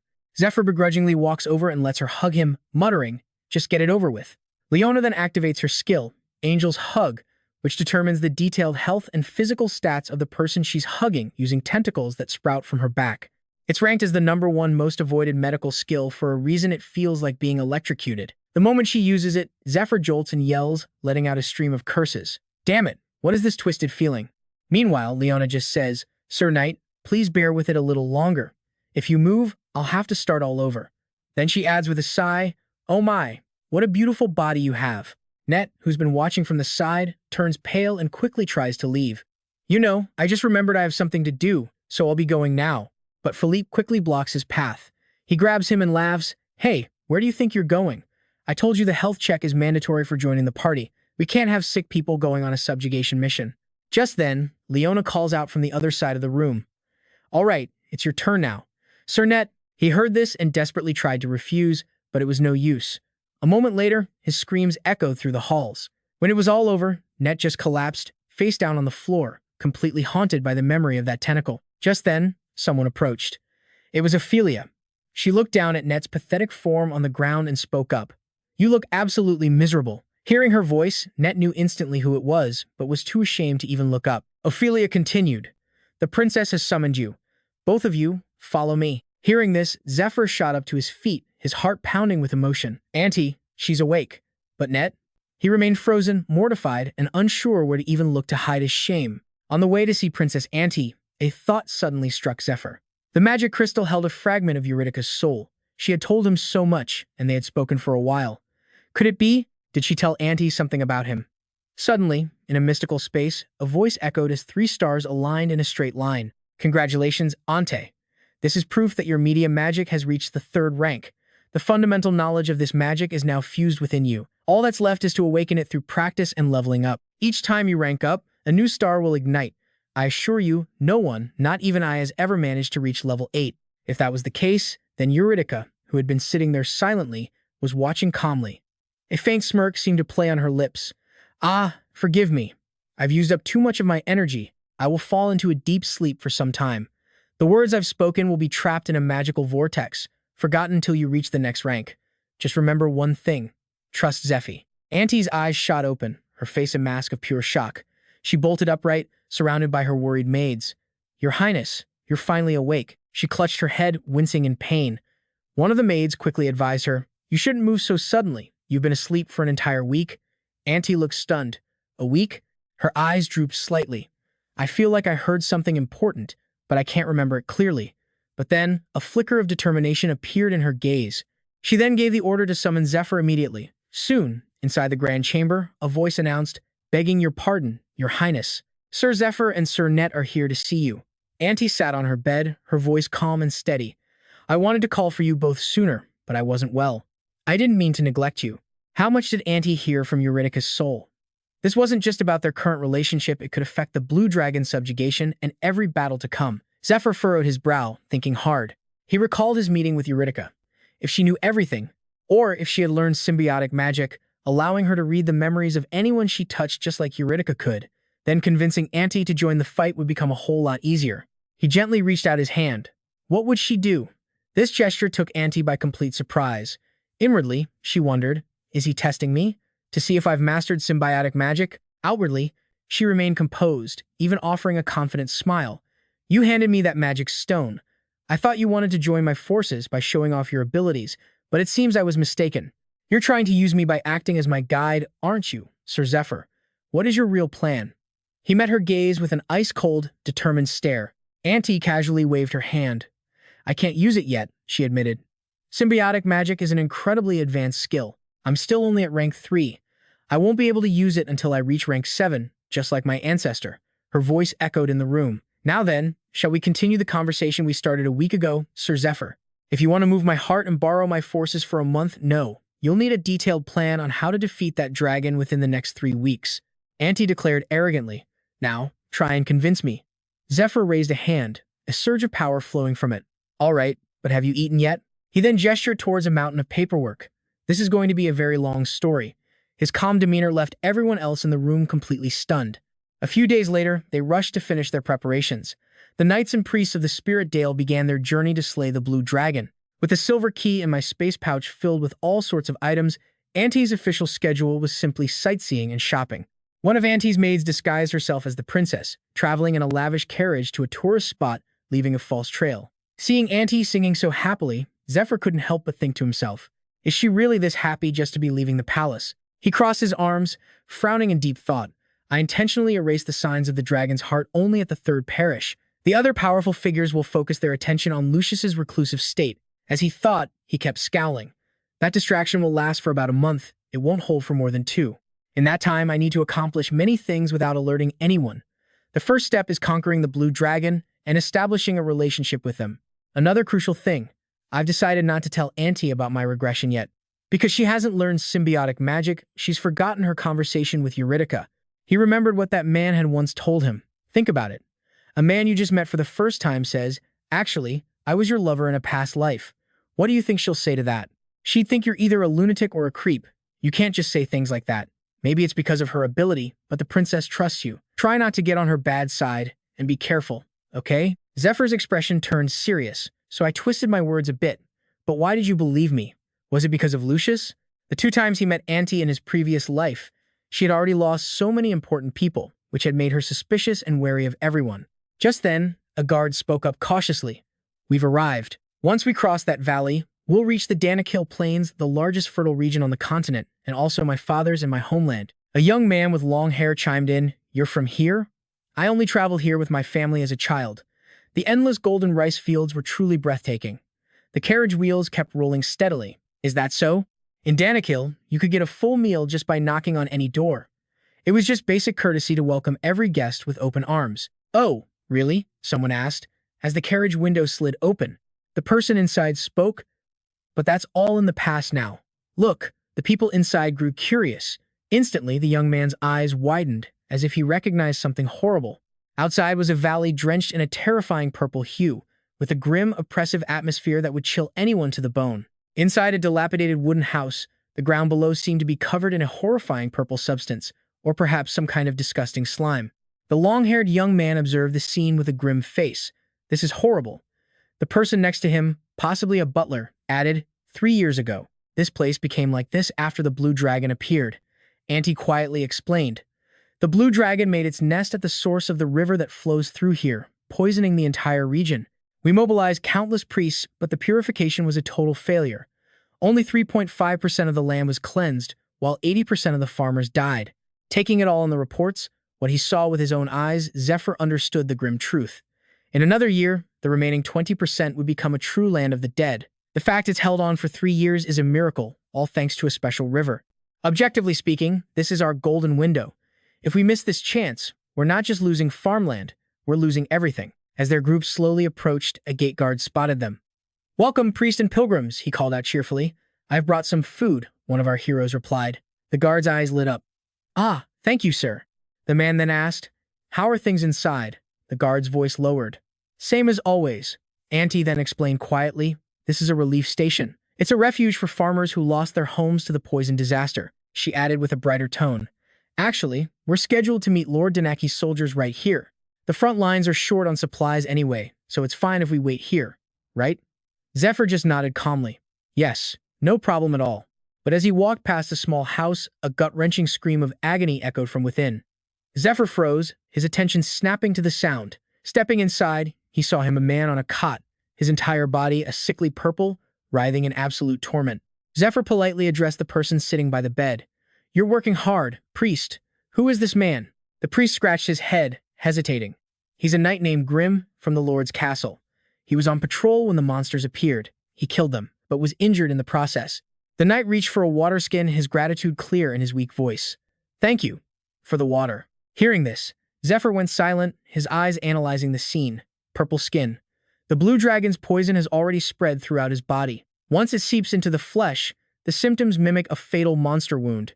He watched Grim struggle against the incurable toxin. The priest can't purify this kind of poison, he can only ease the pain and wait for the inevitable death. Just then, Auntie leaned in close and whispered, "I know him. He's an upright and trustworthy knight. He's probably the reinforcements the Lord sent." Zephyr's eyes widened in disbelief. "No way." He paused, thinking. Regardless, he's a soldier who will be joining our party." His voice dropped, suddenly cautious. "Princess," he asked quietly, "what's the security level here?" Auntie replied firmly, "I can raise it to any level you require." A faint light glowed from Zephyr's hand. "Good. Then even if it's the blue dragon's poison that no one can cure, I have a way." He pulled out a set of sharp metal needles. "Poison to fight poison." From this moment on, his voice turned cold as ice. "This is now a level 1 secure area." He held up the needles. "These are called absolute poison needles, a type of poison needle from the 72 toxins of the poison emperor, Fet. The poison king, Fet, creating 72 ultimate poisons. That was something that happened at the end of my past life. The main ingredients for some were incredibly rare, stuff I had to gather myself. This specific poison uses dragon's blood as its main component.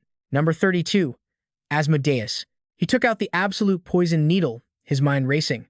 It's an ultimate poison that burns the body's tissues from the inside out. But if you adjust the concentration just right and sync it with a healer's magic, it can incinerate the dragon's poison while rapidly healing the patient. Zephyr moved closer. "Every time I place a needle," he instructed, "you will cast a healing spell for exactly 3 seconds after." Auntie watched from the side, silent. Poison can also be medicine. It all depends on how it's used and who is using it. But could it really work against the blue dragon's poison, something even master healers couldn't handle? She crossed her arms, observing quietly. But then a sudden jolt. The mana detection spell she'd placed around the relief station was going off. Outside, a commotion was brewing. Someone was approaching. Hearing a voice call out, Philippe immediately turned. "Greetings, Merchant Guild leader Philippe." An army was slowly advancing. At its head was the captain of the Danical forces, Regulus Danical. He strode forward with pure arrogance. "Long time no see. Have you been well?" Philippe smiled politely.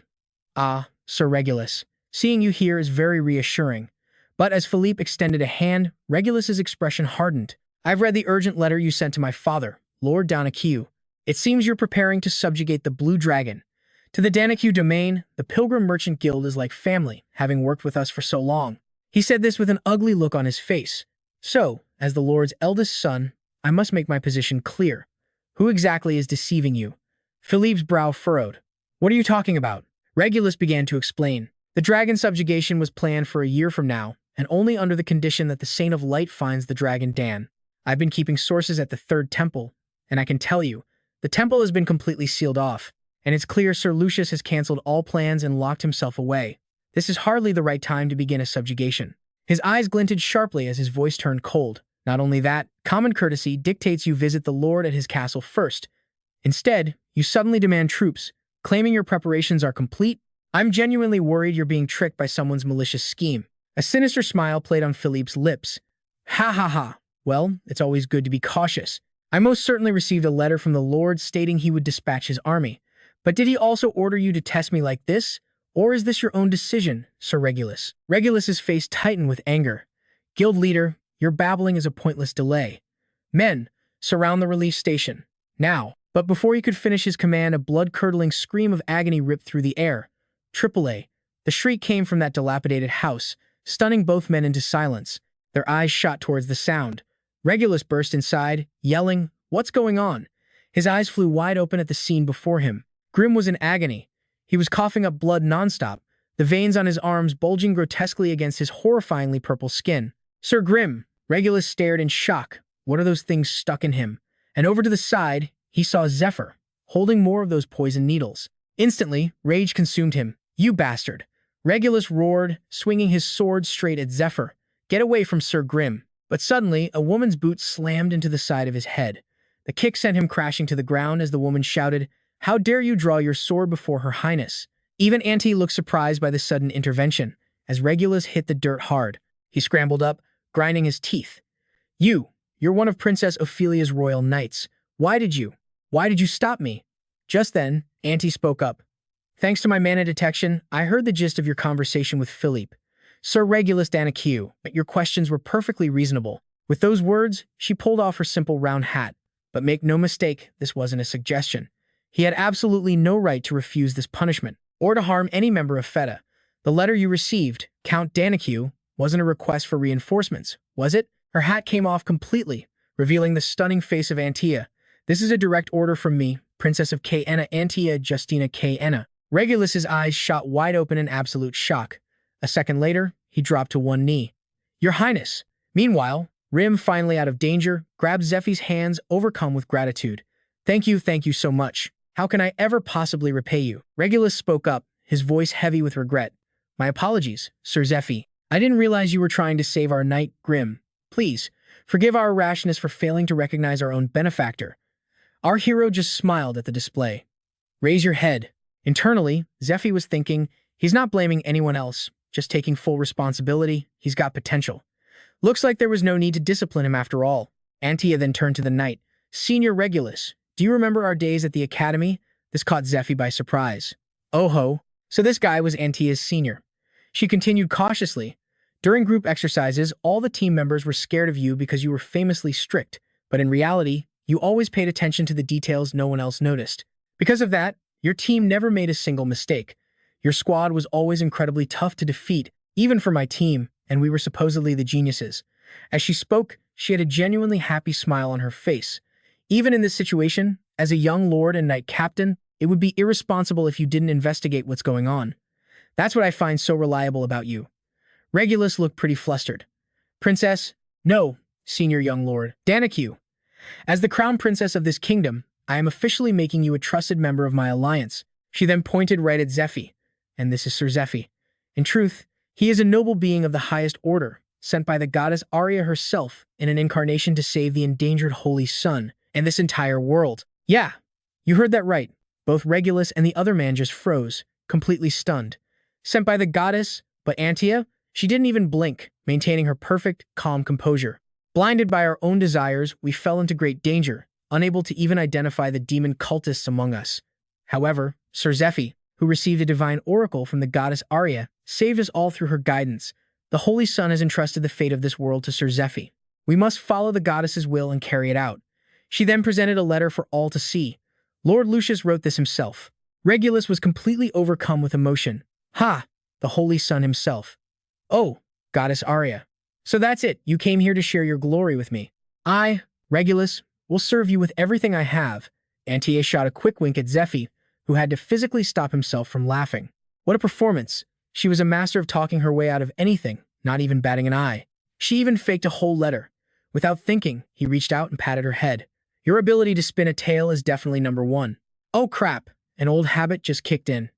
Antia herself was completely surprised by this sudden head pat, but their moment was shattered by the glare from a man in glasses, who was watching them with anything but friendly eyes. He was definitely plotting something.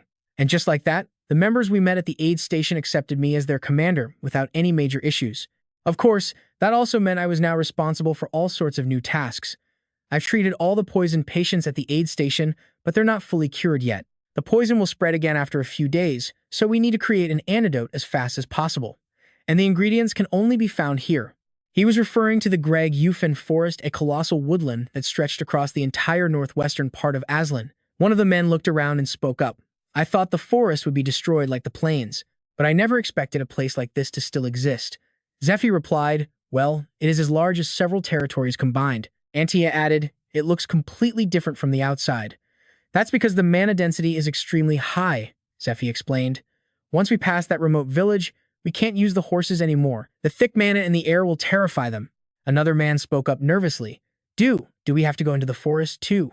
I'm so scared. Can I just provide support from the outside? Zephyr replied, clearly annoyed. I already told you it's safer to stay with the group. Internally, he was frustrated. How can I leave this old man by himself when that little girl is still somewhere out there? He frowned, deep in thought. If only I could just put him in the silver key storage. He was instantly reminded of a conversation he had with a certain woman. You're asking if you can put living people inside? Of course. It's not my problem. After all, I'm the one who gave you the key. The high-ranking angel had told him in her gentle voice. Ah, but I will tell you this. The precious former owner of the silver key once complained to me. Her eyes seemed to shift in his memory. A comrade they placed inside that room emerged a complete madman, screaming like a beast day and night. I wonder why that is? I'm quite curious myself. The memory sent a shiver down Zephy's spine and gave him a headache. Yeah, it's probably better to keep my comrades by my side. That damned archangel and her cursed key. Antia broke the silence with an explanation. The remote village, Sasoi, was once home to about 50 Daniku people, but now it serves as our frontline base. The other members who arrived before us are waiting there. Let's go there first. The men nodded respectfully. Yes, Your Highness. With that, Zephyr, Antia, and the others dismounted and began to lead their horses forward. But suddenly, Zephyr stopped dead in his tracks, sensing something deeply and terribly wrong. The path ahead was dark and gloomy, radiating a sinister aura that made his skin crawl. What was that?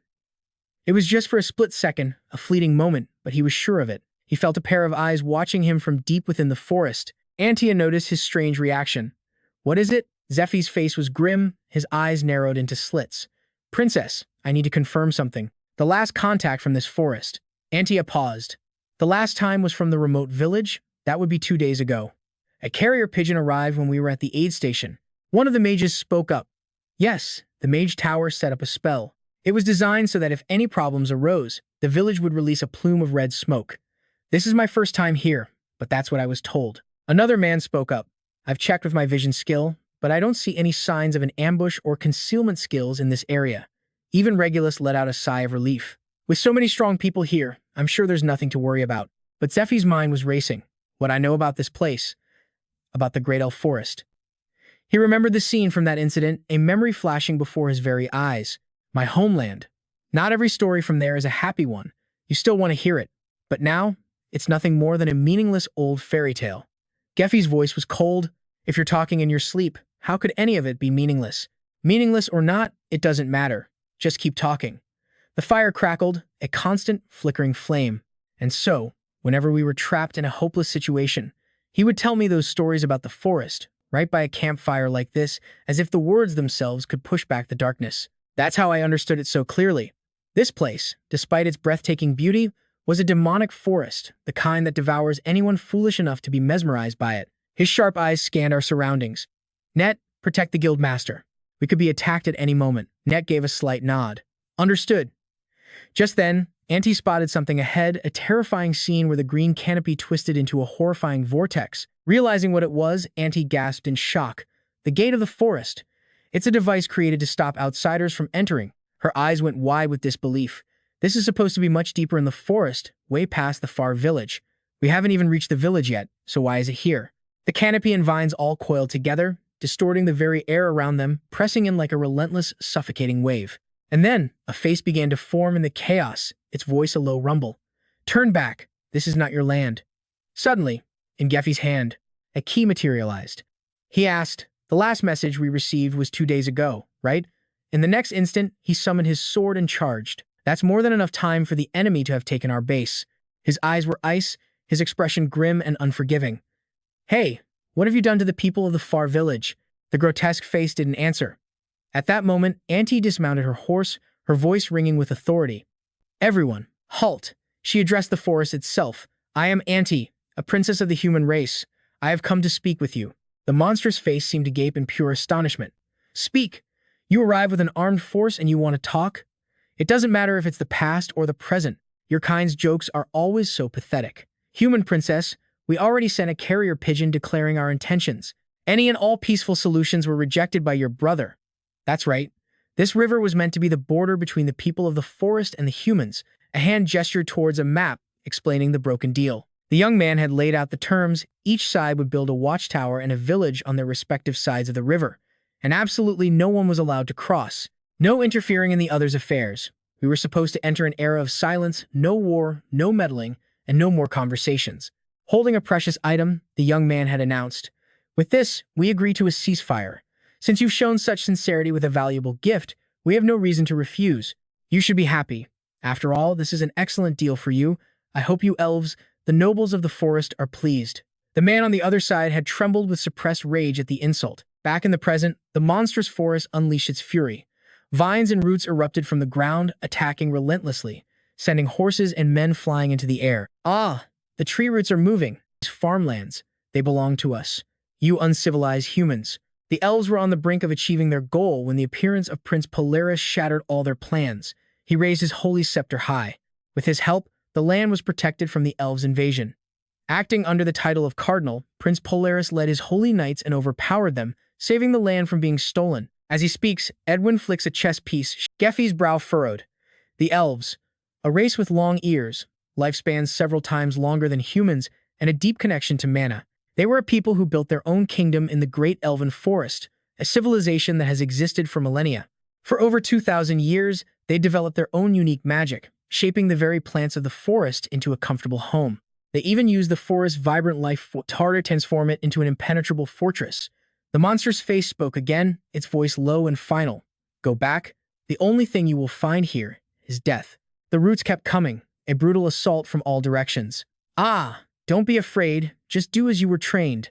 The soldiers on horseback suddenly crushed some kind of fruit. That strange plant began to glow brightly, and then it exploded. The blast was followed by a piercing shriek from the forest itself.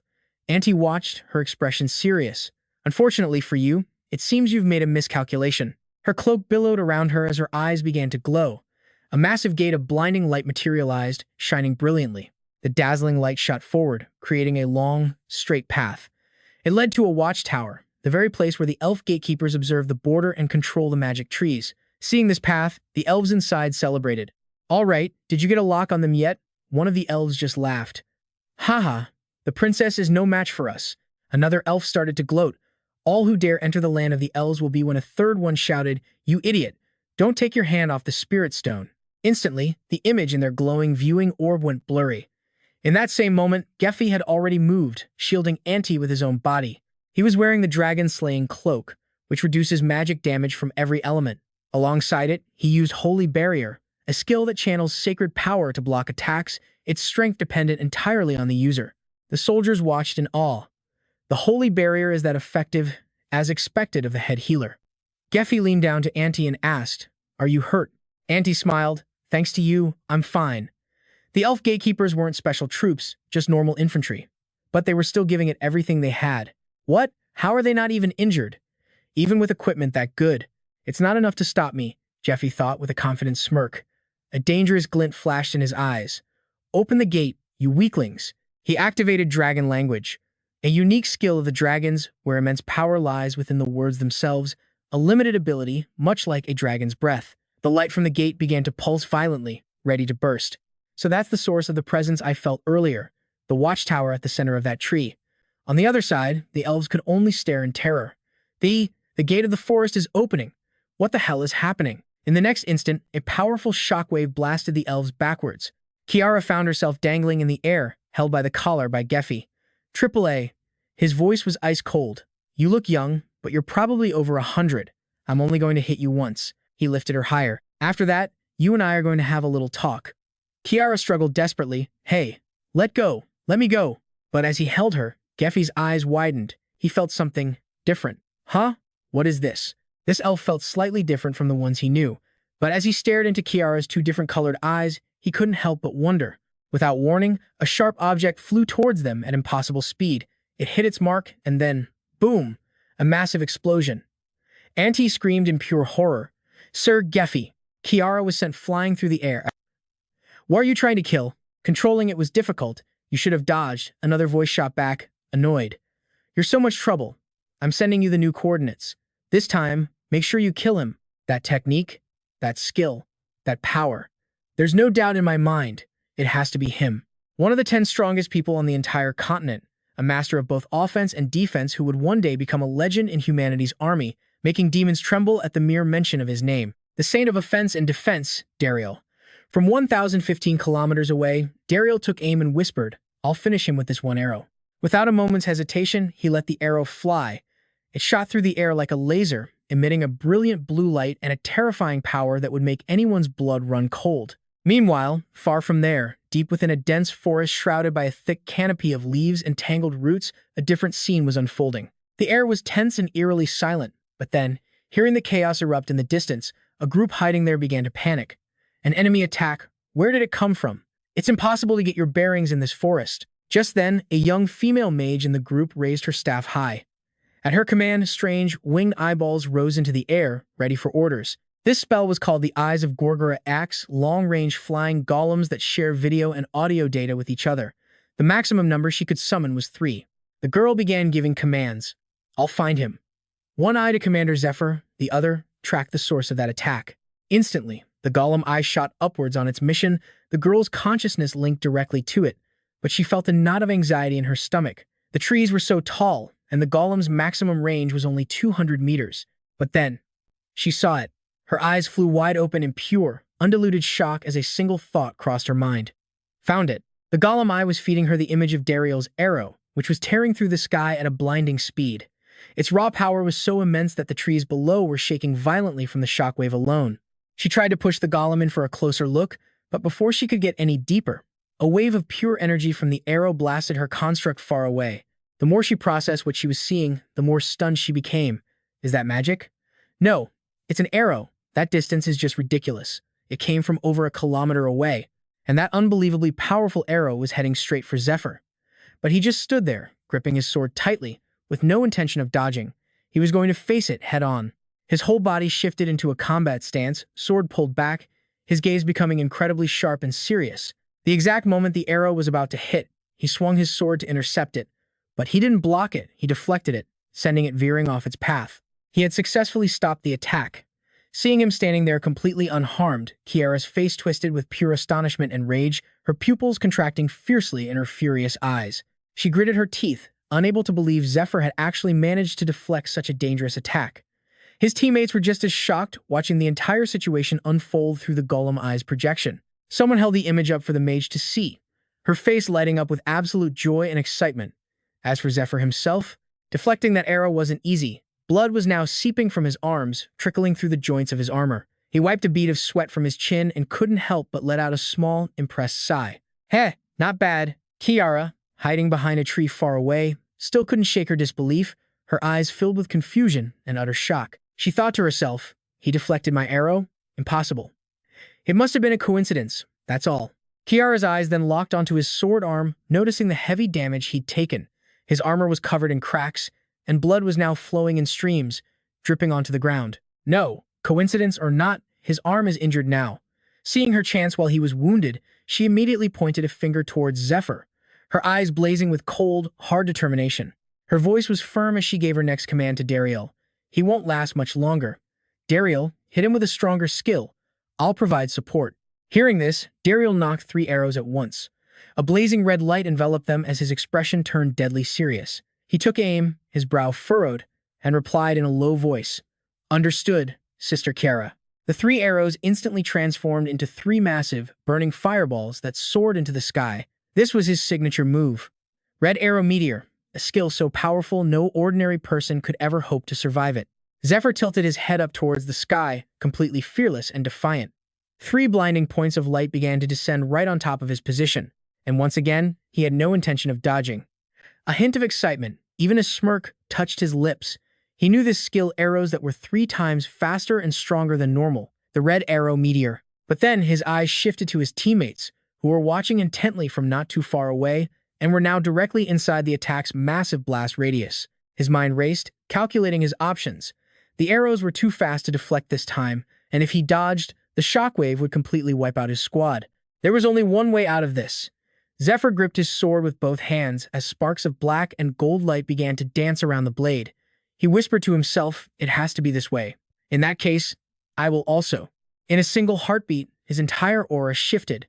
His eyes turned a deep, blood red, the whites becoming pitch black, and a murderous killing intent erupted from him that was terrifying to behold. He was finally getting serious. A shroud of black energy completely covered his body. He was no longer a man, he was a dangerous beast, fully unleashed. Zephyr raised his sword behind his back and swung it through the air several times. His movements were being watched from beginning to end by a gray-haired man whose face was a mask of pure shock and disbelief.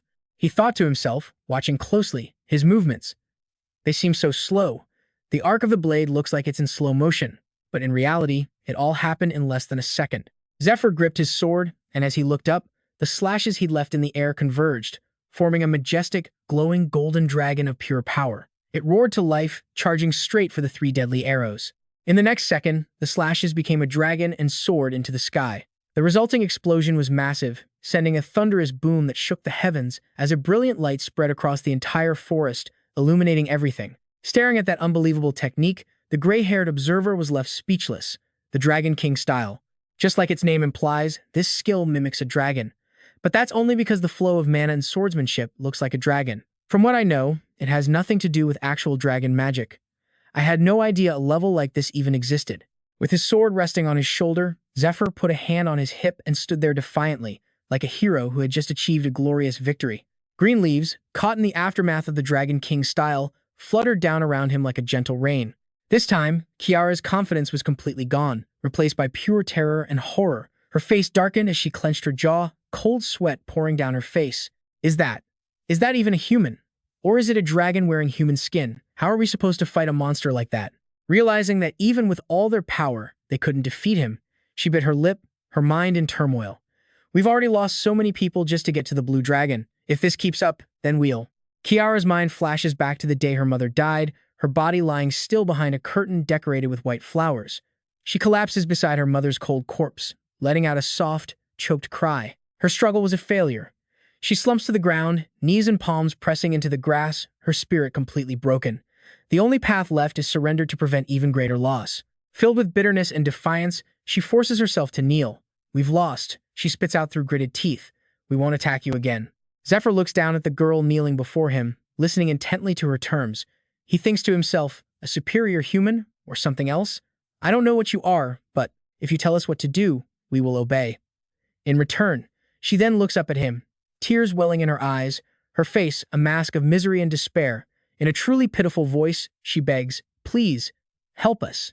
At that exact moment, Zephyr's legion rushes to his position, led by Princess Ante with her mages and knights right behind her.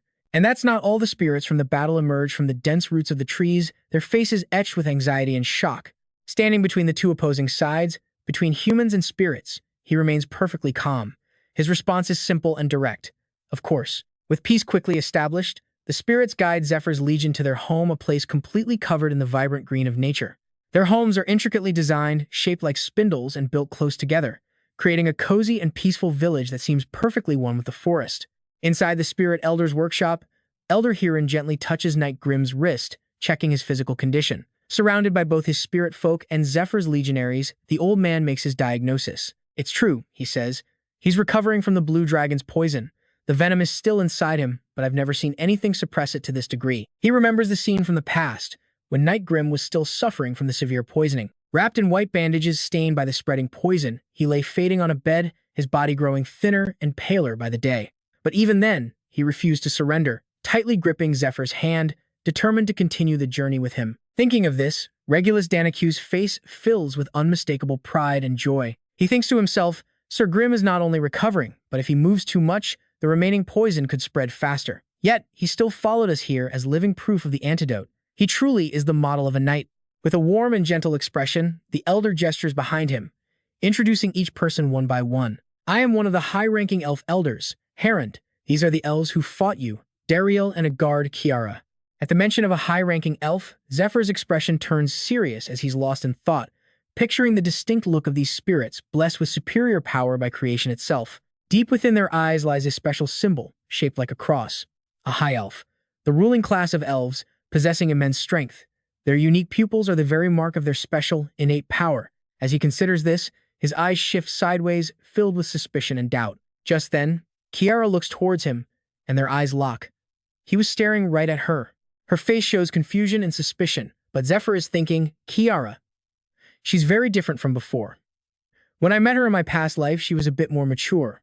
Zephyr's expression becomes more and more bewildered. He wonders, can an elf mature that much in just a few years? Looking at them, you can never really tell their true age. Meanwhile, Kiara can't hide her annoyance and frustration at his constant, piercing gaze. A million questions pop into her head. But just as Zephyr is lost in his own thoughts, Elder Heron's voice cuts through. This wasn't another directive from the life tree. I can't believe another person capable of this has appeared before us. Heron's eyes are full of kindness, mixed with a hint of nostalgia as he recalls an old memory. After we sign the truce with Prince Polaris, he explains, we have welcomed humans as guests deep in our forest exactly 2 times, including this one. In Heron's memory, the silhouette of an incredibly brave human who ventured deep into the spirit lands appears, backlit by the sun, like a savior passing through the dense woods. A single human. He risked his life to enter this forest and help our people who had been poisoned. In his scarred hands, he held long, sharp needles between his fingers. We had never seen such a strange healing method, using peculiar poisons and silver needles like he did, Heron says, the man's appearance still vivid in his mind. He had black and white hair, and a scar covered nearly half of his face. His expression was always grim, making him seem difficult to approach. His name was Flat, a human also known as VED. Hearing that familiar name, Zephyr's face transforms. Shock, disbelief. His pupils constrict violently. VED. Elder Heron's face is gentle and kind as he softly explains, he was searching for his lost comrades. A friend of a friend is our friend. I believe we can help each other, my friends. Long ago, in the very heart of the forest where the spirit tribe lives, a magical lake appeared, the source of life for the elves. The Lake of Life. Its waters branched out, embracing the entire great elven forest, its flow nurturing the vast wilderness. The lake's powerful vitality and healing abilities became the foundation of the elves' prosperity. And when its water flowed from the forest through a narrow stream into the lands of Denaku, that land became the largest granary in the entire human world. The ancient tree that the spirits have worshipped for generations grew thanks to that lake of life. And that giant tree, which thrived by absorbing the lake's water, is the life tree. It holds a sacred power, the very thing that grants high elves their strength. However, that prosperity was not meant to last forever. One day, the spirit tribe discovered a terrifying creature, the dark dragon, massive and horrifying. It brought with it a mysterious, poisonous aura as it flew into their skies. The kingdom of the elves had known peace for 2,000 years because of that lake. But now, the dragon's colossal body plunged into the lake of life, brazenly claiming it as its nest and throwing the spirit tribe into chaos. After the dragon made the lake of life its lair, all the water was contaminated and the poison spread throughout the entire forest. Let's rewind time to a few days before Zephyr's legion set out for the spirit tribe's sanctuary back at Linnell Castle. Princess Auntie calls the meeting to order. Her most important advisors gathered to discuss the elven crisis. Edwin Pilgrim, resting his chin on his hand, is the first to speak. All right then, according to Zephyr's plan. A surprise attack is only feasible if our forces and the soldiers from Danakiu join with the elves. But, he continues, will they actually agree to cooperate with us? Hearing this, Princess Anthe gives him a wide-eyed, almost innocent look, her hands clasped together. Yet her voice carries a regal weight, and why wouldn't they? Oh, Edwin, she says, surely you don't doubt my abilities? Of course, he would never dare think such a thing. He immediately panics and backtracks. That's not what I meant at all. But the scene shifts before he can explain. Far away, within the elven territory, Dariel sits on a chair, holding his mother's bruised, purple hand as he watches the queen lie motionless on her sickbed. Her entire body has been overcome by the green dragon's venom. His voice trembles with anxiety and helplessness. My queen. No, mother. What do we do now? He lowers his head, his expression a mask of pure grief and frustration. He knows the elves are trapped, with no other options left. I understand, he thinks to himself, biting his lip. But that wasn't even their most immediate problem. The truly terrifying threat came from the greedy, disgusting humans from Danakiu, the ones whose eyes looked ready to devour the elves whole. They were the real issue. Back at the War Council, Edwin gestures with his hand, trying to make everyone understand his point of view. The only people who fantasize about elves are those who live far away, thanks to the tales of bards. But the people of Danakiu, they see elves as wild animals from the forest, like boars, wolves, or bears. No, it's even worse than that. He states it plainly, his expression turning deadly serious. Lately, they've become our enemies. In the past, the Elven tribe actually started a war with Danaku. They sent their elite forces and ignited the bloody conflict that raged 4 years ago. In other words, he clarified, it was 1 year before the Green Dragon appeared. 2 High Elves, Skeletman and Breckman, invaded Danaku, conquering any land that the water from the Lake of Life touched. Their declaration was arrogant and absolute. This land is now ours. Since the water from the Lake of Life flows through these shaped like a golden dragon, the elves fled deep into the forest's center because the golden dragon had joined the battle. After a long and brutal war, the outcome was decided. Prince Polaris and his army claimed a resounding victory. He looked down upon the defeated elven army with an expression of smug satisfaction. The war ended with a decisive win for humanity. The elves were seething with rage, absolutely furious with their loss. But there was nothing they could do but accept it. A truce was signed, time passed. Then, the poison spread across the region, staining the land a deathly purple. A year after that, the farmlands were completely contaminated by the venom. Edwin continued his report, explaining that after the incident, Regulus of Danaku got involved to handle the situation. The Lord of Danaku and his son, Lord Regulus, believe they need the elves' cooperation to solve this crisis. So they're doing everything they can to suppress the rumors and hide the truth.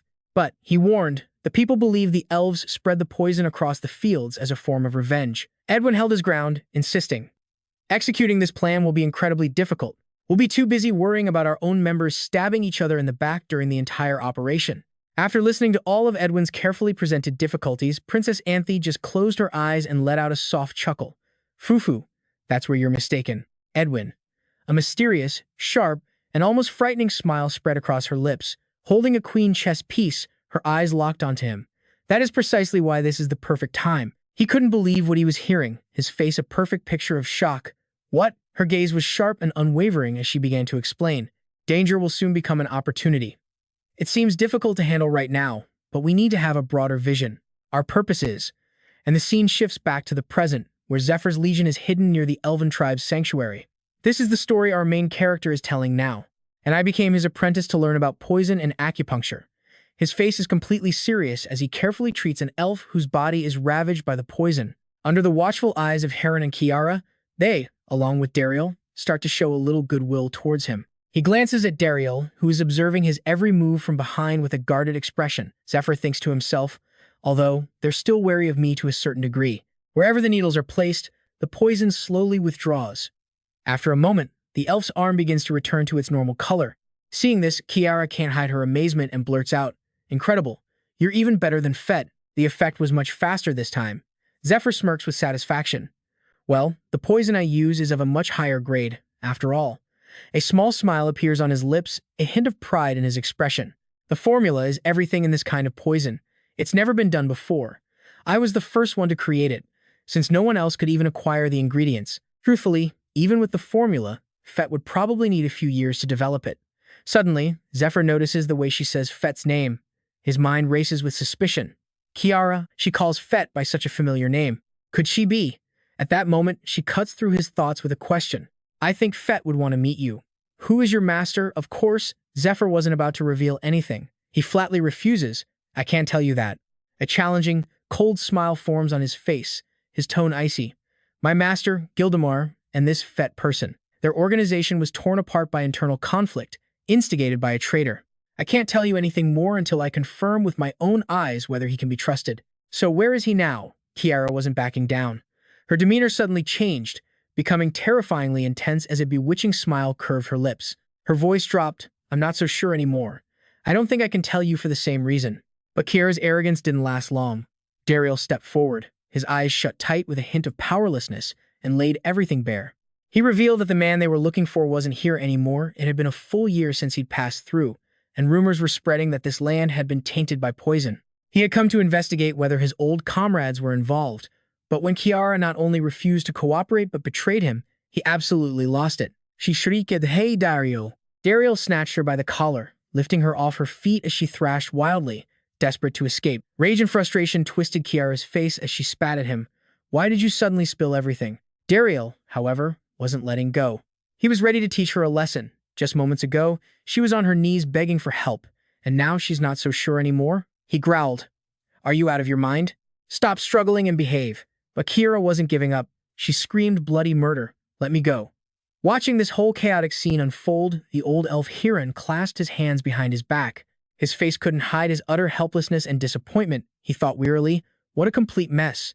Glancing over at the elves lying deathly, still on their beds, their bodies bruised, purple, and covered in countless needles, he fell deep into thought. The ones poisoned by the blue dragon's blood were only alive thanks to a lethal antidote that Fet had left behind. But when he remembered the empty medicine bottle, stained with just a few remaining drops of red, his mood soured. The worst part? It was completely gone now. The more he stewed, the more troubled Hiran's face became, his brows knitting together. We have to make a choice. Who gets the cure? And who doesn't? In other words, which one of them would be abandoned to die? It was an incredible stroke of luck that Sir Zephyr had wandered into this forest right in the middle of their crisis. At this rate, the place was going to crumble from internal conflict anyway. Not only could this newcomer cleanse the blue dragon's poison, his power was on par with Dariel's arrows, no, maybe even greater. If they could get him on their side, they might finally be able to find it, the Queen's final sealed box, hidden deep within the corrupted lands. The scene shifts. 3 years ago, in the hidden sanctuary of the elf tribe, a mysterious, light blue box floated gently in the air, cradled in the hands of a high elf and wrapped in a mystical green aura. Not counting the one in the contaminated zone, this was the last of them. This was the final sealed box, containing the power of the 12 towers, enough power to build an entire kingdom from scratch. Under the shimmering moonlight, the high elves gathered. With weapons in one hand, they raised the mysterious boxes with the other and made a bold declaration. We, the strongest of the high elves, bearers of the moon's crest, will leave this place and build a kingdom of our own. Like a bolt of lightning, Hiran immediately tried to stop them. His face was a mask of pure rage and frustration as he pleaded with them, using every reason he could think of. All of you, what in the world are you thinking? Are you planning to abandon this kingdom and the queen? You are alive right now because the queen stopped the blue dragon with her own power. How dare you? Before he could finish his tirade, a female elf clutched the box in her hand and shot back. Stopped it. Her face darkened, her eyes blazing with pure hatred and a murderous aura. She ground out every single word. Can you seriously say she stopped it after seeing the state of this forest old man Hiran? Then, she launched into a tirade about the queen's incompetence. From the moment the queen was poisoned and became bedridden, to the idiotic actions of 2 high elf generals who started a war on their own accord. Her voice was dripping with disgust. She never once fulfilled her duties as a queen, even before the blue dragon's poison was unleashed. She was nothing but a useless patient, lying in bed with her eyes shut. That's why she couldn't stop Skeletman and Breakmoon from mobilizing their forces. If she were a real queen, she would have kept those bastards in check with her psychological manipulation skill. Her hatred boiled over. Her pupils constricted violently, green veins popping on the hand gripping the box. She snarled, I should have done this from the very beginning. I can't just serve under a foolish queen forever. I will create my own kingdom, and the elves will follow me. Skeletmon and Breakmoon showed us something interesting. Even though they were exiled to take the fall for their failure, they destroyed the tower and escaped with a sealed box. They showed us just how foolish we've been this entire time. And with that, they left, leaving Hiran standing alone on the grass, watching helplessly as the high elves walked away. They couldn't resist one last taunt. Goodbye, you fools. All of you who decided to stay in a place with no future. Hiran, if you change your mind, you're always welcome. There will always be a spot for you. The memory fades. Hiran slowly opens his distinct high elf eyes, which now glint with ambition and cunning. The real reason I didn't join them. It wasn't because of my loyalty to the queen. It was because there were only a few boxes, and for someone like me, who is weak in a fight. His sly gaze darted toward Dariel, who had his back to him, as he recalled his own schemes. I chose the wrong person to back. After I recognized Dariel's talent, I planned to groom him and make him my pawn. He grew as strong as I'd hoped, but he was stubborn. He would never abandon his mother, the queen. And of course, as for the mysterious box, he had to keep that a complete secret. Because if Dariel found out, the entire plan would shatter into a million pieces. If he knew my real intention to abandon this place after getting my hands on the sealed box, he would throw me in the underground prison without a second thought. So for Hiran, meeting Zephyr was truly a blessing. An unbelievable stroke of luck. He then led Zephyr and Princess Auntie deeper into the dwelling, turning to speak with them as they walked. I see. That dragon must be killed for the sake of both humans and elves. You are absolutely right. The crisis can be resolved once the blue dragon is dead. Then, his face grew heavy with sorrow, and he let out a long, weary sigh. I understand that all too well, but, as you can see, most of the remaining high elves, well, not many of us are capable fighters. What's more, I was overwhelmed by my own will to survive, so I ordered the soldiers to cross the river and search for a new place to go. Just 2 days ago. And just as Huron claimed, Zephyr's soldiers were all being released safely, under the strict guard of 2 other elves. The village far beyond the river, what you humans call the remote village. I will release every prisoner we have taken. I swear to you, we have not harmed them. On the surface, Huron acts like a benevolent leader, but deep down, he's already plotting every move to secure his own interests. For now, he'll just play along and cooperate with them. Thinking of the poisoned tower, Gelio's mouth curled into a dry, ambitious, and utterly wicked smile. The last bastion of the tower is contaminated, making it impossible to enter. However, there's a catch. Sir Zephyr knows the secret to purifying the poison. The plan? Manipulate Zephyr into retrieving the sealed box from the tower for him. A short while later, outside the house, both Edwin Pilgrim and Philip Pilgrim turned to look in the same direction, as Edwin spoke with a cheerful voice. That dark elf promised to cooperate. The others are grateful their families were saved and the people from Danaque. Well, we've taken care of them. He trailed off, saying no more. All that was left was Philippe Pilgrim's look of utter shock and helplessness as he stared at the scene unfolding beneath the massive ancient tree. Princess Auntie spread her arms wide like a preacher, showering Zephyr with praise, the god of light who illuminates our path. Trust in him, and we shall be saved. Zephyr, standing beside her, played his part perfectly. His face shone with a holy light, but on the inside, he was screaming, I just want to get out of here. And it gets worse. The soldiers of Danaque, completely convinced, clasped their hands and chanted in unison, Oh, the almighty Arya, the supreme savior, Sir Zephyr. Seeing this, Philippe Pilgrim asked with suspicion in his voice, Why are the people of Danaque so devoted to the god of light? Edwin Pilgrim just smiled at his question. They depend on the elves' water, but now they worship this god. TSK, TSK. Well, they say. The god of light has been protecting us for a very long time. Right? Philippe Pilgrim shot back fiercely. Protection? What protection? They're just here to deceive you. As sunlight streamed through the wooden house, Edwin added, Anyway, I don't think this will be so simple. I'm just worried it'll all go wrong. Philip just scoffed. Ha ha ha. You're scared because your vision is too narrow. And then his expression shifted. The corner of his mouth twisted into a bizarre, sinister smile. His eyes gleamed with cunning excitement. The real problem is just getting started. Don't let your guard down. Keep checking our surroundings. Meanwhile, in another location, Milia slowly pulled up her long purple gloves, her tone dripping with annoyance. Ugh, so tiring. This is so irritating. She couldn't hide the disgust on her face, her brow furrowed in a constant scowl as she complained endlessly. I was already pissed off about being sent to this remote little village. But being captured and left unwashed for days in that filthy prison? Seriously? This girl is Milia, a powerful mage from the magic tower.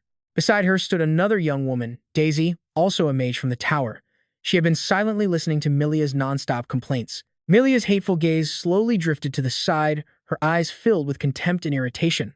Not only that, I want to see that bitch's face as soon as possible. Her eyes locked onto Princess Auntie. Bathed in sunlight, the princess's face was incredibly beautiful and serene. Her gaze was so gentle, her smile as warm as the sun, and her hair flowed softly in the breeze.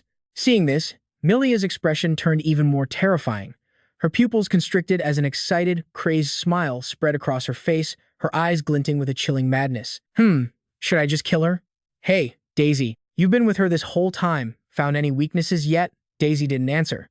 She just shot Milia a tired glance, observing her partner's unhinged expression. At that moment, the city of Verunia was bustling with activity. A huge crowd had gathered, waiting and watching as Auntie pressed her official seal onto a contract. Auntie's attendant and another man joyfully held up the contract, signed by both parties.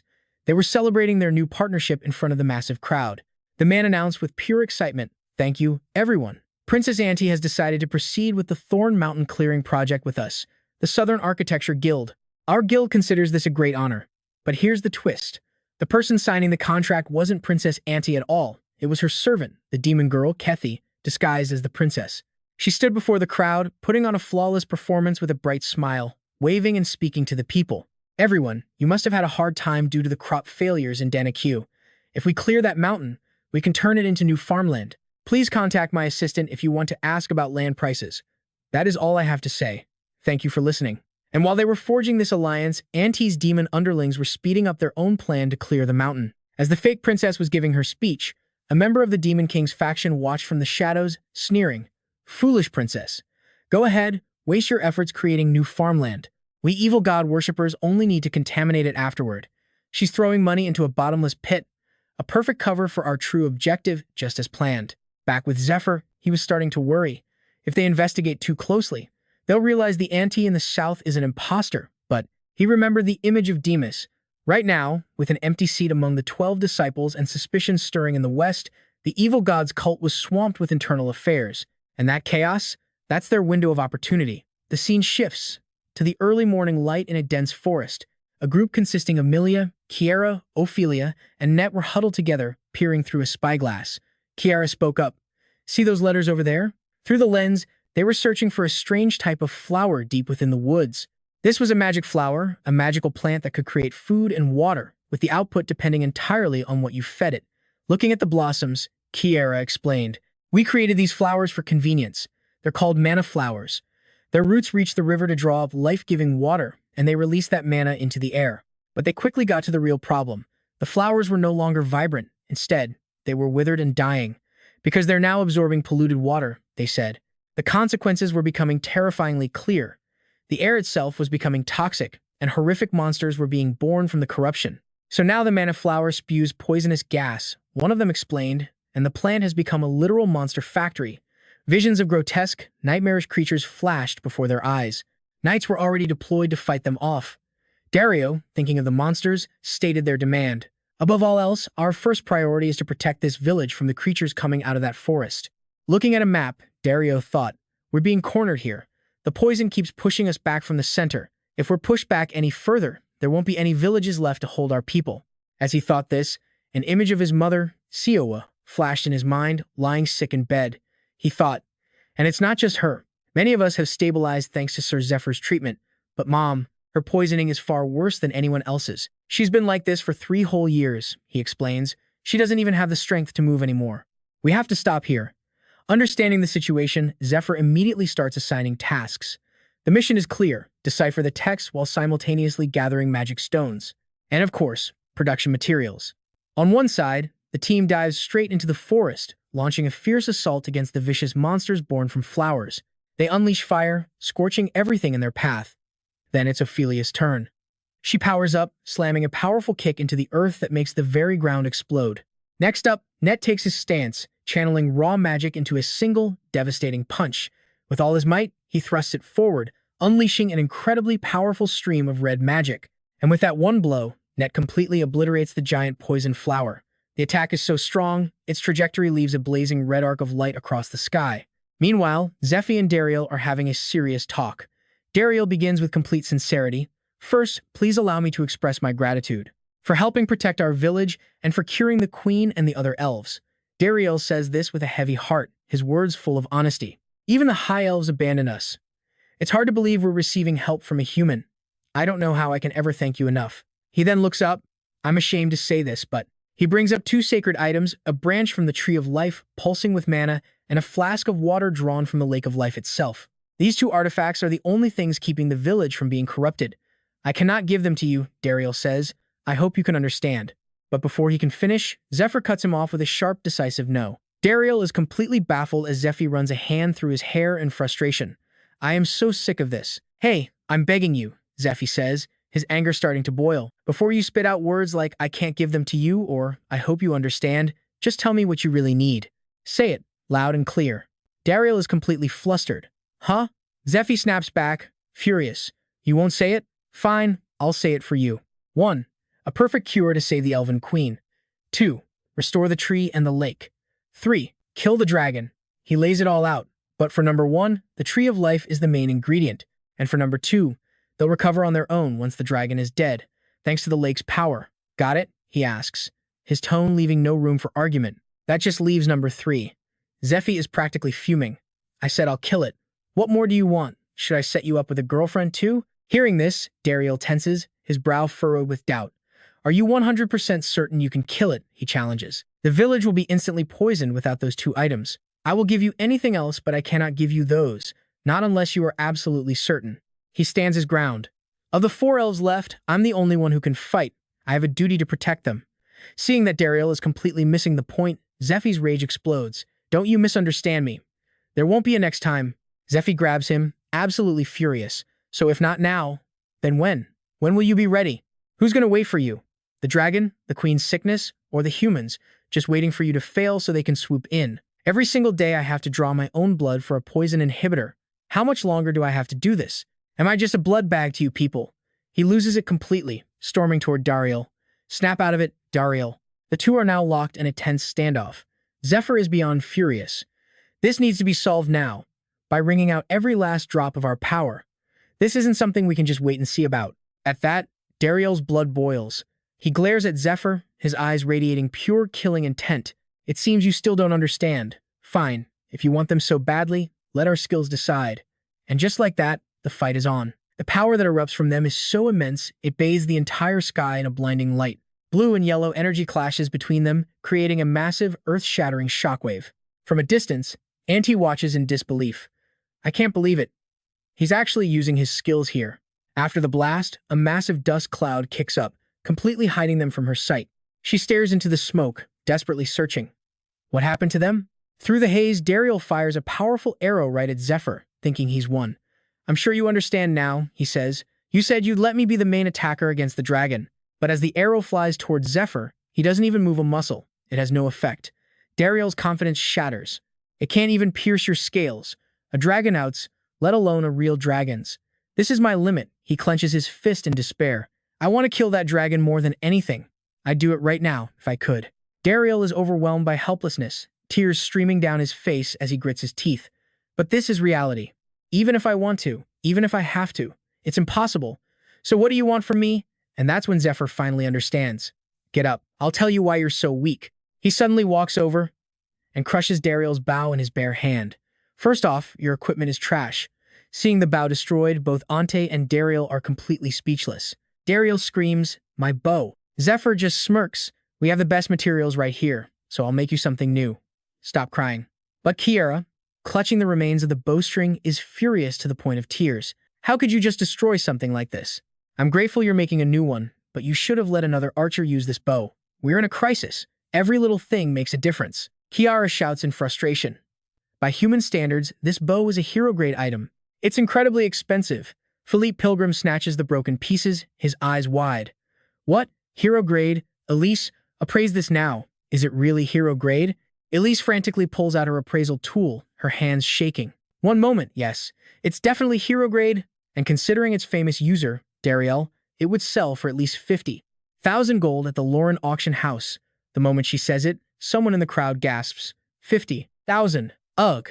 I can't breathe. Another person nearly faints. Someone else steps in. All right, let me explain the Lauren auction house's ranking system. It's an item classification system created by the Great Adventurer Guilds, divided into 5 distinct tiers: common, advanced, rare, hero, and legendary. Hearing all this, Dariel finally speaks up. Lord Zephyr didn't destroy my bow. He freed me from my own hesitation. 1,000 gold? I'm not exactly sure what that converts to, but it sounds pretty cheap. Standing behind him, Net can only sigh, thinking this elf is unbelievably naive. Dario's mind drifts to the ancient weapon and the protective artifact needed to shield him from the corruption. He closes his eyes, a grim thought crossing his mind. There's nothing left for him to depend on. From this point forward, the only choice is to keep moving ahead. Then Dariel's eyes snap open, and he can't help but feel a flicker of excitement. What kind of weapon is he going to forge for me? He recalls Zephyr's words, the best materials just so happen to be available. I'll craft something for you. And that one phrase gets him thinking. When he said the best materials, could he have possibly meant the branch of the tree of life? A branch cut from the tree itself, pulsing with pure mana. But hang on, how would that even work? Zephyr was asked to turn this into a weapon, but just a moment later, Dariel stands with his arms crossed, puzzled. This branch seems way too small to make a weapon out of, right? In the Great Hall, everyone has gathered. Dariel carefully pours a luxurious flask of water into a cup, which Kiara holds steady on a tray. Beside the cup lies the branch of the tree of life. Then, Kiara slowly carries the tray, presenting the cup and the branch to Zephyr. Dariel speaks with reverence. Accept this. It is the water of life, and a branch from the tree of life. Zephyr's gaze falls upon them, and he's immediately captivated by the shimmering liquid and the vibrant green branch. Their beauty catches him completely by surprise. He thinks to himself that after witnessing the end of the world, his heart had become numb. He thought he could no longer be inspired by things the way he once was, but this, he can't help but admire it. The pure droplets in the ornate cup sparkle, reflecting the sunlight in a way that would make anyone gasp and say, "It's beautiful." Dariel explains softly, "That cup holds the last drops of the water of life that we possess." He then adds, "Of course, if the cleansing is successful and the lake of life is restored, it will no longer be the last cup. Please, make that a reality." Zephyr calmly lifts the cup and replies with total confidence, "Count on it." And with that single phrase, he quickly raises the cup and drinks every last drop. In an instant, a powerful golden light erupts and envelops Zephyr's entire body. He's stunned, staring at his own hands as they glow. He feels incredible. "I'm overflowing with vitality." The effect of his secret skill on the water of life is far beyond his wildest expectations. He never imagined it would be this powerful. For those who don't know, the water of life is water from the lake of life, filled with condensed life force. And Zephyr's secret skill? It boosts the effect of all holy waters by a staggering 500%. As he's processing this, he feels another power awakening. He's starting to dragonize. An internal energy flows through him, and scales begin to form on his hand, visibly spreading up his arm to his shoulder and neck. Dragonification is a skill that temporarily increases the output of his dragon heart, granting him the appearance and abilities of an actual dragon. The average output of the dragon heart at 1% increases the skill's duration by 1 minute.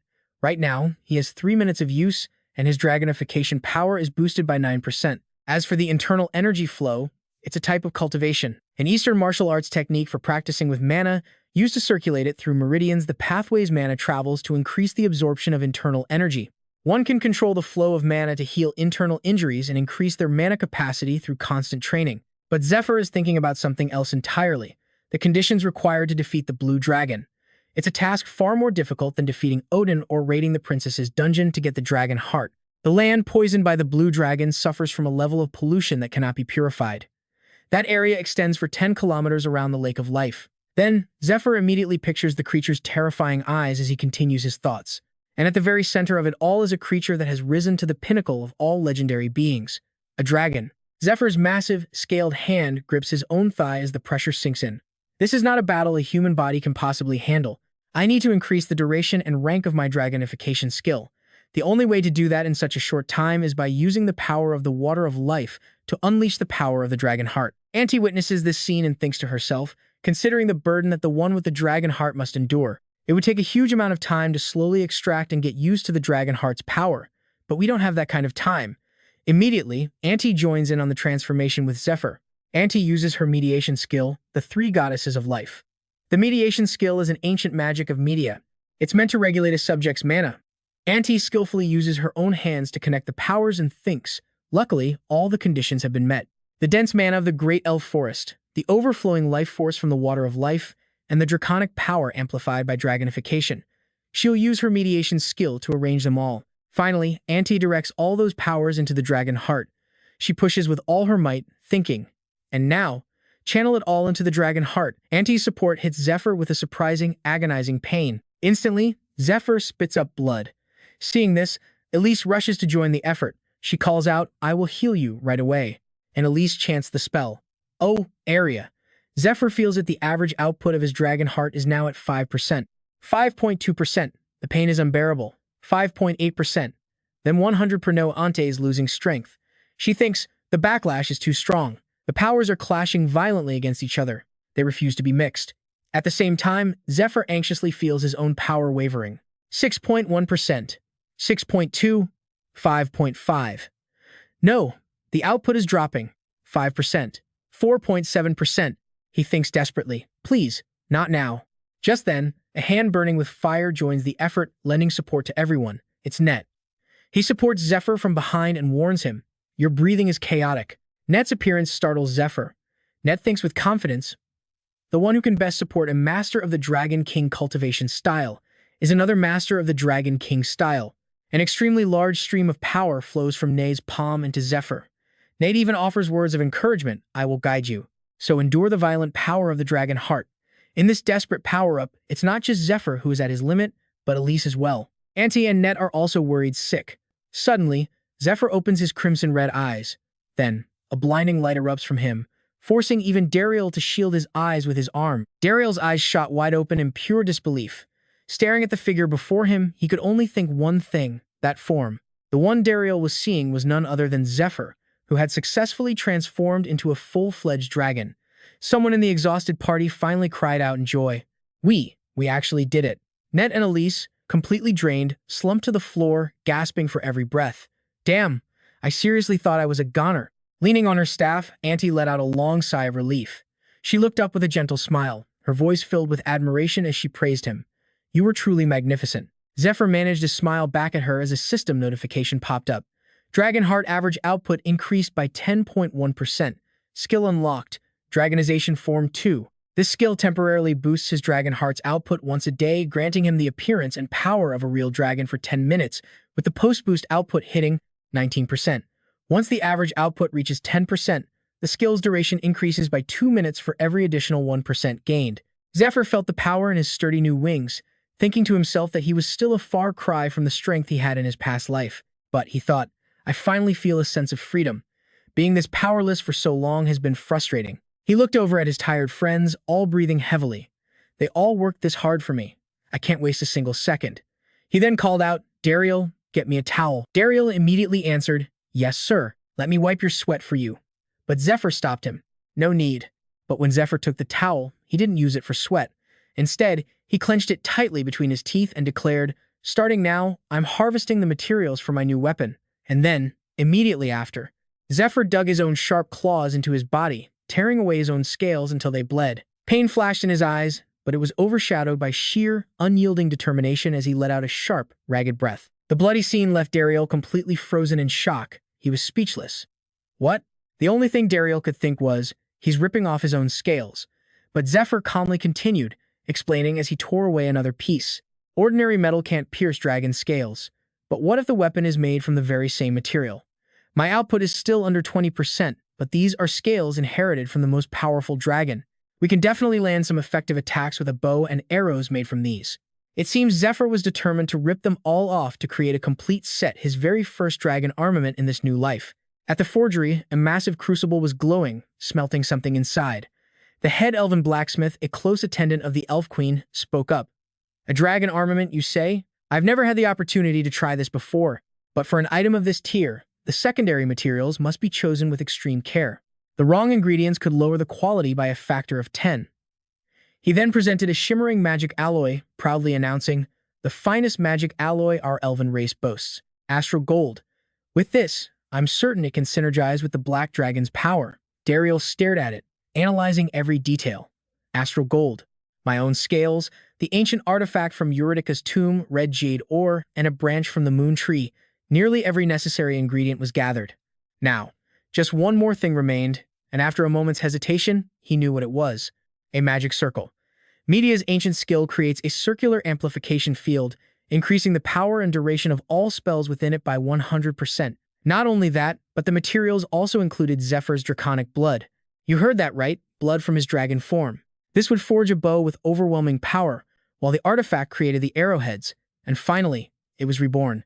Dariel gazed in pure amazement at the brilliant light emanating from the weapon. This is the Black Dragon Longbow, also known as the Black Dragon's Arrow. It can fire 3 arrows at once, an incredibly devastating weapon. 2 weeks before the subjugation, all of humanity and the elves were rushing their preparations.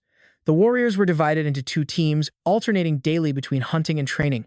The training instructor would be the Temple Knight, Sir Net. He watched the recruits inside.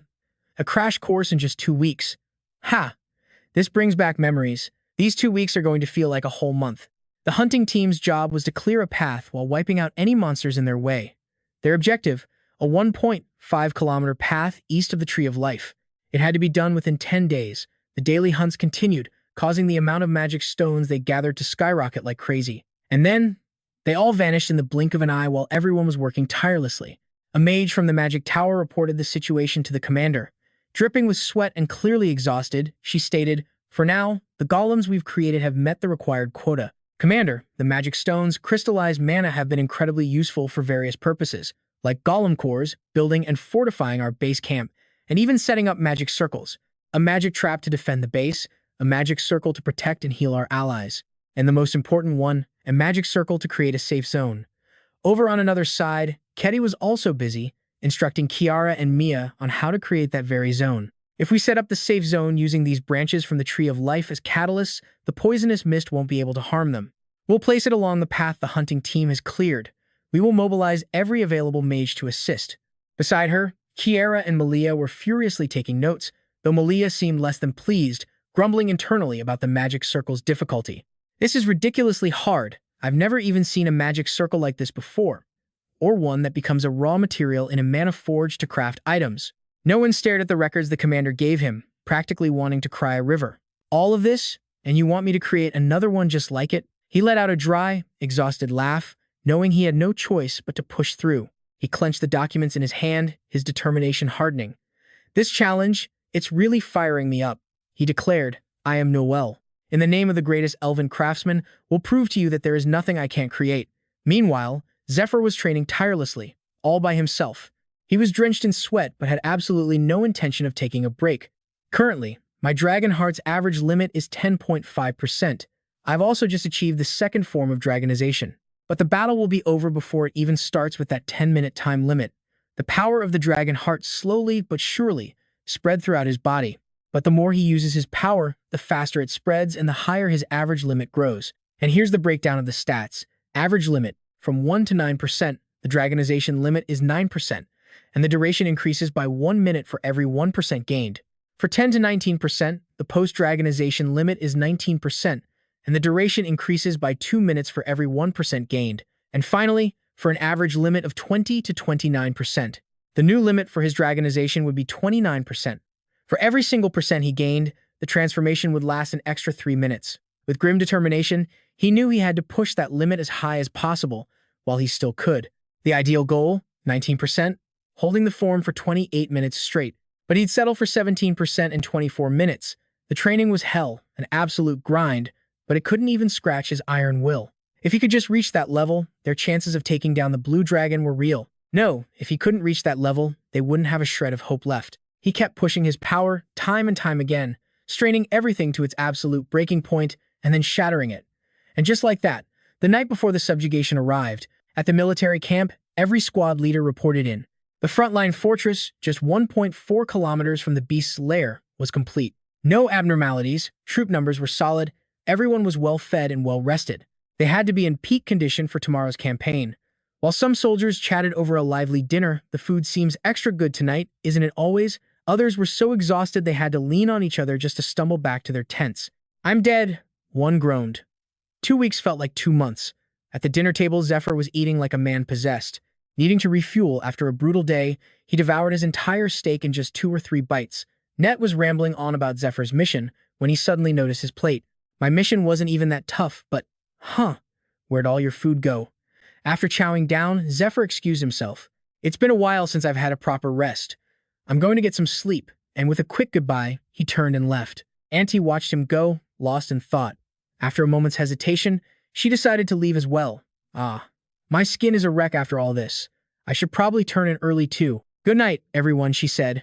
Ophelia, sitting beside her, started to stand up. Let me go with. But before she could finish, Net grabbed her hand and pulled her back down. Didn't you say you'd be my training partner, Lady Ophelia? Hearing this, she froze, utterly confused, and could only watch as Auntie walked away. Ophelia and Net started bickering immediately. When did I ever say that? Let me go. But he ignored her protests, saying, Come on, now. I've got a few things I want to test before tomorrow's battle. Hearing their squabbling from her tent, Auntie just smiled to herself. Good luck, my disciple, she thought, in the quiet of the night. Auntie walked back to her quarters, her mind racing. If you told her from a year ago any of this was happening, she would never have believed it. The fact that all their preparations were actually complete, and that tomorrow they would finally launch their assault on the Blue Dragon. She remembered every single letter she'd sent out for aid, and every single one that came back was a rejection of her insane war. Dragons? Are you mad? How can mortals possibly kill one of those? Go away. Our guild refuses this request. Another letter said, We sincerely apologize, but our coffers have been drained supporting our troops on the Eastern Front. We are short on manpower. Please understand. We cannot offer any support. And then there were the insults. Has the princess lost her mind? What makes her think she can take down a dragon? Hey. Your Highness, I hear you're having trouble with the Danakil Plains. Perhaps I could introduce someone capable of handling it for you. Another letter was even worse. That damn swindler ran off with all the money. This is a huge problem. If you're worried about the farmlands, what about this territory instead? I understand your concern, but in just 3 years, that land's value will be 5 times what it is now. so the price is more than worth it. Among them was even a letter from the leader of the demon god cult. It was from her own brother, the first prince, Polaris. My dear little sister Auntie, I hear you've been increasing your armaments lately. If these rumors continue to spread, you could be charged with treason. Don't be so reckless. This is sincere advice from your loving brother. She remembered that time so clearly. No one helped her. Not the powerful nobles. Not the legendary adventurers. No one. The only people she could rely on were the few individuals she trusted completely. But ever since he showed up, everything started to click into place like some kind of cosmic joke. Unbelievable luck and destiny, that's what others would call his arrival. But she didn't believe in things like that. She walked into Zephyr's room. He was still awake. She reached out and gave him a passionate kiss before he could even register what was happening, as he felt something strange. His eyes widened in shock as his mouth fell open. On his tongue was a bizarre magical seal. This was a skill, the kiss of the shadow. She cast the spell. The person kissed by the caster falls into a state of mind control. Their combat abilities plummet, and they're forced to answer any question truthfully. Auntie then pushed him back onto the bed. She pinned him, planting her hands on either side of him, leaving no room for escape. Zephyr, completely stunned by her actions, managed to ask, Princess, Your Highness, what are you? But she cut him off with a single word. Shh. You are not the one who gets to ask questions. Then, she began her interrogation. Isn't all of this just a little too easy? The patients were cured, we managed to secure an alliance with the elves. And now, the subjugation of the blue dragon, something I never even dreamed of, is happening tomorrow. And all of these achievements are because of you. All in just 1 month. I've been suspicious for a long time, so I've been watching you from the sidelines. She had seen his dragonization, that utterly savage form with those glowing red eyes. She leaned in close, her face inches from his. After witnessing that, I couldn't suppress my doubts any longer. You have some grand ambition. Otherwise, there's no way you would sacrifice yourself to this extent, giving your own blood, even tearing off your own dragon scales. Daily, nothing in this world is free. If you're plotting some treacherous scheme or serving another dangerous entity, no one would be able to stop you, and everything would just end. However, I need to know your true purpose. Her eyes glowed with magical power as she gave the command. Answer me. Who sent you here? Zephyr was silent. He closed his eyes, then spoke. I came here of my own will. He paused for a second, then opened his silver-gray eyes, looking straight into hers. And, for you, Auntie. The answer startled her, but her spell told her he wasn't lying. Her magic was working. She pressed him. Why would you do all this? The question made Zephyr flinch slightly. He looked down. You died for me once. So, to change all of that, I came back from the past. With Zephyr's confession, fragmented memories flashed through his mind, images of Auntie holding his hand, of her shedding tears for him. Auntie's eyes shot wide open in shock. A crimson hand, formed from pure magic, materialized and clamped down hard around Zephyr's throat. It was her spell, the Dark Hand. Auntie isn't buying a word of it. She raises her voice, her reply sharp and serious. Even with your hands around my throat, I won't give in. But Zephyr just tries to persuade her. You must be in shock, right? But you already know it's the truth, don't you? Under the power of my kiss of darkness, I am incapable of lying. The thing about this skill is, it grants the user a perfect, complete understanding of its effects the very instant it's activated. So, the skill user knows immediately if it's working. Even a total beginner using it for the first time can instantly tell if the other person is speaking the truth or not. Without warning, Zephyr grabs Auntie's wrist. This was the exact reason he was waiting for her to use this skill on him. He figured this was the only way Auntie would actually believe him. After all, she'd never trust such words if he just said them out of the blue. Leaning in close, a slight smirk on his face, he whispers, Go on, test me as much as you want. I'll answer everything. I won't lie. He adds, I was planning on doing this from the start anyway. At this, Auntie can no longer meet his gaze. Her eyes dart away, avoiding his. Seizing the moment, he asks, What's wrong? Why so quiet? If you wait too long, the skill will wear off. Then again, it doesn't matter, does it? His other hand now slides behind her back. You can just use it on me over and over until you're satisfied. With that, he leans down and captures her lips in a kiss. In another location, Milia is anxiously tugging at her hair. Ha, seriously, what in the world am I even doing here? Daisy, who's busy chiseling away at a rock, turns to ask, What's the matter, Milia? Milia just grinds her teeth. What's the matter? That woman is playing me for a fool. She's ordering me around like a slave. Turns out, the woman Milia is talking about is Auntie. Daisy just taps her hammer against her forehead and sighs. Milia, you know we're getting paid by Lord Dana to work here. She continues, and Lord Dana is just a title.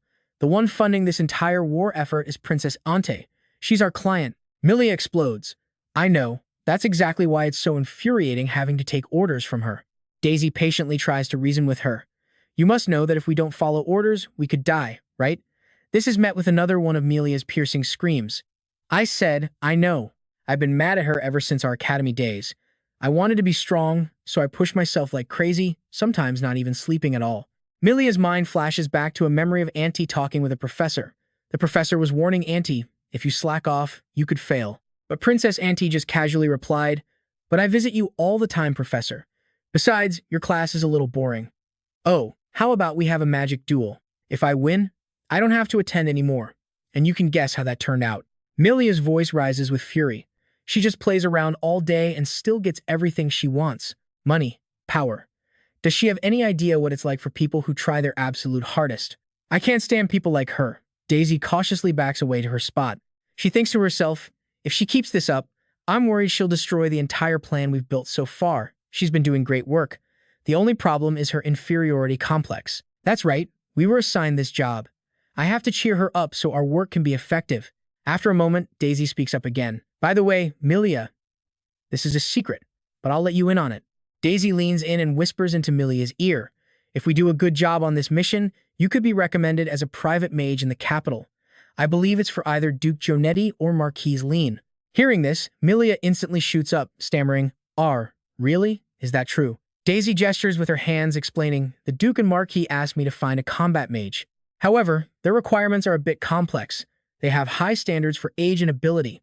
They didn't like the previous candidates, so they want someone who fights well in this upcoming offensive. But I'm just a support mage. You're the one who can fight. Plus, I'm more interested in theory than actual combat. When all this is over, you could be the one they choose. Milia is ecstatic at these words. To become the private mage for a famous noble, her eyes sparkle with hope. It seems Milia's spirits are lifted. She throws an arm around Daisy's shoulder, full of energy now. All right, we finished checking these golems, so let's get some sleep. We need to rest up, because tomorrow is a huge day. Daisy nods along. Haha, you're right. Hidden behind a cliff, the High Elf Elder, Hyrone, has overheard their entire conversation. He smiles to himself.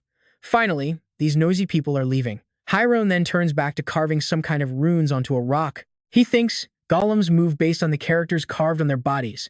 If I change and add a few symbols, all the golems will obey my commands instead. Standing before the massive stone, he says with satisfaction, I can't wait for tomorrow. Elsewhere, the sound of drums and horns echo across a field. A loud shout rings out for everyone to take their positions. No more words were needed. I can feel it. Today is the most important day. I will change the future. Zephyr thought this as he stepped onto the high platform. He stood facing 3 people, Elise, Brenta, Kiara, and Auntie. As the blessing ceremony for Zephyr's Knights began, the 3 of them raised their scepters in unison, chanting, Bless the glory of the goddess of light and the compassionate tree of life. I know the path ahead will be soaked in blood, Zephyr thought to himself, but if I give up, things will become so much worse. He remembered his conversation with Auntie, the 2 of them sitting back to back.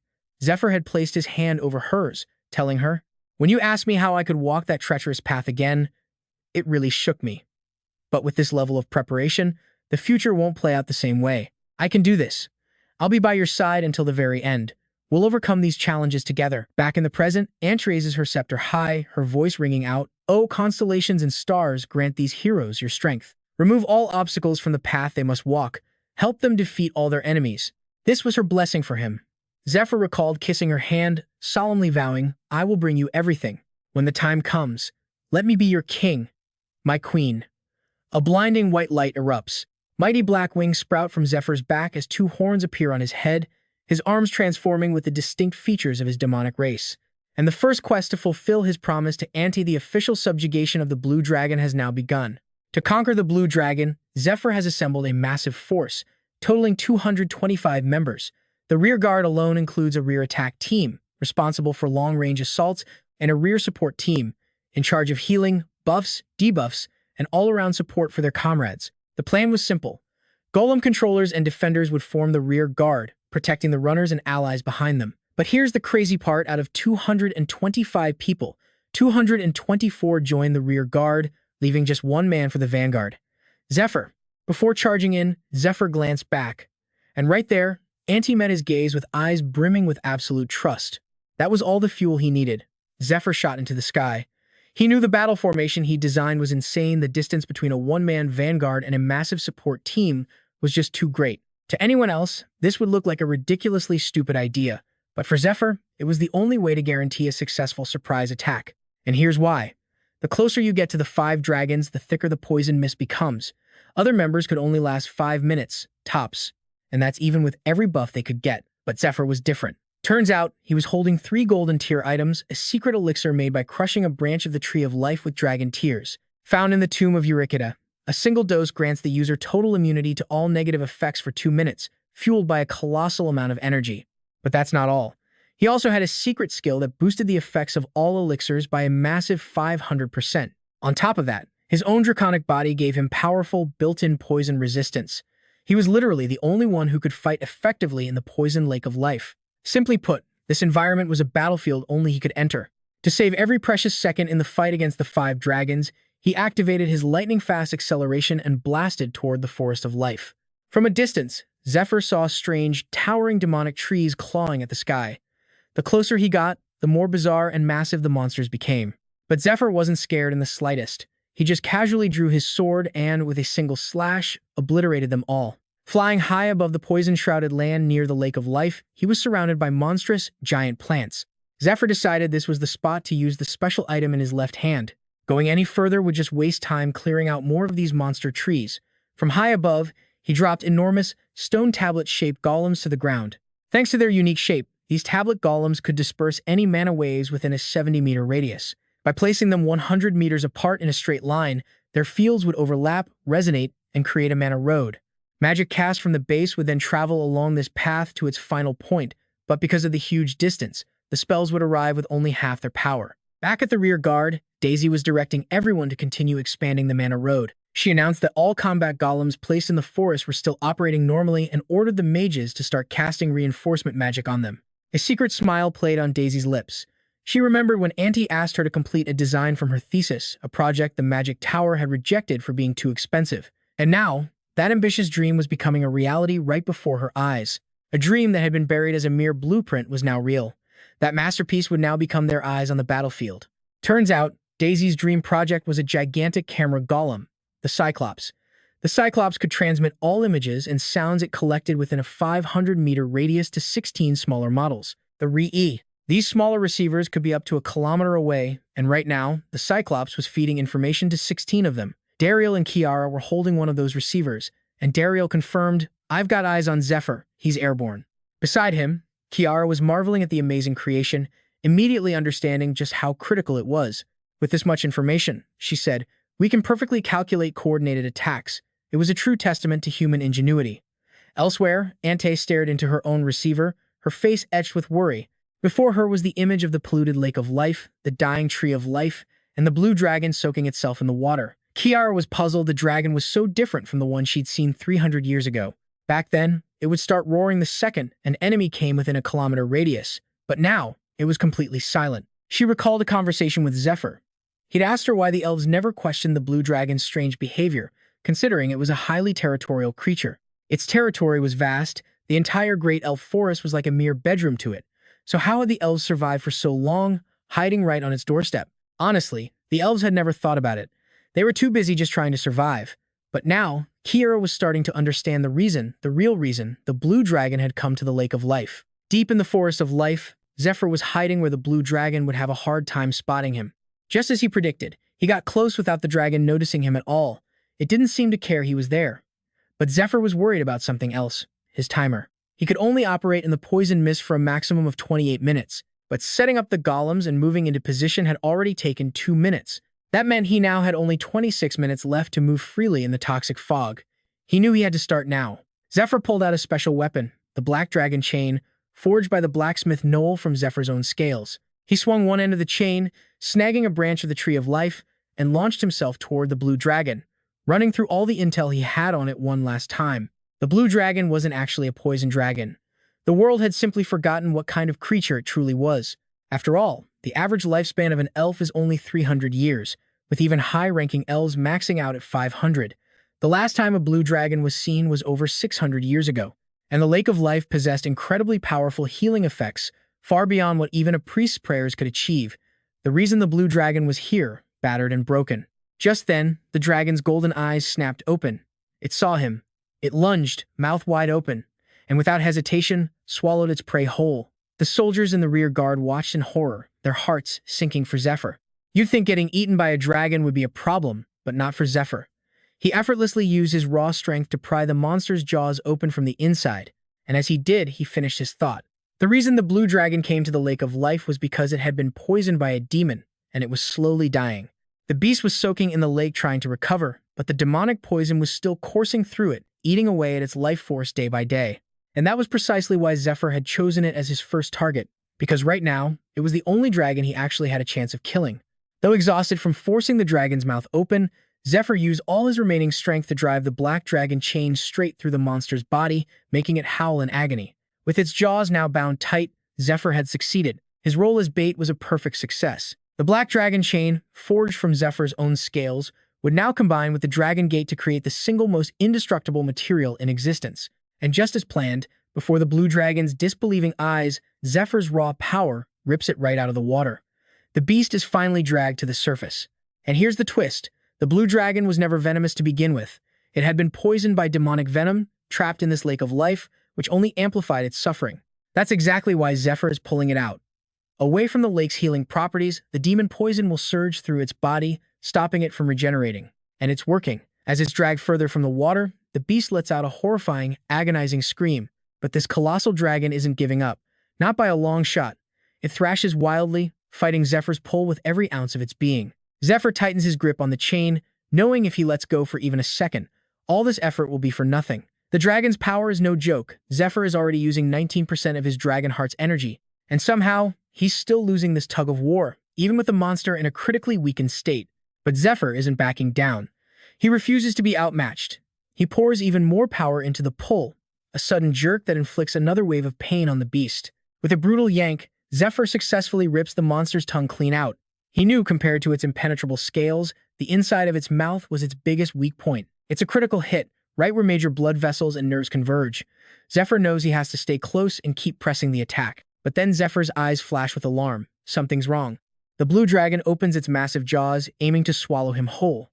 He senses the attack coming, but there's no time, no space to dodge. He's caught. The dragon's enormous teeth clamp down around him.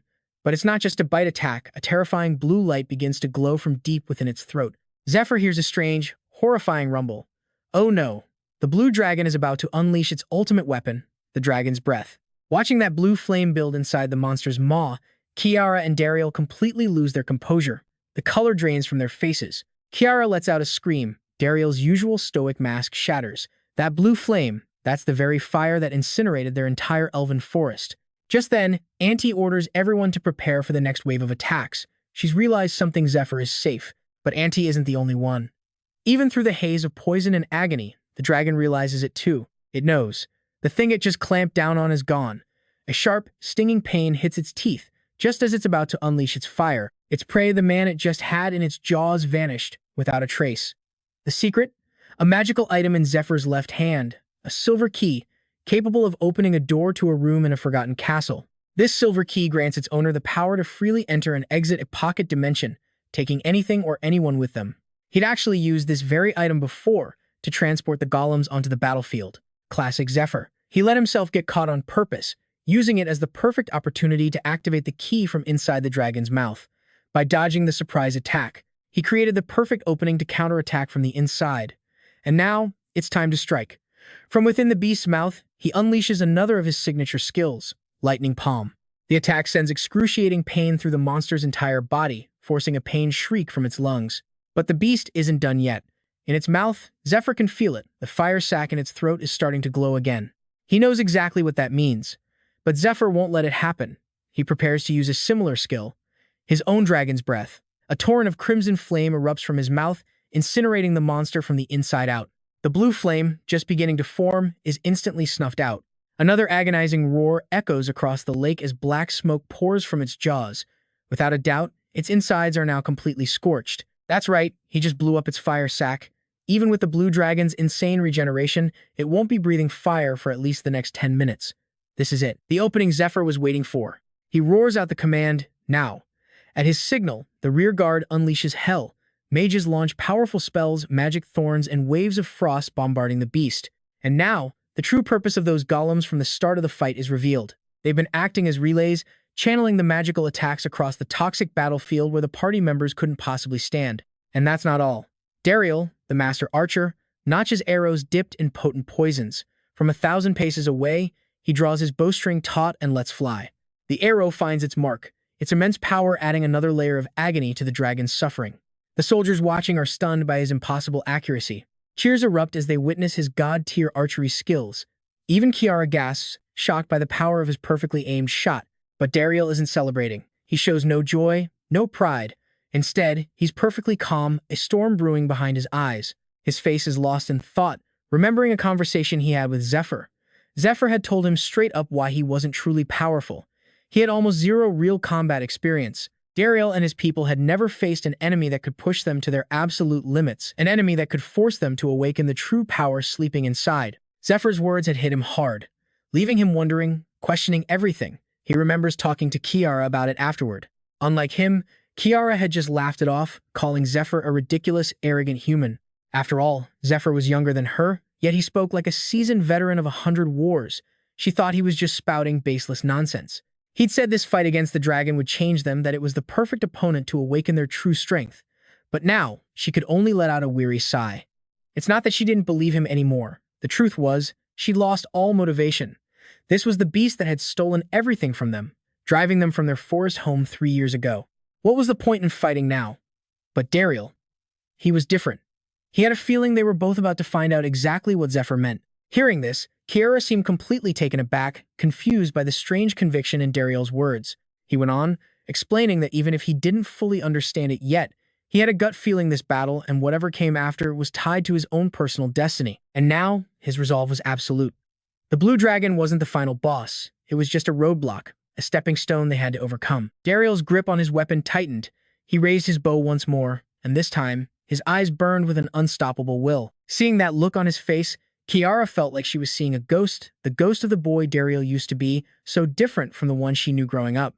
In the present, he was always so cautious, weighed down by the responsibility of protecting the village and his mother. But now, it looked like he'd finally rediscovered that fire he once had. She quietly wondered to herself, was this Jiffy's infectious battle spirit rubbing off on him? Or had he, the one most deeply connected to the lake of life in this generation, somehow glimpsed his own fate, just like he did all those years ago? She suddenly remembered a conversation from their childhood. He had stated, with absolute certainty, that he would never become king. Back at the Lake of Life, the fight between the Blue Dragon and Jiffy was still raging with terrifying intensity. Jiffy weaved through the air, relentlessly striking the weak points exposed by Dariel's arrows, the chinks in the dragon's armor. Weak spots were appearing all over its body, but none of them were fatal, not even close. Jiffy had no idea where the true vital point was on the monster's colossal frame, and while his attacks were definitely having an effect, it was like throwing pebbles at a mountain. The Blue Dragon's life force was just insane. The blows barely seemed to phase it at all. Jiffy decided to go for a desperate move to try and force his way inside the beast's body, but suddenly, just as he got close, a blue light erupted from the dragon's wounds, instantly blocking his path and seizing his arm. That hidden power paralyzed him, holding him fast like an invisible chain. Jiffy knew exactly what was happening. He was just shocked it was happening so soon. At the rear, watching through gray, Ante saw the situation shift. Recognizing the imminent danger, her expression hardened. She roared an order for everyone to cease their attack and immediately prepare for defense, because the flow of mana was reversing. The others around her finally grasped the terrifying situation. Turns out, Jiffy had warned everyone about this exact scenario during their strategy meeting. The entire key to victory, he'd said, was dealing a massive amount of damage in a very short amount of time. He told them that the moment they saw this happen, they had to redirect the mana flow. The golem monolith they were using could amplify their skills, but it worked by releasing waves of mana from 4 magic circles on its 4 sides. When all 4 magic circles of the stone monolith are active, the energy cost for their skills drops to almost nothing. But here's the catch, it also creates a vulnerability, a gateway for the enemy's attacks to pass right through and hit their base. If that happened, Jiffy had ordered Ante to immediately disable one side of the golem. That would sever the connection, preventing the enemy's attack from reaching them. But doing so would also weaken their own skills, and worse, right before the connection could be severed, a massive area of effect attack would hit them. It was the most dangerous moment of the entire battle. Realizing the gravity of the situation, the support mages, the soldiers, and even healers like Brenta. Every single person poured every last ounce of their strength into a defensive shield. At that moment, Daisy was shouting out the golem's status. The Western Magic Circle is deactivated. The mana flow will redirect in 5, 4, 3. But she never made it to 1. A wave of violet-blue energy erupted from the magic circle and slammed right into her. The sheer power was immense. It shattered her glasses to pieces and mangled the side of her face, sending out a shockwave that nearly blew everything and everyone away. Jiffy felt it instantly. The decisive moment had arrived. The surface of the lake began to churn violently for no apparent reason. This was it. The moment his binding chains would shatter under the strain and he'd be thrown back. The moment the blue dragon would finally unleash its true power. A unique, terrifying ability that no one else possessed. Telekinesis, the power to move anything without even touching it. And when a dragon with a near infinite supply of mana uses a power like that, it's not a battle, it's an apocalypse. A symphony of destruction, pain, and absolute despair for its enemies. Right then, Zephyr's dragon form only had 20 minutes left. He sat cross-legged, leaning back, looking completely exhausted. His face was a cold mask as he asked the person in front of him a question. "Here's the problem," he said, his voice low. "This poison is strong enough to take down the blue dragon. So why didn't the HEF villagers who were infected die instantly?" Dariel, looking tense, gave his answer. "Because it was mixed with the water of life." Jiffy, listening intently beside them, nodded in agreement. "Exactly," Jiffy confirmed. "The water of life heals the damage the poison causes. But then the poison just spreads again. It's a vicious cycle. That's why they don't die, they just suffer until they pass out from the pain." Jiffy's eyebrows knitted together, his gaze sharpening. "And the same goes for the dragon. It's about to be hit with a wave of agony that will stun it. That's our chance. It won't be able to use its ultimate skill right away." Over on the side, Kiara was lost in thought, picturing the ferocious, fire-breathing dragon. She voiced her own conclusion. "That's right. We've attacked it 3 times since it made the lake its nest. But its attack patterns have gotten simpler, more monotonous. It's not because we're weak, it's because it's underestimating us. That gives us an opening, but it won't last long. The second it feels that unbearable pain, it's going to wake up. And that, she knew, is when the real fight would begin." The dragon's eyes, filled with pure murderous intent, would glare at its true opponent. Reflected in its eyes was the image of a single man holding a sword, his entire body wreathed in roaring crimson flames. The dragon seemed to recognize something. It recoiled in shock, roaring, That sword! That sword! You! It's you again." A cross-shaped pendant was lifted high, surrounded by a brilliant, blinding halo of light. For a moment, chaos erupted, but the rear guard quickly reformed their ranks. Miraculously, no one was seriously injured. A priest held the holy cross over a wounded couple, and with that, the mana flow was successfully diverted. See, the mana flow works by connecting waves of energy, creating a current. Any skills used within that current get redirected. A two-way flow diverts 50% of the damage, while a one-way flow diverts 30%. It was their ultimate defense, just enough to shield the rear guard from the blue dragon's coming wrath. But Mia's face floods with anxiety. A disturbing thought runs through her mind. He said just the aftershock of his skill was enough to wipe out our rear guard. I can't believe he looks down on us like that. But the most infuriating part is, he's right, Hetty murmurs, her gaze fixed on the distance. Her hand tightens around her staff as she calculates their next move from here. The skill's effectiveness will decrease. Except for Dario, who's the only one who can launch long-range attacks solo, all of us need to unite to fight effectively. Nearby, Dario is just as tense. The problem is, he thinks, if the arrow flies over 1.5 kilometers, it'll still take 4 seconds to hit the dragon. Even with my strongest move, Meteor Chain, any other skill would take 12 seconds, meaning Zephyr needs to pin that dragon down for at least 4.5 seconds for my arrow to hit its mark. A dimensional gate has been opened, an iron-bound portal, connecting to a world where the dragon is imprisoned. But it looks like it's slowly closing, and everyone is waiting for someone who can force it open once more. A violent torrent of energy flows out. It's mostly purple light, but woven within it are streaks of gold and a deep black core, all emanating from the dragon's tail. When this power hits the trees, they're too small to resist. Their fate sealed as the purple energy smashes them into splinters. GV is the one controlling this flow, his eyes cold and bloodthirsty, glowing red and black. The purple energy is relentless, constantly slamming into the massive ancient tree before them, carving long cracks into its trunk. And from those fissures, blinding yellow light pours out. The dragon is starting to get angry. Zephyr flies around the tree, observing the situation. Suddenly, a black branch lashes out in a surprise attack. Caught off guard, he's sent flying. Zephyr grits his teeth, his expression a mix of annoyance and fury, before unleashing a blast of energy that obliterates the branch. The dragon charges with insane frenzy, completely overpowering him. With its sheer size, he looks so small, so weak in comparison. However, the energy he creates is powerful enough to fight it on equal footing.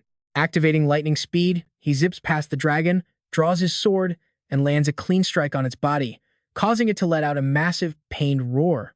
And then it plummets into the raging, swirling purple river below. Milia is in total shock. Her voice trembles with surprise. It dived into the water. What should we do? Is it trying to heal its wounds? Kiara, her face just as grim, replies with tense urgency. The lake is poisoned, so it can't recover that quickly. It'll feel agonizing pain when the water hits its wound, so it'll surface again soon. The bigger problem is the toxic waves from this lake. These plants create byproducts using life water, and the strength of these byproducts is determined by how much life water was used. After absorbing these intense toxic ripples, the thing they will create is a flower, which rises from the middle of the water and splits open, revealing something sparkling inside. Turns out, what they create are powerful enemies. Bizarre, monstrous beasts are born, ready to wreak havoc everywhere. There are multi-eyed creatures and grotesque smiling snakes that can spit spider webs. Change of plans. We'll support the golem and eliminate the monsters. The newly born beasts have already begun their rampage. Through her monocle, Daisy makes an assessment. A massive wave of monsters is appearing. Then her tone shifts to a commanding one. Push them all towards the lake so they don't get in Sir P's way. Kill any monsters approaching the camp now. Daisy's face shows clear exhaustion as she bends over, panting. Remembering the grotesque beasts, she thinks, the magic tower, the elf, and the princess. A golem created by the union of three mages is stronger than most adventurers. The appearance of such powerful monsters was completely within our expectations. No, we definitely prepared for this. But suddenly, she cries out, "What? What's happening?" Half the monsters are running away. They're moving at incredible speed. She realizes they can't be controlled remotely. But where are they going? Just then, the High Elf Elder speaks, his tone dangerously serious. His eyes are fixed on a single point in the distance. It has begun. Dariel is stunned by the Elder's words, his eyes widening in realization. That direction. Could it be? A flash of blue light rockets towards him. Dario's eyes widen in shock, but he reacts in an instant. He unleashes a torrent of power to intercept it. The two energies collide, and the resulting explosion completely devastates the surrounding area. Ketty is already in a battle stance, her eyes filled with grim determination. Our position has been exposed, she thinks. Did it track the direction of our skill? If Dario hadn't blocked and changed the attack's trajectory, all of us would have been. Kiara's voice cuts through the tense silence. The distance between us and the monster that launched that attack is 700 meters. We need to be on high alert. That monster is definitely on the level of a dark-type boss. In the past, the effort to attack the Blue Dragon took 1 year and 4 months. They lost the Black Dragon's heart and the holy card Lucius, but Anti didn't give up and collected items from his fallen comrades to challenge the Blue Dragon again. But right now, Dariel is fighting for his life against that Blue Dragon's attack, his face covered in sweat, eyes locked forward with fierce determination. At the same time, the young lady is also fighting with all her might. She unleashes a flurry of slashes, slicing away the dragon's scales. Then, she combines her power with Dariel's, creating 2 streams of energy to finish the dragon.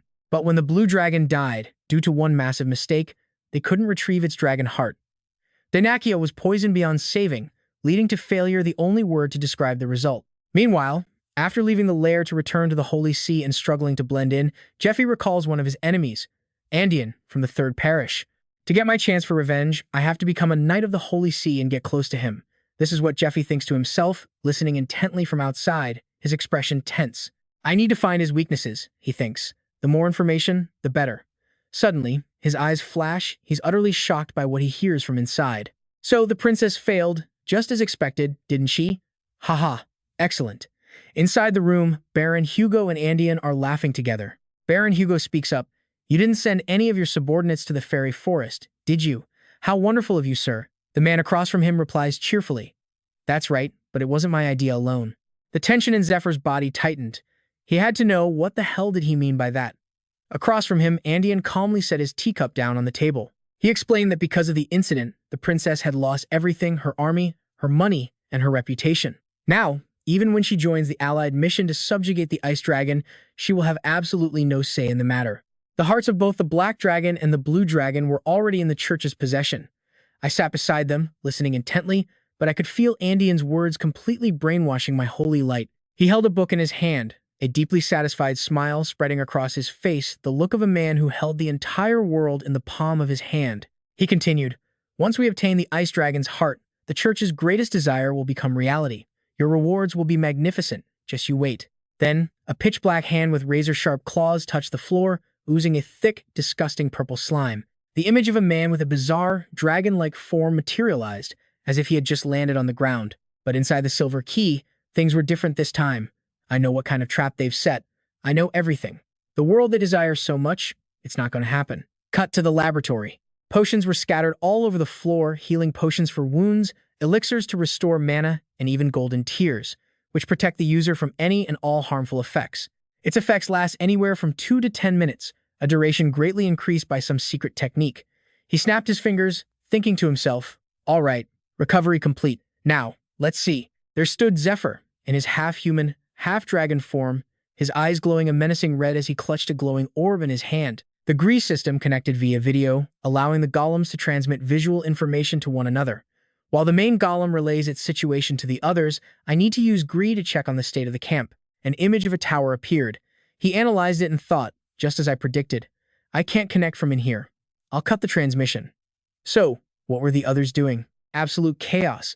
Blasts of energy were flying everywhere, and monsters had begun to rampage. They tore down every tree they saw, ripping them from the ground. Giant, grotesque snails began to crawl over everything in a truly horrific scene. Entire branches, swarming with monsters, were launched straight towards Kiara and Dariel. Kiara shouted, "How many black dragon arrows do you have left?" Her companion replied, 24. It's just enough for the small ones. I can't waste them on these monsters.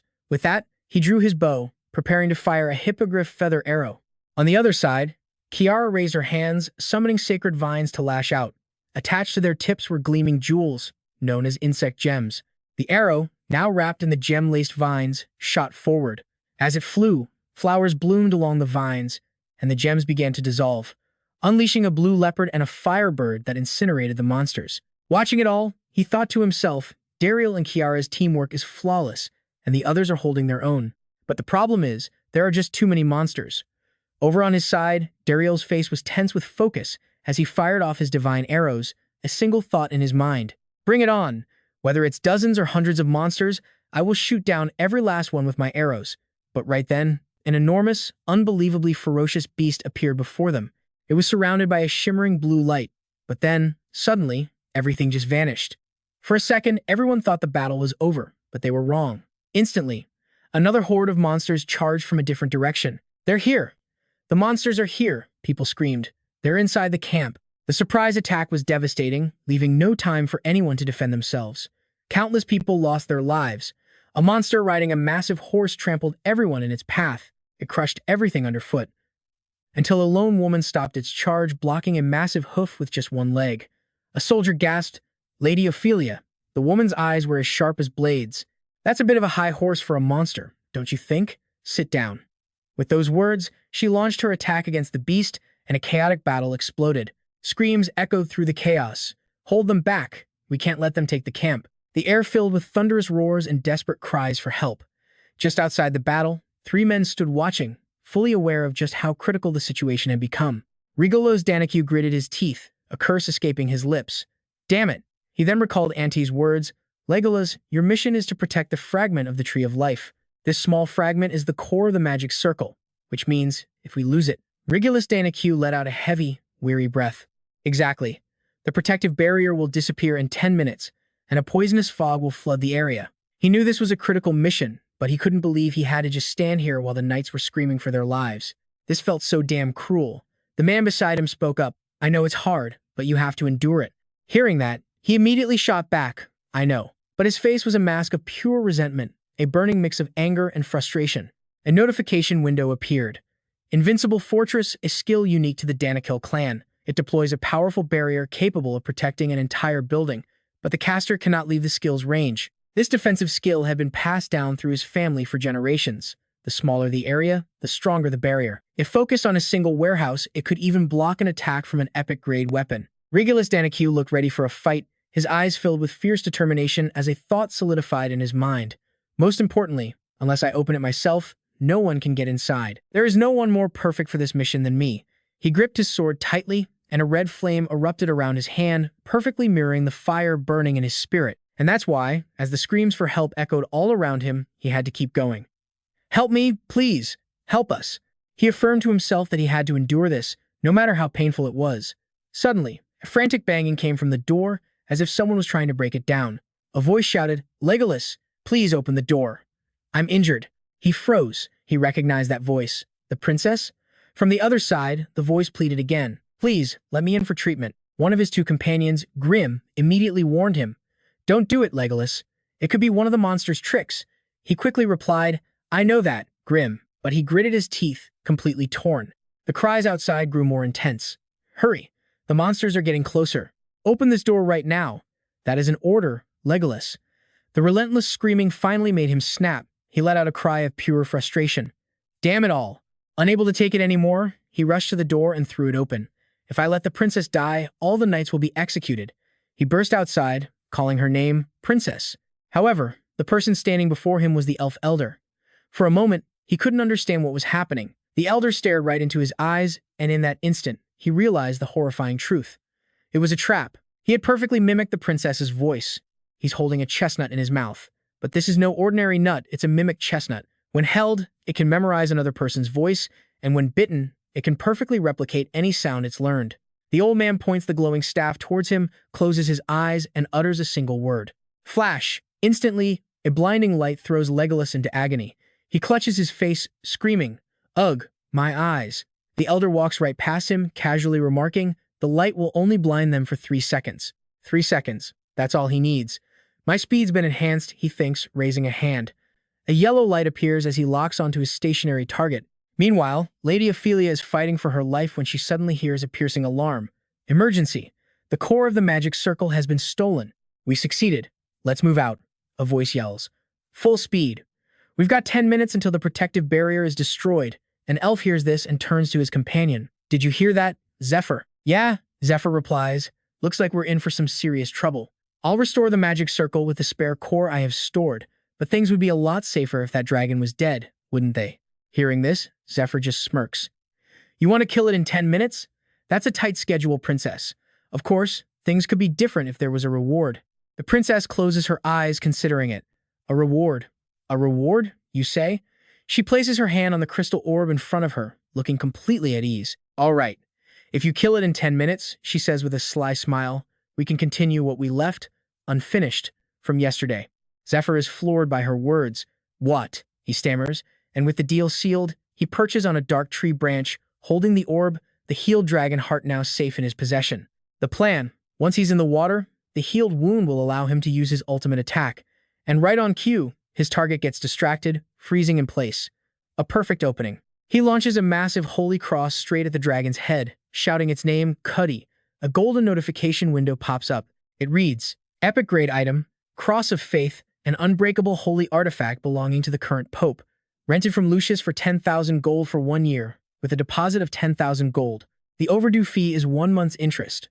Zephyr touches the wall, speaking to the person on the other side. "Yeah, that's right. I can use the deposit first and pay it back later, correct? Just deduct the overdue fees from the deposit." The girl on the other end panics. "What? You're making things really difficult for me." His gaze turns sharp, almost menacing. "It's fine. I'll pay it later." His intensity terrifies the poor girl. With tears welling in her eyes, she asks, You will pay me back, right?" Over on another front, Leona is in the middle of a fierce battle when a new order comes through. "Rear guard, listen up. Change in strategy." A wicked, confident smile spreads across Zephyr's face. He clenches the orb tightly. 10 minutes? There's no way I can't do this. Follow my commands. Absolutely. That dragon is as good as dead. Haha. The sound of a huge door echoes. One of the riders perched on a beast remarks, "Who would have thought we'd get out that easily?" Another replies, "My heart is still pounding. We almost died." Suddenly, the girl in the front whips around and screams, "Quiet. I'm trying to maintain the magic circle here." The group behind her goes silent, completely startled. Her face is etched with concentration. The condition to activate my copy ability is to observe the entire casting process within a 2-meter range. Luckily, I helped set up the magic defenses at the camp, so I could copy the purification circle, but its effect is cut in half. She then warns the others I can only use a copied skill once, and what's more, I have to constantly channel mana into the copied spell to maintain it, so you all need to hurry. This is our only chance. A blue box materializes the final seal. We have to get the seed of the life tree inside it, and fast. This is for the future, for building a new kingdom of our own. Back with the other group, the elder turns to look at his followers. Thank you all, he says, for coming this far with me. The people behind him quickly respond, not at all, Elder Heron, it's the least we could do. Someone else chimes in. He's right. You're our leader.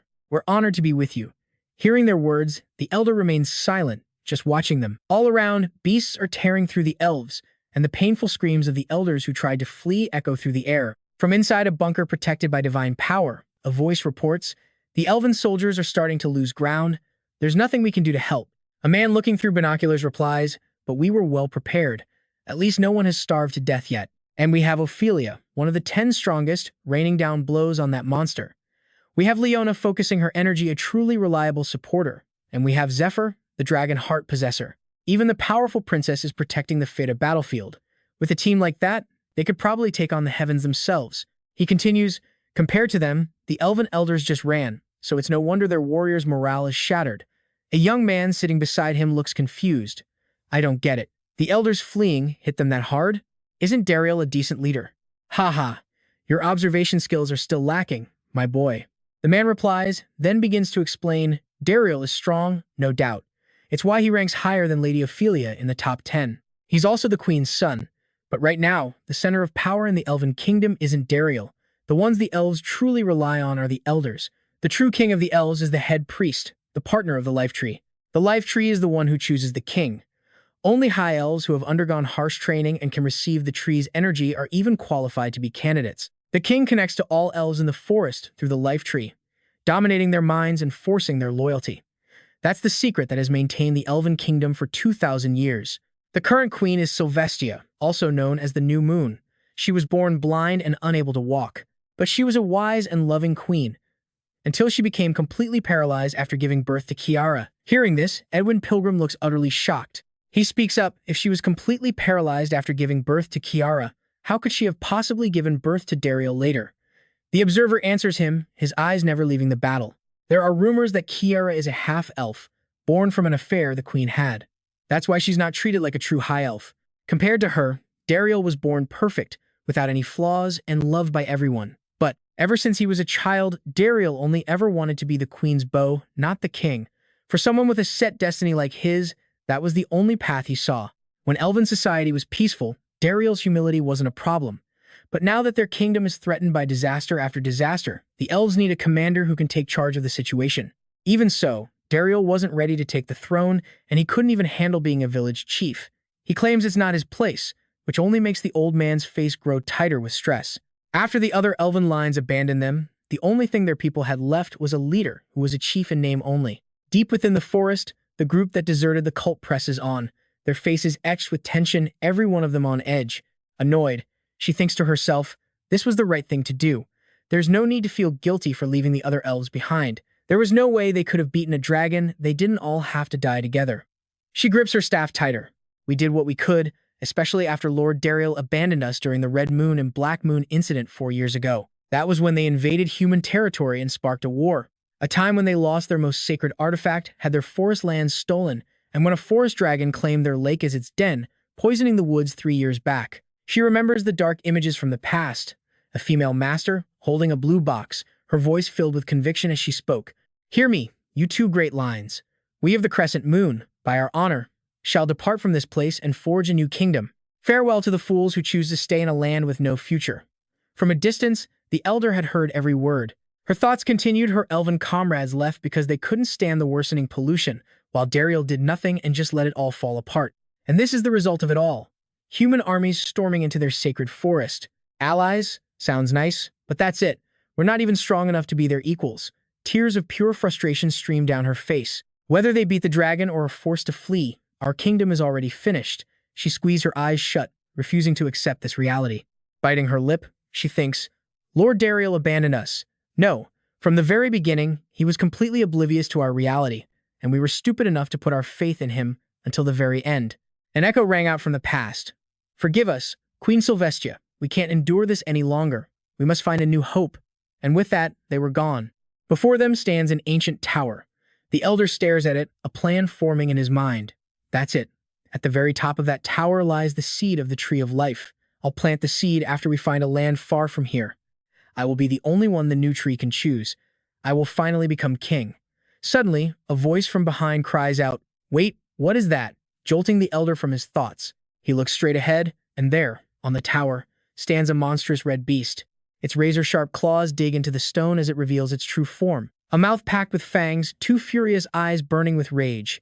Everyone is frozen in terror, wondering what that thing could possibly be. Edwin Pilgrim turns to the person beside him. "What is going on?" The man raises a hand to his chin, thinking, "Something here is very, very wrong." The elves who left to get the seed of the Tree of Life, they declared they would build a new kingdom, especially the Black Moon and Red Moon factions. If they'd actually established a new elven kingdom somewhere else, there's no way that traveling merchants like us wouldn't have heard about it. But we've never heard a thing. So where did they really go? Just then, the red monster goes berserk, but standing before it, the elder remains perfectly calm. He tells everyone to stand back, he'll handle this. He then launches two strange, bird-shaped objects, golems. One will grab the monster's attention, while the other retrieves the sealed box. One golem flies right through the monster, and just like that, its attention is completely fixed. It charges after the golem. It's a standard tactic. The monster will be distracted by one golem, while the other uses an explosive to shatter the tower's barrier. Then, it can easily grab the sealed box. And just as planned, the sealed box is now in the elder's hands. But there was one thing they got horribly wrong. Suddenly, heads start to roll. The box they're holding is the very thing the monster has craved for 3 long years. It turns out that Monster is Red Moon Massa, a candidate for Queen 60 years ago. And she's the one who started the war with the Danaki 4 years ago. She has undergone demonization, completely losing her sanity in the process. All she remembers now is hatred, pure hatred for the elven race, the urge to seize the throne, to get revenge, to have the seed, and a few other words, whose meanings she's long forgotten. Time rewinds, we're back 3 years ago, inside a cave. The air is thick, with a horrifying red glow, where a mysterious figure dressed in black sits. He sits on his throne and begins to speak. Such a pity, that ugly exterior. It really belongs to the two great lines that once made humanity tremble in battle. Crescent Moon and Red Moon. Do you two have any idea why I've brought you here? He presents 2 red stones to them, his own eyes glowing a fierce crimson. These are revelation stones. They resonate with the eye to demonize individuals. 3 years ago, a thoughtful Paul Demas looks up and finally speaks. Are you aware of this, Vice Hierarch? The revelation stone resonates with the eye, the very thing that turns people into demons. The Vice Hierarch holds a red orb, saying both the revelation stone and the eye are implanted into every single test subject. But why do the shape and power of each subject differ after demonization? And why is it that demonization can sometimes fail? The Vice Hierarch's face is an emotionless mask. Coldly, he states, the answer lies in the distortions within their hearts, their hatred, rage, greed, the countless innate flaws they carry simply because they were born under the wrong circumstances. All of it is brought to life through the revelation stone. The greater the flaws, the stronger the demon that is born. Burn this into your minds, Red Moon, Black Moon. All of your hatred will now be aimed at the elves. He planted the most wicked seeds in their hearts. Dark energies began to crawl towards them, seeping into their minds. Their own hatred was twisting them, turning them into monsters. They remembered only those who had stolen their beauty and the future that was rightfully theirs. A blinding red light flashes, a smear of blood appears on the man's face. Wonderful, he says. Absolutely beautiful. And now, Black Moon and Red Moon have become horrific monsters, their hearts overflowing with hatred. Demonized Red Moon Massa, and the other, demonized Black Moon Ramian. Their bodies have warped into savage beasts. Paul Demas asks, Lord Yibko, do you have a plan for them? The hierarch standing nearby replies, a plan? I don't have anything like that, I'm just making things a little more interesting. He then gives an order. As for the 2 elves who came up with this brilliant plan, let's give them a round of applause, shall we?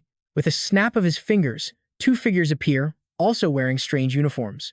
He continues, let us all celebrate with joy the birth of our new demons, the Demon God Sect, Executive Board of the 12 Apostles. It's been 3 months since the 2 elves were turned into demons. In that time, they have killed anything and everything they've come across. They now stand atop a mountain of blood and bones, the remains of countless innocents. Whether monster or human, they've all grown accustomed to their newfound power. Good. It seems you're all ready, he thinks. Let's move on to the next phase of the plan. Odin addresses the 2 demon women, asking if they want to eliminate the blue dragon themselves. I'll even lend you my soldiers, he offers. At Gala Mountain, the blue dragon at Talus's original lair, Black Moon stands with her arms crossed on a massive boulder. She muses, because we were both born and raised in the elf forest. We know better than anyone just how troublesome it is to deal with elves protected by the Tree of Life. Even if I don't like it, Andean is right. To completely wipe out the entire elf race, we need a much greater source of power, something like the heart of a dragon. Red Moon and Black Moon land right next to the dragon, startling it awake. The beast growls, "How absurd." I'm at a loss for words. Powerful gusts of wind whip past, shattering dry branches and turning tree trunks to dust. A chaotic battle is about to erupt. Black Moon thinks to herself, "It's been a while since lowly creatures like you dared to stand before me. For what reason do you disrespect your own lives?" The dragon roars, its fury building. Yet Black Moon and Red Moon remain perfectly calm. In a peaceful house far away, one man pours a drink for another. "Andean," he asks, "do you think they have any chance of winning?" Andean simply replies, "Those two elves." The other man shares his thoughts. Even though their faction lent them warriors, they're still too reckless. "I don't think they can kill that dragon." With that, they clink their glasses together as Andean lets out a laugh. "Ha. Oh, Master of the East, do you want to fight that dragon yourself? My apologies for not including you in my plans sooner. And you're absolutely right. They are no match for that beast. They're nothing more than glorified dragon food. But trust me, I sent them for a very specific reason. Did you know," he continues, "that both of them were candidates for the Elven throne?" Hearing this, Andean's guest looks slightly confused. He elaborates. The moon in the titles of the strongest HELF warriors symbolizes the brilliant color of their mana. It glows like the moon from their backs whenever they push past their limits to unleash their ultimate skill. Every warrior with moon in their title craves the day they become ruler. They were incredibly proud of themselves, Andean says with a wicked smile. But the one chosen to be queen, a disabled half-elf they utterly despised. The Tree of Life had chosen a new queen. As everyone cheered for their new leader, Red Moon could only watch in a furious rage. "I don't understand what happened," she fumed.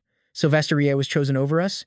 That girl who does nothing but cozy up to humans? She hasn't even had any training to rule." From that day on, the side effects of their demonization, combined with their immense pride, caused Black Moon and Red Moon to lose their judgment. They simply couldn't accept reality. The other man removes his mask. So, they started a war to make others recognize how powerful they were. His companion smiles. That's the gist of it. However, they lost spectacularly and were exiled from the elf tribe as a result. But in one final, desperate act before being cast out, they managed to steal a seed from the Tree of Life. They were defeated by a young elf who hadn't even earned a moon title yet, but they escaped before being killed, thanks to help from my subordinate. Andean looks at the man before him and asks, "If it were you, what would you do? To the kid who humiliated you like that? To the comrades who abandoned you?" The man takes a sip of his drink, his face twisting with rage as he shouts, "Kill them all, whatever the cost." "Exactly," Andean nods in agreement. Back at the mountain, the dragon is completely enraged. It opens its massive maw, revealing rows of razor-sharp teeth. With a deafening roar, it lunges. Faced with its overwhelming power, even Black Moon feels a flicker of fear. The dragon clamps down, trapping her between its colossal teeth. Andean continues speaking calmly. "They will do everything in their power to get revenge on the elves, no matter what the price." As he speaks, the dragon coughs up a huge spray of blood. "And if they really do become food for that dragon," Andean adds, "they will simply let themselves be eaten." Black Moon has developed a demonic technique after countless battles, a fusion of extreme poison and petrification. "I'll use those skills to poison the blue dragon from the inside out. In the end, it's just a race against time. Will the poison kill the blue dragon first, or will Black Moon be digested by its stomach acid?" "By the time the answer is clear," Andean says, placing his glass on the table, "her mission will already be complete, because the blue dragon will certainly fly to that place, hoping to heal its poisoned body. The place with the strongest healing magic on the entire continent of Aslan, the Lake of Life, which also happens to be the water source for the elf forest." Meanwhile, consumed by agony, the blue dragon doesn't notice that Masha has been clinging to its tail this whole time. She has lost the ability to think due to the side effects of her own demonization. She clings on purely by instinct, and perhaps by fate. Masha was drawn in by an energy, something that stimulated the faint, fragmented memories left inside her. She leaped straight towards a tower, but her diminished awareness prevented her from finding a way inside. The guards who witnessed it were stunned. "What is that?" they yelled, just before she crushed their skulls. Andean continues his story. Instead, Masha slaughtered the noisy guards in the surrounding area. But since everyone's attention was on the dragon's sudden appearance, and the pollution that was spreading everywhere, nobody even noticed the tragedy. From that day on, Masha unconsciously clawed at the tower, devouring the elders within. The blood and flesh of the elders, saturated with life energy, slowly began to restore meaning to the broken words in her ruined mind. And then, deep in her consciousness, she realized it. Over there, in that distant shrine, the the waning moon queen. The hunger and bloodlust within her began to stir. The evil eye, a mark that allows a worshipper to borrow a demon god's power, also evolves the user so they can handle that very power. When the user of the evil eye is fully matured and begins to evolve, they gain a unique ability. Crimson Moon Masha was no different. The special ability born from her evil eye is Gluttony, the power to steal the skills of any living creature she devours. Masha is no longer just Masha. She is a demon, a monster. Driven by instinct, desire, and pure bloodlust, that monster now drags its feet, getting closer and closer to the Queen of the Elves. It begins to use the skills of the creatures it has consumed. It uses the skills of the Elf Elders. Acceleration, a technique that allows the Elders to pinpoint an enemy's weak spots, granting the user incredible speed to reach any desired location. And right now, it's sending her rocketing like a missile, closing in on her enemy, the sleeping Elf Queen. Before him stood the breathtaking structures of the Elf clan's outskirts, a city carved right into the heart of the mountains. And now, it had found her, the Elf Queen's chambers. With terrifying blood-red eyes, the monster locked its gaze on the Queen's silhouette, Tan Inguyet. Her world had been peaceful, serene, but that peace was about to shatter. In the monster's mind, there was only one thought: she must die. With all its might, the beast lunged, aiming to crush her and the entire room. All it wanted was to kill Queen Tan Inguyet. It opened its massive, terrifying maw, letting out a deafening roar as it closed in for the kill. But just before that, nightmare became reality. Blades flashed through the air. The monster's body erupted with deep cuts, and the one who struck? None other than Zephyr's own master, Net. This was all part of Zephyr's plan. He knew this would happen and had already asked his master to protect the Elf Queen. Net was supposed to be fighting on the front lines, but thanks to his damned disciple's urgent request, he was here, on bodyguard duty. Net decided to end this right here and now. He unleashed his ultimate skill, a devastating technique designed to ensure no attacker would ever leave this place alive. He blasted the creature with a lightning storm, making sure it would never get back up. Meanwhile, in the Forest of Life, the battle between Zephyr and the Blue Dragon was raging on. Zephyr had thrown almost everything he had at the beast, but the massive dragon was still standing strong, and the clock was ticking. Only 8 minutes and 20 seconds remained before the camp's purification magic failed completely. Before the fight, Auntie's orders were crystal clear. Zephyr had to kill the dragon before that time was up. But honestly, Zephyr knew he had to finish it even faster for this raid to be a success, because the real threat wasn't the blue dragon itself. Once the blue dragon dies, a being named Hat Inguyet Ramian, who's currently dormant inside its stomach, will awaken. He's the owner of a poison that can corrupt the entire Forest of Life. When his petrification curse is lifted, he'll be free. This was the exact reason Zephyr and his comrades failed in their past life. The memory hits him hard, a flashback to his previous life. After they finally took down the dragon, everyone was celebrating their victory. He remembered feeling so proud, confidently talking to Princess Auntie about their promised reward, the dragon's heart. But in that moment, as he reached out his hand to claim the heart of the blue dragon, something went wrong.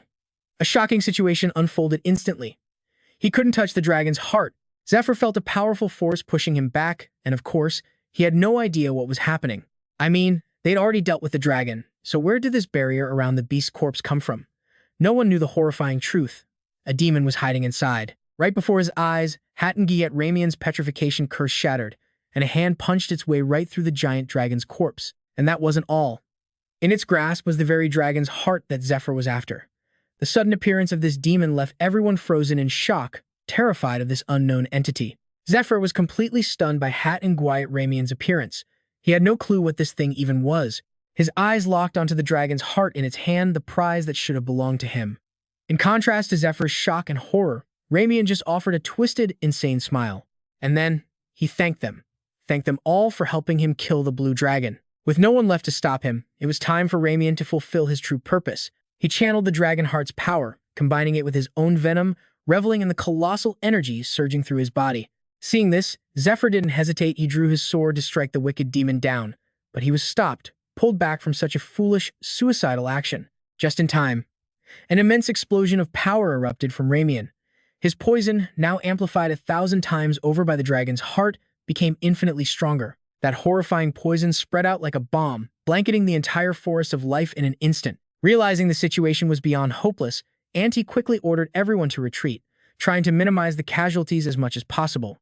But from that moment on, the Blue Dragon raid team had officially lost the dragon's heart, and it was all over. With every passing second, the great elven forest became more and more corrupted, losing its title as the Forest of Life and becoming a hellscape where no one could survive. They failed simply because no one had any information about a demon hiding inside the blue dragon. Aside from that one detail, their strategy, their forces, and their countermeasures were actually pretty solid. They even had thorough detoxification measures prepared, with 2 vanguards who could fight comfortably inside the poison mist. But against such an unexpected twist, they were completely defeated. But that was the past.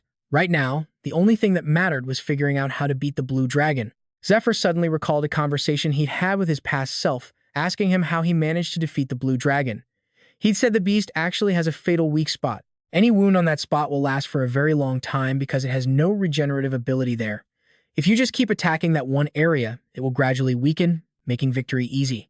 According to his past self, he found this weakness by watching how the dragon moved. It was clumsy, always trying to protect one specific part of its body.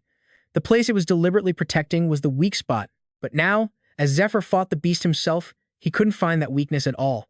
He got furious, thinking the words of his past self were just plain wrong. Zephyr had no choice but to give up on finding the weak spot. He realized the blue dragon raid in his previous life took place 1 year and 4 months from now. By that time, the effects of the poison must have worsened over time, affecting an old wound and creating the weakness. That means the dragon he was fighting right now wasn't suffering from that much pain. Realizing this, Zephyr decided he would just have to inflict an even greater pain on it himself. Zephyr pulls out a special item, Ice Vein Toxin, a type of poison that slowly seeps into the dragon's body, causing it to suffer the extreme agony of Akma. Zephyr slams the Ice Vein Toxin into the dragon's body, then uses Storm Strike to drive the crystal deeper. The attack makes the blue dragon roar in agony. But that's not all. Suddenly, a voice demanding everything to stop echoes out. Zephyr realized the dragon had used its ultimate skill, the dragon's word. Instantly, Zephyr's entire body was frozen, unable to move. It wasn't just him. Even the droplets of water and the falling leaves seemed to have stopped completely in midair. Zephyr was witnessing the true power of Dragon Tongue on a level completely different from his own. This was a real dragon versus him, a human who just happened to possess a dragon's heart. Before this overwhelming power, even his trump card, the key, was utterly useless. However, with a control range this massive, the effects of the Dragon Tongue could only be maintained for about 7 seconds. Even coming from a true dragon, 7 seconds was all it would get. But that was more than enough time for the beast to recover its breath and fire, ready to attack once more. In that hair-raising moment, it looked like Zephyr was finished, but you think he'd go down that easily? Not a chance. In fact, Zephyr had already prepared for this exact situation. In that brief 7-second window, just as the dragon recovered, Dariel had already fired 2 shots. And in a moment no one saw coming, those 4 arrows slammed directly into the massive dragon's body. Even Dariel was shocked, barely believing he'd managed to land 5 perfect shots on a dragon. But Dariel didn't stop there. He fired again, and this next attack severely corroded the dragon's neck, successfully destroying its air sac completely. Seizing the opportunity while the blue dragon was heavily wounded, Zephyr once again raised his sword and swung with all his might at its neck. The attack, like a stream of fire, seared the monster's wound, amplifying its pain and making the injury even worse. Zephyr and Dariel had done it. They made it impossible for the dragon to unleash its deadly breath anymore. But Zephyr's powerful attack, while injuring the blue dragon, had also left him exhausted. Now, from the rear lines, Dariel was also feeling the strain after firing that volley of arrows. He was down to just 17 dragon arrows. Since each skill shot cost him 3 arrows, he could only use it 5 more times. On top of that, he could use 2 more regular skills. But here's the thing, if he wanted to actually kill the dragon with his remaining arrows, every single shot had to hit a precise, fatal weak point. Up on the front line, Zephyr was constantly dodging the dragon's relentless attacks.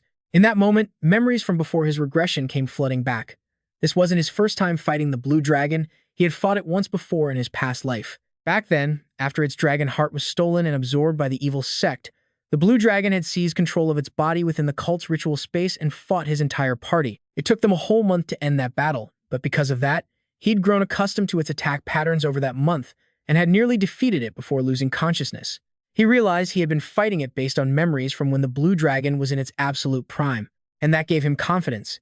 He believed he could win here and now.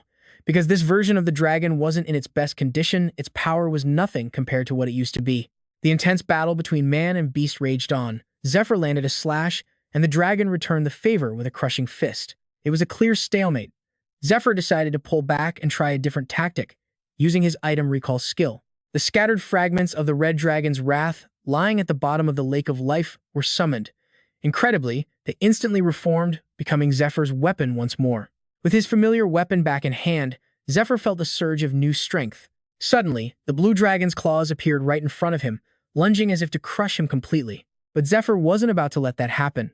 A flash of silver light erupted, and he vanished without a trace. The blue dragon's eyes showed pure disbelief. It stared at its own hands, wondering how its prey had escaped so easily. That's when it noticed the silver key. It seemed to recognize this artifact. Using that special key, Zephyr summoned a giant sword and slammed it directly into the wound on the dragon's neck. Zephyr then put all his weight behind the blade, forcing it deeper into the dragon's body, making it roar in agony. From a distance, 3 more arrows from Dariel flew through the air, striking true. He now had only 14 dragon arrows left. Dariel treasured each one, waiting for the perfect moment and aiming with extreme precision. The tension was insane. He knew that a single miss would mean one less chance at victory. Focusing with everything he had, Dariel drew his bow again, and this time, he was left with only 11 arrows. But thanks to that intense concentration, he successfully dealt a massive blow to the beast. He had shot off its right arm. You could see it now. The dragon was no longer the majestic creature it was at the start of the fight.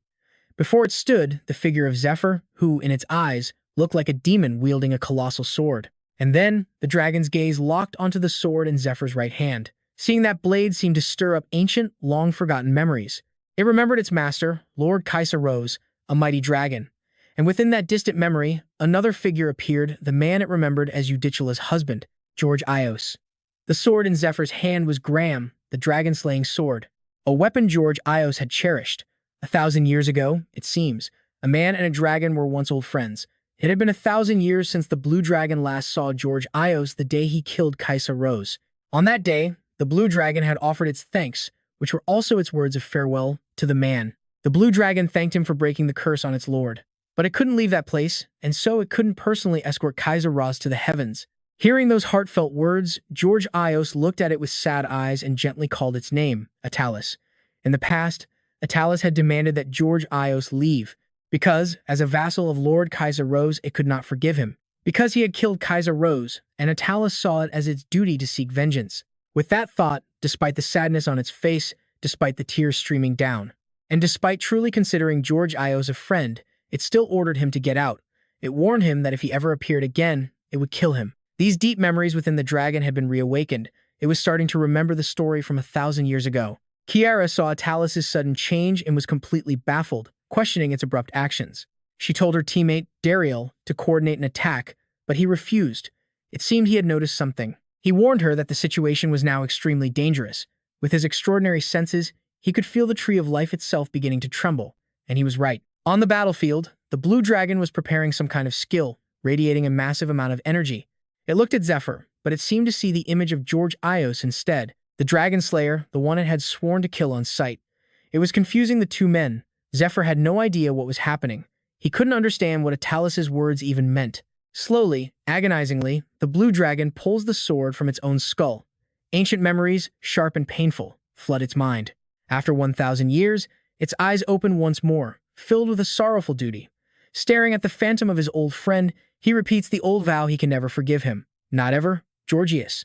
He reaches into the pool and pulls out his own severed arm. A silent chant echoes in his mind. My spiritual power, become my sword. And right then, the dismembered arm begins to morph, hardening into the shape of a blade. In that moment, Atalis casts aside all personal feelings, her loyalty to her master still burning strong.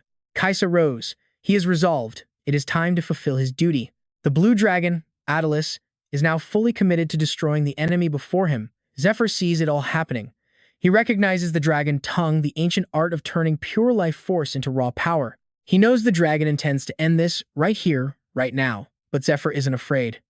In fact, he welcomes it. This insane gambit is dangerous, but it's also the opportunity he's been waiting for. Ready for the final clash, he taunts the beast, bring it on. He has 12 minutes left before his own transformation ends, but Zephyr couldn't care less about the numbers anymore. His entire focus narrows to one single point. His enemy, the blue dragon, Atalis. Atalis is the same. Man and beast, locked in a deadly stare, both absolutely determined to kill their opponent. The time for holding back is over. Zephyr and Atalis unleash everything they have. The blue dragon summons its death feather sword, a weapon forged by burning his own life force with the dragon tongue. Using it consumes his vitality and defense, converting it all into overwhelming attack power. Zephyr doesn't flinch. He too decides to ignore the time limit on his dragon form.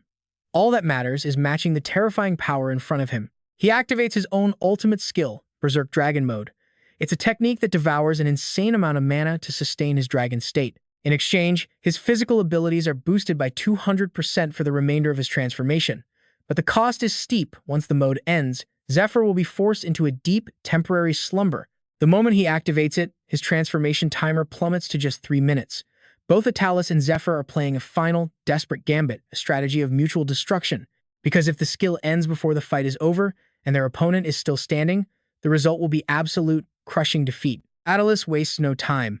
He lunges forward, striking first, his new blade a blur of motion as he hacks at his enemy. The blade screams through the air, closing in on Zephyr. But he's not about to go down that easily. He meets the attack head-on, raising his own sword to parry. In a split second, their blades clash countless times.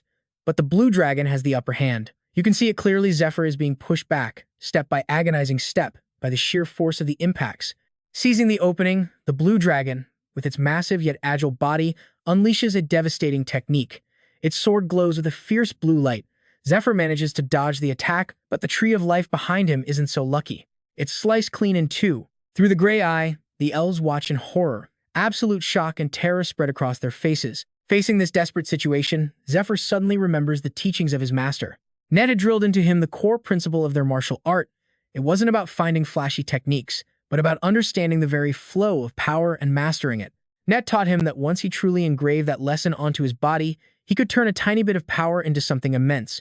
Only then could he use that sliver of strength to defeat a much stronger foe. Holding that lesson close to his heart, Zephyr suddenly understands the flow of Atalis' power. He effortlessly evades the dragon's next assault. And not just that, by channeling Net's teachings, he can now perceive the movement of all things, the current of power as it flows from one place to another. Power is like a raging river, but when you understand its currents, even a single leaf can become a weapon capable of felling a dragon. Zephyr puts this knowledge to use. With his dragon-slaying sword, he carves a massive gash into the blue dragon's colossal body. But as he slashes, he feels a huge resistance. A strange mist? No, an ancient weapon has been lodged in the dragon's body for a very long time. Zephyr suddenly recalls his conversation with Odie. He mentioned an old, unhealable wound on the blue dragon's body. That was its weakness. And Zephyr realizes, in that instant, that this is the very spot he's been searching for. Zephyr tries to strike the fatal weak point, but Atalis isn't about to let him. The dragon swings its massive sword, blocking the attack. Then, to Zephyr's complete surprise, the beast turns and dives toward the Lake of Life. So that was its plan, to escape into the water and hide its trail.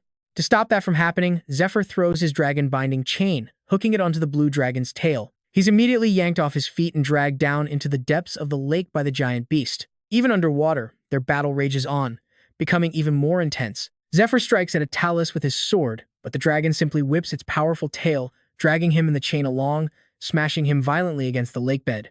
He's badly wounded. Back on the surface, Kira and the support team are completely lost. They have no way to help Zephyr. They don't know where or when to attack. Trusting his instincts, Dariel draws his bow. He sends a silent prayer to his ancestors, to the Tree of Life, and to the Elf Queen. Guide my arrow. But impossibly, the arrow slams directly into the trunk of the World Tree. To everyone watching, it looks like a complete miss. But Dariel sees his chance. If he fires his remaining 8 arrows into the same spot on the Tree of Life, he's certain his ancestors will guide his path. After arrow upon arrow strikes the tree, a part of the trunk that had been split in two finally breaks off. Down in the depths of the lake, where the brutal fight continues, something massive begins to sink from the surface. It's a huge section of the Tree of Life. It plunges downward and impales the blue dragon, Atalis, forcing it to scream in agony. This is the moment Zephyr needed. He closes the distance, striking directly at the dragon's fatal wound. He lands a direct hit. At that moment, the blue dragon can no longer hold its death feather sword. And in that same instant, Atalis' memories of the past come flooding back completely. He remembers demanding that Georgius, his friend, admit he would not be forgiven, and vowing that if they ever met again, he would kill him without hesitation. That day, after offering the blue dragon a single, pained apology, Georgius had pointed his own sword at his old friend. He declared that he couldn't just turn back and go home. As Princess Eurydica's guardian, he couldn't just turn a blind eye to a potential threat down the line. The two clashed in a brief battle, or to be more accurate, the blue dragon got caught off guard and was completely overwhelmed. Georgios sliced off its horn, and in that moment of pure shock, the colossal dragon roared in absolute fury, wondering how this human dared to scar it. But that opening was all George needed. He plunged a strange stake deep into the blue dragon's body, a piece of the Silver Queen herself. This was no ordinary weapon. Forged from the horn of the very first queen, it held the power to seal away a target's strength, and because of its powerful curse, the victim couldn't remove it on their own for 10 long years. Before leaving, George laid out the grim truth. With that stake embedded in its body, the blue dragon's immense power was now locked away for a very long time. He ordered it to remain in its nest, at least until the red dragon finally awakened. With a voice heavy with sorrow, George genuinely asked Attalus if things could have been different. If he had never killed its master, Kaiser Rose, and never learned the world's dark secrets, could they have remained friends? But tragically, they had no power to turn back time. Before he vanished, George made one last request, that Attalus not seek him out for as long as possible. And with a final goodbye to his old friend, he was gone. Stay well, Attalus. Now, 1,000 years later, the blue dragon Attalus' memories of that day returned in a flood. Everything suddenly made sense. It finally remembered it all. That day was a millennium ago, which means this human, the one standing right before it, is not George Geos. In that instant, it realized Zephyr was simply the one who inherited George Geos' will. The sorrowful dragon narrowed its eyes, trying to burn the image of its old friend's successor into its very soul. For the first time, it looked closely at Zephyr's face, the face of the new Iron Dragon. Meanwhile, deep inside the blue dragon's stomach, a sinister voice cackled. The dragon heart is finally mine. Haknayet hissed with pure hatred in her eyes, but suddenly, bam, a blast of energy slams into her. It was Zephyr's attack. It sent her flying, and the look in his eyes was razor-sharp, completely devoid of mercy. He then shatters a massive tree root, and from within it, a key appears in his hand. The silver key. I've protected the blue dragon's body, he thinks. That monster won't get her hands on the dragon heart now, because in his past life, a horrifying event had occurred. Haknayet had tried to absorb the dragon heart the wrong way, and the consequences were catastrophic. Dragon heart, give me everything you have. That was Haknayet's venomous and greedy cry. She wielded that immense power simply to satisfy her own twisted ambitions. But here's the thing. Anyone who wants to absorb a dragon heart needs serious preparation. To even try, a being must possess power equal to a dragon's. Only then can the process succeed. It's said that dragons are mythical creatures whose true power and magic are beyond all comprehension. Haknayet's power didn't even come close to the blue dragon's, so the moment she tried, the backlash killed her instantly. After her death, the dragon heart and Ramian's magic were taken by the vice leader of the demon cult. From beginning to end, Haknayet was nothing more than a disposable pawn in the cult's grand scheme. Are you happy now? Zephyr's voice delivers the final verdict. Seeing all your enemies, the ones you hated so much, all dead? The few who survived are now just homeless wanderers. It was all for nothing. The demon cult members who tricked you, they just used you and threw you away without a shred of pity. After Zephyr's blast, Haknayet plummeted into a rushing river below. Her heart was still boiling with hatred. A thought crossed her mind, the scent of a dragon mixed with a human. Now this is interesting. Once I got out of the blue dragon's stomach, I was planning to go see the elves. I never expected the first person I'd meet would be a dragonoid. She says this with a wicked, cunning smile. Across from her, Zephyr watches her every move, his brow furrowed, his crimson eyes locked onto his opponent. But she remains completely confident. I'm actually happy to meet you. My name is. But before she can finish, Zephyr lunges forward, launching magical chains that bind her tightly. He follows up instantly, ramming a massive cross straight through her body. The cross begins to spin violently, and then Zephyr freezes, shocked at the sight before him. She's gone. She just vanished. Haknayet wasn't killed by the cross at all. Instead, she had escaped and was now floating high in the air, looking down on him with pure contempt. Well now, she taunts, did you really think you could corner me with just that? You fool. Your little rush attack just revealed your greatest weakness. Attacking an enemy without knowing their true strength is a fatal mistake. You leave yourself wide open for a counterattack. So tell me, why did you rush in to attack me so recklessly? Haknayet's eyes gleam. Is it because you're almost out of time using that dragon heart? Is that it? My guess? You have 2 minutes left, at most. Zephyr turns his head, glaring at her. Damn it, she saw right through me, he thinks. This is bad. He wipes a trickle of blood from his mouth. The internal thought is grim, just like she said. My dragonification. I only have 48 seconds left, and the side effects are just as bad. Using this much power means the second the transformation ends, he'll fall into a deep sleep. After that marathon battle with 5 dragons, his stamina is completely gone. His time and his energy are running on fumes. Even so, he has no idea what happens next. But if he can, he'll fight with every last ounce of strength to do what he thinks is right. Haknayet, still floating above, points down at him. I have a proposal for you, she says. Hand over the dragon heart you're holding, and I'll let you walk away from here alive. Her expression turns deadly. The only ones I want to punish here are the elves. As for anyone else dragged into this mess, I couldn't care less. Hearing that, Zephyr's anger boils over. Just keep on talking, he snarls, thrusting his hand forward and summoning a magic circle. This is Dragon's Word. It's a special skill of the dragon tribe, where spoken words contain unbelievable power, and the strength of the dragon's word depends entirely on the user. Ancient letters fly from the circle, binding Hakongwai's feet tightly. What is this? She shouts. You bastard! I can't move my feet. What is this? From a distance, Zephyr, with the massive cross reappearing behind his back, launches it straight at her. The two streams of energy collide, and he has to admit he's surprised by her strength. However, just as the tip of the cross is about to destroy her, she realizes what it truly is, a magic shield. Her time is almost up. Let me speak, she screams desperately. Stop. Just let me finish talking. Zephyr hesitates, his face covered in sweat as he prepares to unleash his final, decisive blow. He thinks to himself, damn it, after using Dragon's Word, I've got no strength left. I'm about to pass out. His body feels like a torn rag, but I have to endure it. Just long enough to use this one last technique. Behold, the Light Sword, a holy artifact channeling the raw power of the Light God himself. It may look like a simple blade, but within it sleeps a power so terrifying, it's almost unimaginable. Anyone who lacks the strength to tame it is instantly incinerated. To even think about wielding the Light Sword, you need one thing: permission from the Goddess of Light. Using the last of my power, I won't let you get away. But something's wrong. His entire body is engulfed in red flames. He narrows his eyes, confused. Why is this happening? I used the Light Sword just fine last time, he thinks. My dragon form, my magic, everything is way stronger now. So what gives? Is it his mana? Is he running too low to control the blade? If that's not it, then what is it? He lets out a roar of pure frustration. That damn Goddess of Light. Meanwhile, Ada prepares her defenses, her face etched with tension. She has no idea what's wrong with him, but she knows one thing: she's in serious trouble herself. She just broke free from her petrification curse, and her body still feels stiff as stone. Her movements are sluggish, not back to normal yet.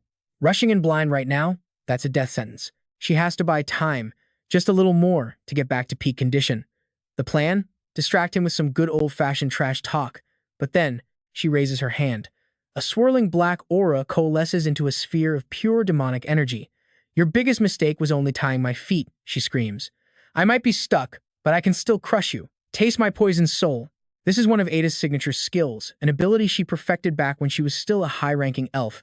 But now, in her fully demonized state, that poisoned soul skill has been upgraded to a whole new level of terrifying. She unleashes her poison spear, a special technique that condenses pure toxin into a deadly projectile.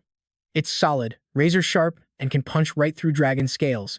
The black energy lance slams into Zephyr, and he roars in agony, his face twisting in pain. Ada, on the other hand, is laughing, absolutely delighted. What a beautiful scream, she cackles. I live for sounds like that. Who could possibly be stronger than me? This power. It's intoxicating, she thinks. Dragonkin, humans, they all scream the same when they face my poisoned spear. This feeling of absolute dominance, becoming a demon noble, was the best decision I ever made. Ada raises her sharp claws. As much as I'd love to savor this sweet moment a little longer, she purrs. I have things to do. So, time to end this. Dark energy swirls around her, a look of pure contempt on her face. Don't worry, I'll make it painless, she sneers. Farewell. But just as she moves to strike, a strange sound echoes through the clearing, stopping her cold. What was that? From the ground, massive roots erupt. They shoot upwards, impaling Ada's body and making her scream in pure agony. What is this? Tree roots. Impossible. Across the battlefield, Zephyr watches her, clutching his wounded arm. You don't get it, do you? He says. You were the one who just purified the roots of the tree of life. When you condense all that poison to create your little spear, he explains, you sucked up every last drop of toxin in the area. And just like that, you cleanse the tree of life. As its roots grow stronger and higher, Ada's agony only intensifies, twisting and turning with every inch. The poison here came from Ada's demon stone and the dragon heart, which the demon sect's vice leader stole in the past. Zephyr reveals this, then thinks to himself, of course. Ada is the master of the demon stone, so I knew she could use the poison spear. That's why I let her do it. I provoked her into using that exact move. When she did, she absorbed all the poison from the Lake of Life and the Tree of Life. It was the fastest way to restore them both. While the lake isn't 100% pure yet, the remaining toxins are being channeled through the tree's trunk, slowly getting filtered out. If this keeps up, the entire forest will be purified, And for the first time in a while, Zephyr allows himself a small, triumphant smile. He planned to end this with the light sword, but that little malfunction? It turned out to be a blessing in disguise, saving the lake and now Ada is dying in agony. Ada can feel it, the poison is invading her own body. Damn it, she seethes. The poison. It's already reached my heart. I have to focus. Use my mana to push it out. But it's too late. Zephyr walks right up to her. Before you and your kind poisoned it, he begins. The Tree of Life always protected the elves and this entire forest with its roots. A power-hungry madwoman like you. You never thought it would end this way, did you? He places 4 fingers on her forehead, and a golden energy begins to glow. He continues, his voice cold as ice. Someone who would do anything for their ambition, with no regard for right or wrong. Your life has been nothing but a chain of suffering and darkness. It's time to pay for your sins. And with that, he unleashes one final, decisive blow. The battle is over. A notification appears. Demon Stone of Ramian, a crystal containing demonic power and extremely potent poison, can be used to wield the power of Ada after processing. Another message. Corpse of Ramian, first to be shattered. The body of a demon noble, completely saturated with poison. This corpse can be utilized for various purposes, but even before Zephyr's victory message goes out, the guards sense it. A vortex of power radiates from the lake, where the Tree of Life is now bathed in a brilliant golden light. Ophelia whips her head around, eyes wide with shock. The Tree of Life has been reborn, she thinks, and that means. Over with Kiara, Dariel, and Princess Auntie, it's the same story, shock, followed by pure, unadulterated joy. All eyes are glued to the reborn tree. Suddenly, a magical announcement echoes across the battlefield. First team reporting, the blue dragon has been eliminated. I repeat, the blue dragon is down. I've secured the dragon core. Now, everyone, give it all you've got and wipe out the rest of these monsters. That's all it takes. Every soldier raises a fist to the sky, their fighting spirit reignited, stronger than ever. The princess looks at the communication artifact, a weary but proud smile breaking through the sweat on her face. The cheers are deafening. He actually did it. He beat a dragon. Oh my god, we've won. Long live Zephyr. All hail the hero. The princess whispers, Zephyr, can you hear them? They're singing victory songs for you. But where is Zephyr? He's letting himself fall, dropping into the stream below. But he's caught gently cradled by the roots of the Tree of Life itself. A voice echoes in his mind. Thank you, little dragonkin. You gave me back my life. Now, I will save yours. The roots of the great tree wrap around him. Waves of golden light wash over his body, healing his wounds, mending his broken form. The roots of the Tree of Life have been purified. Another voice observes from afar. They're already sprouting from the driest soil, which means you did it, Zephyr. It's net. Watching the whole scene unfold, I wonder if this settles my debt for that meal, he muses. He glances down at the monster at his feet. So, that's the dark side of our order. I never would have guessed it could copy skills. He presses a hand to a deep wound on his chest. Damn, I've lost too much blood, and I dropped my last potion somewhere back there. If there's no miracle to heal this body, he thought, but suddenly, strange vines shot out, wrapping around him. He stared in disbelief. Vines? A voice echoed out. Don't be so surprised, noble knight. These vines are like my own limbs. It continued. You protected me when I couldn't move. For that, I am truly grateful. And from within the mass of vines, a stunningly beautiful woman emerged. He couldn't take his eyes off her. She introduced herself. I am Sylvestia, Queen of the Elves. Quickly, now, she urged, you need immediate treatment. Come here, knight. A pure, brilliant energy began to radiate from her entire body, an essence of absolute purity. Let's rewind to the past, a soft voice called out. That's a beautiful name, Zephyr. It's settled then. Your father is gone forever. But I know you can achieve what he dreamed of his entire life. So, will you come with me? Zephyr's mother pulled him into a tight embrace, whispering her true feelings. I just want to raise you like any other person, to live safely in a safe place. Not like your father. Maybe I should have just left you with him instead. I don't even know what's right anymore. I'm sorry I couldn't protect you. Her voice hardened. This is the final lesson from a terrible mother. Pick up your sword, Zephyr. From now on, you protect yourself. Zephyr's eyes shot open. He was lying in a cradle of vines, his wounds being mended by their strange magic. He put a hand to his head. A dream? It's been a while, Mom. He sat up, his mind still racing. But wait, where am I? And how long has it been? A voice answered instantly. 72 hours, 18 minutes, and 29 seconds. Do not try to move, Dragonkin. Your body is still recovering. This is a space within me. The glowing vines converged, coalescing into a single spot until a young man materialized before him. He introduced himself. I am Gig Gretel, the Tree of Life.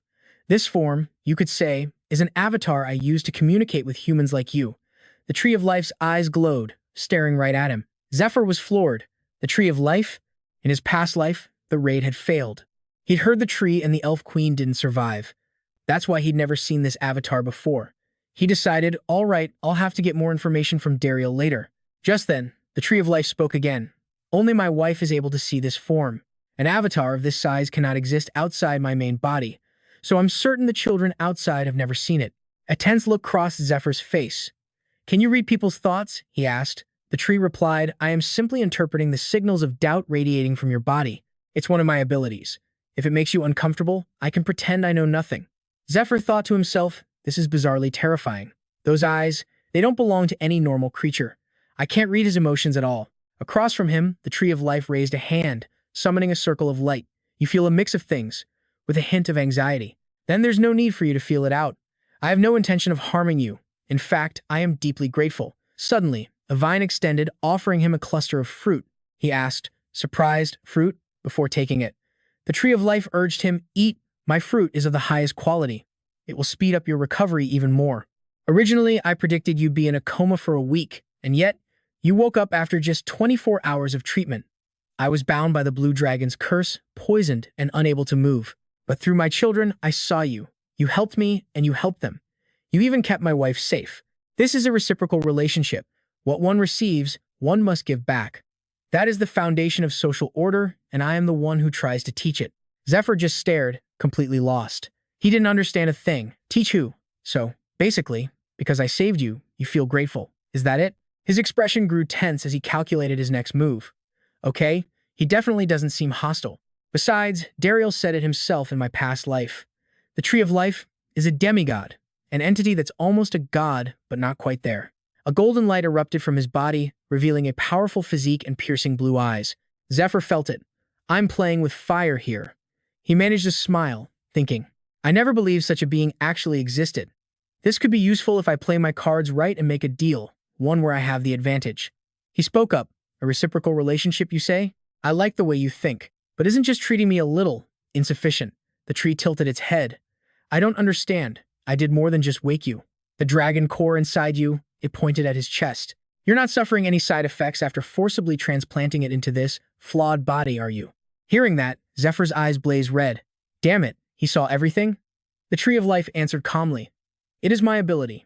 Each time your performance increases by 10%, your body needs to be recalibrated. However, after you defeated those demons, your heart's output surged by 23%.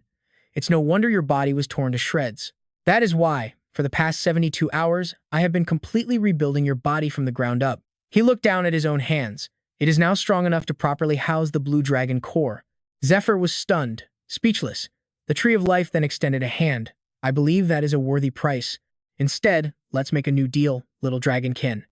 It brought its hand closer to Zephyr's chest, making its intentions clear. I will properly transplant the blue dragon core for you.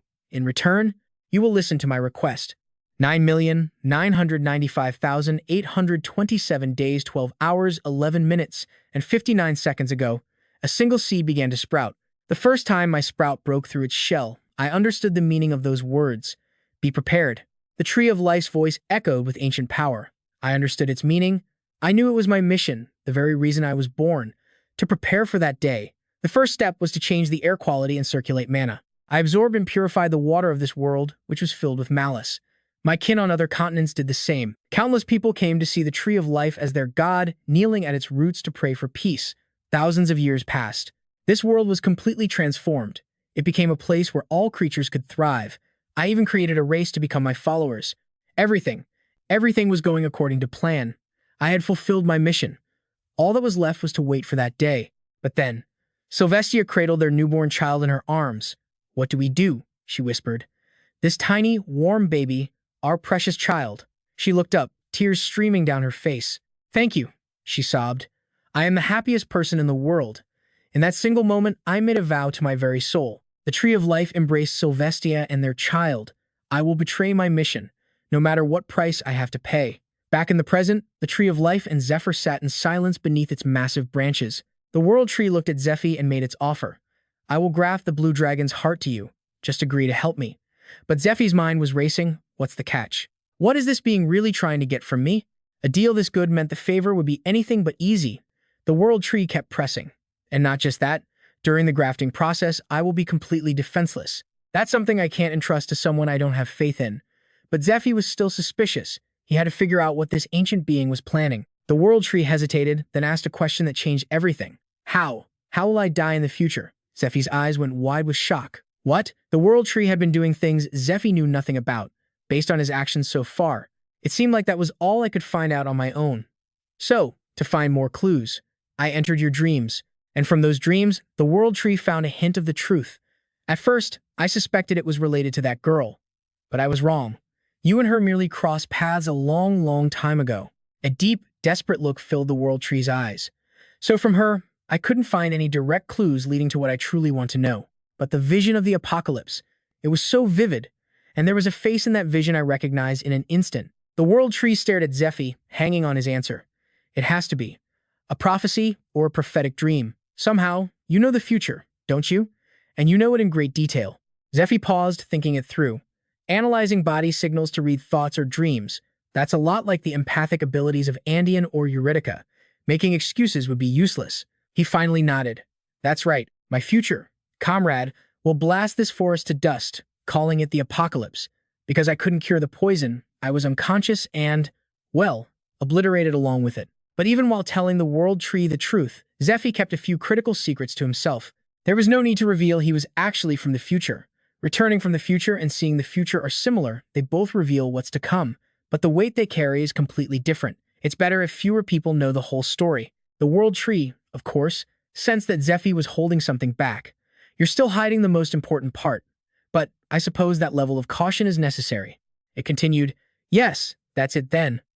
I'm going to die before the apocalypse comes. That's the future you saw.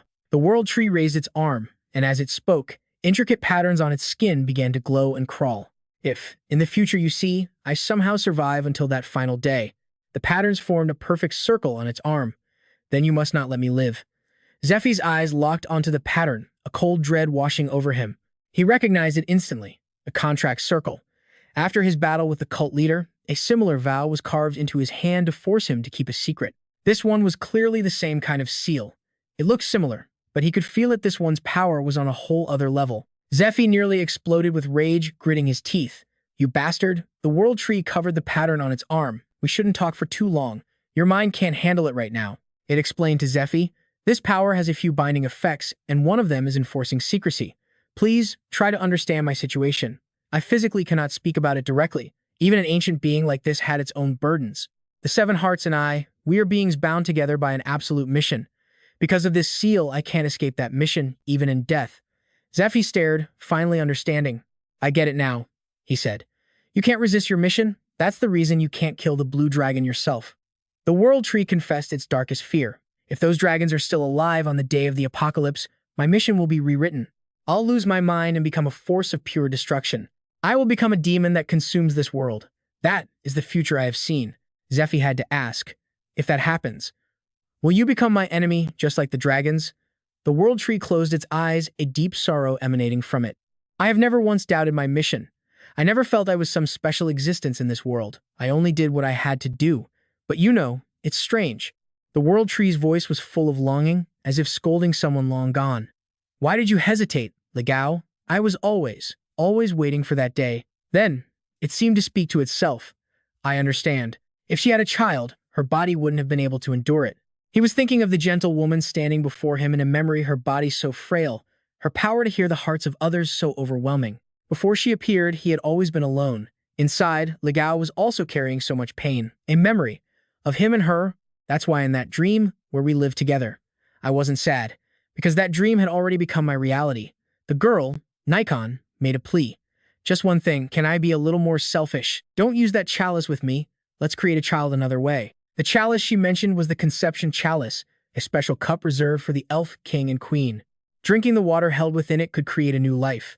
She grabbed onto the tree's roots as if holding his hand. Teach me about love as a man. She gently placed his hands on her beautiful face. And as a woman, Legao. In that moment, the world tree's resolve wavered. She was just one girl, but she suddenly made the entire world feel incredibly precious.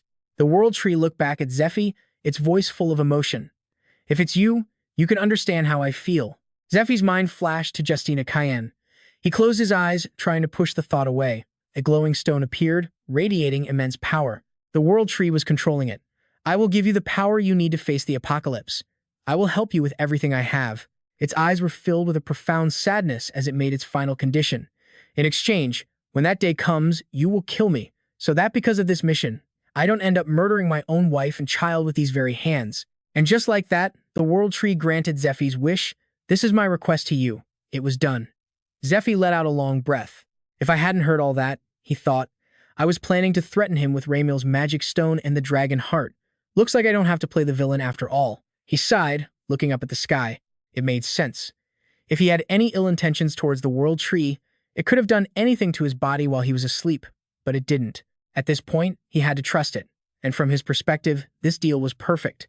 The World Tree then explained to Zephy, your lover, the princess, is still alive.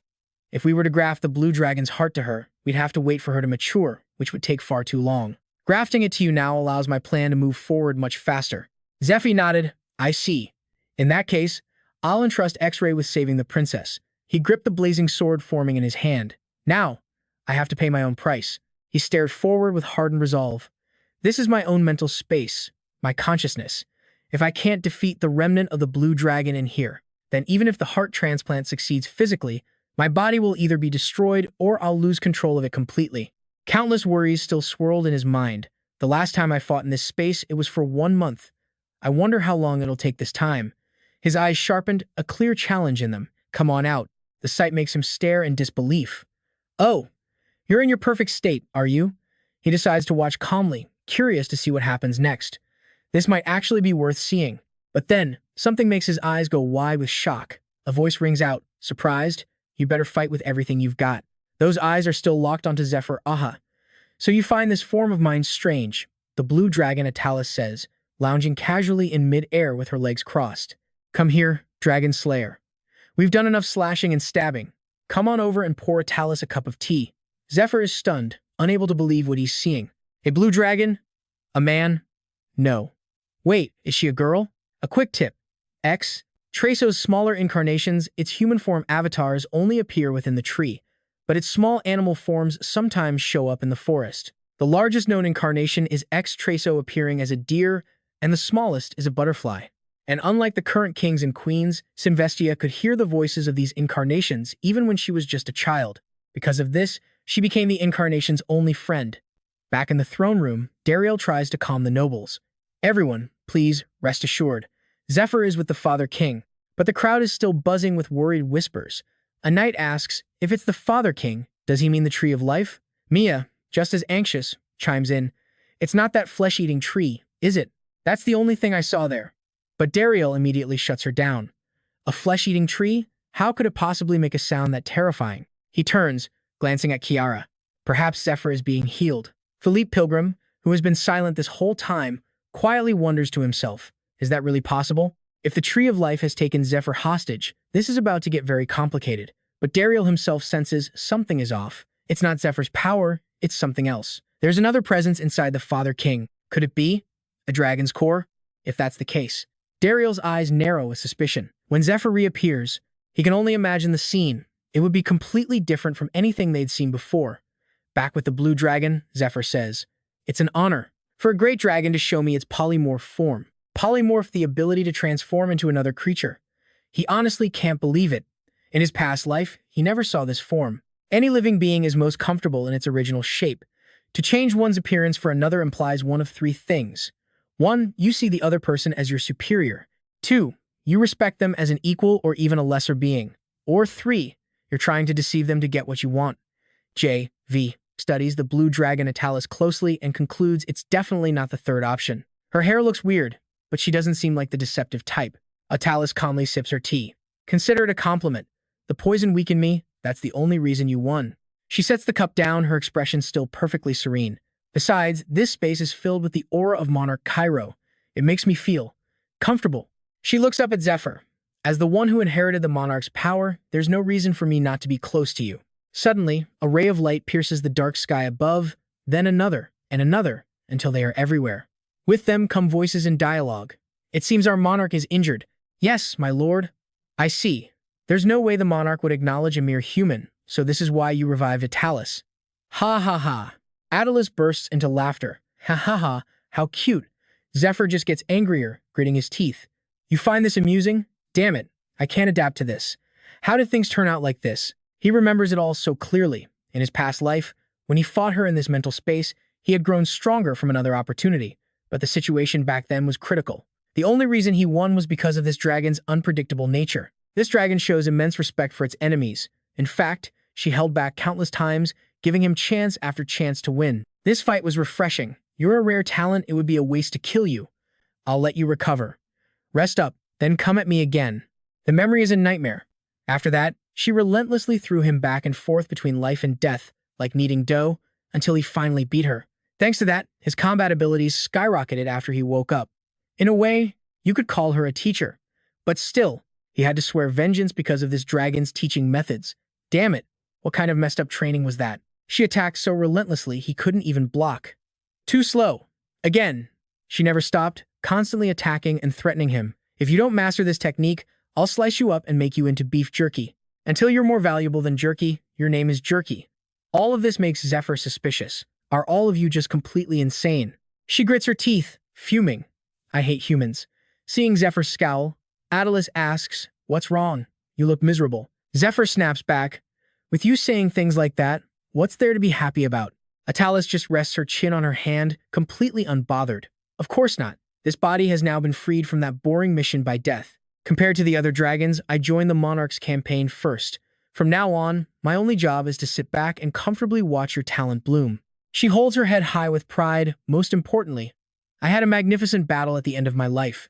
As a warrior, I have no regrets. But in stark contrast to Atalis' satisfied expression, Zephyr is scowling, his face a mess of conflicted emotions. She continues, you know, a person's hands are a reflection of their soul. The artist's brushstrokes, the musician's fingertips, and even the sword blade for people like us. After years of training and experience, it reveals our character and our ability to face adversity. For anyone who masters an art, who achieves their life's dream and reaches their desired position, it's all expressed through their hands. The image of the soul is something that cannot be faked. It seems Atalis is very serious about these things. That's why the outcome of our battle left me so satisfied with you. This body is already dead. If I gain more power, I won't have to live a life I don't want. She hesitates, her gaze deep and distant, as if lost in the past. The scars from experience and conviction. I can't feel them from you. Zephyr's nature makes her wonder, what in the world is this human body fighting against? But she pushes those thoughts aside. My monarch has high hopes for you. After all, someone like you might be able to reach the end that we never could. Atalis channels draconic magic from a stone. You won't need complicated training, because from now on, the monarch and I will rest inside of you. Accept it. The power of this body is yours, but to use it fully, control is everything. She offers the stone to Zephyr with one last piece of advice. I will be watching to see what you achieve at the end of your journey. Before, he was facing a pointless death. Zephyr gripped the stone with a satisfied smile, shocked at how easily it cooperated. With a mountain of tasks ahead, he was grateful this saved him a ton of time. And yet, there was one thing Zephyr couldn't stop thinking about. I have no idea what it saw in me during the weapon sorting, but I think I understand what it's trying to say. Just like me, it can't live a double life. Its own existence would shatter if it had to wield a sword with regret. I can't bring myself to hate it. Jeffy turns back to Aladdis. Forget the tea. What do you like to eat? I know how to cook. I'll make something for you. Aladdis just smiles back and says, you don't need to ask me that. A flash of blue light erupts, and she vanishes. You'll figure out what suits me. Just then, a brilliant yellow light explodes from the Tree of Life. Its roots begin to thrash violently, sending everyone into a panic. But no one is more stunned than Auntie. And there, appearing on the roots of the tree, is Jeffy. She stares at Auntie for a few seconds, completely expressionless. So, something new is happening again, huh? Auntie gives the faintest of smiles. I've been waiting for you. As the roots of the Tree of Life slowly retract, Jeffy and Auntie pull each other into a tight embrace. The gods observed everything from their domain. Just like that, another piece of the ancient god has found its new master. The goddess of luck whispers, the future of this world is about to change even more. Just as you wished, Ancient One. Meanwhile, at the fourth parish of the Temple of Light, Kevin Ryder is absolutely furious. Why haven't we been able to contact Cardinal Odin yet? A terrified knight stammers, my apologies. I'll keep sending people when suddenly a breathless messenger bursts in with a letter. Knight Commander. After reading it, the commander's rage turns to pure shock. What? What is this? Lord Odin has been assassinated. And with that, the rumor mill begins to grind across the entire parish. Did you hear about that rumor? I wish I didn't, but is Odin's holy knight really missing? No, I heard he's dead. Killed on his way to the third parish. The third parish? No way. A chilling thought crosses their minds. Could it have been St. Lucio Cesso? And so the rumors continue to spread. Now, here's the thing. The 10 holy knights aren't officially ranked among the continent's top 10 strongest because of religious politics. But everyone knows, to take down a holy knight, you'd have to be a top 10 warrior. No question. Onward to the third parish. Here, Death and an angel seem locked in a standoff over the throne of power, the throne of strength, the throne of the sacred, supreme being who holds the universe in their grasp. That very seat now sits empty. And for that position, the blades of the ambitious are ready to make rivers of blood flow. An angel breathes in the warm air, a scene that will repeat 1,000 years from now. The tree of life sits peacefully at its roots, a symbol of liberation from tragic fates. A sword slams violently into the ground. The destroyer of fate has arrived. In Anti's territory of Lindeo, people stumble back in fear. That sword. Could it be? But Diaz just scoffs. Ha ha. How boring. You'll have to win first. He glances arrogantly at the sky. So, I guess this means I'm finally qualified to meet the princess, right? During the time Jeffy spent inside the Tree of Life, you could say everyone on the outside was pretty damn busy. X-Rayzo was detoxified by pumping enhanced active energy into the mana core. That magical plant, the mana core, took root in the river dragon, storing and filtering the water of life. The magical energy in the air surged, rapidly purifying the surroundings. The remaining survivors outside focused on wiping out the last of the monsters and finding their way to the Tree of Life.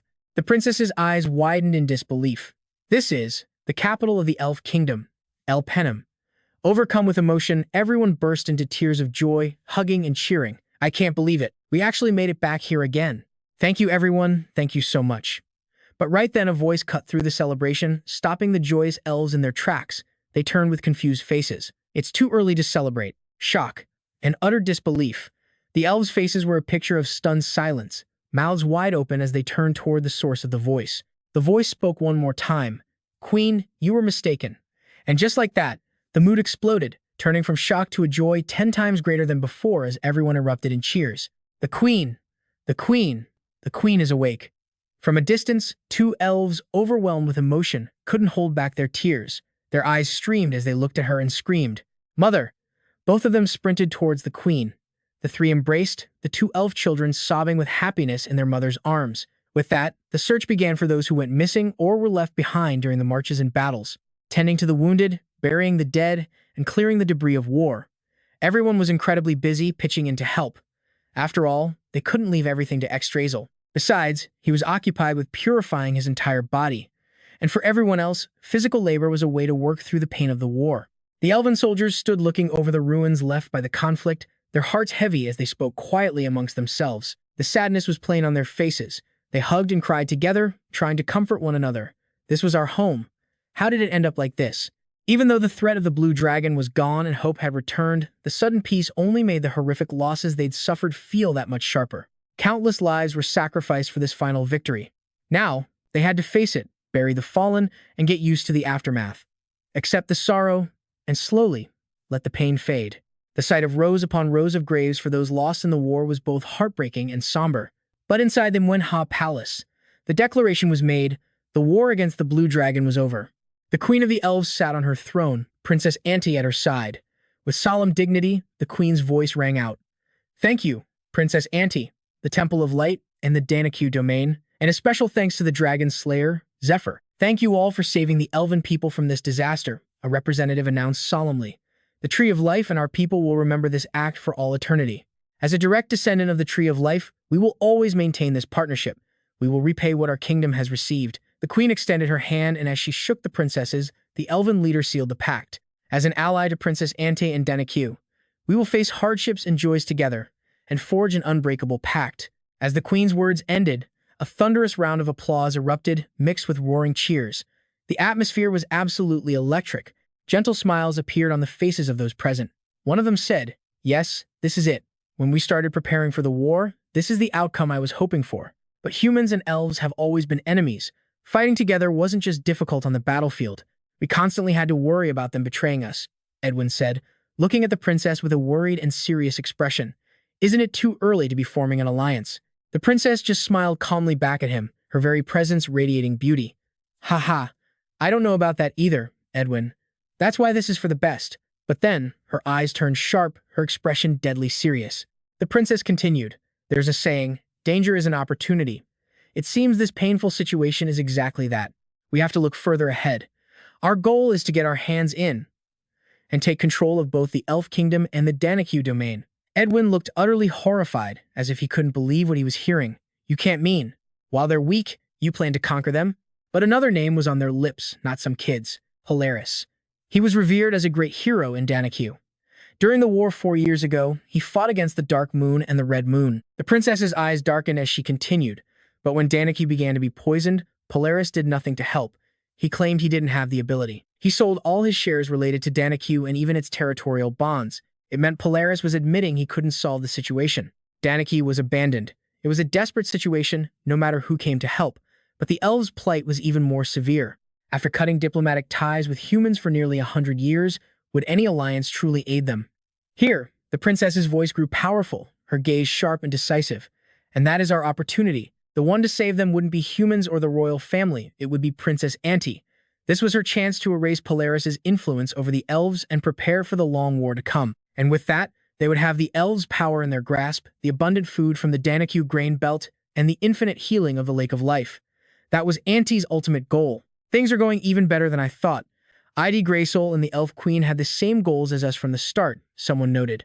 The Queen was now awake. She has the power to control spirits through her mental abilities. The spirits, living in the forest, linked to the Tree of Life, will never betray us in the future. Everyone raised their glasses, celebrating in the joyous atmosphere. Tonight, let's drink to our victory. The clinking of glasses and roar of laughter filled the grand elven feast. People ate and drank until they were full, laughing and joking together. Pure joy was on every face as they cheered as one. But in a dark corner of the party, a female elf stood with a gloomy, troubled expression, watching the noisy crowd. Dariel, carving an apple, happened to see her. He was suspicious. His sister, and what was that look on her face? She quietly slipped out of the boisterous party room, sitting alone on a flight of stairs, her gaze empty as she was lost in thought. Suddenly, a voice from behind startled her. Sis, what are you doing out here? You look so sad. She jumped, turning to see her brother. Why are you out here? She asked, surprised. Aren't you enjoying the party? Her mischievous brother replied, because someone decided to sneak off. At the same time, he tossed her an apple. Are you trying to get killed? She yelled. Don't throw food. The two of them sat, eating fruit and talking, ignoring the party still raging in another part of the castle. She looked at her brother with bewildered eyes. It's unbelievable, isn't it, Dariel? Zephyr has been here for less than a month, but it feels like a whole year has passed. The blue dragon is defeated, we've returned to Elpinen. I never thought this day would come. It feels like a dream. Her voice turned cheerful again. I'm so glad. Mom and the Tree of Life are healthy. Now you can do whatever you want, as the queen's beau. Hearing this, Dariel frowned, breaking into a cold sweat. He was completely confused. Sis, what's wrong? What are you saying? You're worrying me. His sister stood up, sticking her tongue out with a cute expression to tease him. Well, this will be the last time you have to worry about me, at least. Dariel's confusion only deepened. What? What's that supposed to mean? She stood tall, walked forward a few steps, then glanced back over her shoulder at Dariel. I'm planning on leaving the forest. Much later, at 1 in the morning, the party was over. While most were asleep, one person was restless with unresolved feelings. A man walked towards a castle door muttering, the most important task is still waiting for me, behind this door. Inside, a girl in a thin, white, backless nightgown stood looking out the window, her hand brushing through her long, silky hair. Outside, he knocked. Knock, knock, knock. The girl turned, startled, towards the door. Her enchanting eyes and blushing cheeks could have been from the party's wine, or perhaps from shyness. Princess Auntie was lost in a memory of herself, beautifully dressed and holding a fan, surrounded by men holding bright red roses, desperate to give them to her. Everyone wants me. For my looks, my talent, the royal blood I was born with. Everywhere I go, I'm surrounded by eyes full of desire. One man would say, with absolute abandon, for you, princess, I would pluck the stars from the sky. Another, fearing nothing, would confidently declare, I will use my very life to protect the princess. She would just smirk in contempt. All of them talk a good game. What did she truly want? Who did she need protection from? If those cowards knew the truth, they'd all run away. In her mind, she saw herself alone, barefoot, using a scythe to cut through a thicket of thorns to free herself, ignoring the sharp spines making her feet bleed. I had to figure it out before I became an adult, but almost no one could walk this difficult path with me. My friends, who might share my goals, are all good people, but they're too rational. I can't drag them into this. By now, her feet were badly wounded from the thorns. So I'm destined to be alone my whole life. Fine, I don't care. What I need isn't a man's love, but a sharp sword. Anyway, her mind flashed to the sight of Polaris being consumed by a sinister purple aura, his body contorting in agony. He reached a trembling hand towards her, his voice a guttural groan. Ugh. Ah. His hand moved towards her face, as if wanting to crush her beautiful features. Terrified, her face pale, she screamed, Polaris. With his last ounce of sanity before being defeated by the demonic cult, the man yelled, Go! Run! Anyway, my normal life ended that day. I chose an impossible goal to defeat a colossal enemy. Emotions are a luxury I can't afford. Love only creates weakness. I just needed to choose someone who could lead me to victory whenever that time came, like a political marriage. That's what she thought. Until that day. Then, she had to reconsider everything. That day, she stood high up in the castle, looking down. A man was beating soldiers, sending them crying and crawling away in pain. Who do you think you are? Ugh. Be careful, this bastard. The more the soldier cursed, the harder the man stomped his head into the ground, making him groan. Princess Ante's eyes lit up, as if she had finally found what she had been desperately searching for. I've met him. His gaze was sharp, cold, and utterly inhuman. Ophelia looked absolutely adorable, her face bright red as she hugged something to her chest and mumbled under her breath. Catching her words, Net couldn't help but tease. What was that? Don't tell me you were about to say the same thing. What's with all that strange talk? It's like a couple of little demons are just messing with the elf queen. And what did you do to her? Anyway, isn't she Dariel's mother? Hearing this, Ophelia Amlet's face sinks even further into despair. If you must know, she says, the princess has changed ever since he showed up. Ever since Zephyr arrived, my duties mean I can't be with her 24/7, but those two, they're always glued to each other. I remember at the village outskirts, the princess looked so happy. She told me, I'll go talk to the village chief, you just keep an eye on things. Ophelia remembers replying awkwardly, but I'm your guard, why Zephyr? And what's with that look on your face? What about me? The princess replied, blushing with excitement. Don't worry about it today. The Tree of Life is protecting us, so we'll be perfectly safe. It's been forever since we had a feast, she'd said. Don't worry about me today, just go enjoy yourself. You don't need to guard me, go on, go have fun. And now, Ophelia Amlet is a complete mess, crying and hugging a barrel to console herself. We grew up like sisters, and now she doesn't need me anymore. I'm so pathetic, I can only drink to forget this. Net, standing beside her, just grimaces. So clueless, he thinks. It's not just that she dislikes Zephyr, is it? He mutters, sorry, but I have to help him. He tells her, here, drink some more. If you become stronger tomorrow, the princess will need you again, so stop crying. She looks up, still sniffling, needing to be sure. Really? He lets out a heavy sigh, ignoring the girl chugging away behind him. Anyway, I wonder how Zephyr is doing. This is his second time, so he should be fine, right? Besides, worrying about it won't do any good. And speaking of Zephyr, Zephy is far more tense than he expected to be as he arrives at Auntie's place. Her words from yesterday haunt him. If you can kill that dragon in under 10 minutes, we'll finish what we started. An uneasy expression crosses his face as he clenches his fist, trying to push back the anxiety. He'd managed it in 10 minutes back then, and he was thrilled. But now, he's getting nervous. His opponent this time is Auntie herself, and who knows what tricks she's got up her sleeve. Was she just testing him that night, using one of her skills on him? That skill, Kiss of Darkness, an ancient magic of the Medicis. Anyone affected by it has their mind controlled by the user. Not only that, but their combat abilities are lowered, and they're forced to speak nothing but the absolute truth. And that's exactly how he ended up spilling everything about his past life, about how they'd kissed countless times before. The whole atmosphere changed, becoming sweet and intoxicating. But she stopped him right in the middle, covering his mouth with her hand. It's still not clear if Auntie likes him back. I mean, from her perspective, they haven't seen each other in a month. She doesn't have the memories of their past life, so there's no way she can have the same burning passion he does. Realizing this, he rubs his temples to calm himself down. Okay, it's a bit of a shame, but fine.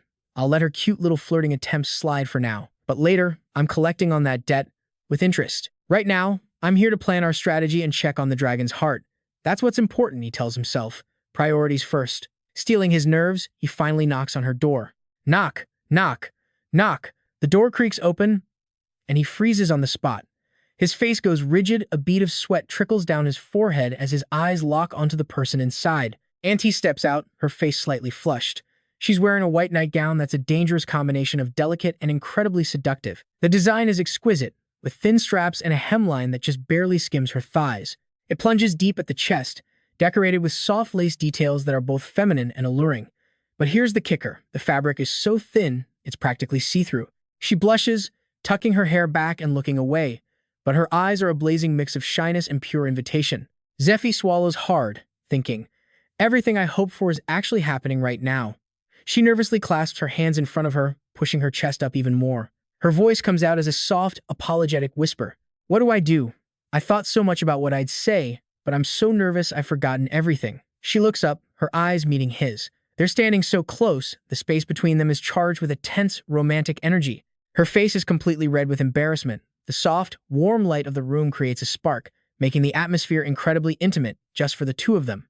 And then, Zephyr leans down and kisses Auntie. They're standing in a quiet room before an open door, with a soft golden light pouring in from behind, making the whole scene look magical and unbelievably romantic.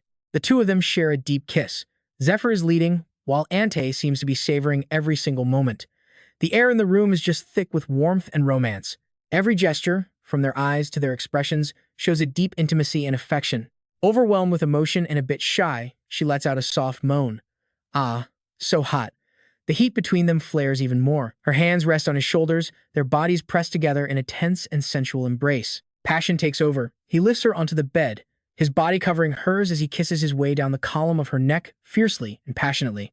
In this moment, she thinks to herself, I thought I would be alone my whole life, that love had nothing to do with me. I truly believed that. But then he gave me love, and I fell in love, too. I thought I would walk this thorny path all by myself, but now I have someone to walk it with.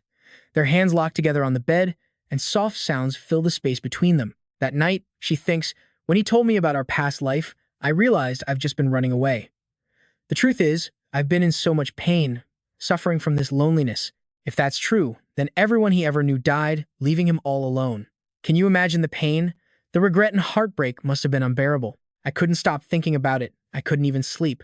I knew if I didn't do something for him, I couldn't live with myself. And that's when I realized something else. This feeling is love. I love him. Day 44. The third parish is under lockdown. The barrier is up. No one gets in or out. A girl trembles as a sword is pressed right against her face. This is it, she thinks in terror. What do I do? A man thinks silently. I came for something else. But this is an unexpected bonus. His voice is as cold and sharp as the blade he holds. Talk. Who gave you this poison? Suddenly, the scene shifts. A gnarled, blackened tree with withered leaves stands over a lush green forest. Thwack, thwack. Two arrows hit their target. Bullseye. In the distance, a shirtless young man stands holding a bow, still in his firing stance. With golden hair and the long, pointed ears of an elf, he lets out a quiet breath. His muscular body is still slick with sweat. Once again, the young man draws his bow, aims, and thinks to himself, back when I was 15. Mother woke up for a while. That's when Dariel showed up. She told me back then that Kiara was born with a different destiny, that one day she would have to leave the forest. He remembers the image of a girl, another elf with pointed ears, looking back at him with a brilliant smile.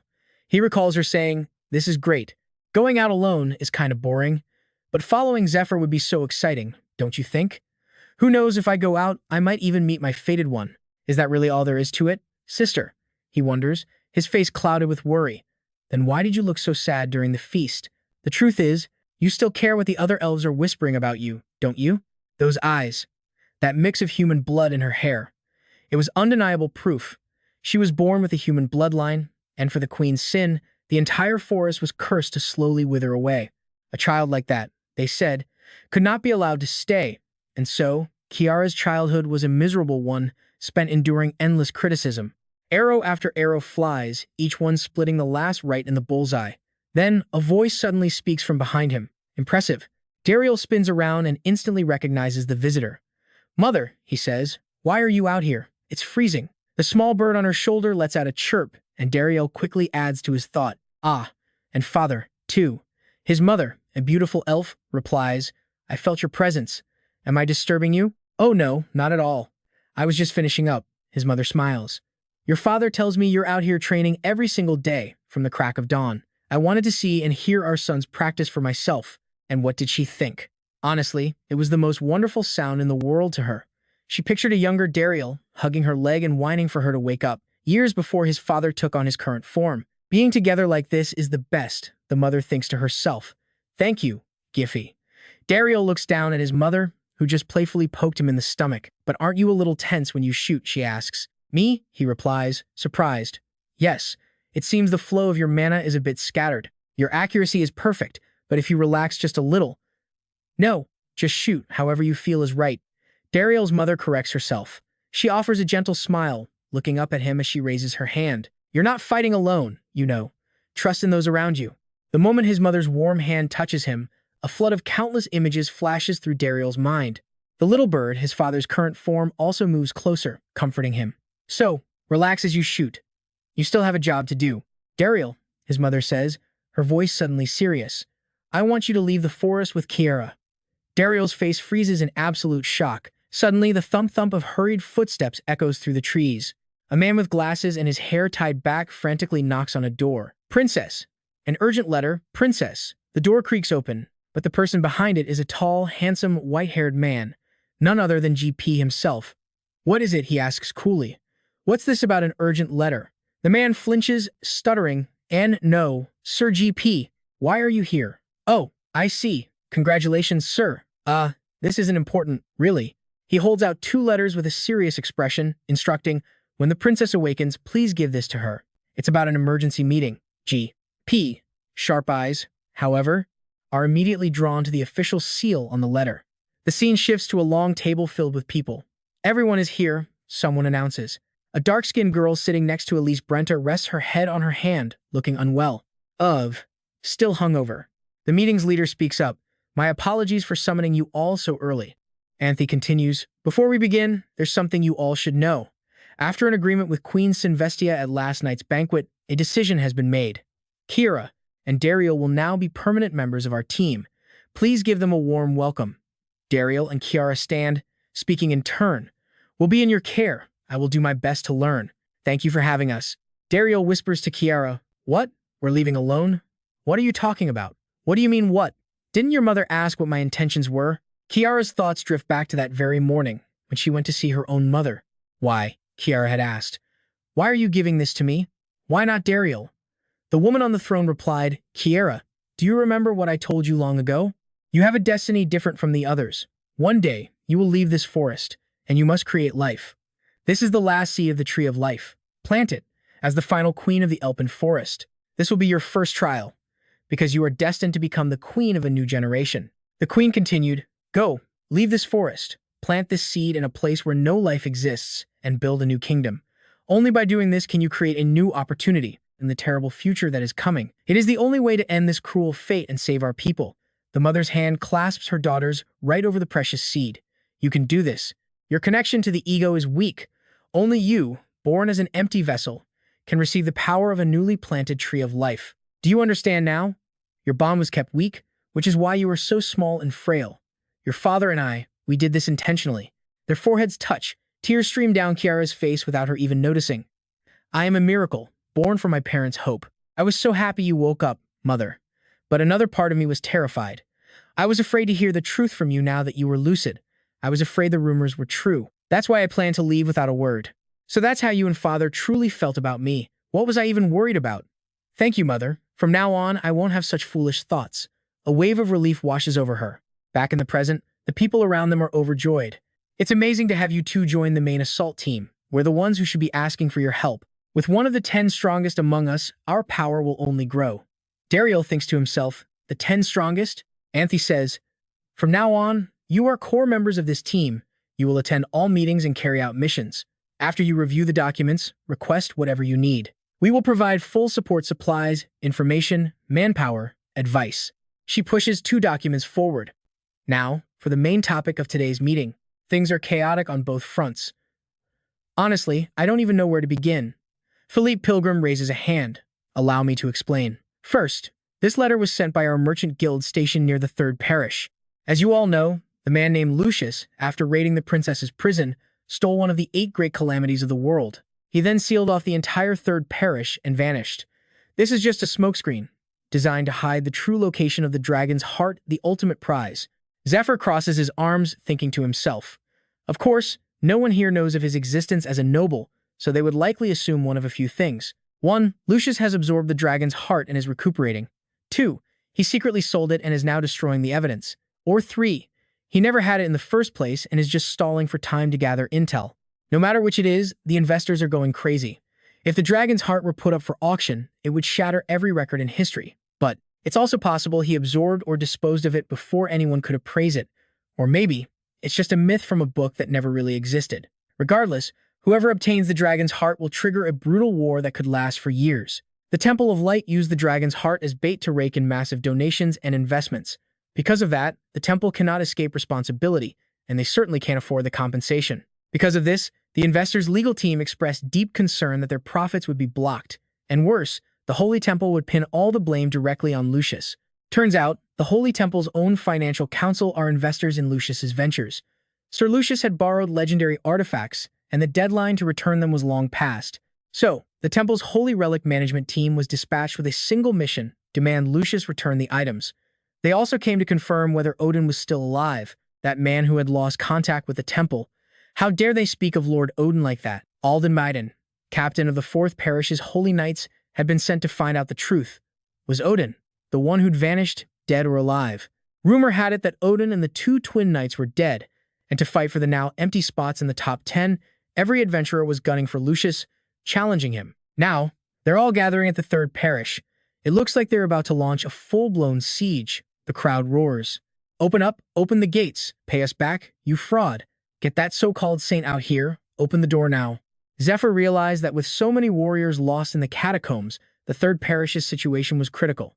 If a siege breaks out, even a saint wouldn't last long without backup. He turns to Philippe. What about the other side? Is it worse than here?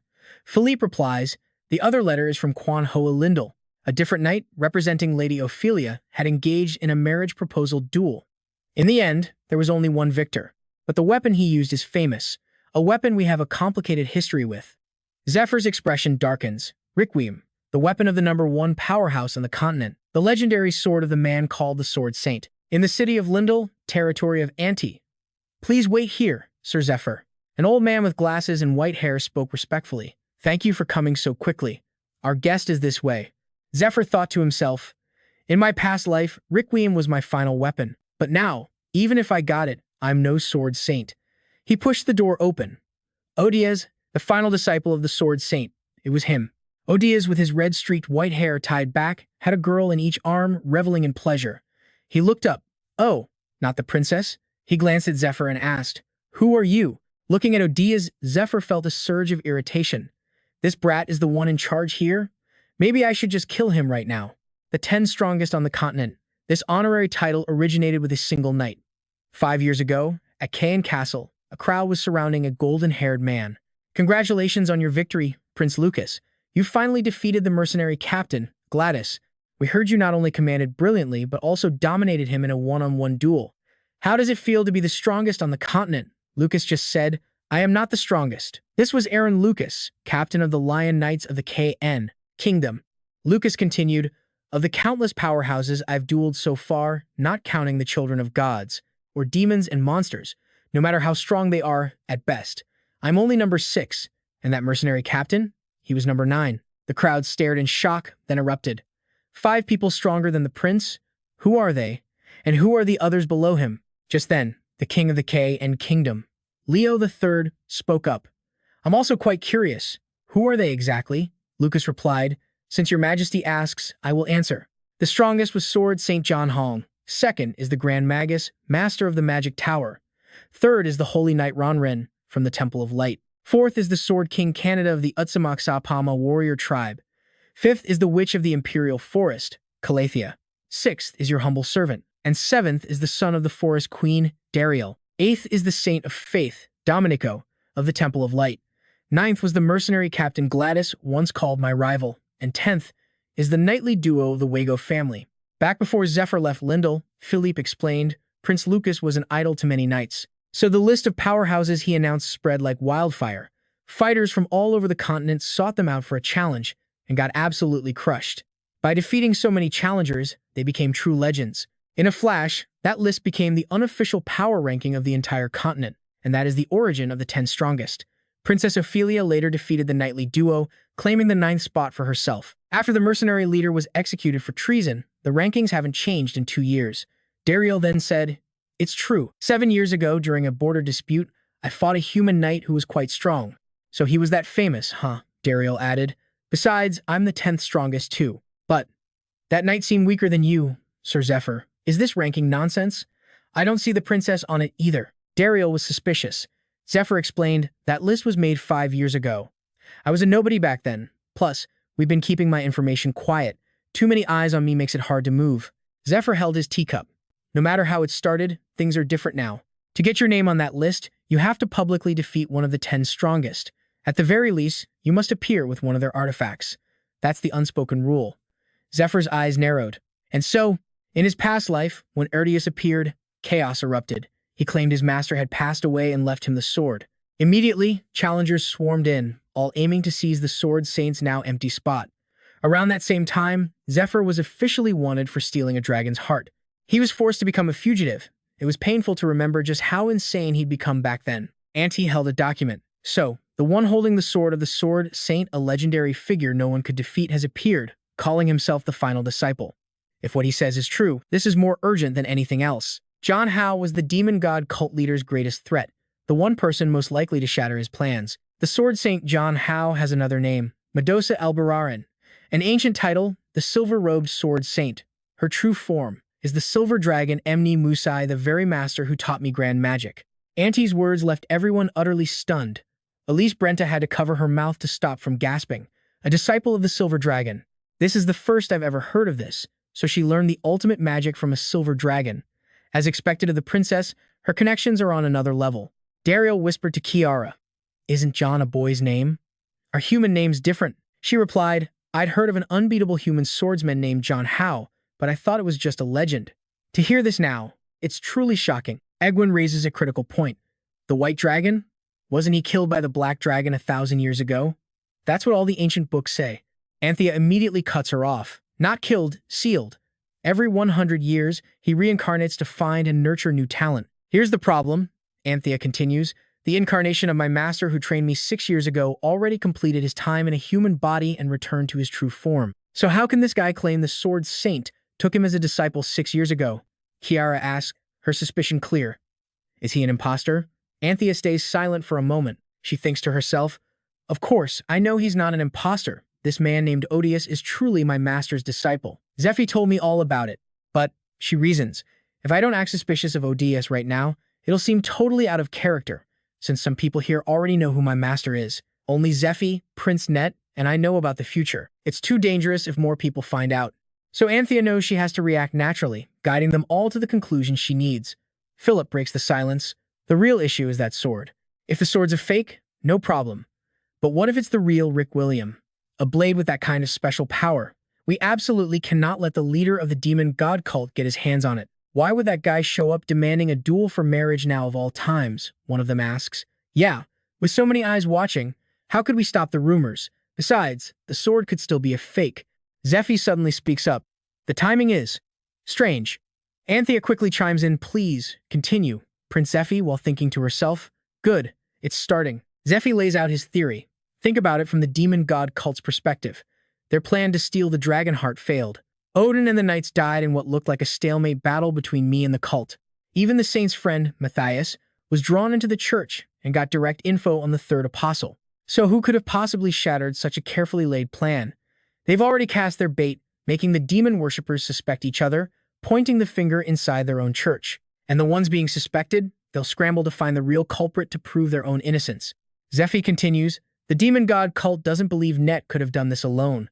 Suspect number 1 is obviously Lucius, but a smarter person would want to explore other possibilities. Someone with just as much influence as the cult's leader, who could control both the saint and Net, skillful enough to make a script like this succeed. Is there really no one else pulling the strings from behind the curtain?" Anthea smiles. "Exactly. We have to be suspicious." Philip strokes his chin. "So what you're saying, Prince, is that regardless of whether the disciple and the sword are fake, then this whole thing could be a trap to lure the princess in?" The atmosphere shifts as the grim possibility of a conspiracy settles over everyone. Zephyr turns to Anthea. That's right. Why show up at this exact moment? It's incredibly suspicious. It would be dangerous for the princess to go to Lindo right now. Is there any way to verify if the sword is real? I've heard Rick William reacts to a dragon heart, Anthea replies. If Prince Zephyr touches it, you should be able to tell. Zephyr's sharp gaze lands on the princess. So you've already made your decision, he states. I will head to Lindo immediately. If the sword is real, I'll retrieve it. And if it's a trap, he adds, I'll deal with it. And just like that, he arrives in Lindo before sunset. Isn't that the princess? Wait, who are you? A voice calls out. Seeing Odious' arrogant posture, Zephyr thinks to himself, I've already heard the rumors about this guy reaching the cult leader. It wasn't hard to find out. The cult leader is wary of the White Dragon Sword Saint, sure. But for some reason, he just observed for 2 years without acting. But I have another reason for rushing to meet this guy. A pink-haired girl beside Odious immediately pipes up. What's this? Our Odious won the duel fair and square. If you have something to say, but Odious places a hand on her shoulder, stopping her. Stay put. He stands up, looking tense, but in reality, he only comes up to Zephy's chin and has to look up to meet his eyes. Odious grins. Haha, my master, I really have to thank you. Coming here, I finally get to fight all sorts of interesting people.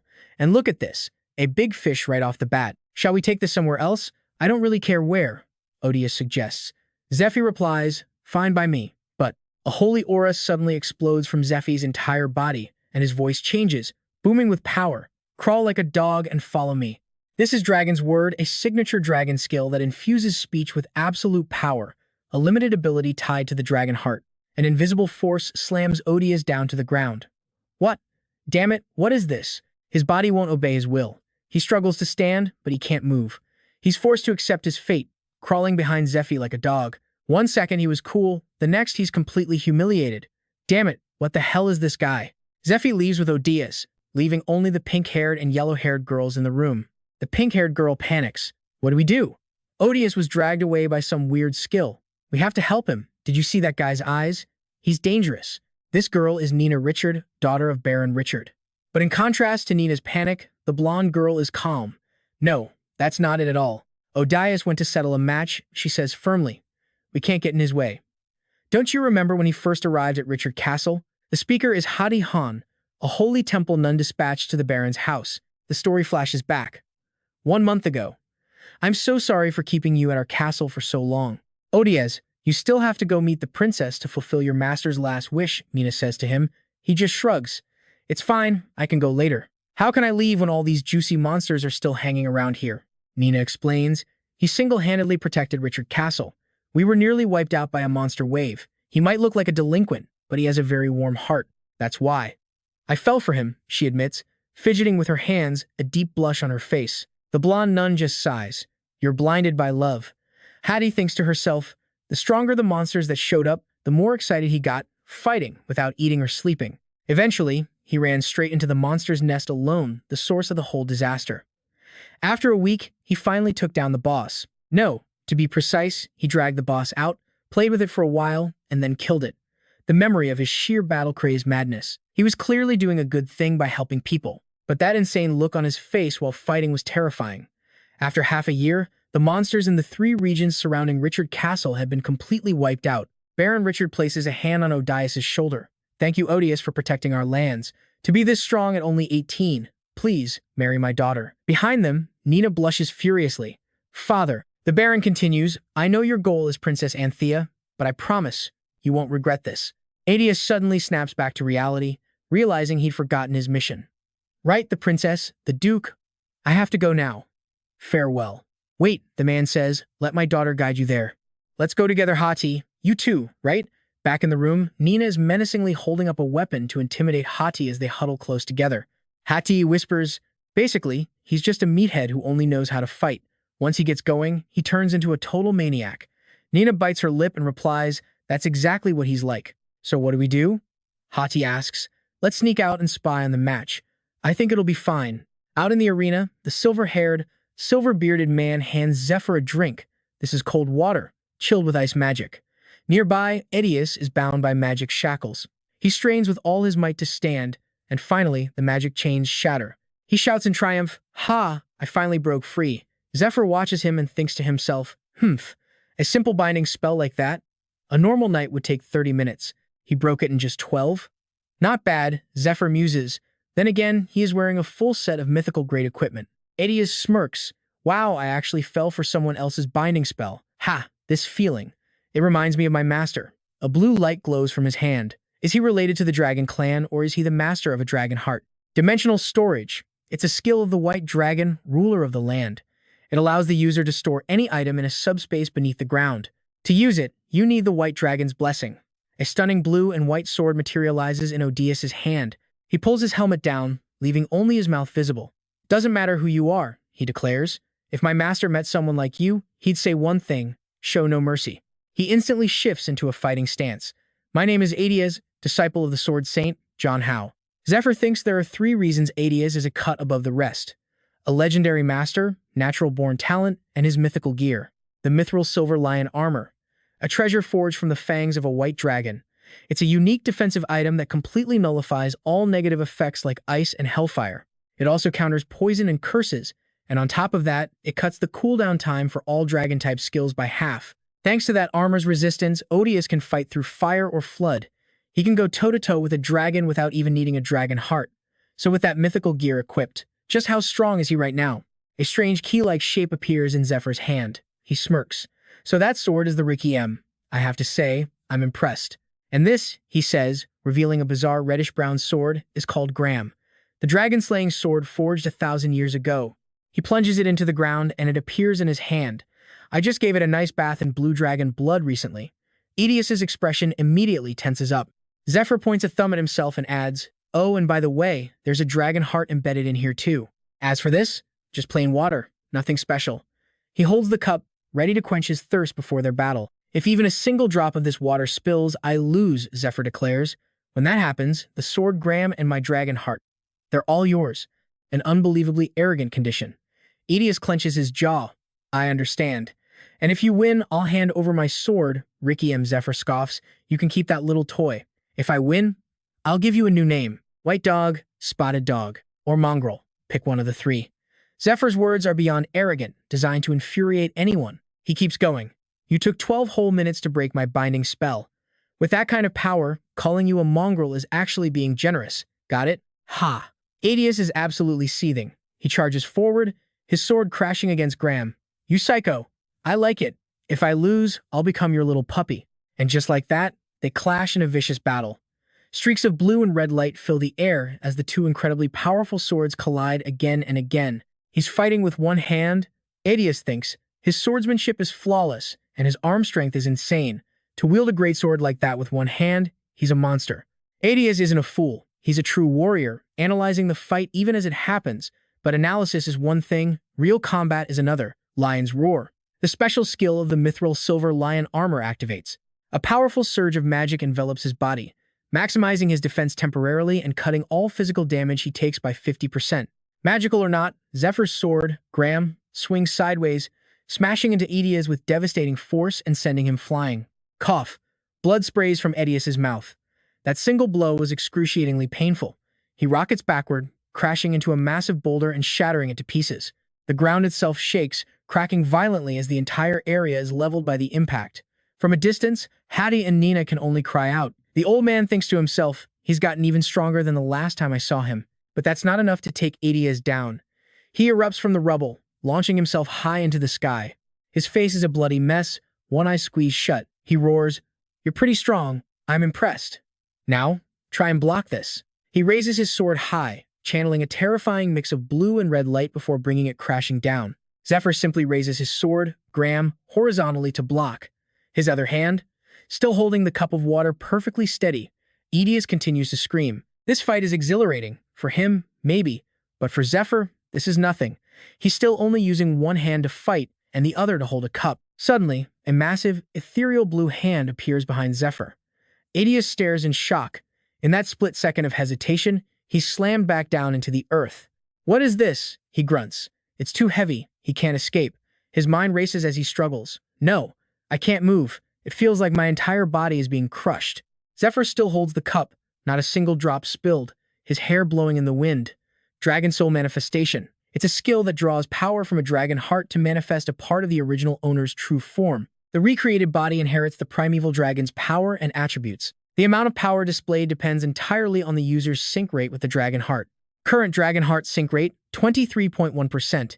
Inherited attribute, blue dragon telekinesis. Zephyr lifts a finger. A stream of light shoots out, wrapping tightly around Edius's leg. With a simple gesture, he sends Edius's entire body flying up into the air. Zephyr thinks back. In my past life, Edius was known as the strongest among the 10 great powerhouses. His talent and strength made him a top recruitment target, so I decided to test him, but he's still too weak. This isn't the power I remember from my previous life. He must have grown exponentially thanks to some kind of turning point. And that turning point was... Zephyr's thoughts trail off. He continues to muse. Luckily, this spoiled brat can't focus on any one thing for too long. If he had gotten bored and suddenly remembered he had to meet the princess, he would have left the city to see her. And if that happened, I wouldn't have been able to unleash my full power to test him like I am right now. Meanwhile, Edius hangs helplessly, suspended in midair, completely unable to do a thing. But this time around, everything was different. He had left his master's side, and this was the first true powerhouse he'd ever faced. The reason he lost this fight? Simple. He was up against me, a regressor who knows the future. A colossal blue dragon head erupts from the ground, its jaws clamping down on Odios. And just like that, the match is over. 6 years ago, the white dragon knew her time was up. She looked at Auntie, her voice filled with sorrow. I'm sorry, Auntie, my student. This is as far as I can guide you. But you, even without my help, you will find a way to perfect this magic. And you'll find a way to defeat that man, the high priest. With her final words spoken, the white dragon transformed into a stream of blue light, ascending into the dark night sky. 25 years. This incarnation has lasted quite a while, she thought to herself. The day is approaching and my form is changing. There were so many trials, so many errors.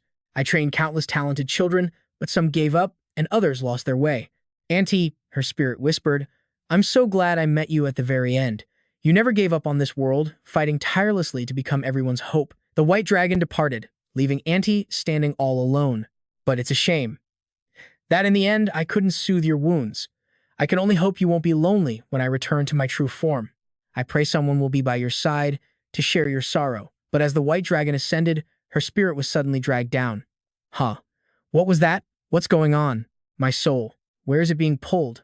A trap. She couldn't fight it. She was in danger. No. The light slammed back into the earth, creating a massive explosion that lit up the entire area. The blast sent dirt and rock flying everywhere. Through the chaos, a pair of feet slowly approached. Just as the white dragon's soul was ending one life cycle to return to its main body, something went terribly wrong. Her mind was in total chaos. Ugh. What's happening? What is going on? Ugh. It's so dusty, she thought, before a strange realization hit her. Wait a second.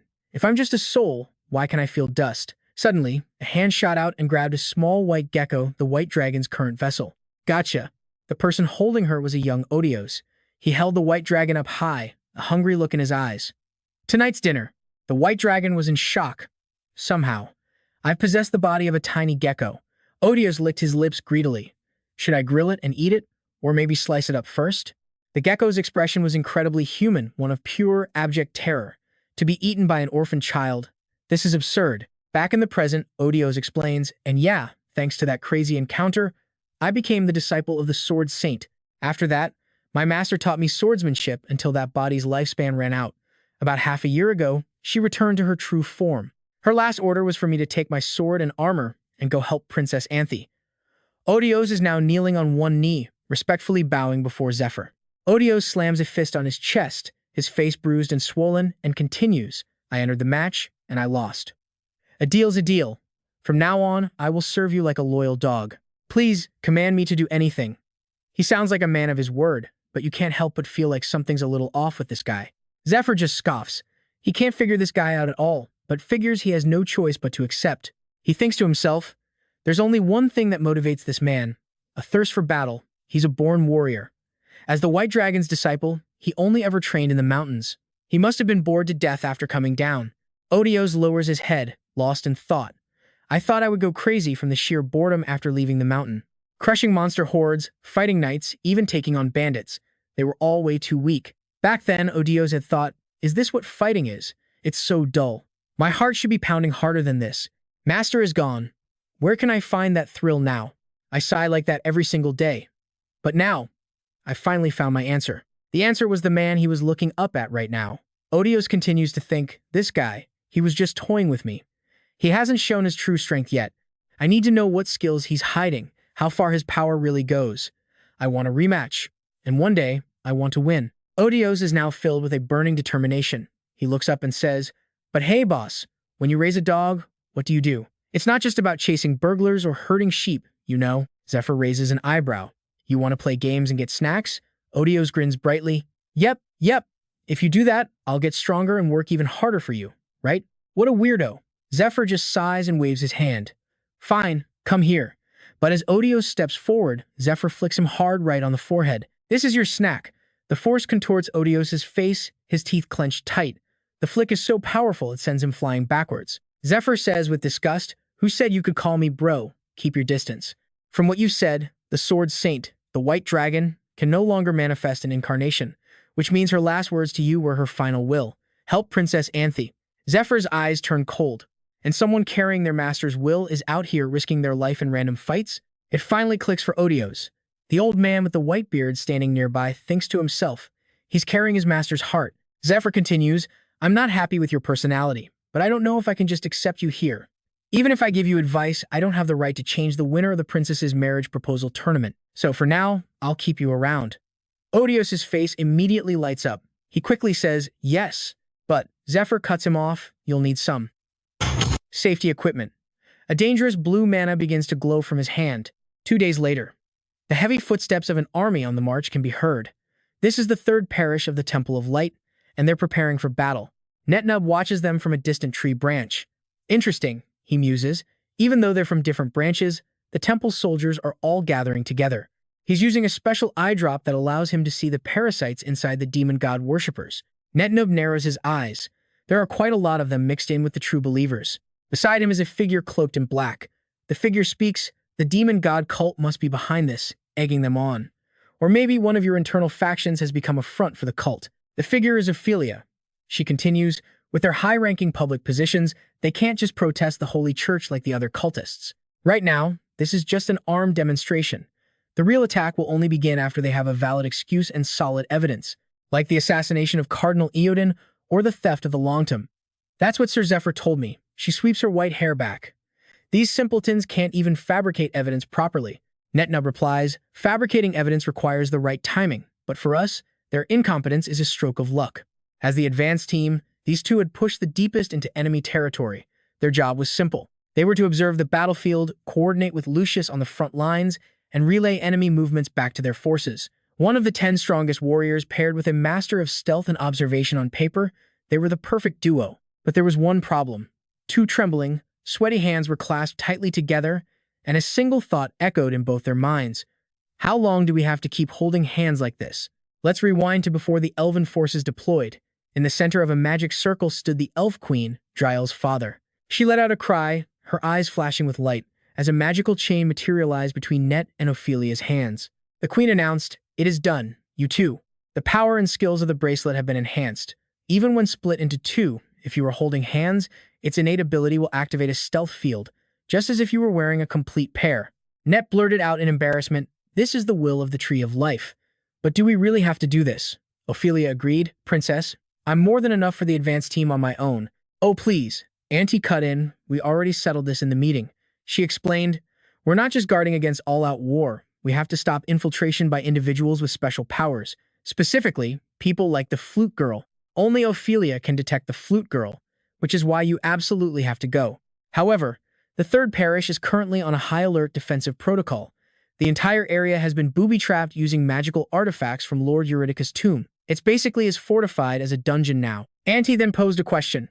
Who was it that helped Lucius design that dungeon's defenses? Ned answered, that was me. I know exactly which artifacts to place and where. Good. Then you're chosen. Sir Net, Knights, I have high expectations for you both. Go to the third parish and return safely. Oh, and one more thing, she added with a grin. We don't know what kind of masters are lurking there, so until you're safely inside the temple, do not, under any circumstances, let go of each other's hands. Her final command plunged them both into a state of pure embarrassment. I mean, come on, what is this? These two are acting as adorable as a real couple. Back in the elven forest, Auntie's voice boomed. Deploy.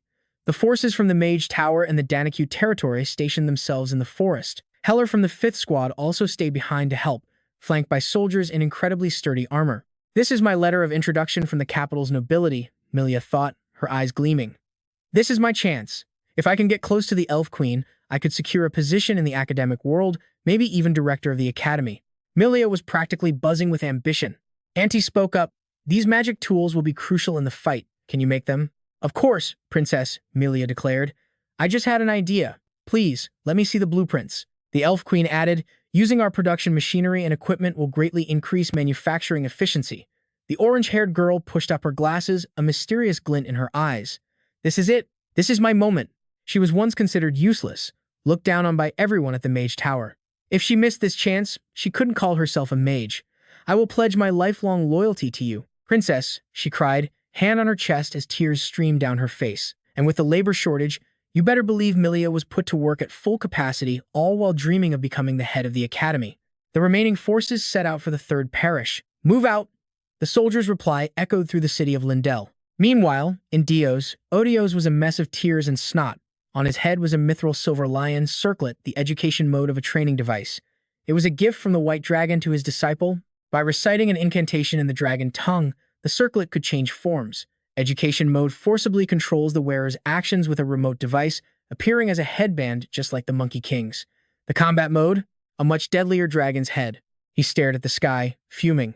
That damn bastard, my master just left, and I was so close to being free from this thing. How in the world did Heichi find out the transformation incantation? He was being forced to chop onions. That was the glorious reason tears and snot were pouring down his face. And why am I slicing so many of them? Zephyr, holding a red gem, sneered. Your pace is slowing, you maggot. Get back to work properly. In his hand was the lion's blood, the gemstone carved for the silver lion circlet. When in education mode, it detaches and becomes the remote control. It had 3 functions: punishment, command, and location tracking. With a single thought, the circlet on Odios' head tightened, making him scream in agony. Well, I can breathe a little easier now, Zephyr sighed in relief. With this, he could control Odios' actions and stop him from doing anything reckless. A pure, relentless fighter. That was Odios' nature, but it wasn't the whole story. Like an animal that looks completely different as an adult, in a few years, this man would reveal a whole other talent he possessed. But that was years away. For now, he was stuck peeling onions. Many people didn't realize this hidden depth and only blamed Odios for his destructive actions. The result is that we all end up ruined. Odios had once said with a firm expression, I will take responsibility. But he had failed to do so. If it happens again, Zephyr silently vowed, if you dare ruin things with your madness, I will kill you before it's too late. This is my responsibility, as the one who knows everything. He poured a bottle of wine into the pot and stirred, lost in thought. Anyway, the advance team should have reached the 3rd parish by now. I need to hurry and prepare to welcome our new guests. But before they arrive, there's one issue I absolutely must resolve. When I fought Silver Moon Ramian, why couldn't I use the Sword of Light? If it was a power limitation, I shouldn't have been able to use it against the Patriarch either. And that voice I heard. You are not permitted. I have to know the reason. In his hand was a strange key-shaped symbol. I can't just walk into the Temple of Light this clueless.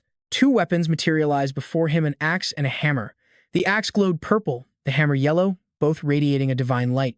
Ooh, weapons, Zephyr said. Hey, maggot, besides a sword, do you know how to use anything else?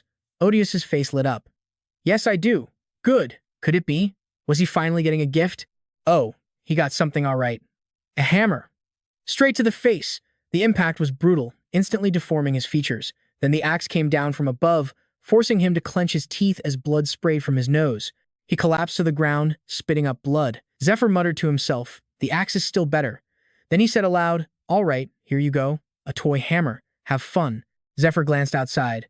See that tree out there? Take the hammer I just gave you and carve it, piece by piece, into a cute squirrel. He had just given Odios an impossible task. No hammer in existence could carve a massive tree into a delicate squirrel. Odios' expression was dead serious. Carve, with a hammer. How is that possible? Strange, Zephyr taunted. Everyone else managed to do it just fine. Can't carve without a knife? Weird. No, it's not that you can't, is it? It's that you can't precisely control your power. I can do it. I can use a shovel, Jiffy says with a sly grin. The fish took the bait. He then adds, all right, I'll be back to check in a few hours. Make sure you look really cute, because if you don't, you're dead. And one more thing, you're not allowed to leave the city. The order is absolute, stay put. A powerful magic surges through the golden circlet, compelling Adios to obey the command without question. It's the Silver Lion Headband, a command-type educational tool. The order? Stay still. He is now physically incapable of leaving the designated area. Adios is screaming on the inside. Damn it, how did he know? Gifi gives the final command, start, now. Yes, Master, Adios replies, completely defeated as Gifi holds up his prize. Clutching it in his hand, he decides it's time to leave.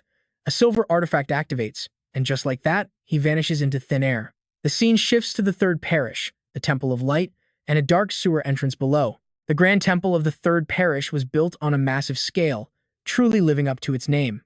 It's a fortress, complete with fortified walls and divine protective wards. And thanks to its constantly replenished food supplies, it could easily withstand a siege for an entire year, even with the gates sealed shut. This time, to prevent the infiltration of the demon god worshippers, especially a certain maid in the temple, has been completely locked down. Nothing can get in or out, not even a messenger pigeon. Net and Ophelia are standing before an iron sewer grate, peering into the darkness. A drain for domestic wastewater can't be sealed completely. Net reaches his hand inside to work the lock, explaining, this is the only way for intruders to get in. With a push, he swings the grate open, but as he reaches his hand inside, it passes through an invisible wall like the surface of water. Bizarrely, the moment his hand goes in, it comes right back out. Net explains, it's a spatial key artifact. It distorts the space around it. If you don't enter using the designated method, you'll be thrown right back out. He adds that since it came from Ioritica's tomb, it's nearly impossible to break, and its location is magically concealed. Net glances at Ophelia. As for how to get in, it's just like I told you. Right, she replies. And then, they start performing a series of bizarre dances. First, a strange shuffle, followed by a routine imitating a cat. Net's face is dead serious, while Ophelia somehow manages to look incredibly cute. Next up, they put both hands behind their heads and start shaking their hips to a rhythm only they can hear. Ophelia grits her teeth and asks, Who came up with these conditions? It was Zephyr, Net replies flatly. Fine. When I see him, we are going to have a long talk. Yeah, you do that, Net says. The system confirms, entry method, dance. Requirement, met. The next phase begins. Entry method. Assume the designated pose. Requirement, met. The two of them strike a pose like Japanese samurai. Ophelia's face is beet red with embarrassment. Net just says, You know, this was his idea. If you don't stop me, I'm gonna kill him. Ophelia seethes as they're forced into an awkward hug. Hey, but this part was my idea, Net thinks. The final stage, entry method, couples dance. Suddenly, Ophelia stomps hard on Net's foot, causing him to yelp in pain. A green light flashes, illuminating their two embarrassed faces. Ophelia shouts in frustration. What? This is the couple's entrance. Because they broke their synchronized steps, they've been ejected. They have to start all over again. This is just perfect, Ophelia groans, her world collapsing. We have to do all of that again. Meanwhile, somewhere else, Lucius is looking out a window. Suddenly, a cold blade presses against his back. Don't move. Lucius remains calm. Not bad, he says. I went to a lot of trouble setting up those traps. I never thought someone would just dig their way in. Many have tried to infiltrate this place, but you're the first to make it this far. He turns around slowly. So, what business do you have with me, the saint? Lucius is standing with his hands clasped, looking out the window. In an instant, a knife is at his back, and a warning voice rings out. Stay still. Don't even think about moving. Lucius just smiles. Haha, impressive. I went to great lengths to build a wall of defenses to keep intruders out. And yet, you managed to get all the way here. Many have tried, but they all failed. You're the first. He gives a mysterious smile and tilts his head slightly. So, what do you want with me? The person with the knife replies, I'm a robber. Hand over everything you own. Now, the voice demands. Lucius scoffs, Ha, a robber? Looks like it's your unlucky day. In a flash, he spins around and slaps the knife-wielding hand, startling his attacker. And then, he pulls Sister Claudia into an embrace, one hand covering hers on the knife, the other wrapping around her waist. Everything I own, he whispers. I've already given it all to my lady. There's nothing left for you, except for this body of mine. He plants a kiss on her cheek. If I offer this body to you, will you spare my life? Claudia blushes and laughs. Haha, dinner. Let's go eat dinner, she stammers. So embarrassing. Stop it. Her voice trails off from inside the room. A little later, at the dining table, their butler sighs. Saint, why do you always wait until the food gets cold before you come to eat? Lucius scratches his head sheepishly. Ahaha, it's not that the food is cold. It's just chilly outside tonight. A feast is spread across the table as Lucius and Claudia enjoy a happy dinner with their young son, Marius. After the meal, the family of three sits back, sipping tea. Lucius sighs contentedly. How long has it been since we had a passionate moment like this? No work, no trips to the holy temple, no visitors. It almost feels like we're on vacation. This is what it means to live, right? Claudia says. It's true, you really never get a moment's rest. Lucius thinks to himself, I've been ridiculously busy. After the purge of the demon god worshippers in the parish, the number of high-level priests was cut in half. Many temple knights also lost their lives in the attack, and just reorganizing everything has been a nightmare. He looks at his wife and son sitting before him and smiles happily. To be able to have this time with his family, for him, that is the greatest happiness in the world. He knows another grueling battle will begin soon enough. When that time comes, they won't be able to sit down for a peaceful dinner like this anymore. And on top of that, Lucius Kalmai remembers. He recalls a tense conversation.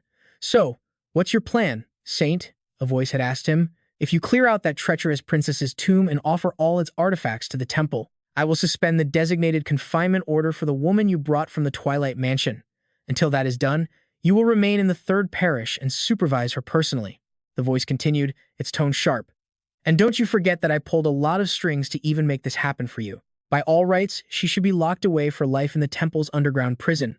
Lucius had then asked, but why?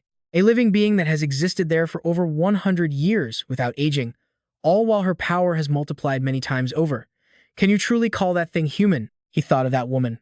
The subject of a designated confinement has to live in a specified location under the direct supervision of an assigned priest if they ever want a chance at release. To regain her freedom, she needs a formal letter of recommendation from that supervising priest, and then she must receive more than half of the approval votes from the religious court. If you can clean out that princess's tomb, the voice had promised, I will give you one vote in her favor. Lucius mulled over those words, his mind racing. It was a promise from the Pope himself, but could he really afford to hope? No. The temple would never grant his wife her freedom. Its most powerful positions were already filled by the demon god's cultists. They would never vote in his favor. He thought anxiously. It was a miracle they didn't just vote against him outright. Worst case scenario, they could have taken her hostage, putting her in an impossibly dangerous situation. He squeezed Claudia's hand. Her safety was what mattered most, not her freedom. He looked at her and said, I'm sorry, just wait a little longer, Claudia. But before Lucius could finish, Claudia suddenly slumped over in her chair. That smell. Someone had been there. He leaped forward, catching her in his arms as he frantically called her name. Claudia, then he caught a strange scent lingering in the air. This smell. A sleeping drug? An intruder. Lucius pressed his holy symbol, and a brilliant golden light flared. He thought grimly, this place is overflowing with demonic energy. In an instant, a spear materialized in his hand. Lucius glared around the room, his anger rising. This kind of poison couldn't harm a saint like him, but where was the attacker? Just then, a man appeared, casually propping his feet up on the table. Sit down, he said. Lucius was startled. The man, Fett, took a drag from his cigar and stared at him with cold eyes. Deep down, Lucius felt no killing intent. But how did this guy get so close without him noticing a single thing? Sitting there so casually, without a shred of fear. This was no ordinary intruder. Lucius glanced at the tattoo on Fett's hand. Wait, that tattoo. I feel like I've seen it somewhere before. A snake tattoo. The legendary Assassin's Guild, Persephone. He's definitely one of them. Lucius wondered, who could have sent him here? The combat skills and poisons used by the Persephone assassins were known to be incredibly dangerous. It wouldn't affect him, but what about his wife and child? But something was off. Why would he use a sleeping drug? Lucius stared at Fett. If the goal was assassination or a threat, using a sleeping drug like this was completely pointless. Logically, if they wanted to hold his family for ransom, they'd use a poison. A poison so potent that even a saint like him couldn't purify or cure it. The timing of the attack also made zero sense. Why now? Do they really think they can attack whenever they want?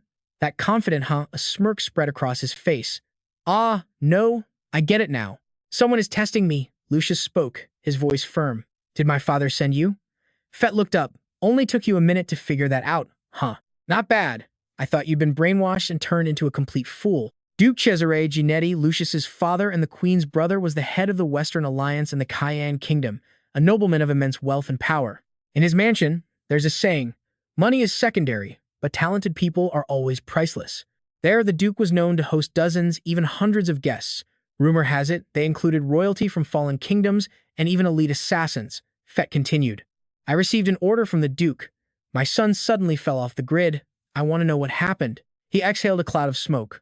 Truth is, I've been here since last week, searching every nook and cranny of this temple. I've got a pretty good grasp of the situation. I fed some priests a truth serum, and they were very cooperative. I've also checked this room out while you were sleeping. Hearing this, Lucius was shocked. Wait, what? I didn't sense a thing.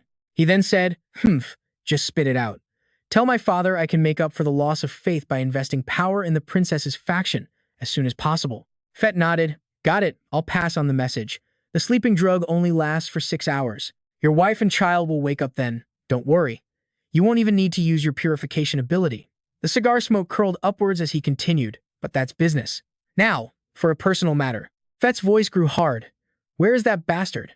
JP. Lucius was taken aback. How do you know that name? Fett took another long drag. You don't need to know that.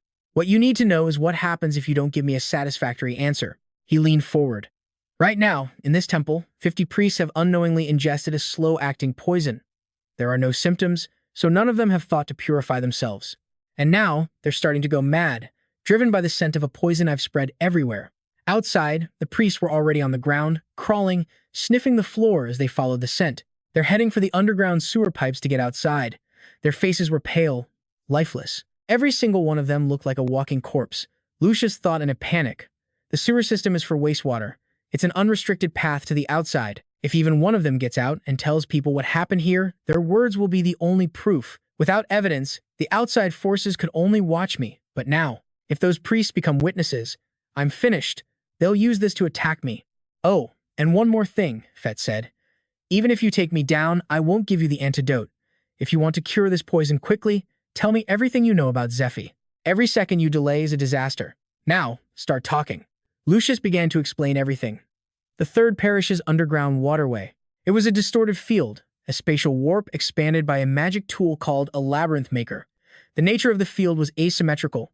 You could only enter through a predetermined method. Fail to meet the conditions, and the warp space spits you right back out at the entrance. But exiting, there are no restrictions. This was to ensure wastewater could always flow out. First the traps, then the guards. Beyond the distorted space, they had prepared multiple security measures to control access, and one of those measures was a series of ancient runes, placed to be hard to detect and linked by a straight-line magic circle. They overlapped, covering the entire tunnel system. The function of this magic circle was simple. From a distance, a horde of crazed people was rushing towards them, their footsteps trampling all over those ancient runes. Beep. An intruder alert echoed through the tunnel, making Lucius grit his teeth. He knew it was a warning for an unauthorized escape.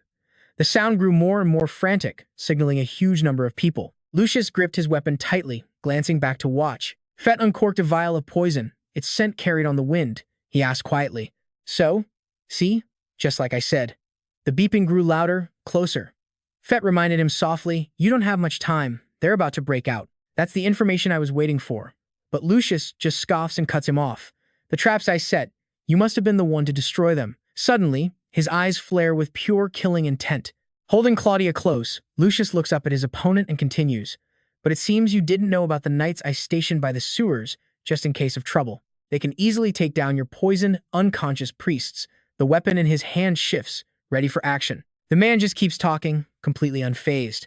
There's something strange about what you're saying. If there were only a few minutes left, the priests would already be outside. Are you saying you'll cure them after I tell you everything you want to know? He pauses for a moment, then points his weapon forward as a golden, lightning-like energy crackles around it. A sinister grin spreads across Lucius's face. So that means there's a way to cure them from a distance. Even if I take you down, I can still handle the poison myself. Am I wrong? At the same time, his presence becomes utterly overwhelming, his tone turning into a sharp interrogation. Now it's my turn to ask, who are you? And why are you looking for my companion? Fett slips a hand into his pocket, searching for something, and calmly replies, You're asking pointless questions in a situation like this? You think your knights are going to buy you some time? He pulls out a large cluster of cross-shaped pendants, smirking. They're all sleeping very soundly right now, so that's probably not going to happen. Lucius's eyes fly wide open in horror. He instantly recognizes what he's seeing, the holy rings of his knights. In the guard-changing room by the aqueduct, the bodies of dozens of men lie scattered everywhere in total chaos. Fett's voice is calm but cutting. Fight me to get the antidote. But time is not on your side. You're the one at a disadvantage here, holy son. He tosses a dagger into the air, letting it spin menacingly before catching it by the hilt. revealing a snake tattoo on his right arm. A cautious warning. Stop thinking about useless things. Out of nowhere, a hand silently lands on Fett's back, glowing with a fiery orange light. With a single thunder palm strike, Fett's entire body convulses in agony. It felt like every ounce of his strength was being ripped apart as lightning coursed through him. Through the settling dust and smoke, Ned's grim figure slowly comes into view. Fett grimaces in pain, twisting his head to look at his attacker in absolute disbelief, screaming in his mind, "What?" But I was monitoring my entire surroundings. He glances to his left, wondering, is this a skill of the Holy Sun? But then he sees Lucius, who looks even more shocked than he is, breaking out in a cold sweat. Fett mutters, "No, it's not him." The scene feels warped and unnatural. He realizes someone, hidden in an undetectable spot, had ambushed him. A strange scent now hangs in the air. Suddenly, a small point of light flashes in the air. A barrage of lightning-fast strikes rains down on Fett. He struggles to block the assault with his bare hands. And that's when a symbol appears on Ned's wrist, the Mist Bracelet, an item with an incredibly powerful stealth ability. If worn as a pair, or if two people each wear one and hold hands, its stealth capabilities are maxed out. The thought alone made Ned marvel at its power. Even with just one, the effect was insane. He was standing right in front of Fett, and the guy couldn't detect him at all. But Fett wasn't just some pushover. His eyes, filled with rage, were already calculating everything. A close-quarters fighter. He might have a hidden weapon, but right now he's fighting barehanded. Based on the attack trajectory, Ned's position is, after a moment's thought, Fett decisively swings his blade down with immense force. Ned immediately dodges. He avoids each strike while remembering a critical piece of advice. Do not make contact with a Poison Master's dagger. Hit and run. That's the plan. If he uses his items correctly, he can create a safe distance. Suddenly, the joint between the blade and the hilt of Fett's weapon clicks open. Ned instantly recognizes the danger. Fett unleashes a series of massive sweeping attacks, forcing Ned to leap and weave constantly to avoid getting hit. The sword had transformed into a segmented iron whip. Fett's entire body begins to glow with a sinister, malevolent green light. He cracks the whip forward, now cloaked in that same strange green power. One man whips with all his might, the other dodges with everything he's got. The area around them is thrown into chaos, dust flying everywhere as the ground is torn apart. Ned carefully recalls his brother's words. My former teammate is probably heading to Professor Tam's. Back then, Ned had been extremely skeptical. You told me to go to DKS and convince that person to join our group. I'm not confident I can do that. GV had just smiled slyly. No, you can do it. He's the type who won't listen to someone he sees as weak. First, clash with him for a few rounds. Let Ante handle the persuading. A Poison Master assassin's skills poison, hidden weapons, and stealth. Those are his specialties. He'll obviously use poison everywhere, so be careful. Zephyr had also added a warning. What's more, one of the skills he uses to attack is a physical enhancement that uses poison on his own trained body. He can achieve a temporary burst of explosive power after taking a combat-enhancing drug. That green liquid was now coursing through the veins all over Fett's body. The effects vary depending on the type and amount used, but the maximum effect of this body enhancement is, it allows him to approach the power of someone who possesses a dragon core. Fett's entire body becomes shrouded in green energy, his sharp eyes seeing through everything. Ned remembered smirking and replying, "You're asking me to do another impossible thing." But Zephyr had calmly tried to explain. Well, this time he won't use that precious drug in battle to match your power. The ingredients are extremely rare. In short, he had said, looking at Ned, if it's you, you can do it. Thinking back on it, Ned silently says to himself, because right now, I'm the only person in the world who can fully utilize this stealth technique. After all, Ned was the one who received the blessing of the Elf Queen. The thought makes the sword in his hand begin to glow, and a strange symbol appears on his face. Lucius watches, worried. Ned is back. That means the blue dragon has been defeated. So what should he do now? Watching the two figures blur as they clashed made him incredibly tense. Meanwhile, Fett fights in a state of utter confusion. Why did he stop using stealth? He wonders. Continuing to hide himself would be more advantageous. And that fighting style of his, could it be? A thick white smoke suddenly erupts, causing the nearby guards to pass out in fear. Ophelia Amlev stands with a sword on her shoulder, looking down at the scattered bodies on the floor. A memory surfaces of Ned scolding her, if you have nothing more to say, then just stop. The young master can't take it anymore. She thinks with a sigh, we decided to split up after stepping on each other's feet 12 times in the sewer, and now it's come to this. At least I finally made it to the gate. She frowns, calculating. Ned left an hour ago. He should be inside the castle by now. I need to get ready to go in too. She takes out a seed she received from the elf tribe. With a thought, she drops it to the ground. Add magic to it, then drop it in the water. Instantly, countless sprouts shoot up from the ground. They coalesce into a gigantic tree, its branches lifting the others one by one as it lets out a massive roar. Boo. Ophelia Amlet approaches, giving it a strict order. Don't let anyone in or out of here. The tree creature obediently replies, boo, but inside, she's still riddled with anxiety. This thing can stop anyone trying to escape, but I've got a bad feeling.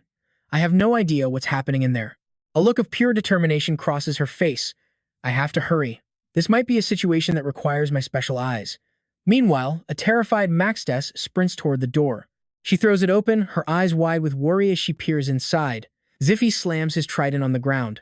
So, you're here, he says. It's been a while, hasn't it? Maxtes demands, what kind of trouble are you starting now? Explain yourself, Zephyr. He replies casually, can't you tell by looking?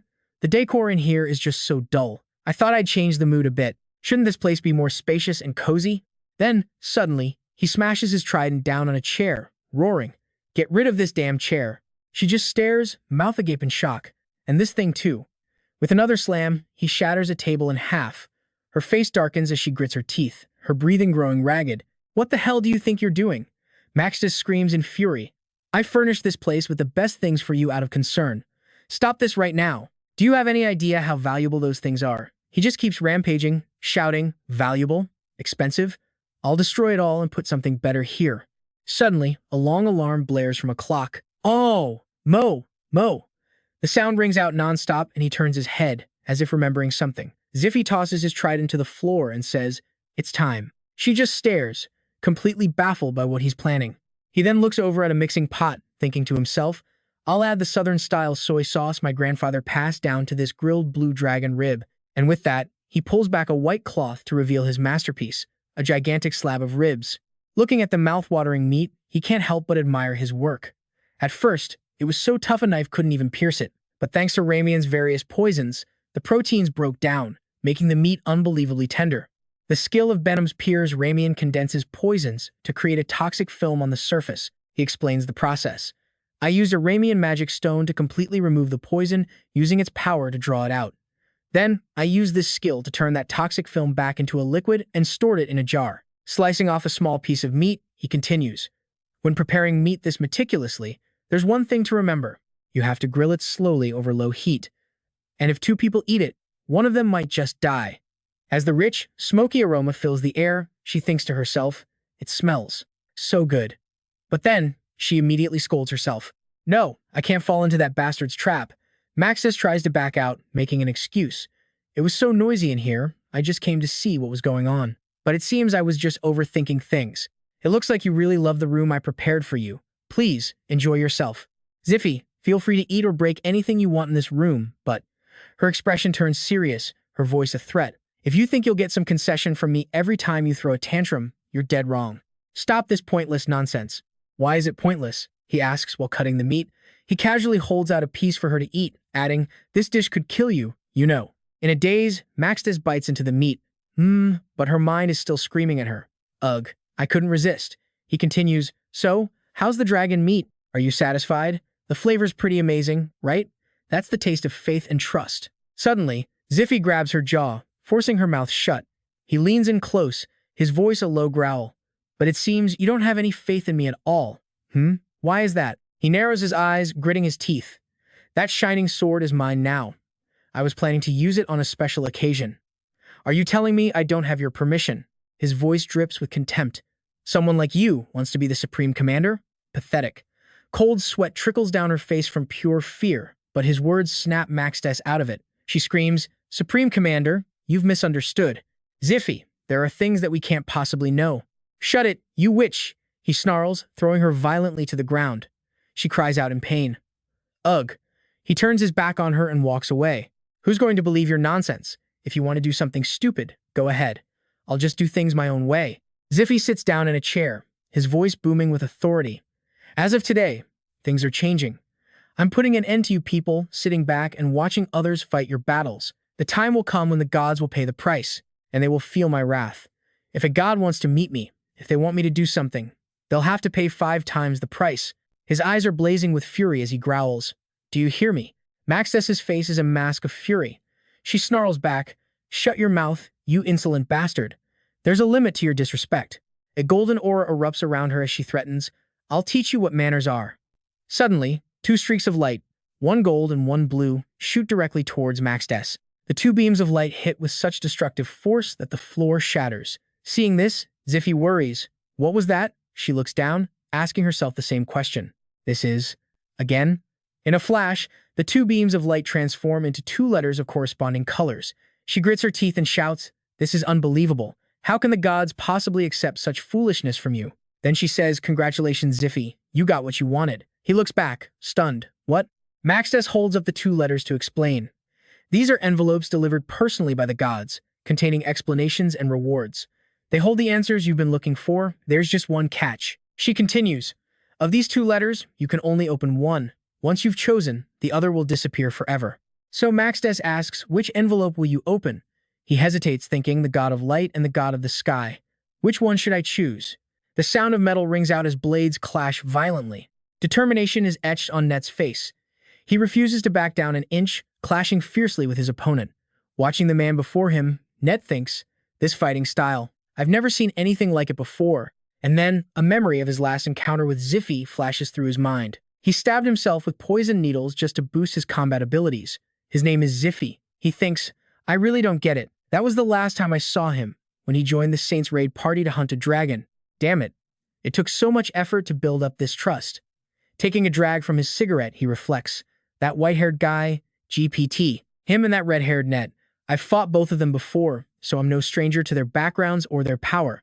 Suddenly, Net lunges forward at lightning speed. He brings his sword down in a heavy strike, but his opponent parries it just in time. The man suddenly speaks. "That's not a skill you can master in just a year or two." Net stares blankly, not understanding, as the man asks, "You started training with it 4 years ago, didn't you?"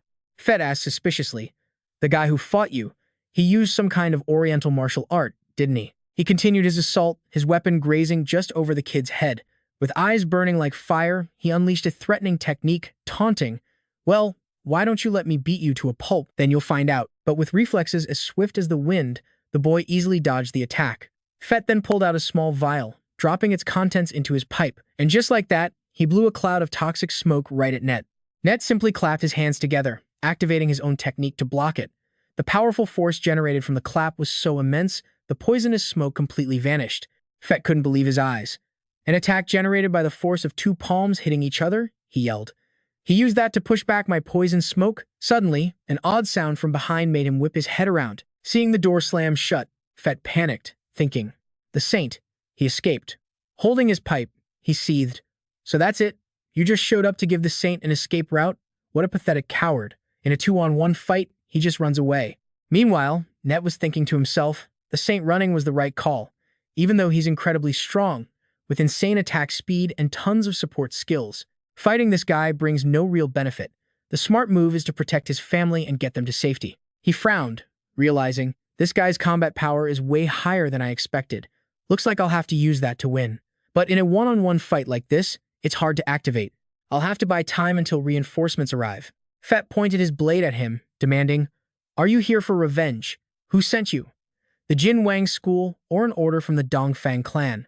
Net answered forcefully, "If this were 4 years ago, I'd have been in the middle of training and punishment, forbidden from even stepping into the outside world." His face grew serious as he continued, "After I was betrayed, my brother and I joined the Saints faction.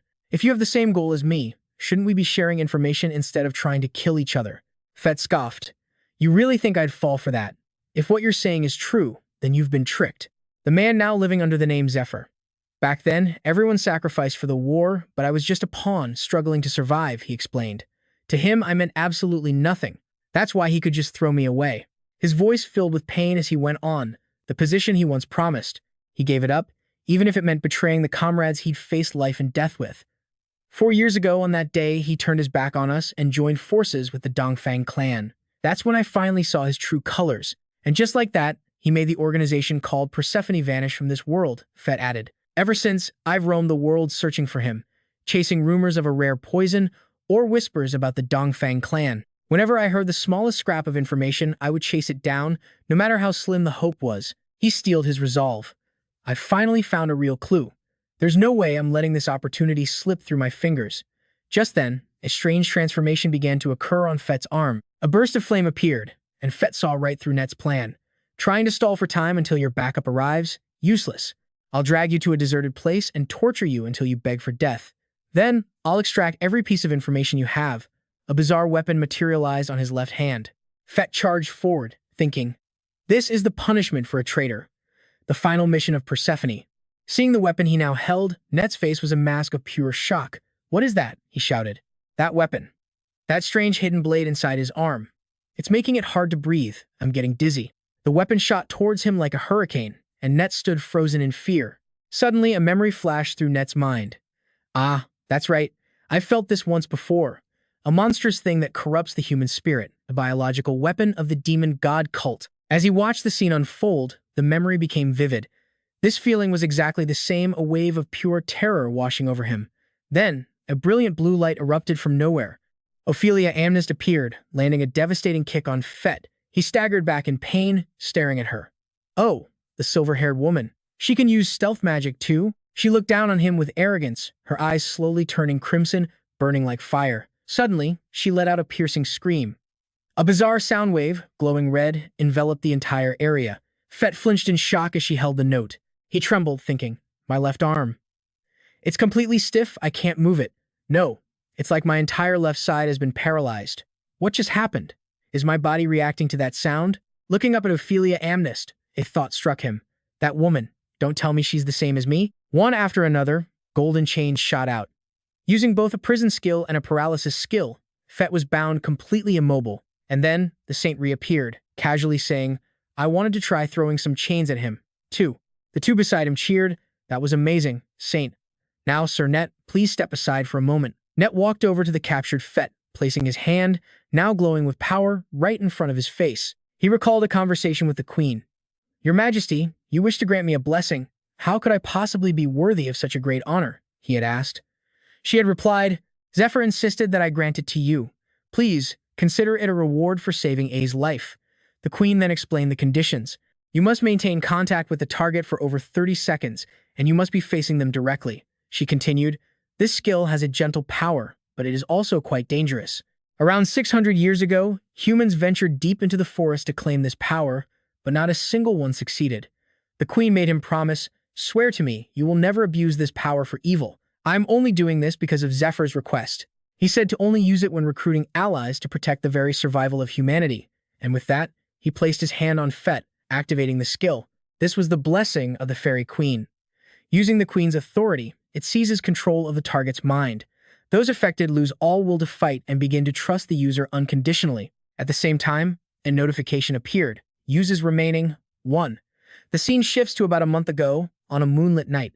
It was around the time GV and his crew were preparing to attack and kill the dragon. Hidden deep in a forest was a small hut, one of Odin's many communication hubs, used to send information from his abandoned subordinates or to relay his own orders.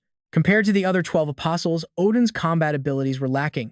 Andian's treacherous face flashed in the memory, but thanks to his nationwide network of communication hubs and the political savvy to use it, the demon god cult was able to achieve its high standing. But now, that was all just a memory. Through the doorway, an arm swarmed with insects could be seen, buzzing with a strange noise. It belonged to a young man whose entire face and head were infested with countless parasitic larvae. Someone's voice echoed, Sir Odin. The young man's head was a mangled, bloody mess, having been torn apart. Retesta Rosa spoke calmly, there are no survivors here either. She picked up one of the larvae. Odin is dead, so his insects have lost control. We don't need to check the other communication hubs anymore. Word is, some nobles at the academy have fallen gravely ill and simply vanished. Retesta Rosa reconsiders when someone asks her, did you hear? You're the only one who can handle this situation now, the person tells her, and listens intently. You can't trust those lowlifes outside our faction, all they want is to deceive us. The church is just the same. You must investigate this yourself, and punish the traitor with your own hands. His face darkens. From this moment on, you are my direct disciple, no longer one who operates from the shadows. Take my pin, it will be your proof. The other disciples will now follow your lead. Accepts the pin, her voice sincere. This is too great an honor, Master. I will do my absolute best not to tarnish the name of Jin Wang Ryu. Then, drawing her sword, she declares, in that case, my very first mission, as your direct disciple, will be to free you from this unjust imprisonment. She starts to channel magic into her blade, but Jin Wang stops her. Have you no thought for my reputation? A prison break is an admission of guilt. It's far more humiliating than this. Just go. Go and punish that traitor. And trust me, I have a reward for you when you return. Jin Wang's eyes sharpen. By the time you complete your mission, the disciples I sent to find your long-lost brother will also be on their way back. That's the good news. Back in the present, Ri stares pensively at a locket in her hand. After an accident in my childhood, I lost all my memories. All I had left was the name Ri, and this gift from my little brother. Inside are the words, "Happy Birthday, Big Sister Ri," and a picture her brother drew for her. It clicks for Ri. Master, so you never forgot your promise to find everything for me. Ri smiles at the person beside her. Pack only what's useful. We move to a new location in 2 hours. The person nods. Yes, senior sister. This situation is definitely an unexpected variable, one that nobody in the church could have possibly predicted. Ri smirks. The key to victory is to find that variable first and eliminate it. And victory here, her eyes flash with killing intent, means her master's honor and his position. It's a matter of life and death. No one else can interfere, Ri thinks. I will protect my master myself. Outside the palace, a voice rings out. So, the Eastern faction raises 2 official disciples on the surface and lets them compete. But he also raises several disciples in the shadows, just in case one of the main 2 makes a mistake. Net speaks gravely. Jiffy was one of those shadow disciples. Unlike me, he even learned dark arts like poison and disguise. He thinks to himself, saying this much shouldn't expose me, right? He continues, I don't know when he started learning poisons. I only heard rumors, but there's something that's been bothering me. Fed, listening, looks at him quizzically. Ned explains, the first time I saw a poison similar to what that Hazify used was 8 years ago. Back then, I secretly used it without my master knowing, but he found out. I got locked in the punishment room for a whole month for it. My master only recognizes martial arts, not other techniques like that, so I never heard anything more about the poison, Fed concludes, so it's been connected to our group for at least 8 years. Then, Net frowns, thinking, maybe not that long. Everything the Eastern faction taught me, from 1 to 10, originates from the Eastern Master himself. Acupuncture, pressure points, striking vital spots, it's all part of it. An image of an acupuncture chart flashes through Net's mind.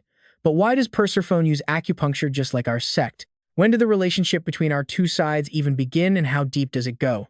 Net is lost in his thoughts, but that ability is terrifying. The blessing of the Elf Queen. Being able to sense different personalities is a tricky one.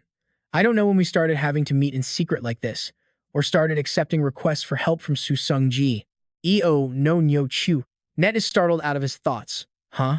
But, now that I look. The red scar on Fed's face comes into focus.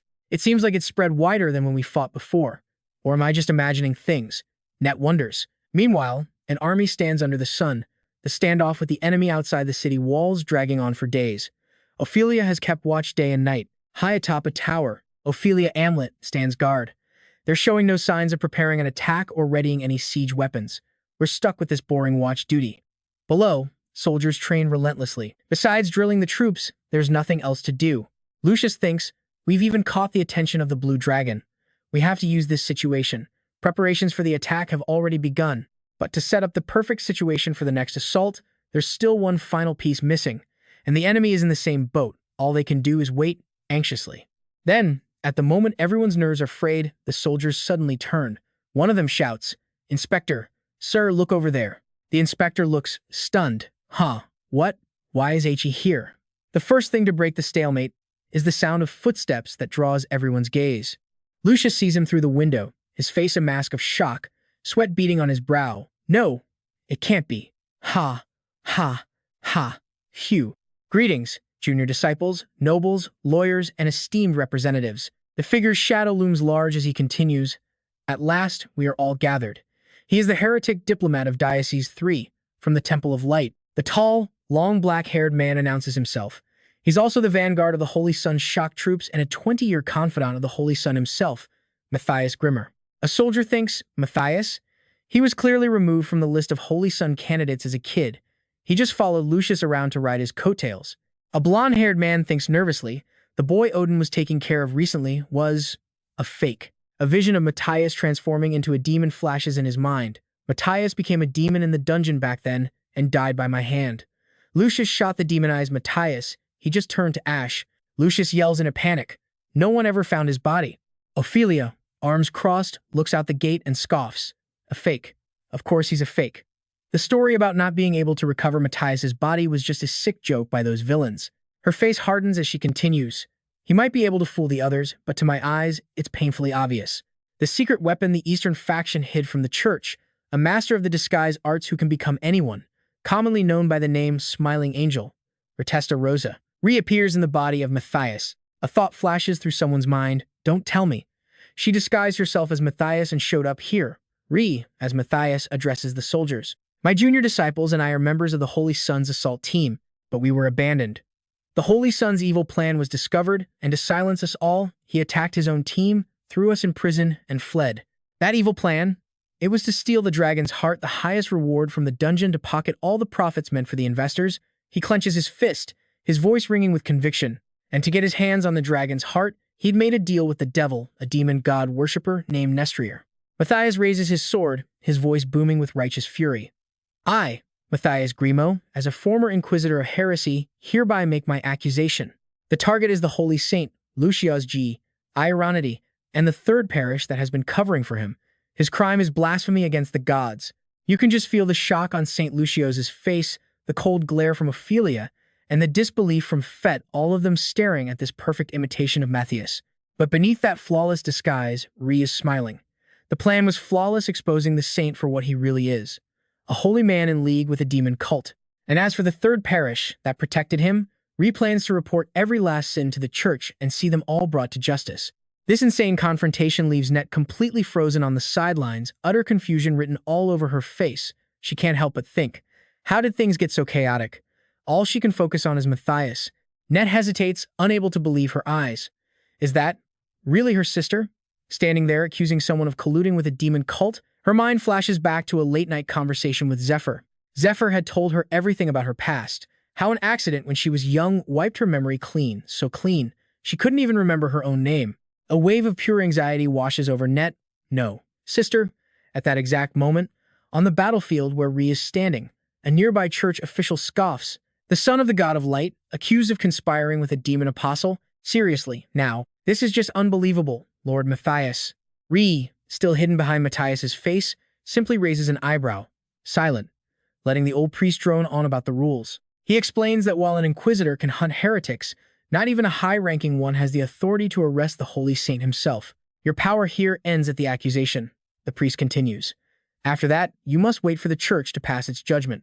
The old man lowers his hood, his voice dropping. However, there is an exception. If more than 30 high-ranking priests make the same accusation against the saint, then you gain the right to detain and interrogate the suspect immediately.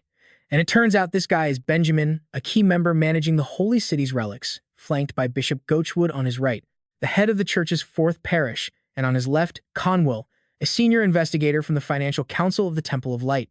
Benjamin announces with an arrogant smirk, conveniently, we have 30 high-ranking members of the clergy right here. But then his face turns grim as he points a finger. But a word of caution, Matthias. If these accusations are proven false, you will be arrested on the spot for slander, for defaming the saint and shaming the church.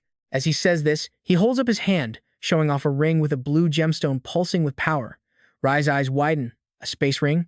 In a flash of golden light, an object materializes from the ring, appearing on a pedestal. It's a bow, shaped like an open heart, with 2 pairs of wings on each side, one large and one small, stacked together. This is a hero-grade holy artifact, the Judgment of Themis, a tool of judgment from the ancient Holy Kingdom that automatically shoots an arrow into the heart of a false witness. It can be used 3 times a day. The bow is drawn, an arrow of light ready to fire. Benjamin's voice booms. The angels themselves bear witness, kneel and receive judgment. The divine weapon aims straight for Rhee, who is now kneeling on one knee. Benjamin demands, High Inquisitor Matthias, is your claim that the saint conspired with a demon apostle the truth? Rhee's head is bowed, eyes half closed, but their mind is racing, pulling up intel on the artifact. Themis, the first inquisitor, was the original owner of this relic. To ensure his judgments were always fair and unbiased, he actually blinded himself. In return, he gained a sense of hearing so sharp it was almost supernatural. He could hear everything. The tiny vibrations in a person's voice, the frantic beat of a liar's heart, the sharp intake of breath before a lie. Before him, every suspect would be gripped by fear, and their lies would become obvious through the tells in their bodies. From those slight changes, he could deliver a perfect verdict. But Rhee is completely confident in their own unique ability, the power to control every muscle fiber, to manipulate their own emotional and physical responses. It's my special ability that no one knows about, they think. Even a holy artifact like the Judgment of Themis can't possibly read the truth for me. As the light of judgment shines down, Ree looks up, eyes filled with absolute resolve, and declares, "Yes, what I have spoken is the truth." Hearing this, the color drains from St. Lucius's face as cold sweat pours down his forehead. Then, it happens. Before everyone's eyes, the arrow on the bow begins to vibrate wildly, pulsating with immense energy that radiates outwards. But just a moment later, the arrow suddenly vanishes into thin air. A soldier screams in disbelief. By the gods, the arrow is gone. That means he was telling the truth. Suddenly, a loud rumble echoes from a giant knight statue nearby. Cromwell stands at its base, a hand resting on the stone, his voice laced with fake sadness. Truly a pity. History has shown that even saints can fall to the temptations of the demon cult, but I never imagined I would witness it in this day and age. His face hardens as he makes an official declaration. I, Conwell, senior investigator of the Financial Council, accept the accusation made by Lord Matthias against the saint. Right on cue, Benjamin steps forward, his expression just as grim. I, Benjamin, key member of the relic management team, also accept the accusation against the saint. The whispers among the soldiers instantly erupt into a roar. It's the signal. A trial is about to happen, right here, right now. And amidst the chaos, Ree stands perfectly still, a faint, chilling smile on their lips. What a perfect comedy, they think to themselves. There is no better word to describe this. Ree's mind turns cold, calculating. If the saint is now a traitor, then every single one of his followers is guilty of blasphemy too. For the right price, these people threw away every last scrap of faith they had in him. They were all just waiting for someone to kick open the doors of the holy city and burn it all down for them. A cold laugh echoes in Ree's mind. How amusing. A fire ignites within them. You're all so happy I'm here, aren't you? You ignorant soldiers, all whispering and demanding a trial for that saint. Fine. I have come in the name of Matthias. I will deliver the verdict that accuses this saint, and I will be the one to light his pyre. Their eyes, now as cold as ice, lock onto Gertrude. Ree extends a hand. Gertrude, the time has come. Give your final judgment. But inside, Gertrude is screaming. This is bad. I don't care if the saint is a heretic or not, she thinks frantically. I only came here to make sure Lord Odin was safe. Gochut stammers out, I also. But before he can finish his sentence, crack. A bolt of lightning descends from the heavens, slamming down right between him and Ree. When the dust finally settles, a figure emerges from the crater as Benjamin stares in shock. The person speaks, their voice cutting through the tension. What kind of foolish game are you all playing? Putting the Holy Sun on trial? What an absolute joke. Someone in the crowd screams her name, Lady Ophelia. The surrounding soldiers are completely stunned. One man gasps, she's one of the 10 strongest. Another asks in disbelief, one of the most powerful people on the entire continent is here? Gochut is floored, wondering to himself, why is the princess's royal guard here? Conwell, standing nearby, is just as shocked. His eyes widen as he thinks, and who is that person next to her? She looks strangely familiar. Ophelia locks her gaze on Benjamin. Priest Benjamin, tell me, what is the exact accuracy percentage of Zermitz's holy relic, the Judgment Ring? Benjamin answers defiantly, it is a high-grade holy relic. Of course, its accuracy is 100%. Hearing this, Ophelia presses him further. And what happens if the one being questioned is under a suggestion spell? Or not in control of their own mind? In that case, she asks, is the judgment still 100% accurate? The old priest's face drains of color, unable to utter a single word. Seeing this, Ophelia declares to everyone, he is lying. This was a trap he set from the very beginning to frame the Holy Sun. She gestures to the quiet man beside her. This is Sir Nest Chai, sent by the princess herself to support the Holy Sun. She pauses, then continues. He is also my personal attendant. An apostle of the demon god? How is that possible? This is a low-ranking attendant who's been forced to sleep in a stable for the past 12 years. And now you accuse him of conspiring with a demon cult? How could that possibly happen? This is nothing but a baseless frame-up. Standing behind her, Ness's face pales, completely speechless. Ophelia pays him no mind, her voice booming. Everyone, listen carefully. The one who made this ridiculous accusation against the Holy Sun, she turns her gaze toward Ree, who's still holding a sword, is definitely not Sir Matthias. Ree panics, realizing this is bad. Her armor is burnt away. But that's not all. The lightning strike scattered her magic, and now her body is reverting to its original form. The soldiers gasp in shock. It's a woman. She's not Sir Matthias. How can this be? All eyes turn to Ree, demanding answers. Who are you, really? Ree just covers her face and lets out a loud laugh, looking up at Ophelia with admiration. That was a brilliant move. You're very skilled, Ophelia. Thanks to you, my entire plan has been completely ruined. Then her eyes fall on Ness. And you too. Ness is confused. You know me? Ree's voice turns cold. Of course, I know you. Traitor. Flanked by two masked figures, she raises a flute. But no matter. Today, at the very least, I will take both of your lives right here. The instrument in Ree's hand is an ocarina, used to control the monstrous Sogoth. Different melodies issue different commands, and it even protects the user from the Sogoth's mind-altering effects as a haunting melody begins to play. From the ground erupts a terrifying black monster, its body covered in countless eyes and mouths. Its mouths are filled with sharp fangs. A panicked voice yells, "It's a Sogoth!" Ness grits his teeth, thinking fast. I've learned how to control a Sogoth, but these melodies, they're too long, too different. Then, inside the swirling vortex of energy, Ness spots something even more terrifying. An evolution. There's more. The Sogoth is evolving into a basilisk.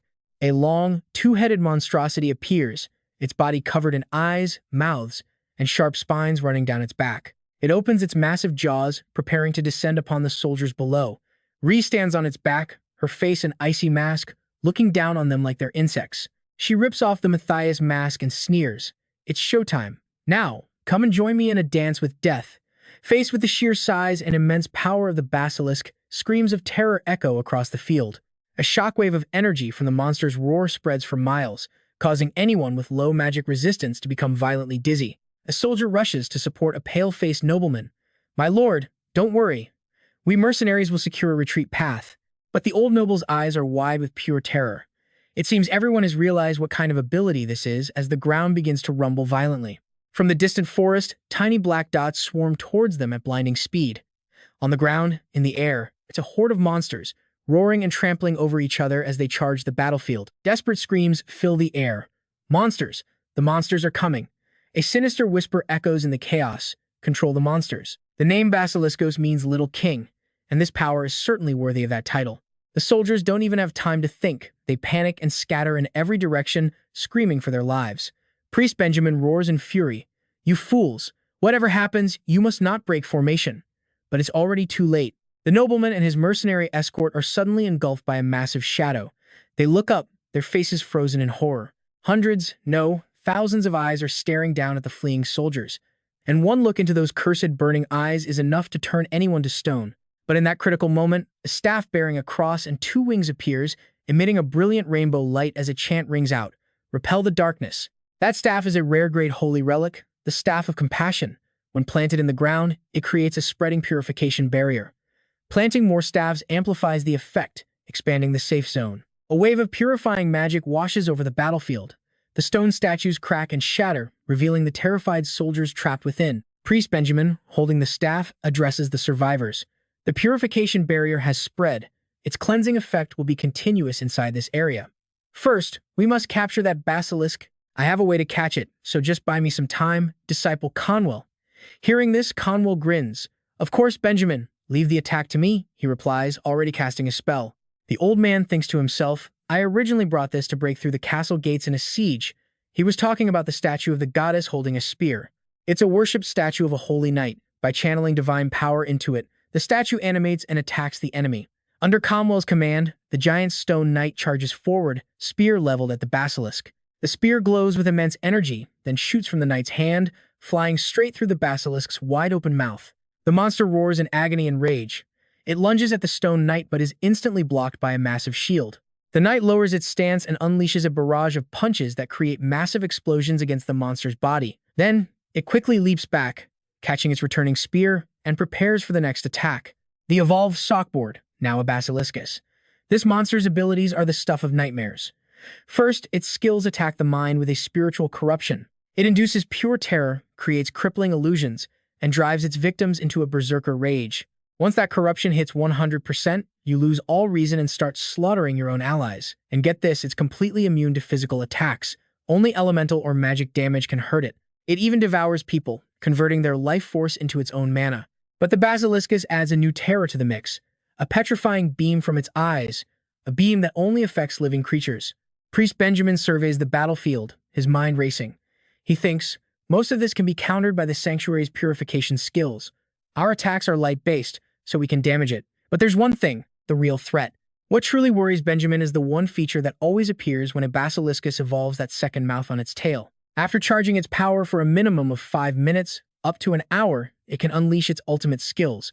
His mind calculates furiously.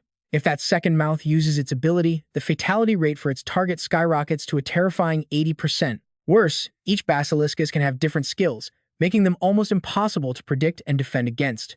We absolutely cannot let it use that thing. His decision made, Benjamin turns to his soldier beside him. Monster status? The man lowers his binoculars to report. Ground monsters arrive in 10 minutes. Flying monsters will be here in 2. Benjamin mutters under his breath. That fast? He then roars a command. For the next 3 minutes, you will all protect me. As he speaks, a mirror materializes in his hands. This is a legendary-grade holy relic. He is activating the golden light mirror of the holy house. Meanwhile, in another location, the headquarters for Holy Relic Management, 3 figures stand watching a giant mirror pulsing with immense magical power. One of them speaks. The signal is here. Brother Benjamin has used the golden light mirror. It's time for us cardinals to act. The 3 then touch their swords together, creating an orb of pure magic. These are also legendary holy relics, the swords of the holy house, which amplify the wielder's magic. From the orb, a stream of magic shoots into their mirror, the silver light mirror. Another legendary relic that transmits the sword's amplified power. Back on the field, sweat pours down Benjamin's face as he grips the golden mirror, his expression twisted in pain. This is the power being sent by the cardinals, he thinks. It's on a whole other level. So strong, I can barely maintain my stance. The old priest curses inwardly, filled with anxiety. I was supposed to save this relic for the main siege battle. I pay the hefty fee to borrow it, so I can use it as I see fit. But if I have to rely on the silver light mirror just to complete this mission, then using more power than permitted will result in severe punishment. Damn it. 40 years it took me to get here, and it's all going up in smoke. Still, Benjamin resolves, whatever. Right now, I just have to survive.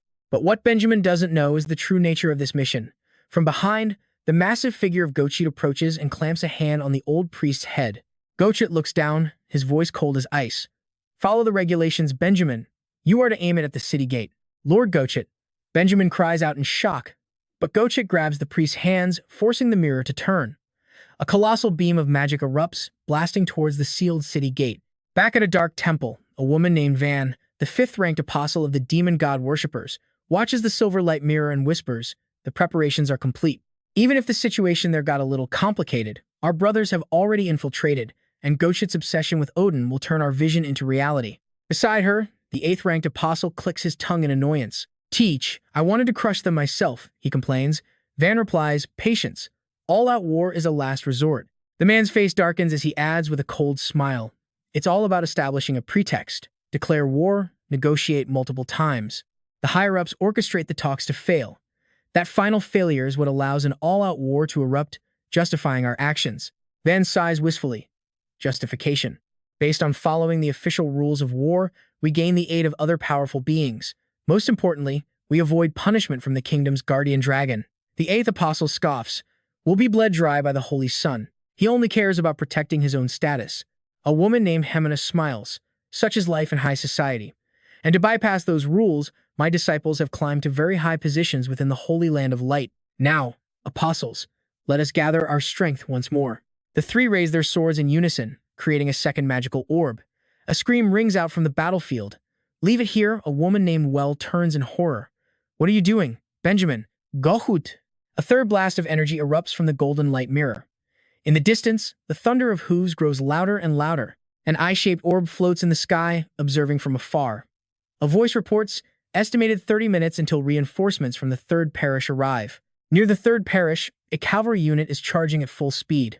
They've started the attack. The defensive wall of the Grand Temple is shaking. We have to hurry. Elise Brenta, captain of the Spirit Temple's healer squad, turns to Auntie Justina, her voice laced with worry. That's definitely the golden light mirror. It burns through magic and divine power to create a temporary null magic zone. At this rate, Auntie Justina's eyes narrow. She finishes the thought. The defensive wall that Aritica created with her relic. It's in danger. Before she can say more, the archer Dariel calls out to Kiara, I'll fire a support shot. Sister, calculate the coordinates for me. Kiara, gripping her reins and staring at an observation orb, shouts back. Give me 15 seconds. Just then, a glint appears in Dariel's eyes. He yells, everyone, on my count of 3, we charge. Kiara calls his name in worry, Dariel, but he's already counting down. 3, 2, 1. The horses surge forward. And that's when massive tree trunks are hurled at the cavalry from both sides. Everything descends into utter chaos. A moment later, as the dust settles, the scene is one of pure devastation. Toppled trees line the road, leaving only splintered stumps. Soldiers who couldn't dodge in time were thrown from their saddles, lying motionless on the ground, while their panicked horses reared and neighed, struggling against their reins. Auntie looks back, her eyes wide with horror. Suddenly, a voice cuts through the chaos from ahead. "Oh, you're still alive? I guess you're pretty lucky." A man with green hair, dressed in black, appears with his hand resting on the sword at his back. His tone is chillingly casual. But that luck just ran out. As he speaks, he draws his blade, spinning it with practiced ease. He takes a fighting stance, his face a mask of killing intent. "I am Liu of the Wild Gang's Great Earth faction. Now, allow me to send you all to the afterlife." Over at the Third Parish battlefield, swords clashed and sparks flew. In a 2-on-1 fight, Ree was effortlessly parrying the relentless storm of attacks from both Net and Ophelia. Net pleaded desperately with Ree, "Sister, please, try to remember. It's me, Net. I'm your little sister." Rye just squinted, unable to recognize Net's face, and sneered. "Impossible. A thing like you could never be my sister." Without a second's hesitation, she slashed at Net, inflicting a painful wound. Rye coldly pressed her attack, her blade lunging forward again as she spoke. "I don't know where you got your information, but if you're going to try and trick me, at least bring someone with a more convincing face." Hearing that, Net was devastated. "Sister, how could you?"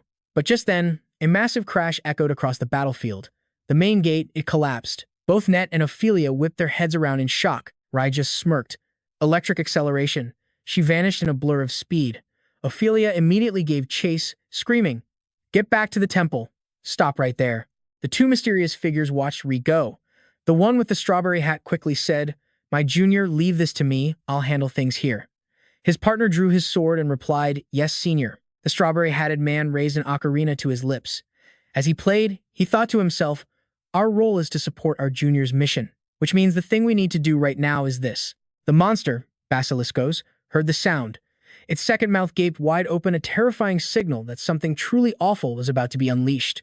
This was a forced activation of its skill. Since the spell wasn't fully formed, its power would be reduced, but it would be more than enough to hold back those light priests. From the beast's second mouth, a stream of ancient runes poured out, twisting and coiling together to form a massive sphere of pure magic. That energy shot straight into the sky, then spread out, creating a gigantic magic circle that stunned every soldier on the battlefield. From that circle, drops of black liquid began to fall to the ground. Panic erupted. People screamed in terror. "What in the world is that?" The black liquid fell faster and harder, like a dark, sudden downpour. The soldiers looked up, confused. Black rain? But the change was instant. Anyone touched by the rain began to transform. They clutched their heads in agony, eyes turning bloodshot as a wicked voice echoed in their minds. "Die! Die! Die!" Absolute chaos. A blood-soaked massacre erupted as the soldiers turned on each other, slaughtering their own comrades. In later reports, that black rain would be known as the Cursed Spring. In other words, anyone touched by it was instantly driven insane. The holy clerics holding their staffs looked on in horror. This was an incredibly powerful mental attack.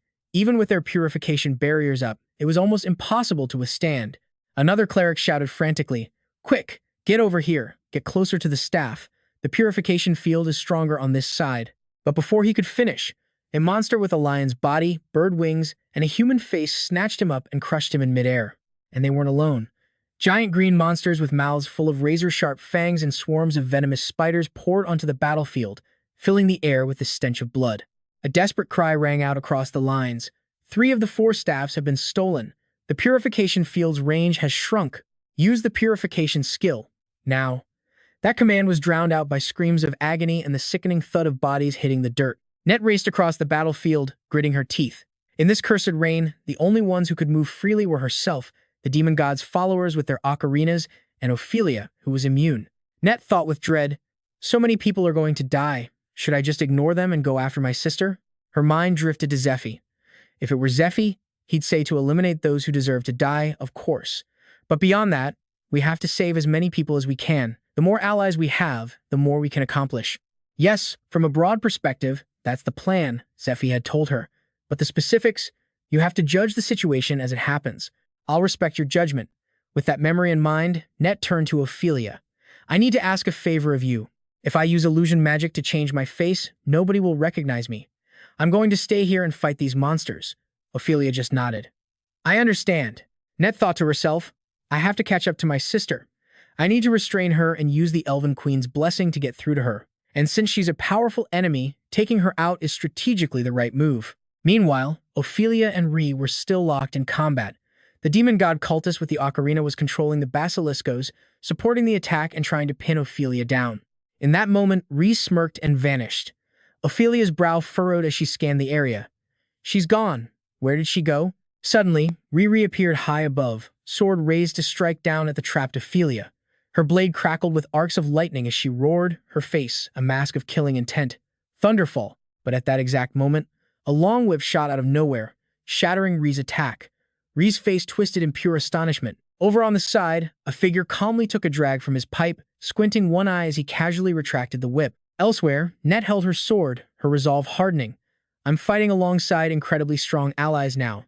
I trust them completely. It's time to put my personal feelings aside. I didn't come here just to get my way." Raising her blade, her eyes filled with determination. She knew.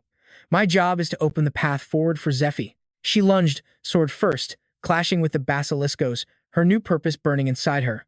"Ultimately, one day, you and the princess will be called heroes. You must become heroes to make your dream a reality. We can't let the enemy just stand by and watch our high priests get massacred. This battle has to end with a perfect score." Up on the fortress walls, the saint, Lucius, held a divine artifact. This was the angel's echo, an item that amplified its user's voice. He roared, "Hear me, young lambs who follow the light." To Net's complete surprise, his voice boomed. "The almighty goddess Arya has shown her infinite light upon us and delivered the lives of our enemies into our hands." The bewildered clerics stared in awe. "I, Lucius Diocneti, firstborn son of the light, have fasted and prayed for 50 days straight. The goddess has answered, and now I shall deliver her words to you." Lucius's voice was like thunder, awakening hope in the hearts of the desperate soldiers. A buzz went through the ranks. "It's the saint! The saint has appeared!" Lucius wasn't finished. "Doubt nothing. Treat her son as you would treat the goddess herself. All who believe will be protected by the light." As he said that, a brilliant ray of light pierced the clouds. Lucius's face was cold. "Behold, today, you will witness a miracle." And with that, a massive sword shaped like a cross plummeted from the heavens, skewering the basiliscos. The monster shrieked in agony. Zephyr appeared in a half-dragon form. His body was covered in glistening black scales, a pair of dragon wings sprouted from his back, and sharp horns curled from his head. He gripped the holy sword of light and cleaved the basiliscos in two. Ancient text flooded Zephyr's mind, a message from the all-powerful goddess who had journeyed through this world of pure darkness. She brought with her the dawn, a single light that illuminated everything, and her message was now open. Zephyr hovers in the air, sword in hand, looking down on them all with absolute arrogance. The old priest, Benjamin, is completely staggered. That's no ordinary sword, it's the primeval light, forged into the shape of a weapon. Its attack power is off the charts, and it's a legendary artifact capable of dispelling even the highest-level curses. The old man thinks to himself, in hundreds of years, only one kind of person has ever wielded that blade. A special priest, handpicked by the goddess herself. The young investigator, Quell, can't help but worry. Just who is this guy, that sword of light? It's shaped like a dragon, and the sheer pressure it gives off is insane. Almost like the imperial dragon, the sworn protector of the royal palace. Zephyr's expression turns cold, his eyes glowing blood red as his white dragon aura twists into a deep, menacing black.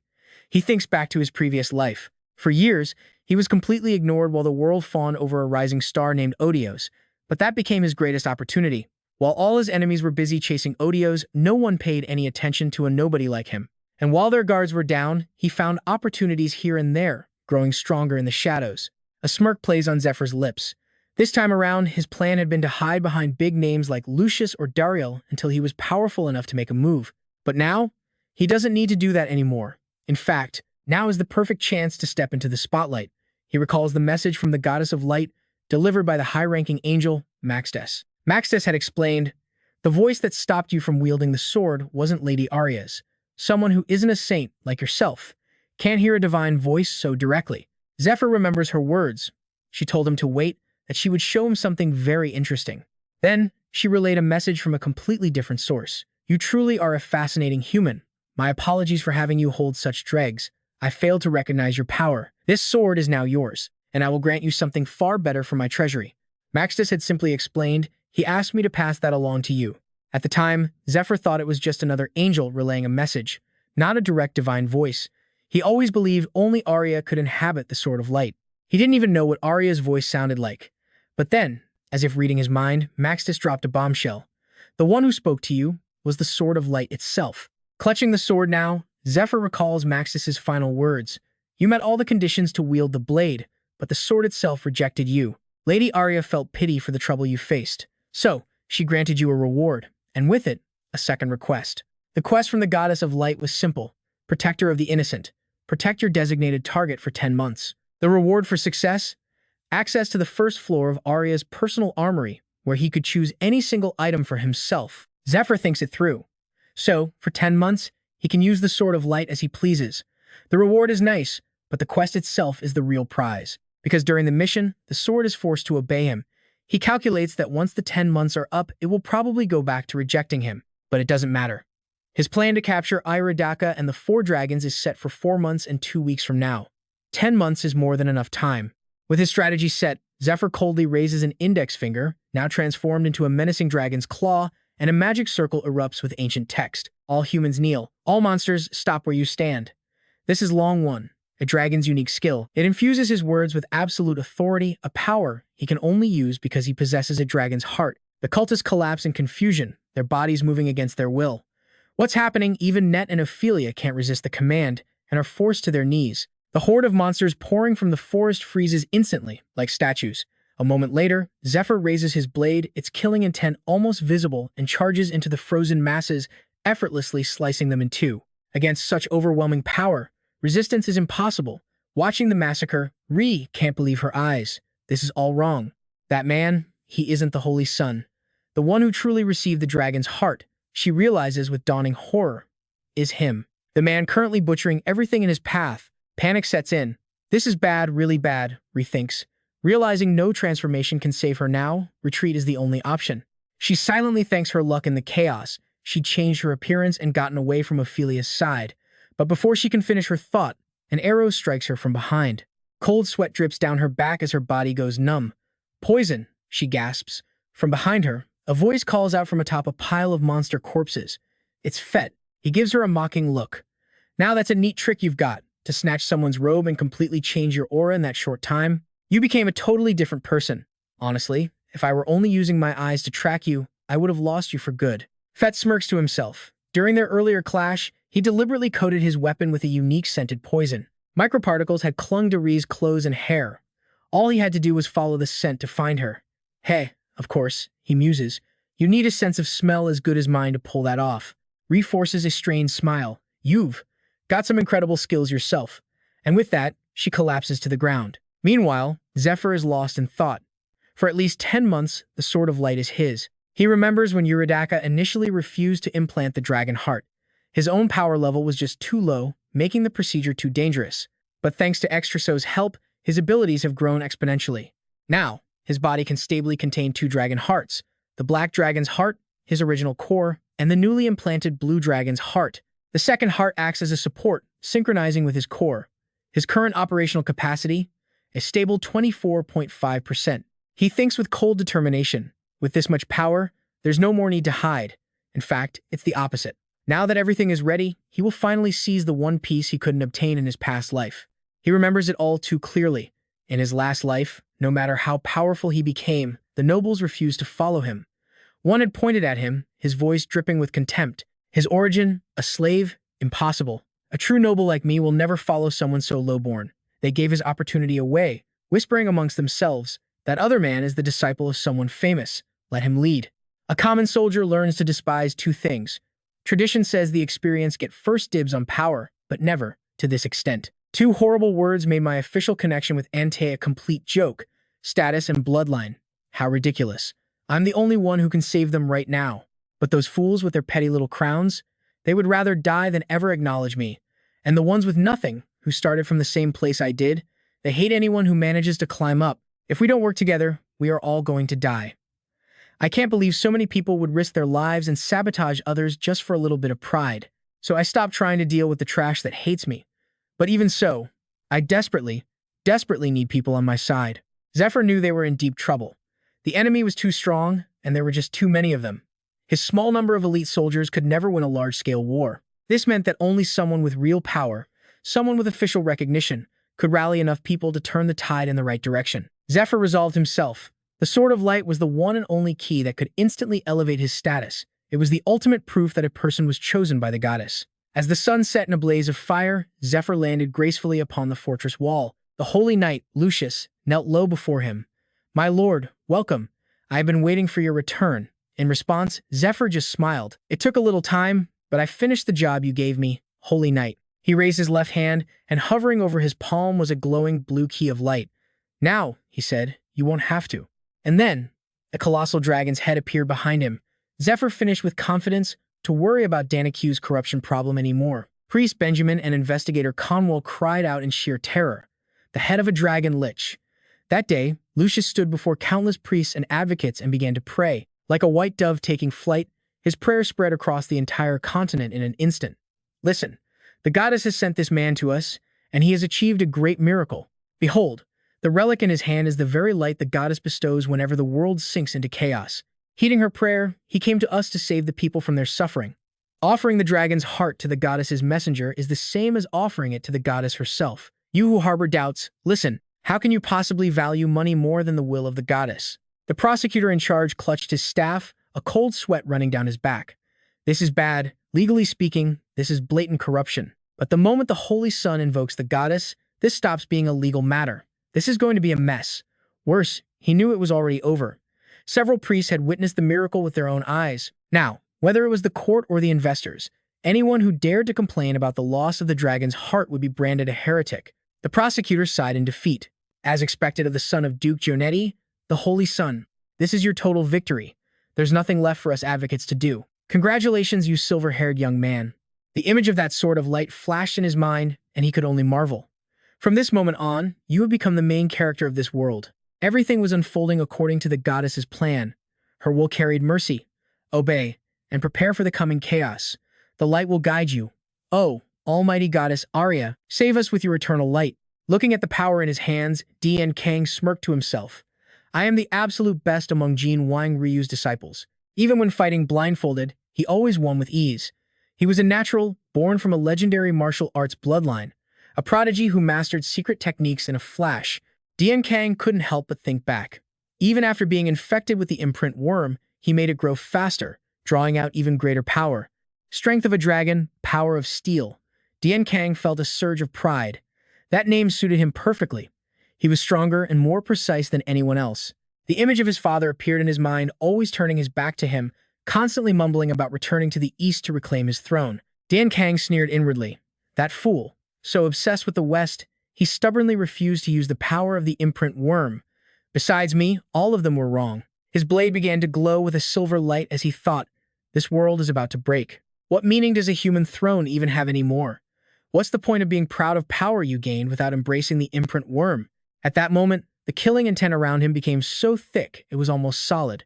A massive source of power was about to be unleashed. Dian Kang thought coldly. When the Age of Akma begins, the only thing that will matter is power that transcends humanity. To overcome the fragile limits of being human and adapt to a new body, one needs a body and spirit completely soaked in demonic energy. That's why Father failed to become a dragon and was cast out of the East, and that punk is just the same. He has no hope. Dian Kang announced with pure arrogance, only I am the only one who can become a dragon. And then, two immense forces collided, creating a massive explosion. Dian Kang's mind went blank. Yes, I was right. I've always been right.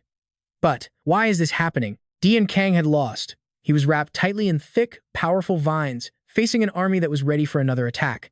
Battered and bruised, Dian Kang was in total disbelief. How? How am I tied up like this? Princess Ante, her face smudged with dirt, looked down at him. So this is Net Sr. Dian Kang, she thought. His fighting skill really is on another level compared to Net and the little girl. Looking at the dozens of fallen enemies around him, Ante was impressed. Plus, with dozens of Jin Wang Ryu's disciples hiding in the forest, fighting him alone would have been dangerous. Ante raised her staff, looking down at Dian Kang with a calm expression. You really should have put together a more stable team formation. You know, you should have brought a few healers and mages along. Ante was in a powered-up state, unleashing a barrage of magic. Her Black Hand skill drained his stamina and magic, while her Ghost skill latched onto him, slowing his movements and disorienting his senses. Dian Kang roared, trying to break free with sheer force. But Kiera, their supporter, wasn't about to let that happen. She unleashed two skills back-to-back. Skill number 1, Steel Vine, which wraps the enemy and absorbs their magic to become even stronger. And skill number 2, Pollen Allergy, which directs toxic pollen straight into the target's respiratory system. A normal soldier would be taken out instantly, sneezing uncontrollably or having their windpipe swell shut. The unfortunate enemies who inhaled the pollen were already on the ground, writhing in agony. In the back line was Elise, the restorer and protector. She used her skill, Angel's Horn, which boosts attack power and attack speed. It also boosts movement speed, and it can be stacked a maximum of 3 times. On top of that, Dariel's weapon is the Dragon Bow, capable of firing an arrow 1.5 kilometers in just 12 seconds. Thanks to Elise's support skill, Dariel's draw speed and aim were boosted massively, more than enough to keep up with Dian Kang's speed, which had already been nerfed by multiple skills. Ante spoke softly, "So, when you're in a pinch, why aren't you using your ultimate power or something? You really should have attacked us before we finished setting up our buffs. A surprise attack doesn't mean much at this point, does it?" Ante glanced at Jin Kan, a cold smirk playing on her lips. "The only reason you're dead is because you were an absolute fool." Enraged, Jin Kan could only roar, "You monster!" But before another word could escape his lips, thwack, an arrow from Dariel sent his head flying. Deader than dead. A strange silence falls over the battlefield as Ante closes her eyes, running the calculations. As a hostage, he was completely and utterly worthless. Besides, if the enemy commander's combat ability is only at that level, they're just a future headache. Better to eliminate them the moment you get the chance. She gazes toward the setting sun, a thought crossing her mind. This situation with the Eastern Prince joining their side, it feels just like when Tunu joined forces with Felucius. Then, her mind snaps to the streak of light that just shot across the sky. That had to be Jeffy. Instantly, her worries melt away. A faint blush creeps onto Ante's face, followed by a soft smile. "So, we're about to meet again." She gives the order, "Complete a full sweep of the area with your perception skill." The report comes back in seconds. No enemy ambushes. "All right," Ante calls out, beginning to heal her juniors. Once everyone is regrouped, we move out to the 3rd parish immediately. And just as planned, her group arrives right after sunset. Inside the city, Jeffy is there to greet her. He drops to one knee, gently pressing his lips to the back of her hand. The crowd around them erupts in whispers the moment they spot Dariel. An elf. A real elf. It must have been centuries since one of them left the Epern forest. Watching from afar, a man named Conguel is shocked. What? Princess Ante brought an elf with her, and they seem so close to that noble. Meanwhile, Felucius's eyes narrow on the scene. "So that's Gayfi Hemuters, just as I thought. He's not the one I'm searching for." Annette, standing beside him, just laughs. "See, misunderstanding cleared up. Good, I'll introduce you, so try to be nice." A vein bulges on Felucius's forehead as he shouts, "That won't be necessary." He then aims his pipe straight at Geffy, declaring with pure conviction, "This might be our first meeting, but I already despise that guy." Ophelia watches this unfold, thinking to herself, did he really just barge in here like that? But then Felucius freezes. Peeking out from behind Elise Brenta is a flash of red hair and a pair of long elven ears. It's Kiara, her face flushed with shyness as she clutches Elise's dress. Her sparkling eyes lock onto Felucius, and she softly calls his name, Fel. The reaction is instant. Felucius's expression turns thunderous. He grits his teeth, his voice dripping with venom. "You again." And just like that, he vanishes into thin air, leaving a stunned Kiara and Annette in his wake. At another location, a group is on the march. It's the 10 Great Challengers. The man with the top knot leading the group sighs heavily. "This is bad. If we challenge the Saint in this situation, we're going to be burned alive." The man in the iron helmet behind him quickly retorts, "But if the Twin Knights had won in the first place, that would have proven they were stronger than the Saint, right?" The leader doesn't respond, simply stating with regret, "We came all this way for nothing. Let's go home." In a hallway of the Grand Cathedral in the 3rd Parish, screams echo through the stone corridors. It's Gochute, bound tight by countless magical chains. She struggles violently, shouting, "A trap like this won't hold me. Lord Odin, just you wait. This Gochute is on her way to you." Her cries alert the guards outside. "Hey, that's her. It's Gochute. Take her alive." Elsewhere, in the 13th Parish, laughter rings out from the highest floor of Duke Freyser's estate. The source? Polaris Anberg Cayenne, leader of the demon god cult, first prince of Cayenne, and the youngest cardinal of the Church of Light. He's lounging on a sofa, reading a report and chuckling with absolute delight. "Oh, is that so? How wonderfully unexpected." He sits up, his eyes closing for a moment as a serious expression takes over. "Geffy, it seems I'll have to pay him a visit soon. He's finally caught my interest. A wicked smile spreads across his face as he recalls their last encounter. Yes, I want to play with him again. He then turns to the guardian dragon of the Yellow Dragon Kingdom, Duke Magnus Freyser, who stands with his hands clasped, staring out the window. Polaris asks, "What should we call this second match? I wonder. What do you think, Magnus?" Duke Magnus Freyser looks back, but remains perfectly silent. The very next day, the various powers that had surrounded the temple hastily withdraw from the Third Parish. The Holy Relic management team recovers their items of faith, while the Finance Council, thanks to Geffi, secures a brand new investment opportunity. An old man with black hair laughs triumphantly. Ka ka ka. Fortune smiles upon the Church of Light once more, but a golden-haired elder isn't celebrating. He's deep in thought. A den of assassins? If so, the entire strategic landscape for the upcoming raid has just changed. I need to get back and revise our strategy with the clients immediately. The Law Corps also received plenty of news to relay to their own clients. As for the knights from the Fourth Parish and Gochut, who came searching for Andean, they're all thrown into an underground prison, shackled and awaiting judgment for the crime of heresy. Leona looks down from a high vantage point, her expression grim. This is terrifying. We killed Andeon, a confirmed worshipper of the demon god. How are we possibly going to explain this and resolve it? This is a massive headache. The Fourth Parish and the Laska family haven't raised any objections. In fact, they've sent congratulatory wreaths for the appearance of the goddess's apostle. Seriously, it's like they all suddenly developed short-term memory loss. Her aide, Agno, can only listen, offering a weak chuckle. Haha, he continues.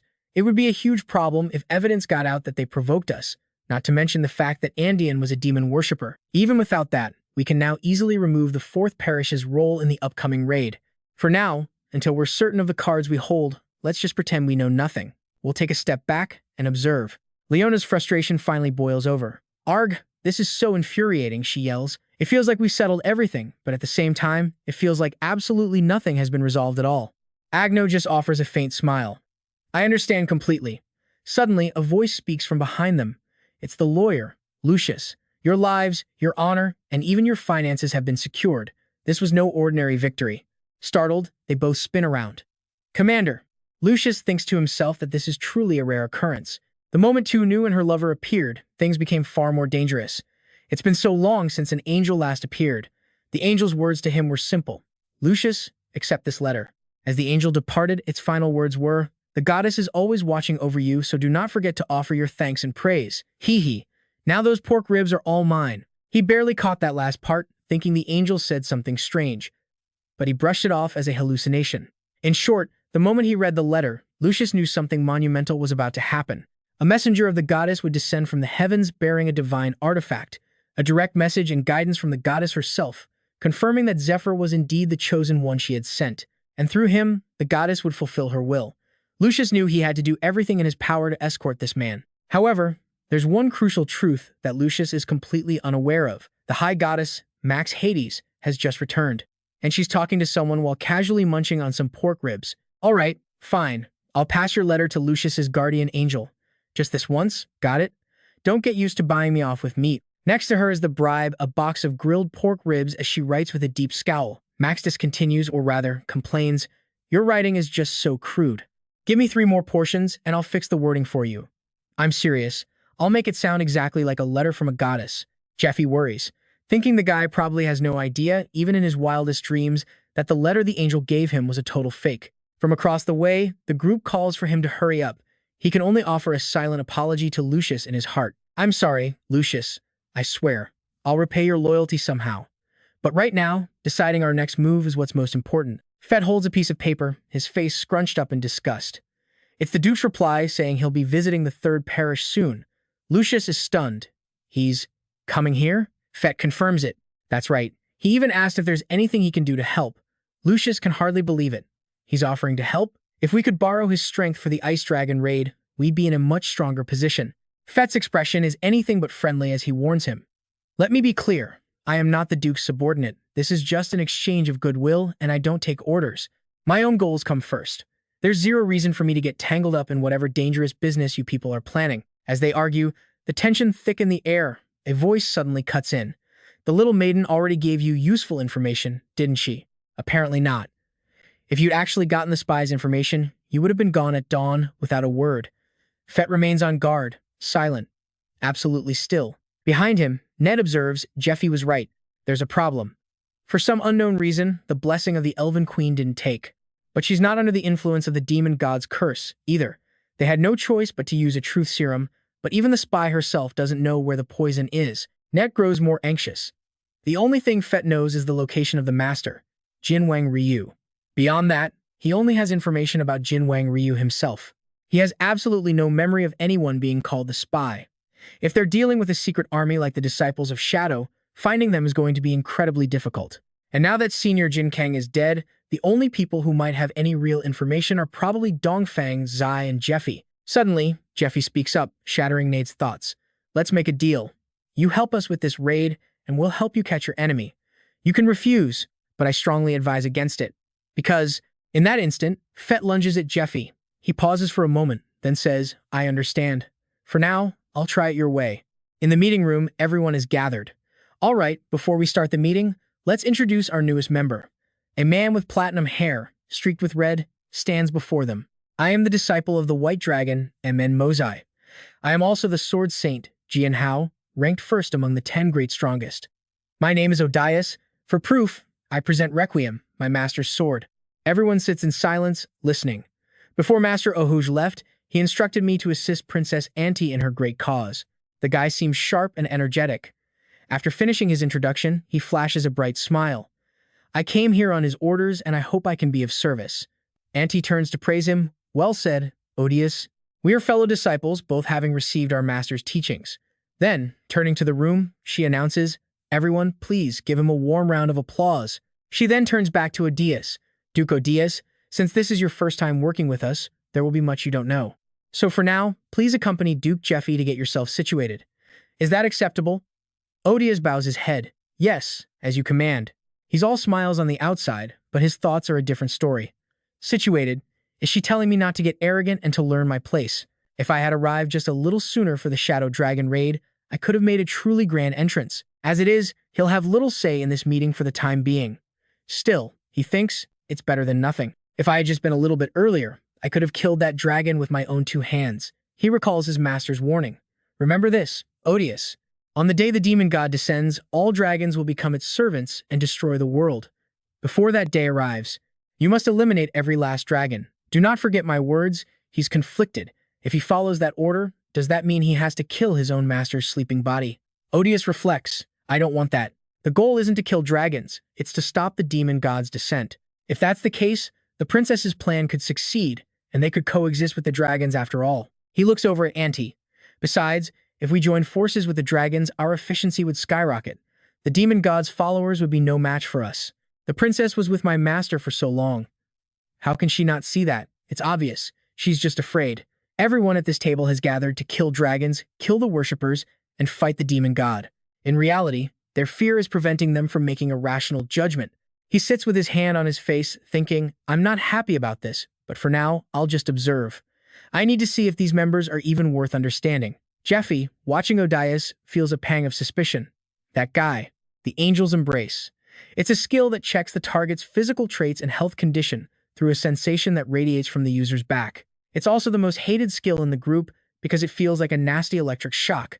After the health check, everyone looks like they're about to die. Odias collapses from exhaustion while Kiara hugs herself and groans, why do we have to go through such a disgusting initiation ritual?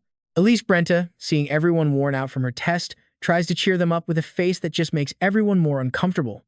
Oh, hello. As a scholar, I find this incredibly useful. I got to examine so many rare and precious specimens. An elf, a hero, a dragon person. Oh my, oh my. Joining this group was truly the right decision for you all. Odious scowls, completely fed up with this woman. Hey, lady, stop being so creepy, he snaps. Elise puts on a pouty face. I'm just so disappointed I didn't get to examine Sir Fett. At that moment, Fett had screamed, stay away from me. I'm not an official member of this group. Then, in just 3 seconds, Sir Fett had vanished. Auntie walks over and cuts in. Have you investigated the young maiden? Elise turns around, surprised. Ah, princess, for the most part. A more detailed examination is needed to be sure. The blessing of the Elven Queen, which Surnet received, is a mind control power used by the Queen herself. It can only be applied to one target at a time. The activation condition is either maintaining physical contact for over 30 seconds or making direct eye contact. But even though we met the conditions, The blessing had no effect on the girl. Kira wonders if Net's blessing has been twisted, or perhaps its power is gone entirely. She once thought the girl had already received a blessing or a curse, but now she's not so sure. Elise points to her own head and explains, something was taken from my body too. So the cause might be an unintentional physical issue, something related to her body. The truth is, her brain seems different, and with that cold, unapproachable face, it's hard to know what she's thinking. Elise continues, if you use a high-level recovery skill, you can heal diseases or even serious injuries, returning them to their original state.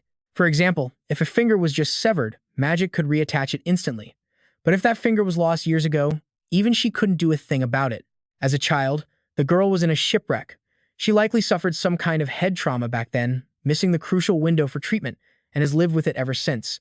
It's very possible the way she perceives the world is completely different from us. For instance, even looking right at Net, she can't truly recognize him, failing the conditions needed to activate the blessing. If that theory is correct, it means that in her eyes, no one actually looks human at all. Suddenly, Zephyr sits before the young woman, their eyes meeting. Her mind flashes back 13 years to a woman lying unconscious. When I first woke up after being swept away by the waves, I couldn't see anything. My body was in burning pain, surrounded by pitch blackness. The world wouldn't stop spinning, and all I could do was scream. I didn't know who I was, my head throbbed, and the pain was so intense I thought I was going to die. But one day, a sweet scent suddenly appeared, and my spinning world came to a halt. A man with blue hair. He spoke to the girl who could only make out vague shapes. Don't be afraid, he said. I will heal you. That was her first meeting with her master. Every day, that same scent would appear, and he would teach her the Eastern characters. She would chant the mantras her master taught her and meditate daily. It brought her a sense of peace. Slowly, her vision started to return, but with a terrible price. To her, all people looked like terrifying, black monsters. The only human form she could recognize was her own reflection in the mirror. She grew to despise living in a world filled with these creatures. I want to find my sibling. I don't remember their face or name, but they must look like me, right? If they do, I'll be able to see them as a human. Then one day, the girl's eyes widened in shock. I've done everything as I was told. I've chanted the mantras perfectly. So why is this happening? Before her stood a person with no discernible face. Would you like a meal? How could everything have become so strange? Fet, smoking a cigar, explains, that's the Oho trial. Almost every young member of Persephone's guild has to go through it. They destroy the brain with poison or physical force. After inhaling the toxic fumes, you begin to chant mantras that control the flow of magic. And just like that, 9 out of 10 of them die. Net seemed to be lost in thought.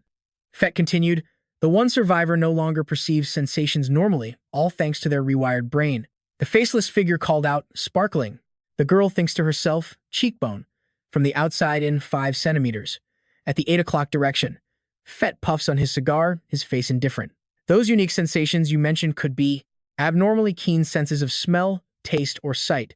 Simply put, it's a way to enhance emotions, or it could alter how your senses process information. I see, she realized. So those arrows were instructions. I can create a face and a body based on them. I can become someone else. My master took care of me when I was going mad in the darkness. He told me that even without my memories, I could still be useful. He didn't just praise me. He actually taught me martial arts and promised to find my sibling for me. Fet watches the girl, bound and imprisoned. The young woman's face is filled with determination. And that's why I must repay him. The plan to retrieve the dragon heart failed, but I have to create another way to save my master from his prison. I have to make an opening to escape, whatever it takes. There is a way. With that thought, she looks at Fet and calls out, hey, you there. Isn't just sitting there in silence incredibly dull. Even if you let me go, I'll die anyway. I've already revealed all the secrets. So, would you listen to the request of a dying woman? Let me take a bath. Just once. I feel disgusting. Just let me wash myself, and I will listen and do everything you say. She puts on a seductive expression. No, if you can't untie me, then you can wash me yourself. That's fine. Jevi freezes for a moment, then walks toward her. His hand lifts her chin. Stay still, he says softly. The girl smiles inwardly, believing he's fallen for her trick. Men with power are all the same. When someone suddenly gains great power, they want an alluring companion. No matter how many women he has, I will become the one trophy he can never forget. Zephyr's hand touches her full red lips, caressing them. She closes her eyes, waiting, as his hand moves deeper, probing inside her mouth. Just for a moment, before I escape. This is the only way to create an opening against an opponent ruled by pride and lust. Elise's eyes. slowly open, her golden pupils locking onto him. Even you can't defeat human instinct. Zephyr simply breathes out her name. Hey.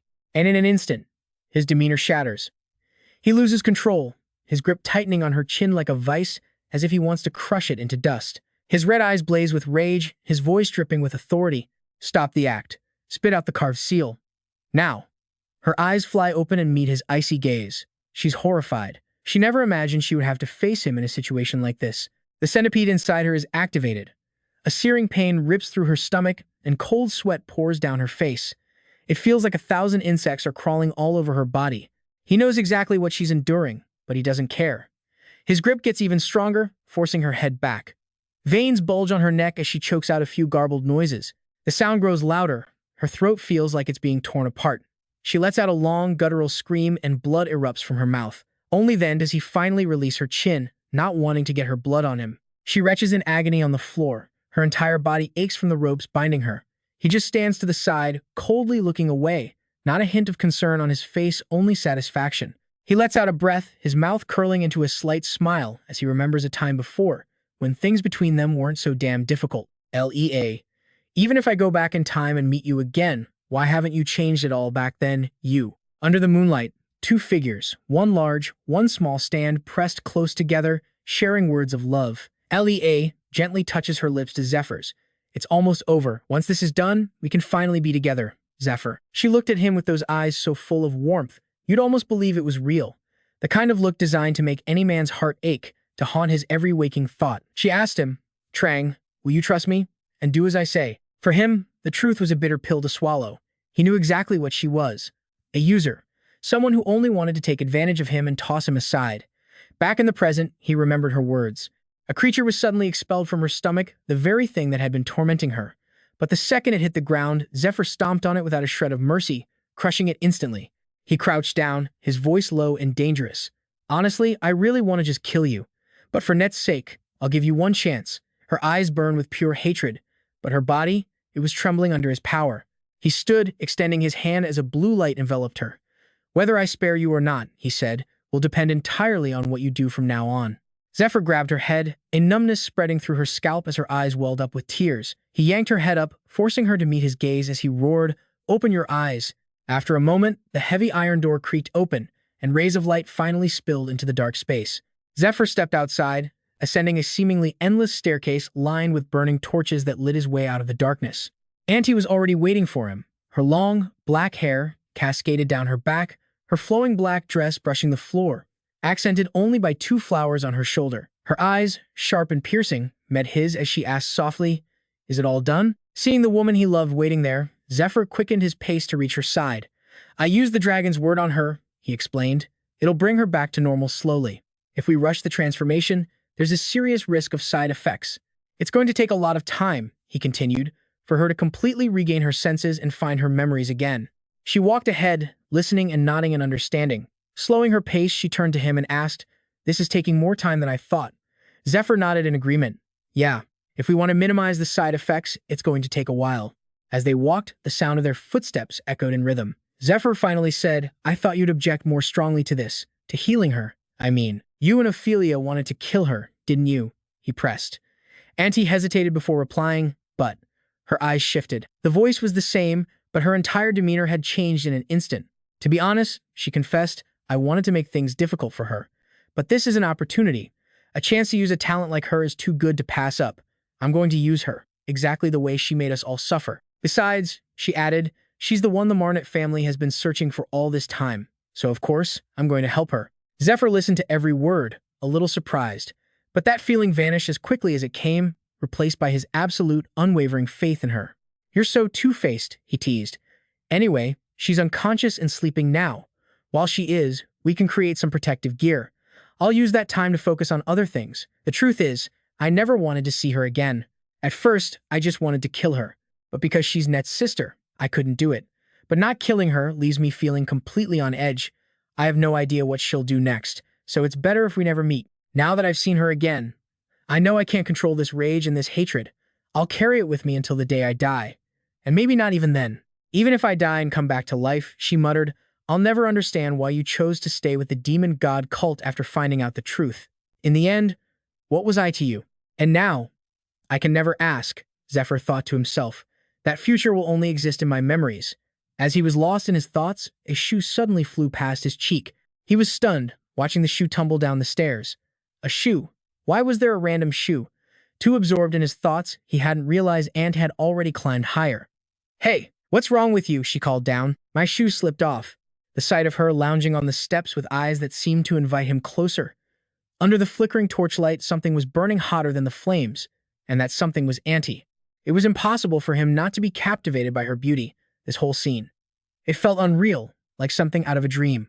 She rubbed her ankle, pouting playfully. Ugh, the other strap broke completely. This one's useless now.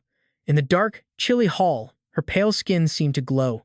Zephyr walked up to her, his hand gently rubbing her foot, which was already a little sore from the high heels. But his hand mischievously started to wander higher, and its owner followed his heart, leaning in to meet her lips. He chuckled at her adorable expression.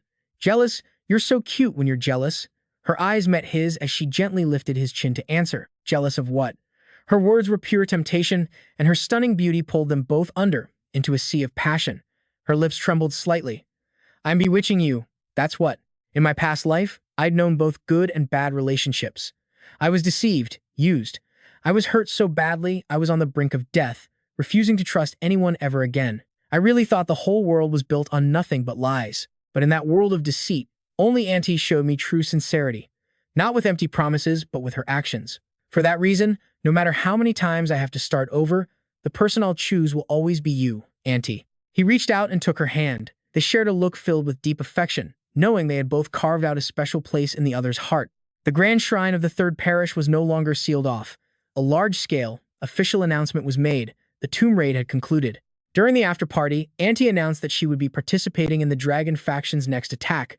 The excitement was palpable, centered on the treasures recovered from Eurydica's tomb. Their confidence was through the roof. With members like a high-level assassin, the strongest of the 10 greats, and even the saint himself on the team, everything was perfectly set to make the investors happy. Zephyr held a glass of wine, blending into the crowd at the party. The place was dripping with luxury, filled with powerful and influential figures. He thought to himself, this atmosphere is perfect. We'll raise all the money we need. Suddenly, he froze. His eyes landed on the one person he never, ever wanted to see again. The Cardinal. The man approached, clapping slowly. What a surprise, Auntie. You who once only cared about playing around have gained such incredible power. You make this older brother very proud of you. And you, Saint, you've done a very good job as well. And most importantly, he walked closer to Zephyr, clapping even louder. Our man of the hour. The man who brought us all this glory. Sir Zephyr, let me have a good look at your face.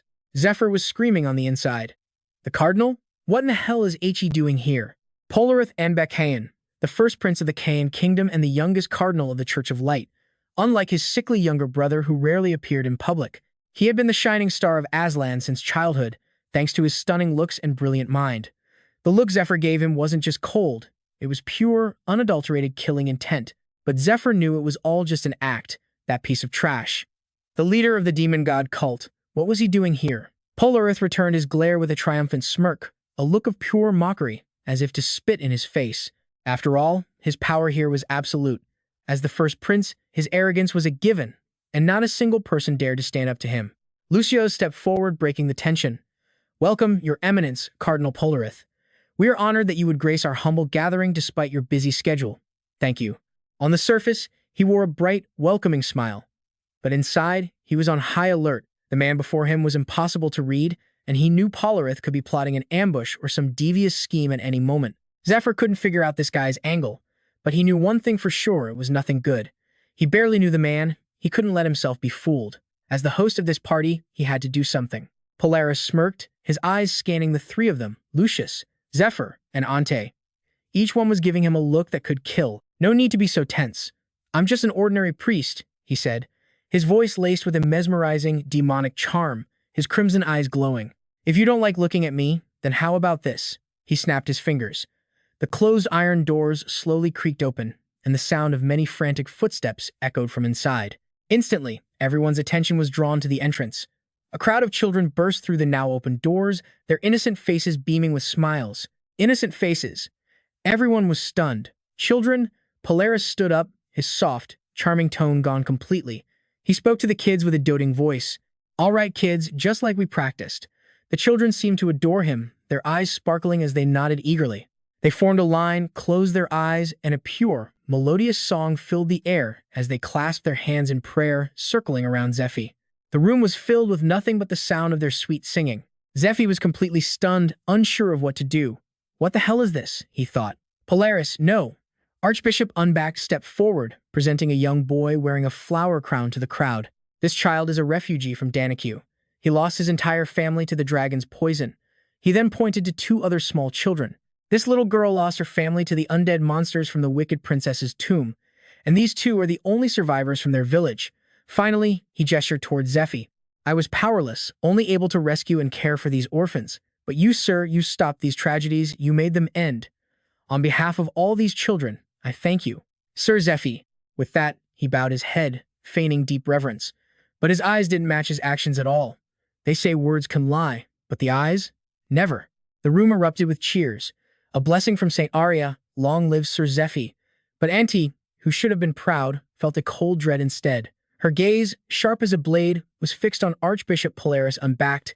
That bastard. He didn't come here just to offer congratulations. What's his endgame with this whole performance? Polaris closed his eyes, his voice turning smooth and poetic. Sir, are you aware? 12 years ago, the dungeon bubble burst because of false rumors, shaking the entire continent with an economic crisis. To prevent such a disaster from reoccurring, many new laws regarding dungeons were created. He raised a thin conductor's baton. He then continued, reciting the articles of the law as if he knew them by heart. Dungeon Law, Article 4, Clause 1.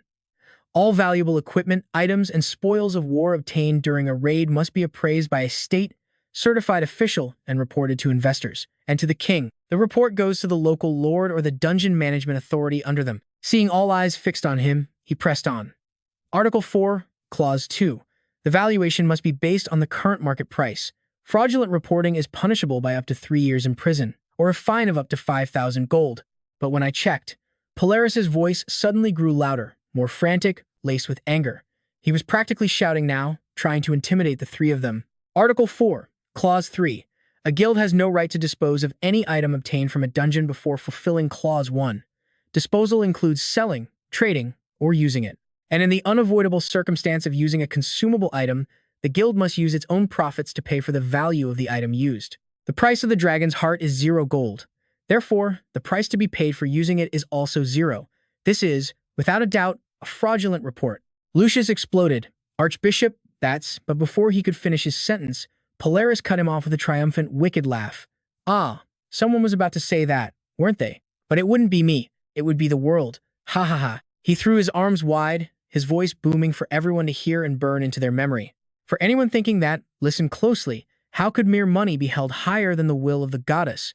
Of course, its price is 0 gold. Why would the dragon's heart, an item meant to carry out the goddess's will, be valued in human currency? Sir Zephyr, the messenger of the goddess, was simply following her divine plan. It was a noble act, not a scheme for some worthless coin. Lucius's jaw tightened. What is he trying to pull? Auntie felt it too. The more he spoke, the more wrong it felt. It sounded like praise, but it was actually a veiled attack. Something was seriously off. Polaris dramatically snapped the baton in his hand, sweat beading on his forehead. He did it for free, to save us all from tragedy. Doesn't that sound like something someone who wants to claim the heart for themselves would say? Zephyr heard it and knew instantly this guy was pure poison. Of course, he'd never actually praised someone better than him. In his heart, all he wants is to drag others down so he can climb to the top. You damned bastard. After his long-winded speech, Polaris looked up, an expression of pure satisfaction on his face. Never have I been happier to have been born a prince and an archbishop. When I heard the news of you, sir, I rushed back to the capital and implored His Majesty the King, my father, that this is a matter for the divine, not for men. I begged him not to arrest you, Sir Zephyr. After that, I went to the bishops of the various dioceses. With a snap of his fingers, a guard stepped forward, presenting a long scroll for all to see. The bishops of 9 dioceses, 5, 6, 7, 8, 9, 10, 12, 14, and my own, 13. And the assistant bishop for the missing bishop of Diocese 40, they have all given me their signatures. 10 bishops and 1 assistant bishop have acknowledged that Sir Zephyr's actions were a miracle of the goddess. It is a special case. He cannot be punished by law. We respect and support Sir Zephyr for helping and sacrificing himself for humanity without asking for anything in return. Polaris clapped a hand on Zephyr's shoulder with a wide smile. We, the bishops, pledge our full support with both troops and supplies, because we have created a support fund where all profits from future raids can be used to help those who have fallen into chaos. Lucius wanted to lunge forward and shut him up permanently, but he could only scream inside his own head. I knew he would cause trouble and interfere, but I never imagined he'd use this method. We avoided legal traps, we avoided religious traps, but now, religion itself is the very thing holding us captive. If we refuse, he'll bring up the dragon's heart, but if we agree, we lose everything. He glanced at Auntie, but the grim, hopeless look on her face told him everything he needed to know. Perhaps Auntie could find a solution to this. But the problem is, Polaris is the one who created this perfect mess. Meet Magnus Fraser, the Golden Dragon's left-hand man. He gave up his right to the throne to become a priest, only to end up as a bishop right in the Golden Dragon's territory. This gave him even more power than before, and challenging Polaris, that's like challenging the dragon himself, who is ridiculously fond of the cardinal. No one can stand against him. Not unless we find a way to make Polaris back down on his own. The crowd begins to scatter, murmuring amongst themselves. Let's go. It's hopeless. But wait, someone points out the obvious. Look, Cardinal Polaris is about to snatch all the guild's profits. He's using the excuse of setting up a rescue fund. If we invest in that, we'll never see a single coin back. Polaris leans in close to Zephyr, a smirk on his face. What do you think? Surprised? I didn't come here to start another war with you. I came to join you. Zephyr scoffs internally. Is this guy crazy? Spouting such weird nonsense. There's no way he'd do that. What a joke. Is this cardinal an idiot? A flurry of thoughts races through Zephyr's mind. He's seen all these tricks before. This is an old, familiar playbook. It's the classic strategy the Great Temple and the nobles use to crush smaller guilds and individuals. The whole scene plays out in his head. Soldiers approach their guild, and the officials greet them with a fake smile. Paperwork for requesting equipment and troop support? Oh, you'll have to file that over here. Thinking about their tactics, Zephyr starts to see through the entire scheme. First, they use every excuse in the book to cut off your outside funding, weakening you. Then, they promise to provide enthusiastic support. The conditions sound almost reasonable. But here's the catch, they only keep their word for the first 1 or 2 times. He knows these tricks like the back of his hand. Images of scattered documents flash in his mind, along with all their classic excuses. Ask the attack planning department, don't ask us about other expenses. The cost of troops, food for hundreds of members, the price of antidotes. Not to mention food for mounts, other consumable items, and even paying for the right to raid a dungeon. And the bigger the scale, the more astronomical the price becomes. Then comes the final blow, revoking your rights from above. Losing your profits and support from the higher-ups is nothing short of a death sentence for any guild. Just then, the cardinal of the demon god cult speaks up. I'm so curious, he says, his red eyes locking onto Zephyr. How long will you last, or are you hiding an ace up your sleeve? You know what? Now that you're a nobleman, you can't act so recklessly. Even if it's frustrating, you are bound by the rules. That's the only way others will trust and follow you. You've never been highborn, so you probably don't understand these things. A commoner? No. A thief, like you, can't do a single thing. Hearing this, Zephyr's eyes flash with ice-cold fury, but the cardinal just keeps talking. Auntie will lose every penny she invested in you, because she has to handle everything, big and small. How pitiful. A princess needs to maintain her dignity. Even if she's poor, she should at least have decent clothes to wear. The cardinal's words make Zephyr's face darken with rage. He steps closer, his expression a mask of pure provocation. You look tense. You gonna hit me? Oh, that would be quite a show if you did. Zephyr is furious but utterly helpless. He can't fight back. He can only squeeze his eyes shut in frustration. Then, he slowly opens them, his gaze filled with a defiant, chilling resolve. In that moment, Zephyr begins to speak. The southern gate will open. A river of blood will rise from the east and cover the world. This is the sign. The knights of the apocalypse will awaken, bringing with them plague, famine, war, and death. Hearing this, a man named Lucius freezes, stammering that phrase. And right then, a key materializes in Zephyr's hand, glowing with a golden light. Zephyr continues, his voice ringing with power. When the river is stained with blood, the destroyer of the demon world will rise and seize the throne, stealing the 5 stars the dragon holds. And then, the end is inevitable. In a flash, the key in his hand transforms into a radiant sword, blazing with light. Zephyr declares, when I received this holy sword, this is what the angel told me. A golden glint flashes in his eyes as he speaks with absolute authority. The 5 stars the dragon holds is the dragon heart. It, along with this holy sword, are items the goddess has permitted me to use. For this reason alone, I cannot hand it over to anyone, Cardinal. He then glances over his shoulder, and deciding who receives the dragon heart is my decision to make. At these words, the cardinal's blazing red eyes narrow with a dark, simmering fury. He remains silent, listening. As long as you understand this. With that, the two shake hands, forging a tense new alliance. They shake, but there's zero trust in the gesture. Zephyr says, I am honored to receive your help. I look forward to working with you, Cardinal. Shortly after, the Cardinal gets into his carriage to leave. Inside, he stares out the window, lost in thought. I'll prepare the contract for the fund contribution. Travel safely, Zephyr calls out. The Cardinal mutters to himself, for a mere peasant, he held his ground surprisingly well. He must be trying with all his might to protect that dragon heart. His mind replays Zephyr's words. Deciding who receives the dragon heart is my decision to make. Is he planning to give the dragon heart to Auntie? Is he trying to strengthen his own guild to fight me? The Cardinal's face darkens. What an absolute fool, he sneers. So all this struggle was just to choose your own death. Then he thinks about the dragon heart itself. The truth is, the thing Zephyr is holding, it's just a single fragment. It needs all 7 pieces to be reassembled. Otherwise, it's completely meaningless. Realizing this, a smug, booming laugh echoes inside the carriage. He looks out the window, triumphant. That fool Zephyr. He knows absolutely nothing about the reality of this world. I don't even need to consider him a worthy opponent. He sinks deeper into his own thoughts. Of course, I have my suspicions. His partnership with Auntie, for instance. And that story about an angel speaking to him was definitely a bluff. Will he truly act according to the goddess's will? What would the goddess even do? The Cardinal whispers. If I'd used my magic detection skill, I would have known if he was lying. But there were too many people. A pity, but it doesn't matter. He continues to ponder. Things are a bit complicated, but it's fine. My plan to summon the demon god is fully prepared. It cannot be derailed by any situation. I just wanted to have a little more fun in the short time I have left. Besides, I've already prepared another little gift for them. The scene shifts to the Cardinal approaching a boy named Odious. The boy looks up, confused. Who are you? Do you know my master? This happened a few days ago, right after Zephyr used the silver key. The Cardinal smiles. Of course, I am an old friend of Mizuna. With that same provocative, menacing look, he leans in close to Odious. You must miss your master very much, don't you? I know a way you can see her again. Want to know how? Hearing this, the boy's head snaps up, his eyes wide with a mix of anger and hope. He lowers his head, contemplating the offer. Just then, the Cardinal holds out his hand, and another key materializes in his palm. Back in the present, Zephyr and Auntie stand together under the night sky. Auntie praises him, you did well. It's a bit of a shame, but we still have the dragon heart. I couldn't have thought of a better way to handle that situation. She then looks at Zephyr with a soft smile. But why do you still look so happy? Was this all part of your plan? He looked down, a soft smile spreading across his face as he replied, No, I just never imagined things would turn out like this.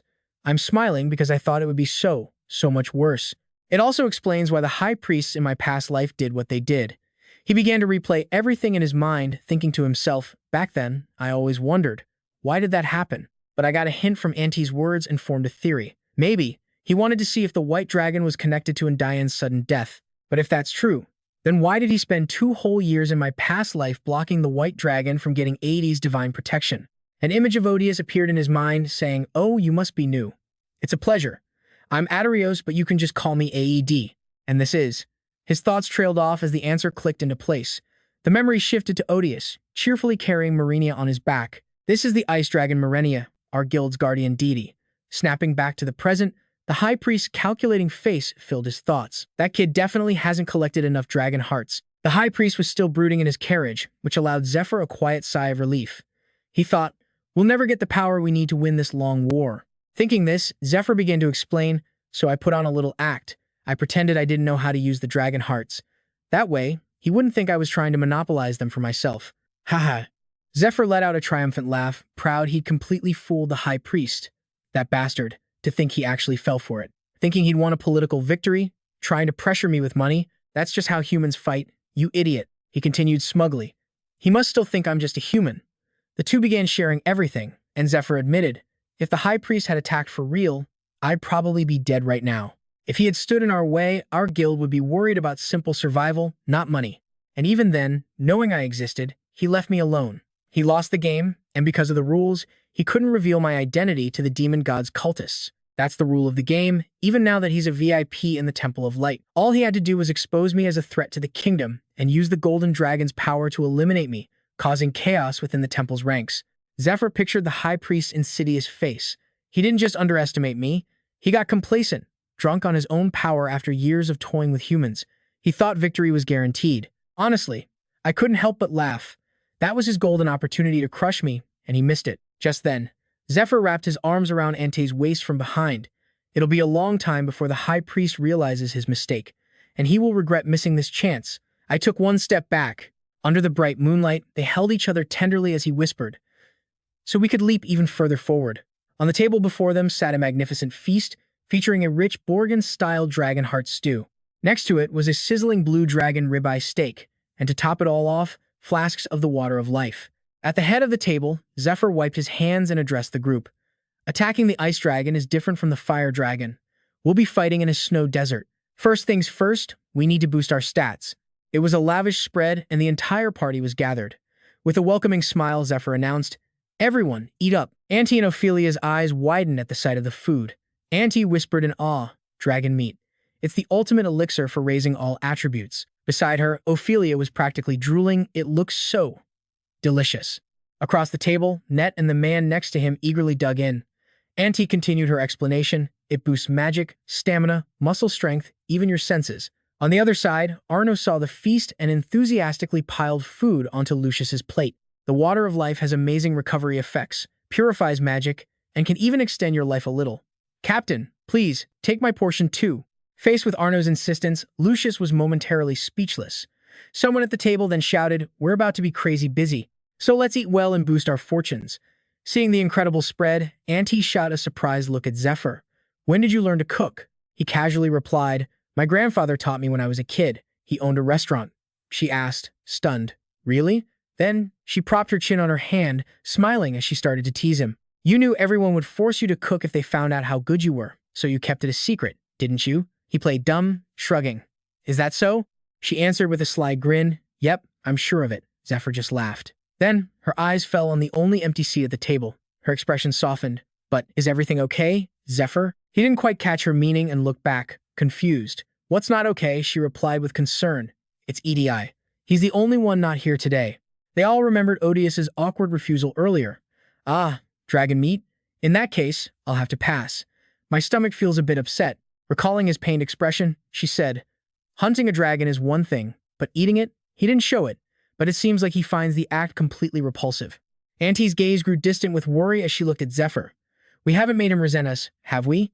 He met her eyes and answered calmly, "Don't worry about it. That kid can't get angry even if he wants to. Not because he's bound by his celestial contract." One of the guild members suddenly paid close attention to their private conversation. Abruptly, that person muttered, "Right now, it's better to just get rid of him." The group then shifted their discussion back to the dragon attack. Despite the High Priest's interference, their preparations were moving forward. They were making good use of the precious time they had fought so hard to secure. The party huddled together, deep in their strategy session. Lucius handed Zephyr a stack of documents. "This is the item catalog for this month's Lauren auction," he explained, "and this is a list of items expected to be exhibited, which I acquired through my connections." Hearing this, another member asked, "A list of expected items?" Arno began to explain. The Lauren auction is the top auction house on the continent. Bids can jump by hundreds of millions of gold. They even auction off legendary grade items. So, if an item is registered for exhibition, it can fetch a huge price that very month. He started to explain the process in more detail. It takes 1 month for appraisal. Then, it takes another month to verify if it's high enough quality to be sold at Lauren. After the appraisal, if there's a scheduled auction date, it will appear in the catalog for the 3rd month. That official catalog is used for advertising. The expected exhibition list contains items that don't have a set auction date yet. Normally, only the auction house staff is supposed to see this list. Kiera listened intently as Arno spoke. For reference, items need to be advertised, and there are tons of registration applications. It usually takes about half a year from the registration date. The young girl looked up, confused. "Half a year? That's so long. We want to attack the ice dragon." Over on his side, Zephyr, who was scanning the exhibition list, finished her sentence, "In 2 months." Kiera looked from the list to Zephyr, her expression a mix of innocence and realization. "Then we have to take full advantage of this expected items list. Once an item has a scheduled auction date, you can't cancel the registration." Hearing this, he starts to lay out a plan. "But wait, if we make them an offer that's juicy enough, they might just cancel their other deals and sell directly to us." At his words, the girl's eyes widen in realization. Aha. He then scans a long list, thinking to himself, "Okay, so what should I buy? back in my previous life, what was actually useful during the ice dragon attack? It would be great if he could remember something that crucial, but unfortunately, nothing comes to mind. His thoughts then drift back to when he first subjugated the ice dragon, long before that massive invasion ever happened. In a flashback, Idias crunches through the snow, heading toward the ice dragon's fortress.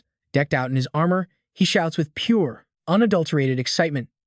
So that's the ice dragon's stronghold, right there.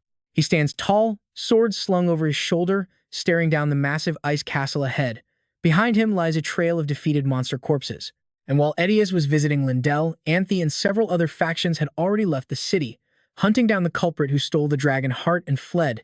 Then he recalls Edius, yelling back as he ran. The princess said she's super interested in the blue dragon and the ice dragon, right? Waiting around is boring. I'm gonna go say hi to the dragon.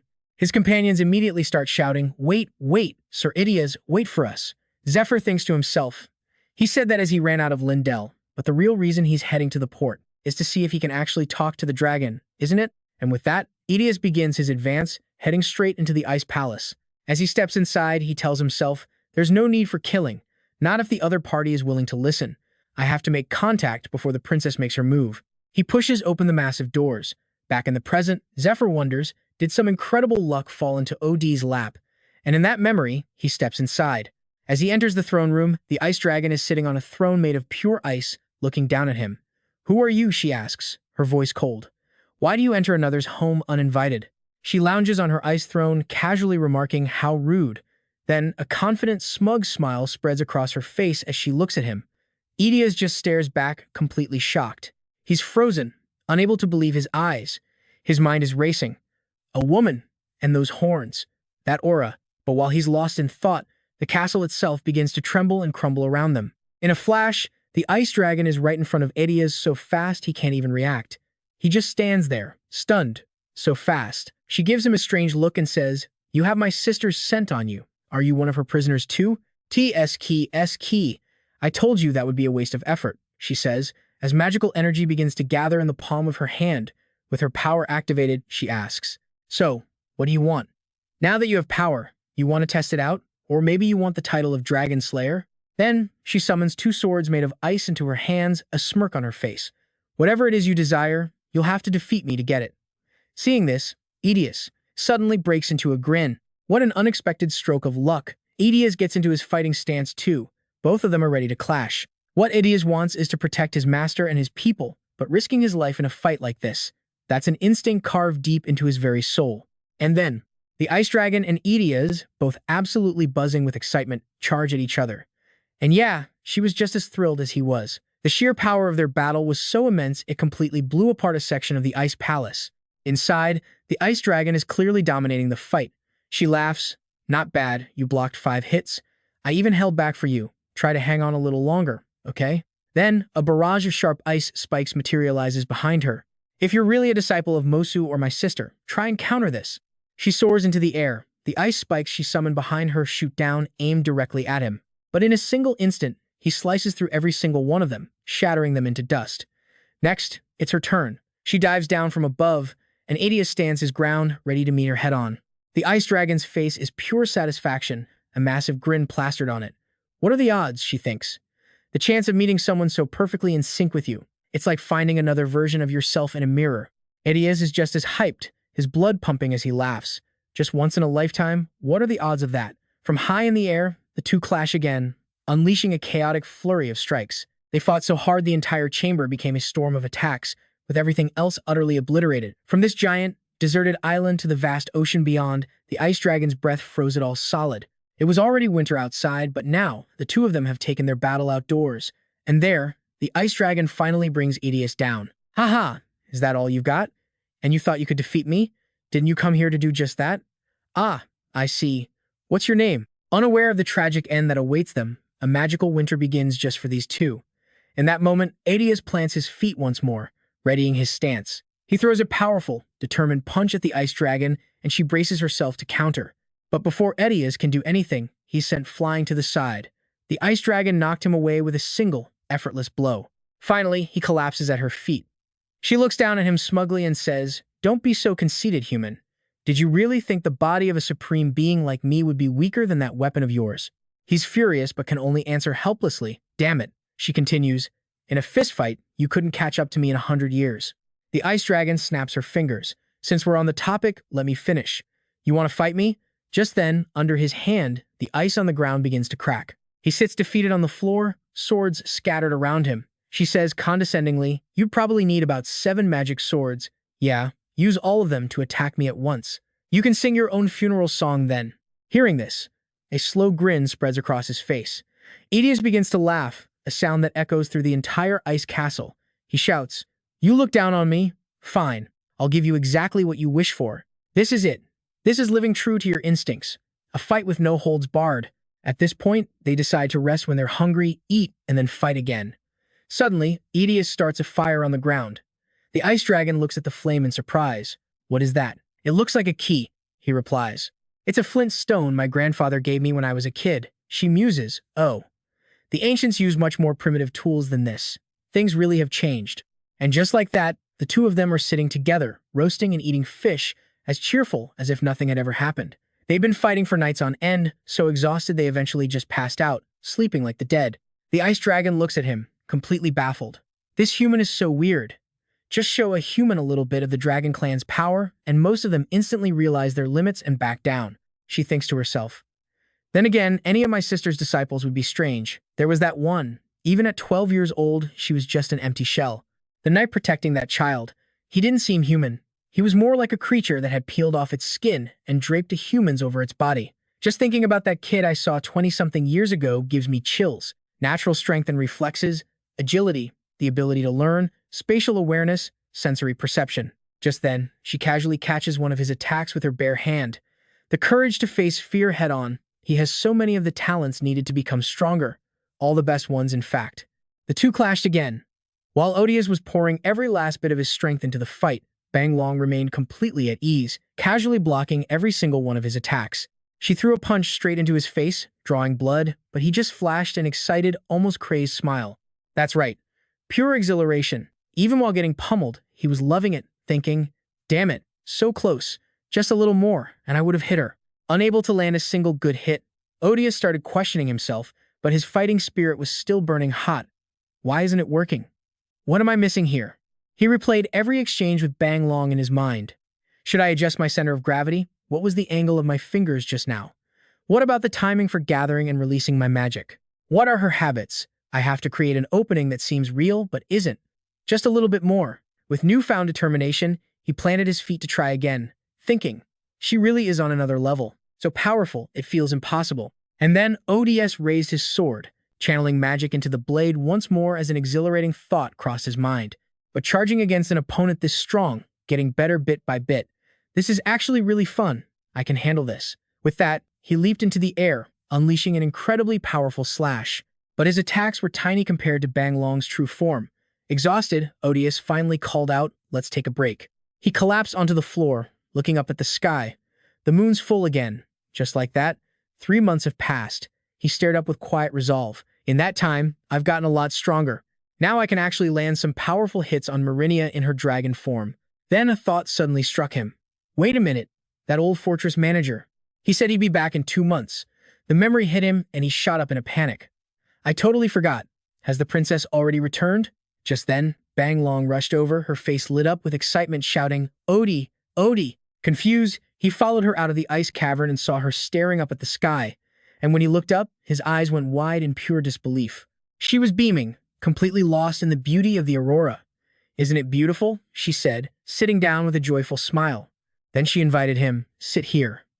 Odious looked from the brilliant sky to Bang Long's captivated face, and he started to share a story. A long time ago, my master told me she once watched the aurora with someone. He remembered an image of 2 dragons watching the lights together, and added, she also said she wanted to see it again. Hearing this, she grew quiet, her gaze lost in the sky. Bang Long began to speak of a time long, long ago. She recalled an ancient memory. The dragon core was once whole. After it shattered, the 7 of us were born, hundreds of years apart. The dragon core fragments in my body are blue and white mixed together. She remembered the moment she was born. When I opened my eyes, an image of her sister right beside her flashed in her mind. She was already there, waiting for me to be born. We grew up side by side. It was probably because we both shared the white fragment of the dragon core. All the other dragons were born with different personalities, but not me and my sister. She was different, incredibly strong, but also very affectionate. As the memory of them watching the aurora together faded, Bang Long turned back to him and continued. Even though we both had white in us, because of my sister, I could never call myself the White Dragon. Hearing this, Odious pieced it together. Ah, so that's why you are the only ice dragon. She looked back to the sky. 1,000 years ago, she fell asleep. The other dragons all became strange after the World Tree died. They got busy with fulfilling some mission or other pointless things, except for that yellow dragon. It's been so long since I've actually talked to someone else. Odious listened intently to Bang Long's story as she added, especially someone I can share memories of my sister with. She then looked at him with a happy smile, as if a lifetime of pent-up feelings had finally been released. But then, suddenly, Odious gritted his teeth and whispered, "This is absurd. I'm sorry, Master." Seeing this, a surprised Bang Long turned to him. "What's wrong, Odie?" Inside his head, one mission echoed. Kill all dragons. It didn't just mean his master. It meant killing the younger sister his master had loved so dearly. A single thought screamed in his mind. I can't do it. He slammed his hand down, activating a burst of magic, and summoned a brand new skill. Skill, Cradle of the Earth. A technique of the white dragon who ruled the land, able to store any object in a pocket dimension within the earth. Its use was limited, granted only after receiving the white dragon's blessing. And then, he held out a small cradle, his hands trembling with shame. I'm sorry it took me so long to show you this. Seeing the cradle, Bang Long gasped in absolute shock. That is, inside the cradle was a tiny dragon, curled up and sleeping. After showing it to her, Odious began to explain. Back when my master was still with me, her body was sealed away. Bang Long slowly reached out a trembling hand to the cradle. My sister's aura. Sister, she'd like this. Staring at the cradle, tears began to stream down her cheeks. Odie then said, Marinia, I have to go find my master's other disciple, Princess Anthe. Seeing her clutching the cradle and crying, he continued to explain. The princess wants to kill every dragon. My master's final will was for me to help her do it, but I don't want to. His voice turned grim, and I found a way to escape this damned fate without having to kill the dragons. If the apocalypse comes, the surviving dragons in the Tree of Life will lose their will, and their mission will change to destroying everything. The world will become a slave to the demon god, the same force that once invaded it long ago. This secret cannot be revealed to anyone until the appointed day. The only way to escape this fate is through death. But because the white dragon, Monsi, was coincidentally trapped inside my master's body, I was given a chance. A flashback to his master, Arz. My body is at its limit now. Don't be alarmed, Odie. It's because of the magic I'm casting. If I die, my body will shift slightly. I will tell you my will then. Because I am bound by an oath of secrecy, there are truths I cannot speak. Listen carefully. Go find Princess Anthe. Join forces with her and stop the apocalypse.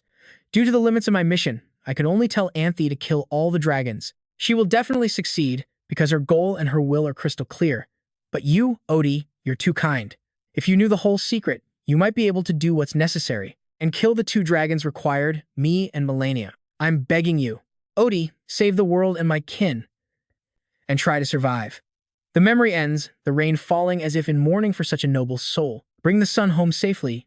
Odie had promised his master. May the sun rest in peace forever. His master was bound by a spell, enduring months of agony just to tell him the world's secret. She wanted him to follow her will to the very end. But that meant killing his own master, her sister, and all of their kind. Damn it, how could I ever do that? In the end, Odie couldn't make a decision. A whole month had already passed. I'm sorry you've been kept here for so long. Marinia's voice broke his thoughts. Odie, you have to go meet the princess, to follow your master's will. He just shook his head. It's fine. It can wait. With monsters on a rampage like this, how can I just abandon these people?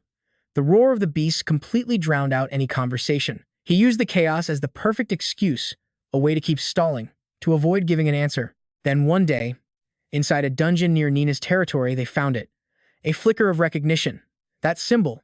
There was no mistake. It was exactly what his master had described, a soul-summoning altar of the demon god cult. A light bulb went off. That's it.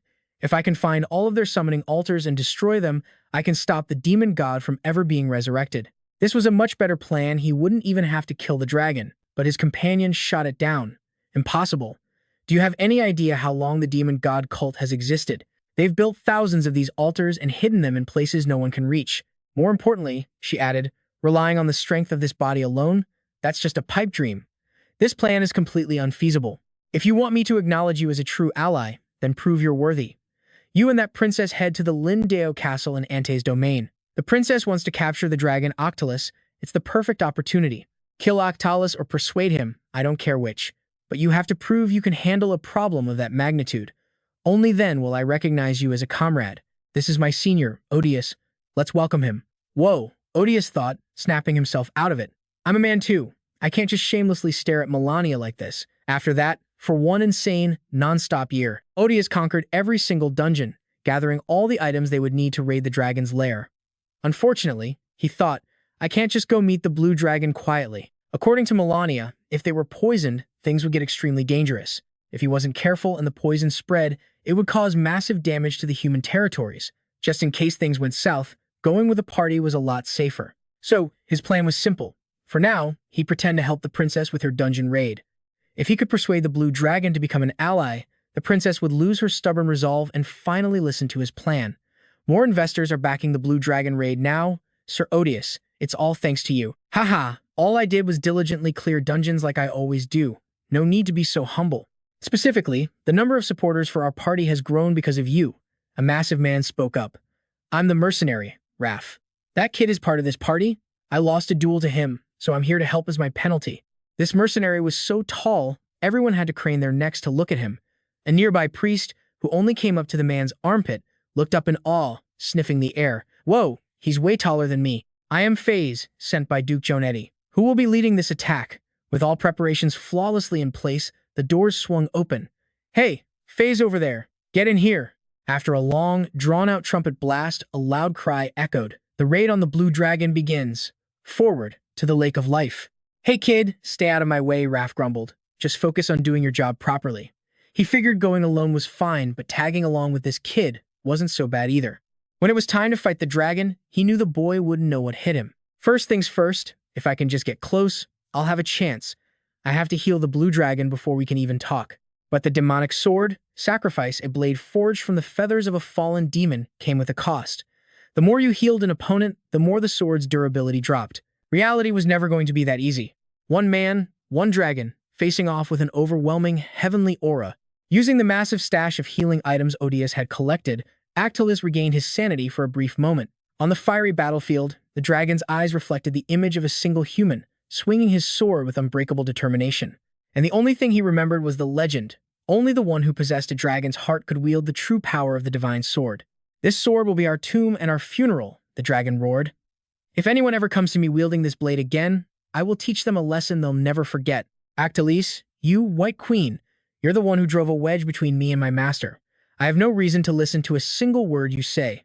The dragon paused, considering, before unleashing its terrifying power. Therefore, I cannot agree to lend my power to someone as unworthy as you. From this day forward, I will not be your ally in this war. And with that, it unleashed a single attack carrying the force of pure annihilation. In the end, Odious couldn't persuade the blue dragon, nor could he escape from it. The beast was now hell-bent on attacking humanity. The elf desperately blocked the overwhelming onslaught, realizing there was only one way out: win and survive. Odious swung his sword with all his might, creating a powerful shockwave with a direct hit. I'm sorry, I'm sorry, I'm sorry, the apology repeated with every single slash of his blade. 1,000 apologies. That very moment might have been the instant Odious awakened a brand new power. I'm still too weak. So damn weak. Too weak to save the person I want to protect. In that case, I have to get stronger, and I have to take control of this party. If I don't, humans will eventually kill Melania. The news spread like wildfire, a victory cry echoing everywhere. We won! Hooray! The blue dragon has been captured. He decided to play along. He would pretend to cooperate with the party, pretend to be overjoyed that his strength was finally recognized. You've worked hard, Odious. As promised, I will eat the dragon's heart. Princess, you don't have any complaints, do you? Of course not. We have a contract after all. His new plan formed. He would hide his true feelings, build up his own power base, win everyone over, and become indispensable to the party. He would steal the princess's influence right out from under her and take this guild for himself. And luckily, he'd had the foresight to write into the contract that he would be the one to claim the dragon's heart. Letting the dragon's heart fall into anyone else's hands was unforgivable. He'd decide later whether to use it or keep it. First, he had to see Melania. But the moment his hand touched the dragon's body, something happened. Right then, Odious felt a cold sweat. A strange, eerie sound started to emanate from within the dragon. Ramian, a demon who had been hiding inside the blue dragon's stomach, was awakened by contact with the dragon's heart. Ramien's poison, amplified by the heart's immense magic, spread like a plague, contaminating the entire forest. The blue dragon was beyond saving, and the heart was now stolen. This was officially the worst raid of Odious' life. A fist slammed into his face. "Why did you do that? Phase! You bastard! Why did you stop me? Dragon's heart, give me strength! You damn fool! Run! Get out of here! If it were me, I could have killed that demon before he caused any trouble. And what if he died? So what?" Phase's face was bloodied and bruised, but he suppressed his pain and fury. The poison was spread by the dragon's own magic. How could you possibly have handled that situation? Damn it, how could I not have seen this coming? I never considered there might be a poison expert even better than me, Phase pointed out. That armor of yours is the only reason you aren't poisoned, but you've already been exposed. What happens when you go back to the party now? Can you guarantee the poison won't spread? The best thing you can do is run. Now. You idiot. The mercenary raft turned to leave. The dragon raid contract is over, so I'm heading back. Hey Phase, wait up. Transfer my reward to the Duke. As long as you people keep that poor kid around, you can't hire me. He offered one last piece of advice to the princess. I'm warning you, princess, it's best not to give him any authority. What did he mean by that? It seemed his words weren't just a fit of temporary anger. Thanks to Phase's warning, Auntie kept a wary eye on Odious for a while. But it wasn't long before something else happened, something big enough to make everyone forget all about it. A dragon spread its majestic wings, soaring freely through the clear blue sky. The sunlight glinted off its scales, enhancing its powerful, captivating beauty. Yes, it has come to this, a voice said. Don't die, Odious. Have you forgotten about your friend here? You've proven yourself worthy of being my comrade, so I will help you. Just like that, the white dragon appeared, a wave of ice bending through the air, becoming one with the scene. The great tree and the Danakil plains were frozen solid by Melania. Because the river was now ice, the plains couldn't be farmed, but this also stopped the poison from spreading across the continent. The ice dragon Melania joined Auntie's guild, and Odious, the one who fought by her side, was hailed as the Bronze Knight. And that's when the guild started losing its way. Their new #1 goal? Destroying summoning altars. Massive amounts of money and manpower were poured into finding and destroying every last one. The dragon heart lost all its value in the power struggle that followed. Fett even left the guild after a bitter falling out with Odious. Meanwhile, the Dario brothers joined Marenia's guild, becoming members of the Ice Dragon's faction. Why? To distract her, of course, and then kill her. A dragon is a dragon, it has to be killed. That's where the conflict began between them. Dario may be the queen's son, but he failed as a leader, leaving his lands in chaos, didn't he? Maybe the prophecy was real after all, but how could anyone know if it was a true prophecy or just empty words? Everyone sided with Odious. He was sociable, helpful, and never asked for anything in return. Not like that smooth-talking, untrustworthy Dario. The princess promised to fund everything, so money was no object. More than that, Odious won over the people. The elves, one by one, started leaving the guild because of their own conflicts with him. Suddenly, the guild was filled with nothing but people who became friends fighting Adri, people Odious had helped, or his die-hard fans. It felt unsettling. Was this really okay? My master told me that killing the dragons would solve everything. But why did he tell me to choose such a difficult path? What would happen if I didn't kill them? You could say the chaos Odious created left the perfect opening for me to slip in. A massive blade pressed against Zephyr's neck, slamming him to the ground. Hey, turns out it's a familiar face. Torgan, you're that guard from District 3, aren't you? He coolly held his blade to the ground, smoke billowing around him. What kind of magic is that? He asked. Long time no see. Looks like you've picked up a few moves, Torgan said. Tell me, who taught you how to fight like that? 3 against 1, not exactly a fair fight.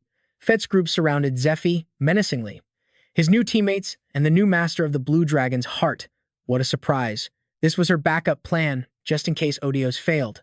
The princess, discussing strategy while bathing, never once letting her guard down with him. I need to build my own alliance, one strong enough to stand on its own. She stepped out from behind the screen, a captivating figure, facing Zephyr directly. Work with me. But first, let's settle the payment. They say heroes have a weakness for beauty, but this time, it looked like Zephyr wasn't moved at all. Huh? Your guild members already devoured all the bait we caught. Give it back. The remains of the demon god worshipper, and all the items that bastard had. This ridiculously small amount. I'll let you have it for free. The first meeting was rocky, to say the least, but Auntie needed more soldiers, and she needed people like me and Fett, who already had beef with the upper class. This mad dog has his uses, I guarantee it. That sounds promising, Zephyr replied. volunteering on the less than voluntary side. Dariel was recovering. We decided to board the same ship, each of us aiming to get what we needed. Naturally, Odios was not happy about it. After more than a year apart, Fet and Dariel were back. And then there was me, the one who held the dragon heart that Odios could never obtain. Arg! Zephyr yelled, shocked as he was suddenly surrounded by ice. How did you get a dragon heart when you couldn't even catch the dragon yourself? You pathetic thief. Odios wasn't just holding him back. He got the dragon heart and still couldn't beat the ice dragon. Of course, he couldn't take it down.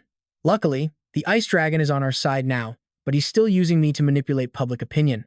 On the outside, he looks innocent, but inside, he's a corrupt monster who does whatever he wants. He's instinctively aware of how people see him, and his massive ego drives him to chase fame. So, before the raid, I can't act recklessly. I need to build up my reputation and earn the right to speak. That's the only way to get the freedom to do what I truly want. The Silver Lion Helm nerfs my stats in its education mode, forcing me to obey that bastard's orders. But if he needs me to fight, he'll have to disable that mode when we attack the dragons. I'll just have to endure it until then. I'm the one who has the right to decide whether to kill or spare my master's kin. All right, the plan is set. Everyone, split into teams and move out. First team, go to the capital and auction for the items we need for the raid. And negotiate with anyone who has items on our backup list. See if you can buy them. Second team, go hunt monsters and gather the necessary materials. Take the best knights and the forces from District 3. I'll keep an eye on the bastard myself. Finally, the strategy team. Go recruit talented people who are passionate about the raid. We need to increase our strength. One guy looked thrilled. Whoa, just like the old days. Another looked terrified. With these members, they'll probably recruit people with their fists. I heard the Duke is coming to visit. Is it really okay for us to leave the district like this? Ah, my father had business and will be late. I'll go find him to speed things up. It's been a while, so I'm happy to see my eldest and second eldest. Those words hit like a ton of bricks. Eldest and second eldest? There was one more thing I had to do in the capital. Auntie, do you know someone named Eugenio Whittle? He was a human scholar who visited the Great Tree 61 years ago. If he's still alive, please send him my regards. Yes, he's alive. Professor Whittle is now the headmaster of the academy. I was a student at the academy, so he taught me as well. So, the Elf Queen had asked him to deliver a letter. The great noble Whittle, from a ducal house, is the headmaster. He's taught countless noble children and has a lot of influence. Meeting him could be a huge help for the raid. The princess had her own concerns, though. Back in school, I spent all my time ditching class. The professor wasn't exactly fond of me. Well, now we have the model student, Lucia Sma, with us. It should be fine, right? Over with the strategy team, things seemed a bit more lively. How are we getting there? Horseback? Carriage. Running is faster. Fet can run, but I can't. Then don't go. Unfortunately, we don't have much time. Recruiting talent is important, but I have something else I need to do. A new message appeared on the notice board. A quest from the Queen of Light. The mission? Protect a key figure. Guard the target for 10 months. The reward? Access to Arya's armory, with permission to choose one item from the first floor. A request from the Queen of Light herself. The reward was incredible, but here's the catch. For the entire mission, I could use the Sword of Light freely. In other words, if the person I'm protecting dies, this sword might just refuse to let me wield it ever again. But there's a catch. I have no clue who I'm supposed to be protecting. The Sword of Light is meant to guide me, but right now, that person isn't in District 3. They must be far away. I need to recruit some talented people before I can even think about finding them. But then, the sword suddenly flares to life, almost jolting out of Zephyr's grip. The blade shoots towards the sky, pointing. Is it showing me the way to the person I must protect? I can feel it now. They're close. No, wait. They're coming here. A dragon rips through the sky at blinding speed, 2 figures riding on its back. Talk about an entrance. And then they land. It's Lucius's father, Duke Cesare Giannetti. With him is the headmaster of the academy, Eugenio Whittle. The 2 dragons touch down in the middle of the camp, kicking up a cloud of dust.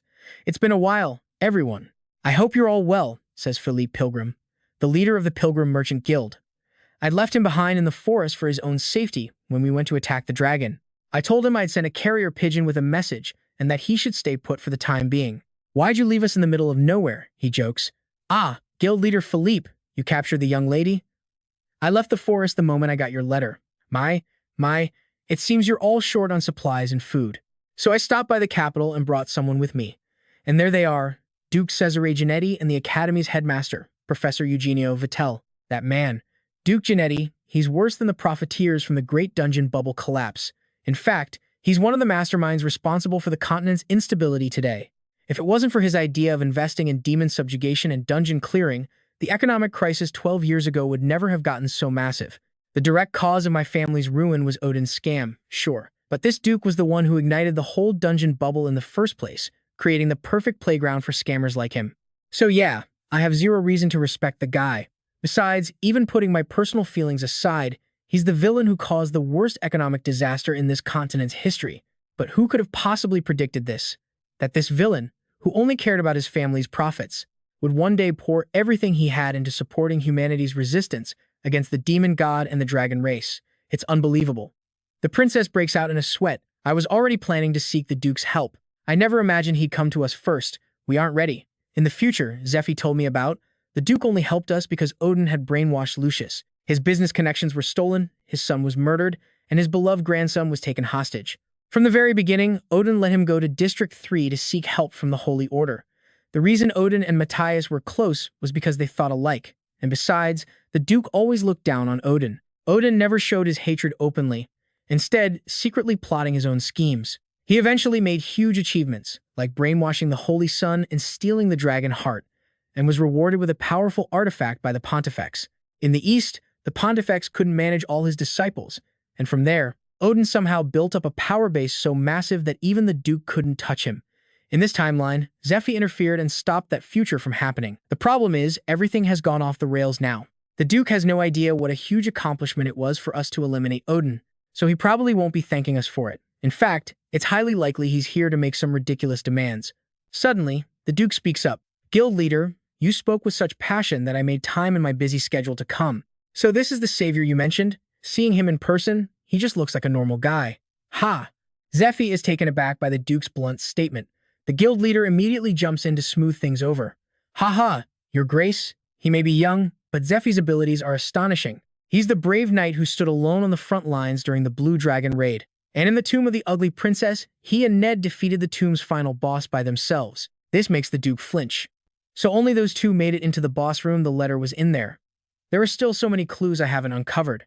I want to ask him about it right now, but if I seem too eager, my real objective might be exposed. I still don't know if this man is a friend or an enemy. I need to be careful. First, I need to figure out what kind of person he truly is.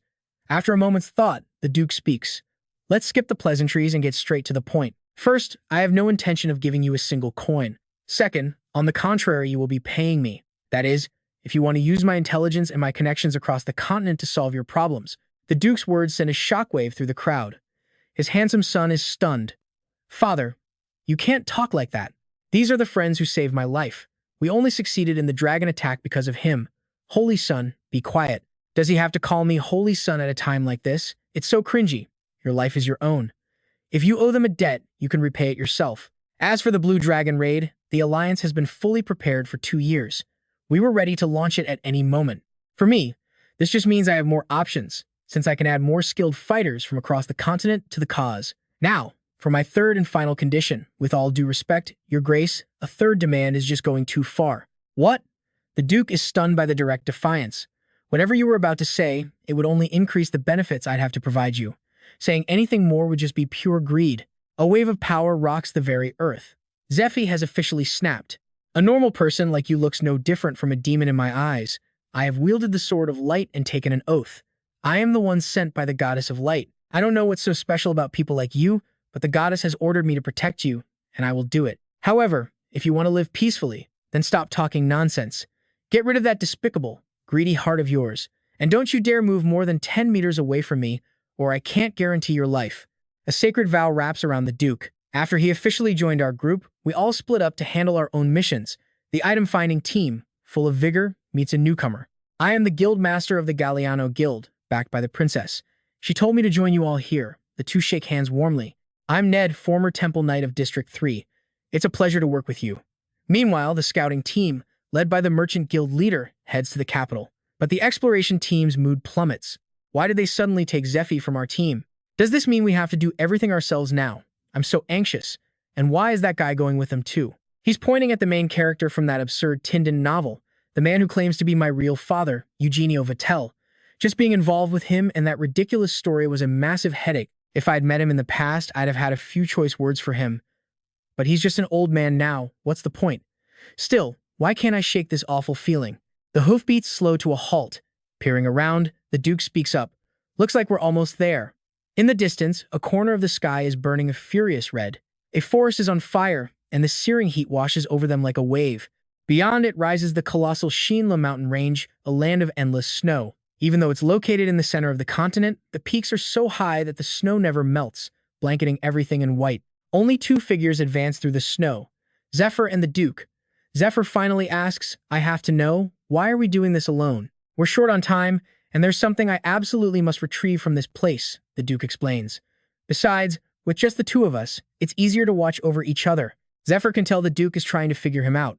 If this timeline had followed the last one, 3 years after returning from this place, they would have used Princess Cersei's tomb as a hideout. It's nostalgic, the Duke murmurs. Fate is a strange thing. I always wanted to see inside here. You know, Zephyr. His voice drops. For over 10 years, I've poured thousands of gold coins into this dungeon. And not just money. I sacrificed my own son's life for this. I need to know what's in the final chamber of this tomb. The dragon heart? Zephyr asks. No, the Duke replies. Something far more important. But it doesn't matter anymore. Just pretend you never heard any of that, he says. But Zephyr is already lost in thought. In his past life, the Duke was an ally. But he was also a man filled with secrets. Someone who suspected everything and everyone. Because of that, then and now, no one knows his true objective. But based on his earlier reaction, Zephyr is certain the Duke hasn't given up on his true purpose, finding that important item inside the princess's tomb. That flicker of shock on the Duke's face when he heard Zephyr and Jeanette had already defeated the boss in Cersei's tomb, that's been bugging Zephyr.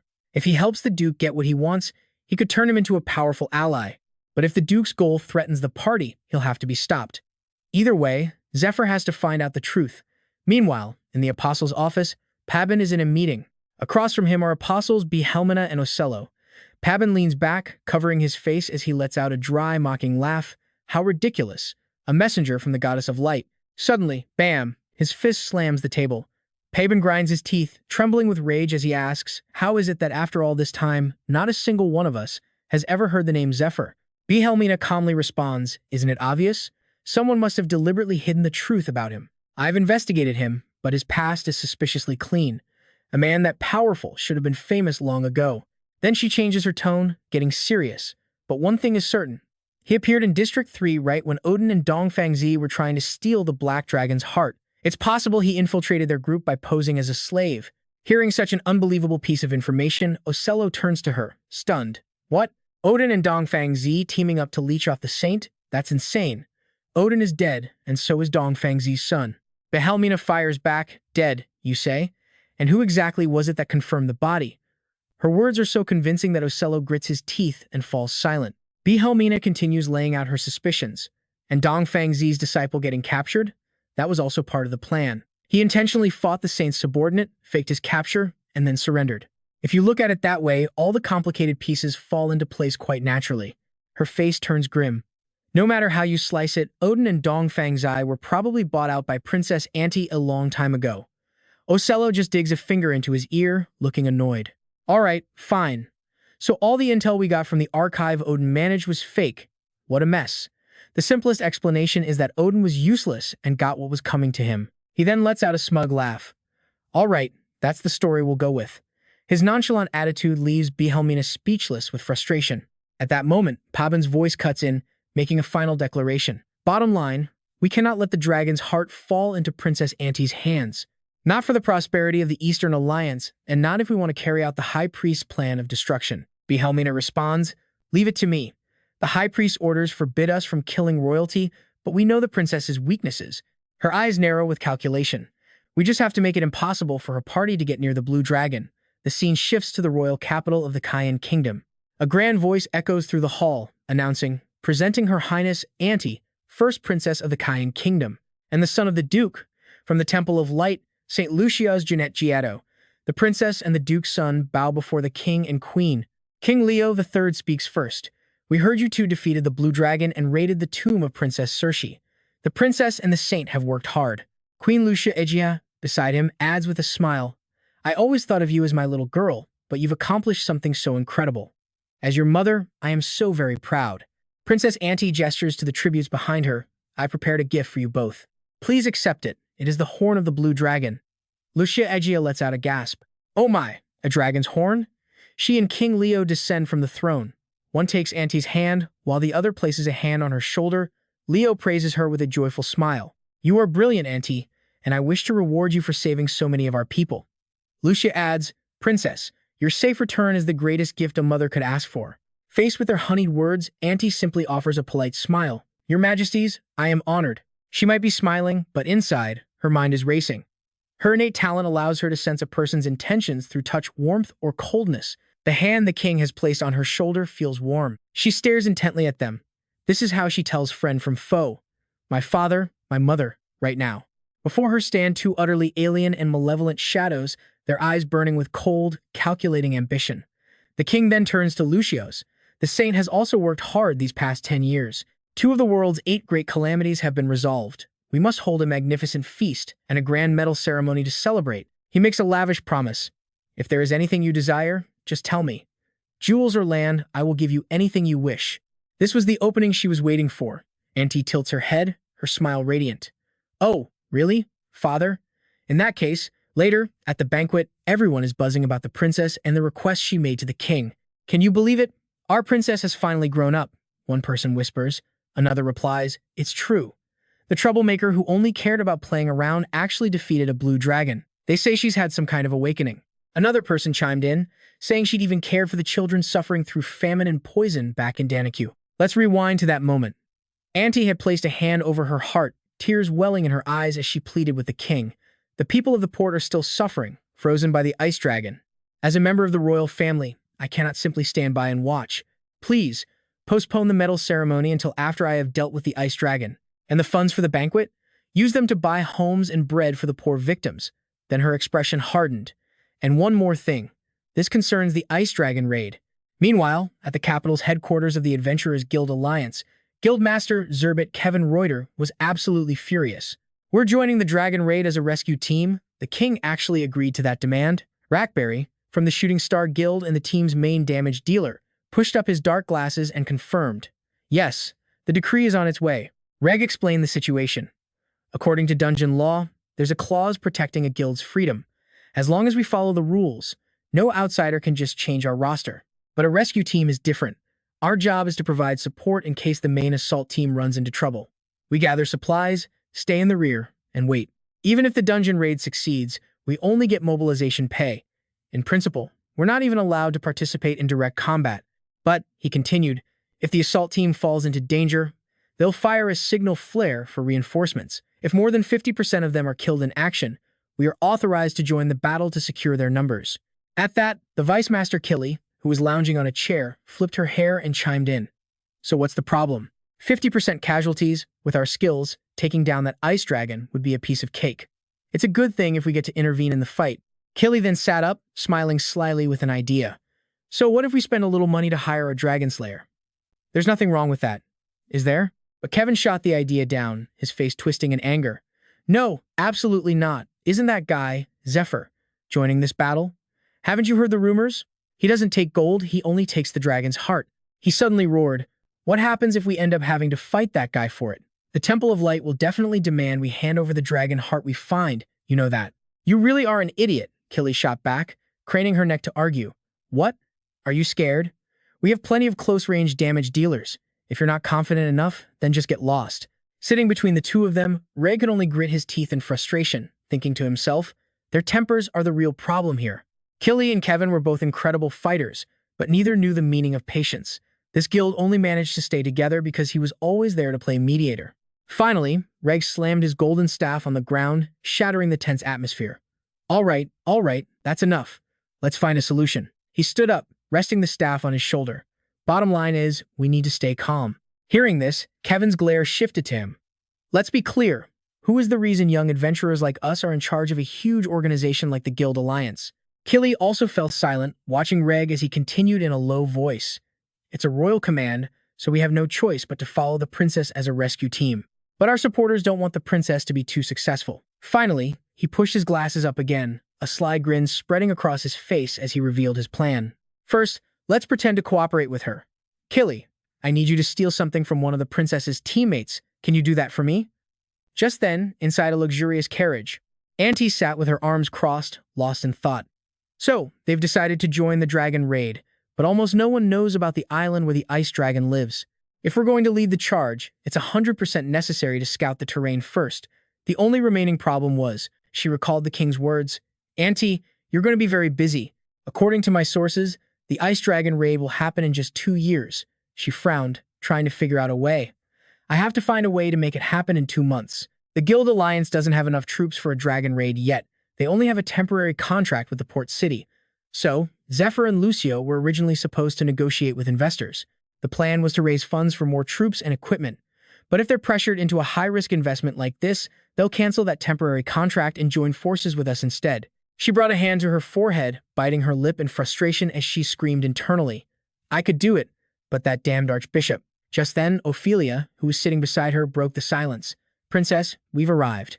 Auntie slowly stepped down from the carriage. "All right. The only option now is to go in. I hope this resolves the situation." Before they departed from Sector 3, Duke Cesare Giannetti, holding Mario in his arms, had spoken with Auntie. "Princess, let's meet for a moment before you leave. As you know, your weakness is your lack of experience. In my opinion, if you play dirty, you'll face the consequences. So don't even think about trying to win in one shot by breaking the rules with them." He had offered her a strategy. "You don't actually have to fight the Ice Dragon alone. Join the Guild Alliance as a rescue team, and then..." His words echoed in her mind. "Try wasting the kingdom's budget at the auction house. If you do that, the problem will solve itself. Just give it a try." And now, here she was. Princess Auntie, along with 3 others, was stepping into that very place, the Lauren Auction House, the largest on the entire continent. Now, let's talk about the dungeon law and guild member selection.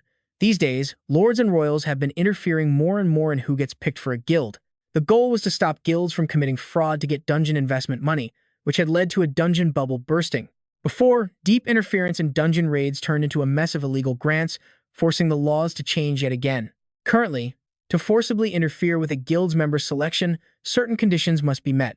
First, that guild must have broken the law. Second, the situation requires an expert's opinion. Third, if one of those 2 conditions is met, the person being added to the guild must have their qualifications recognized by a temple, a mage tower, or...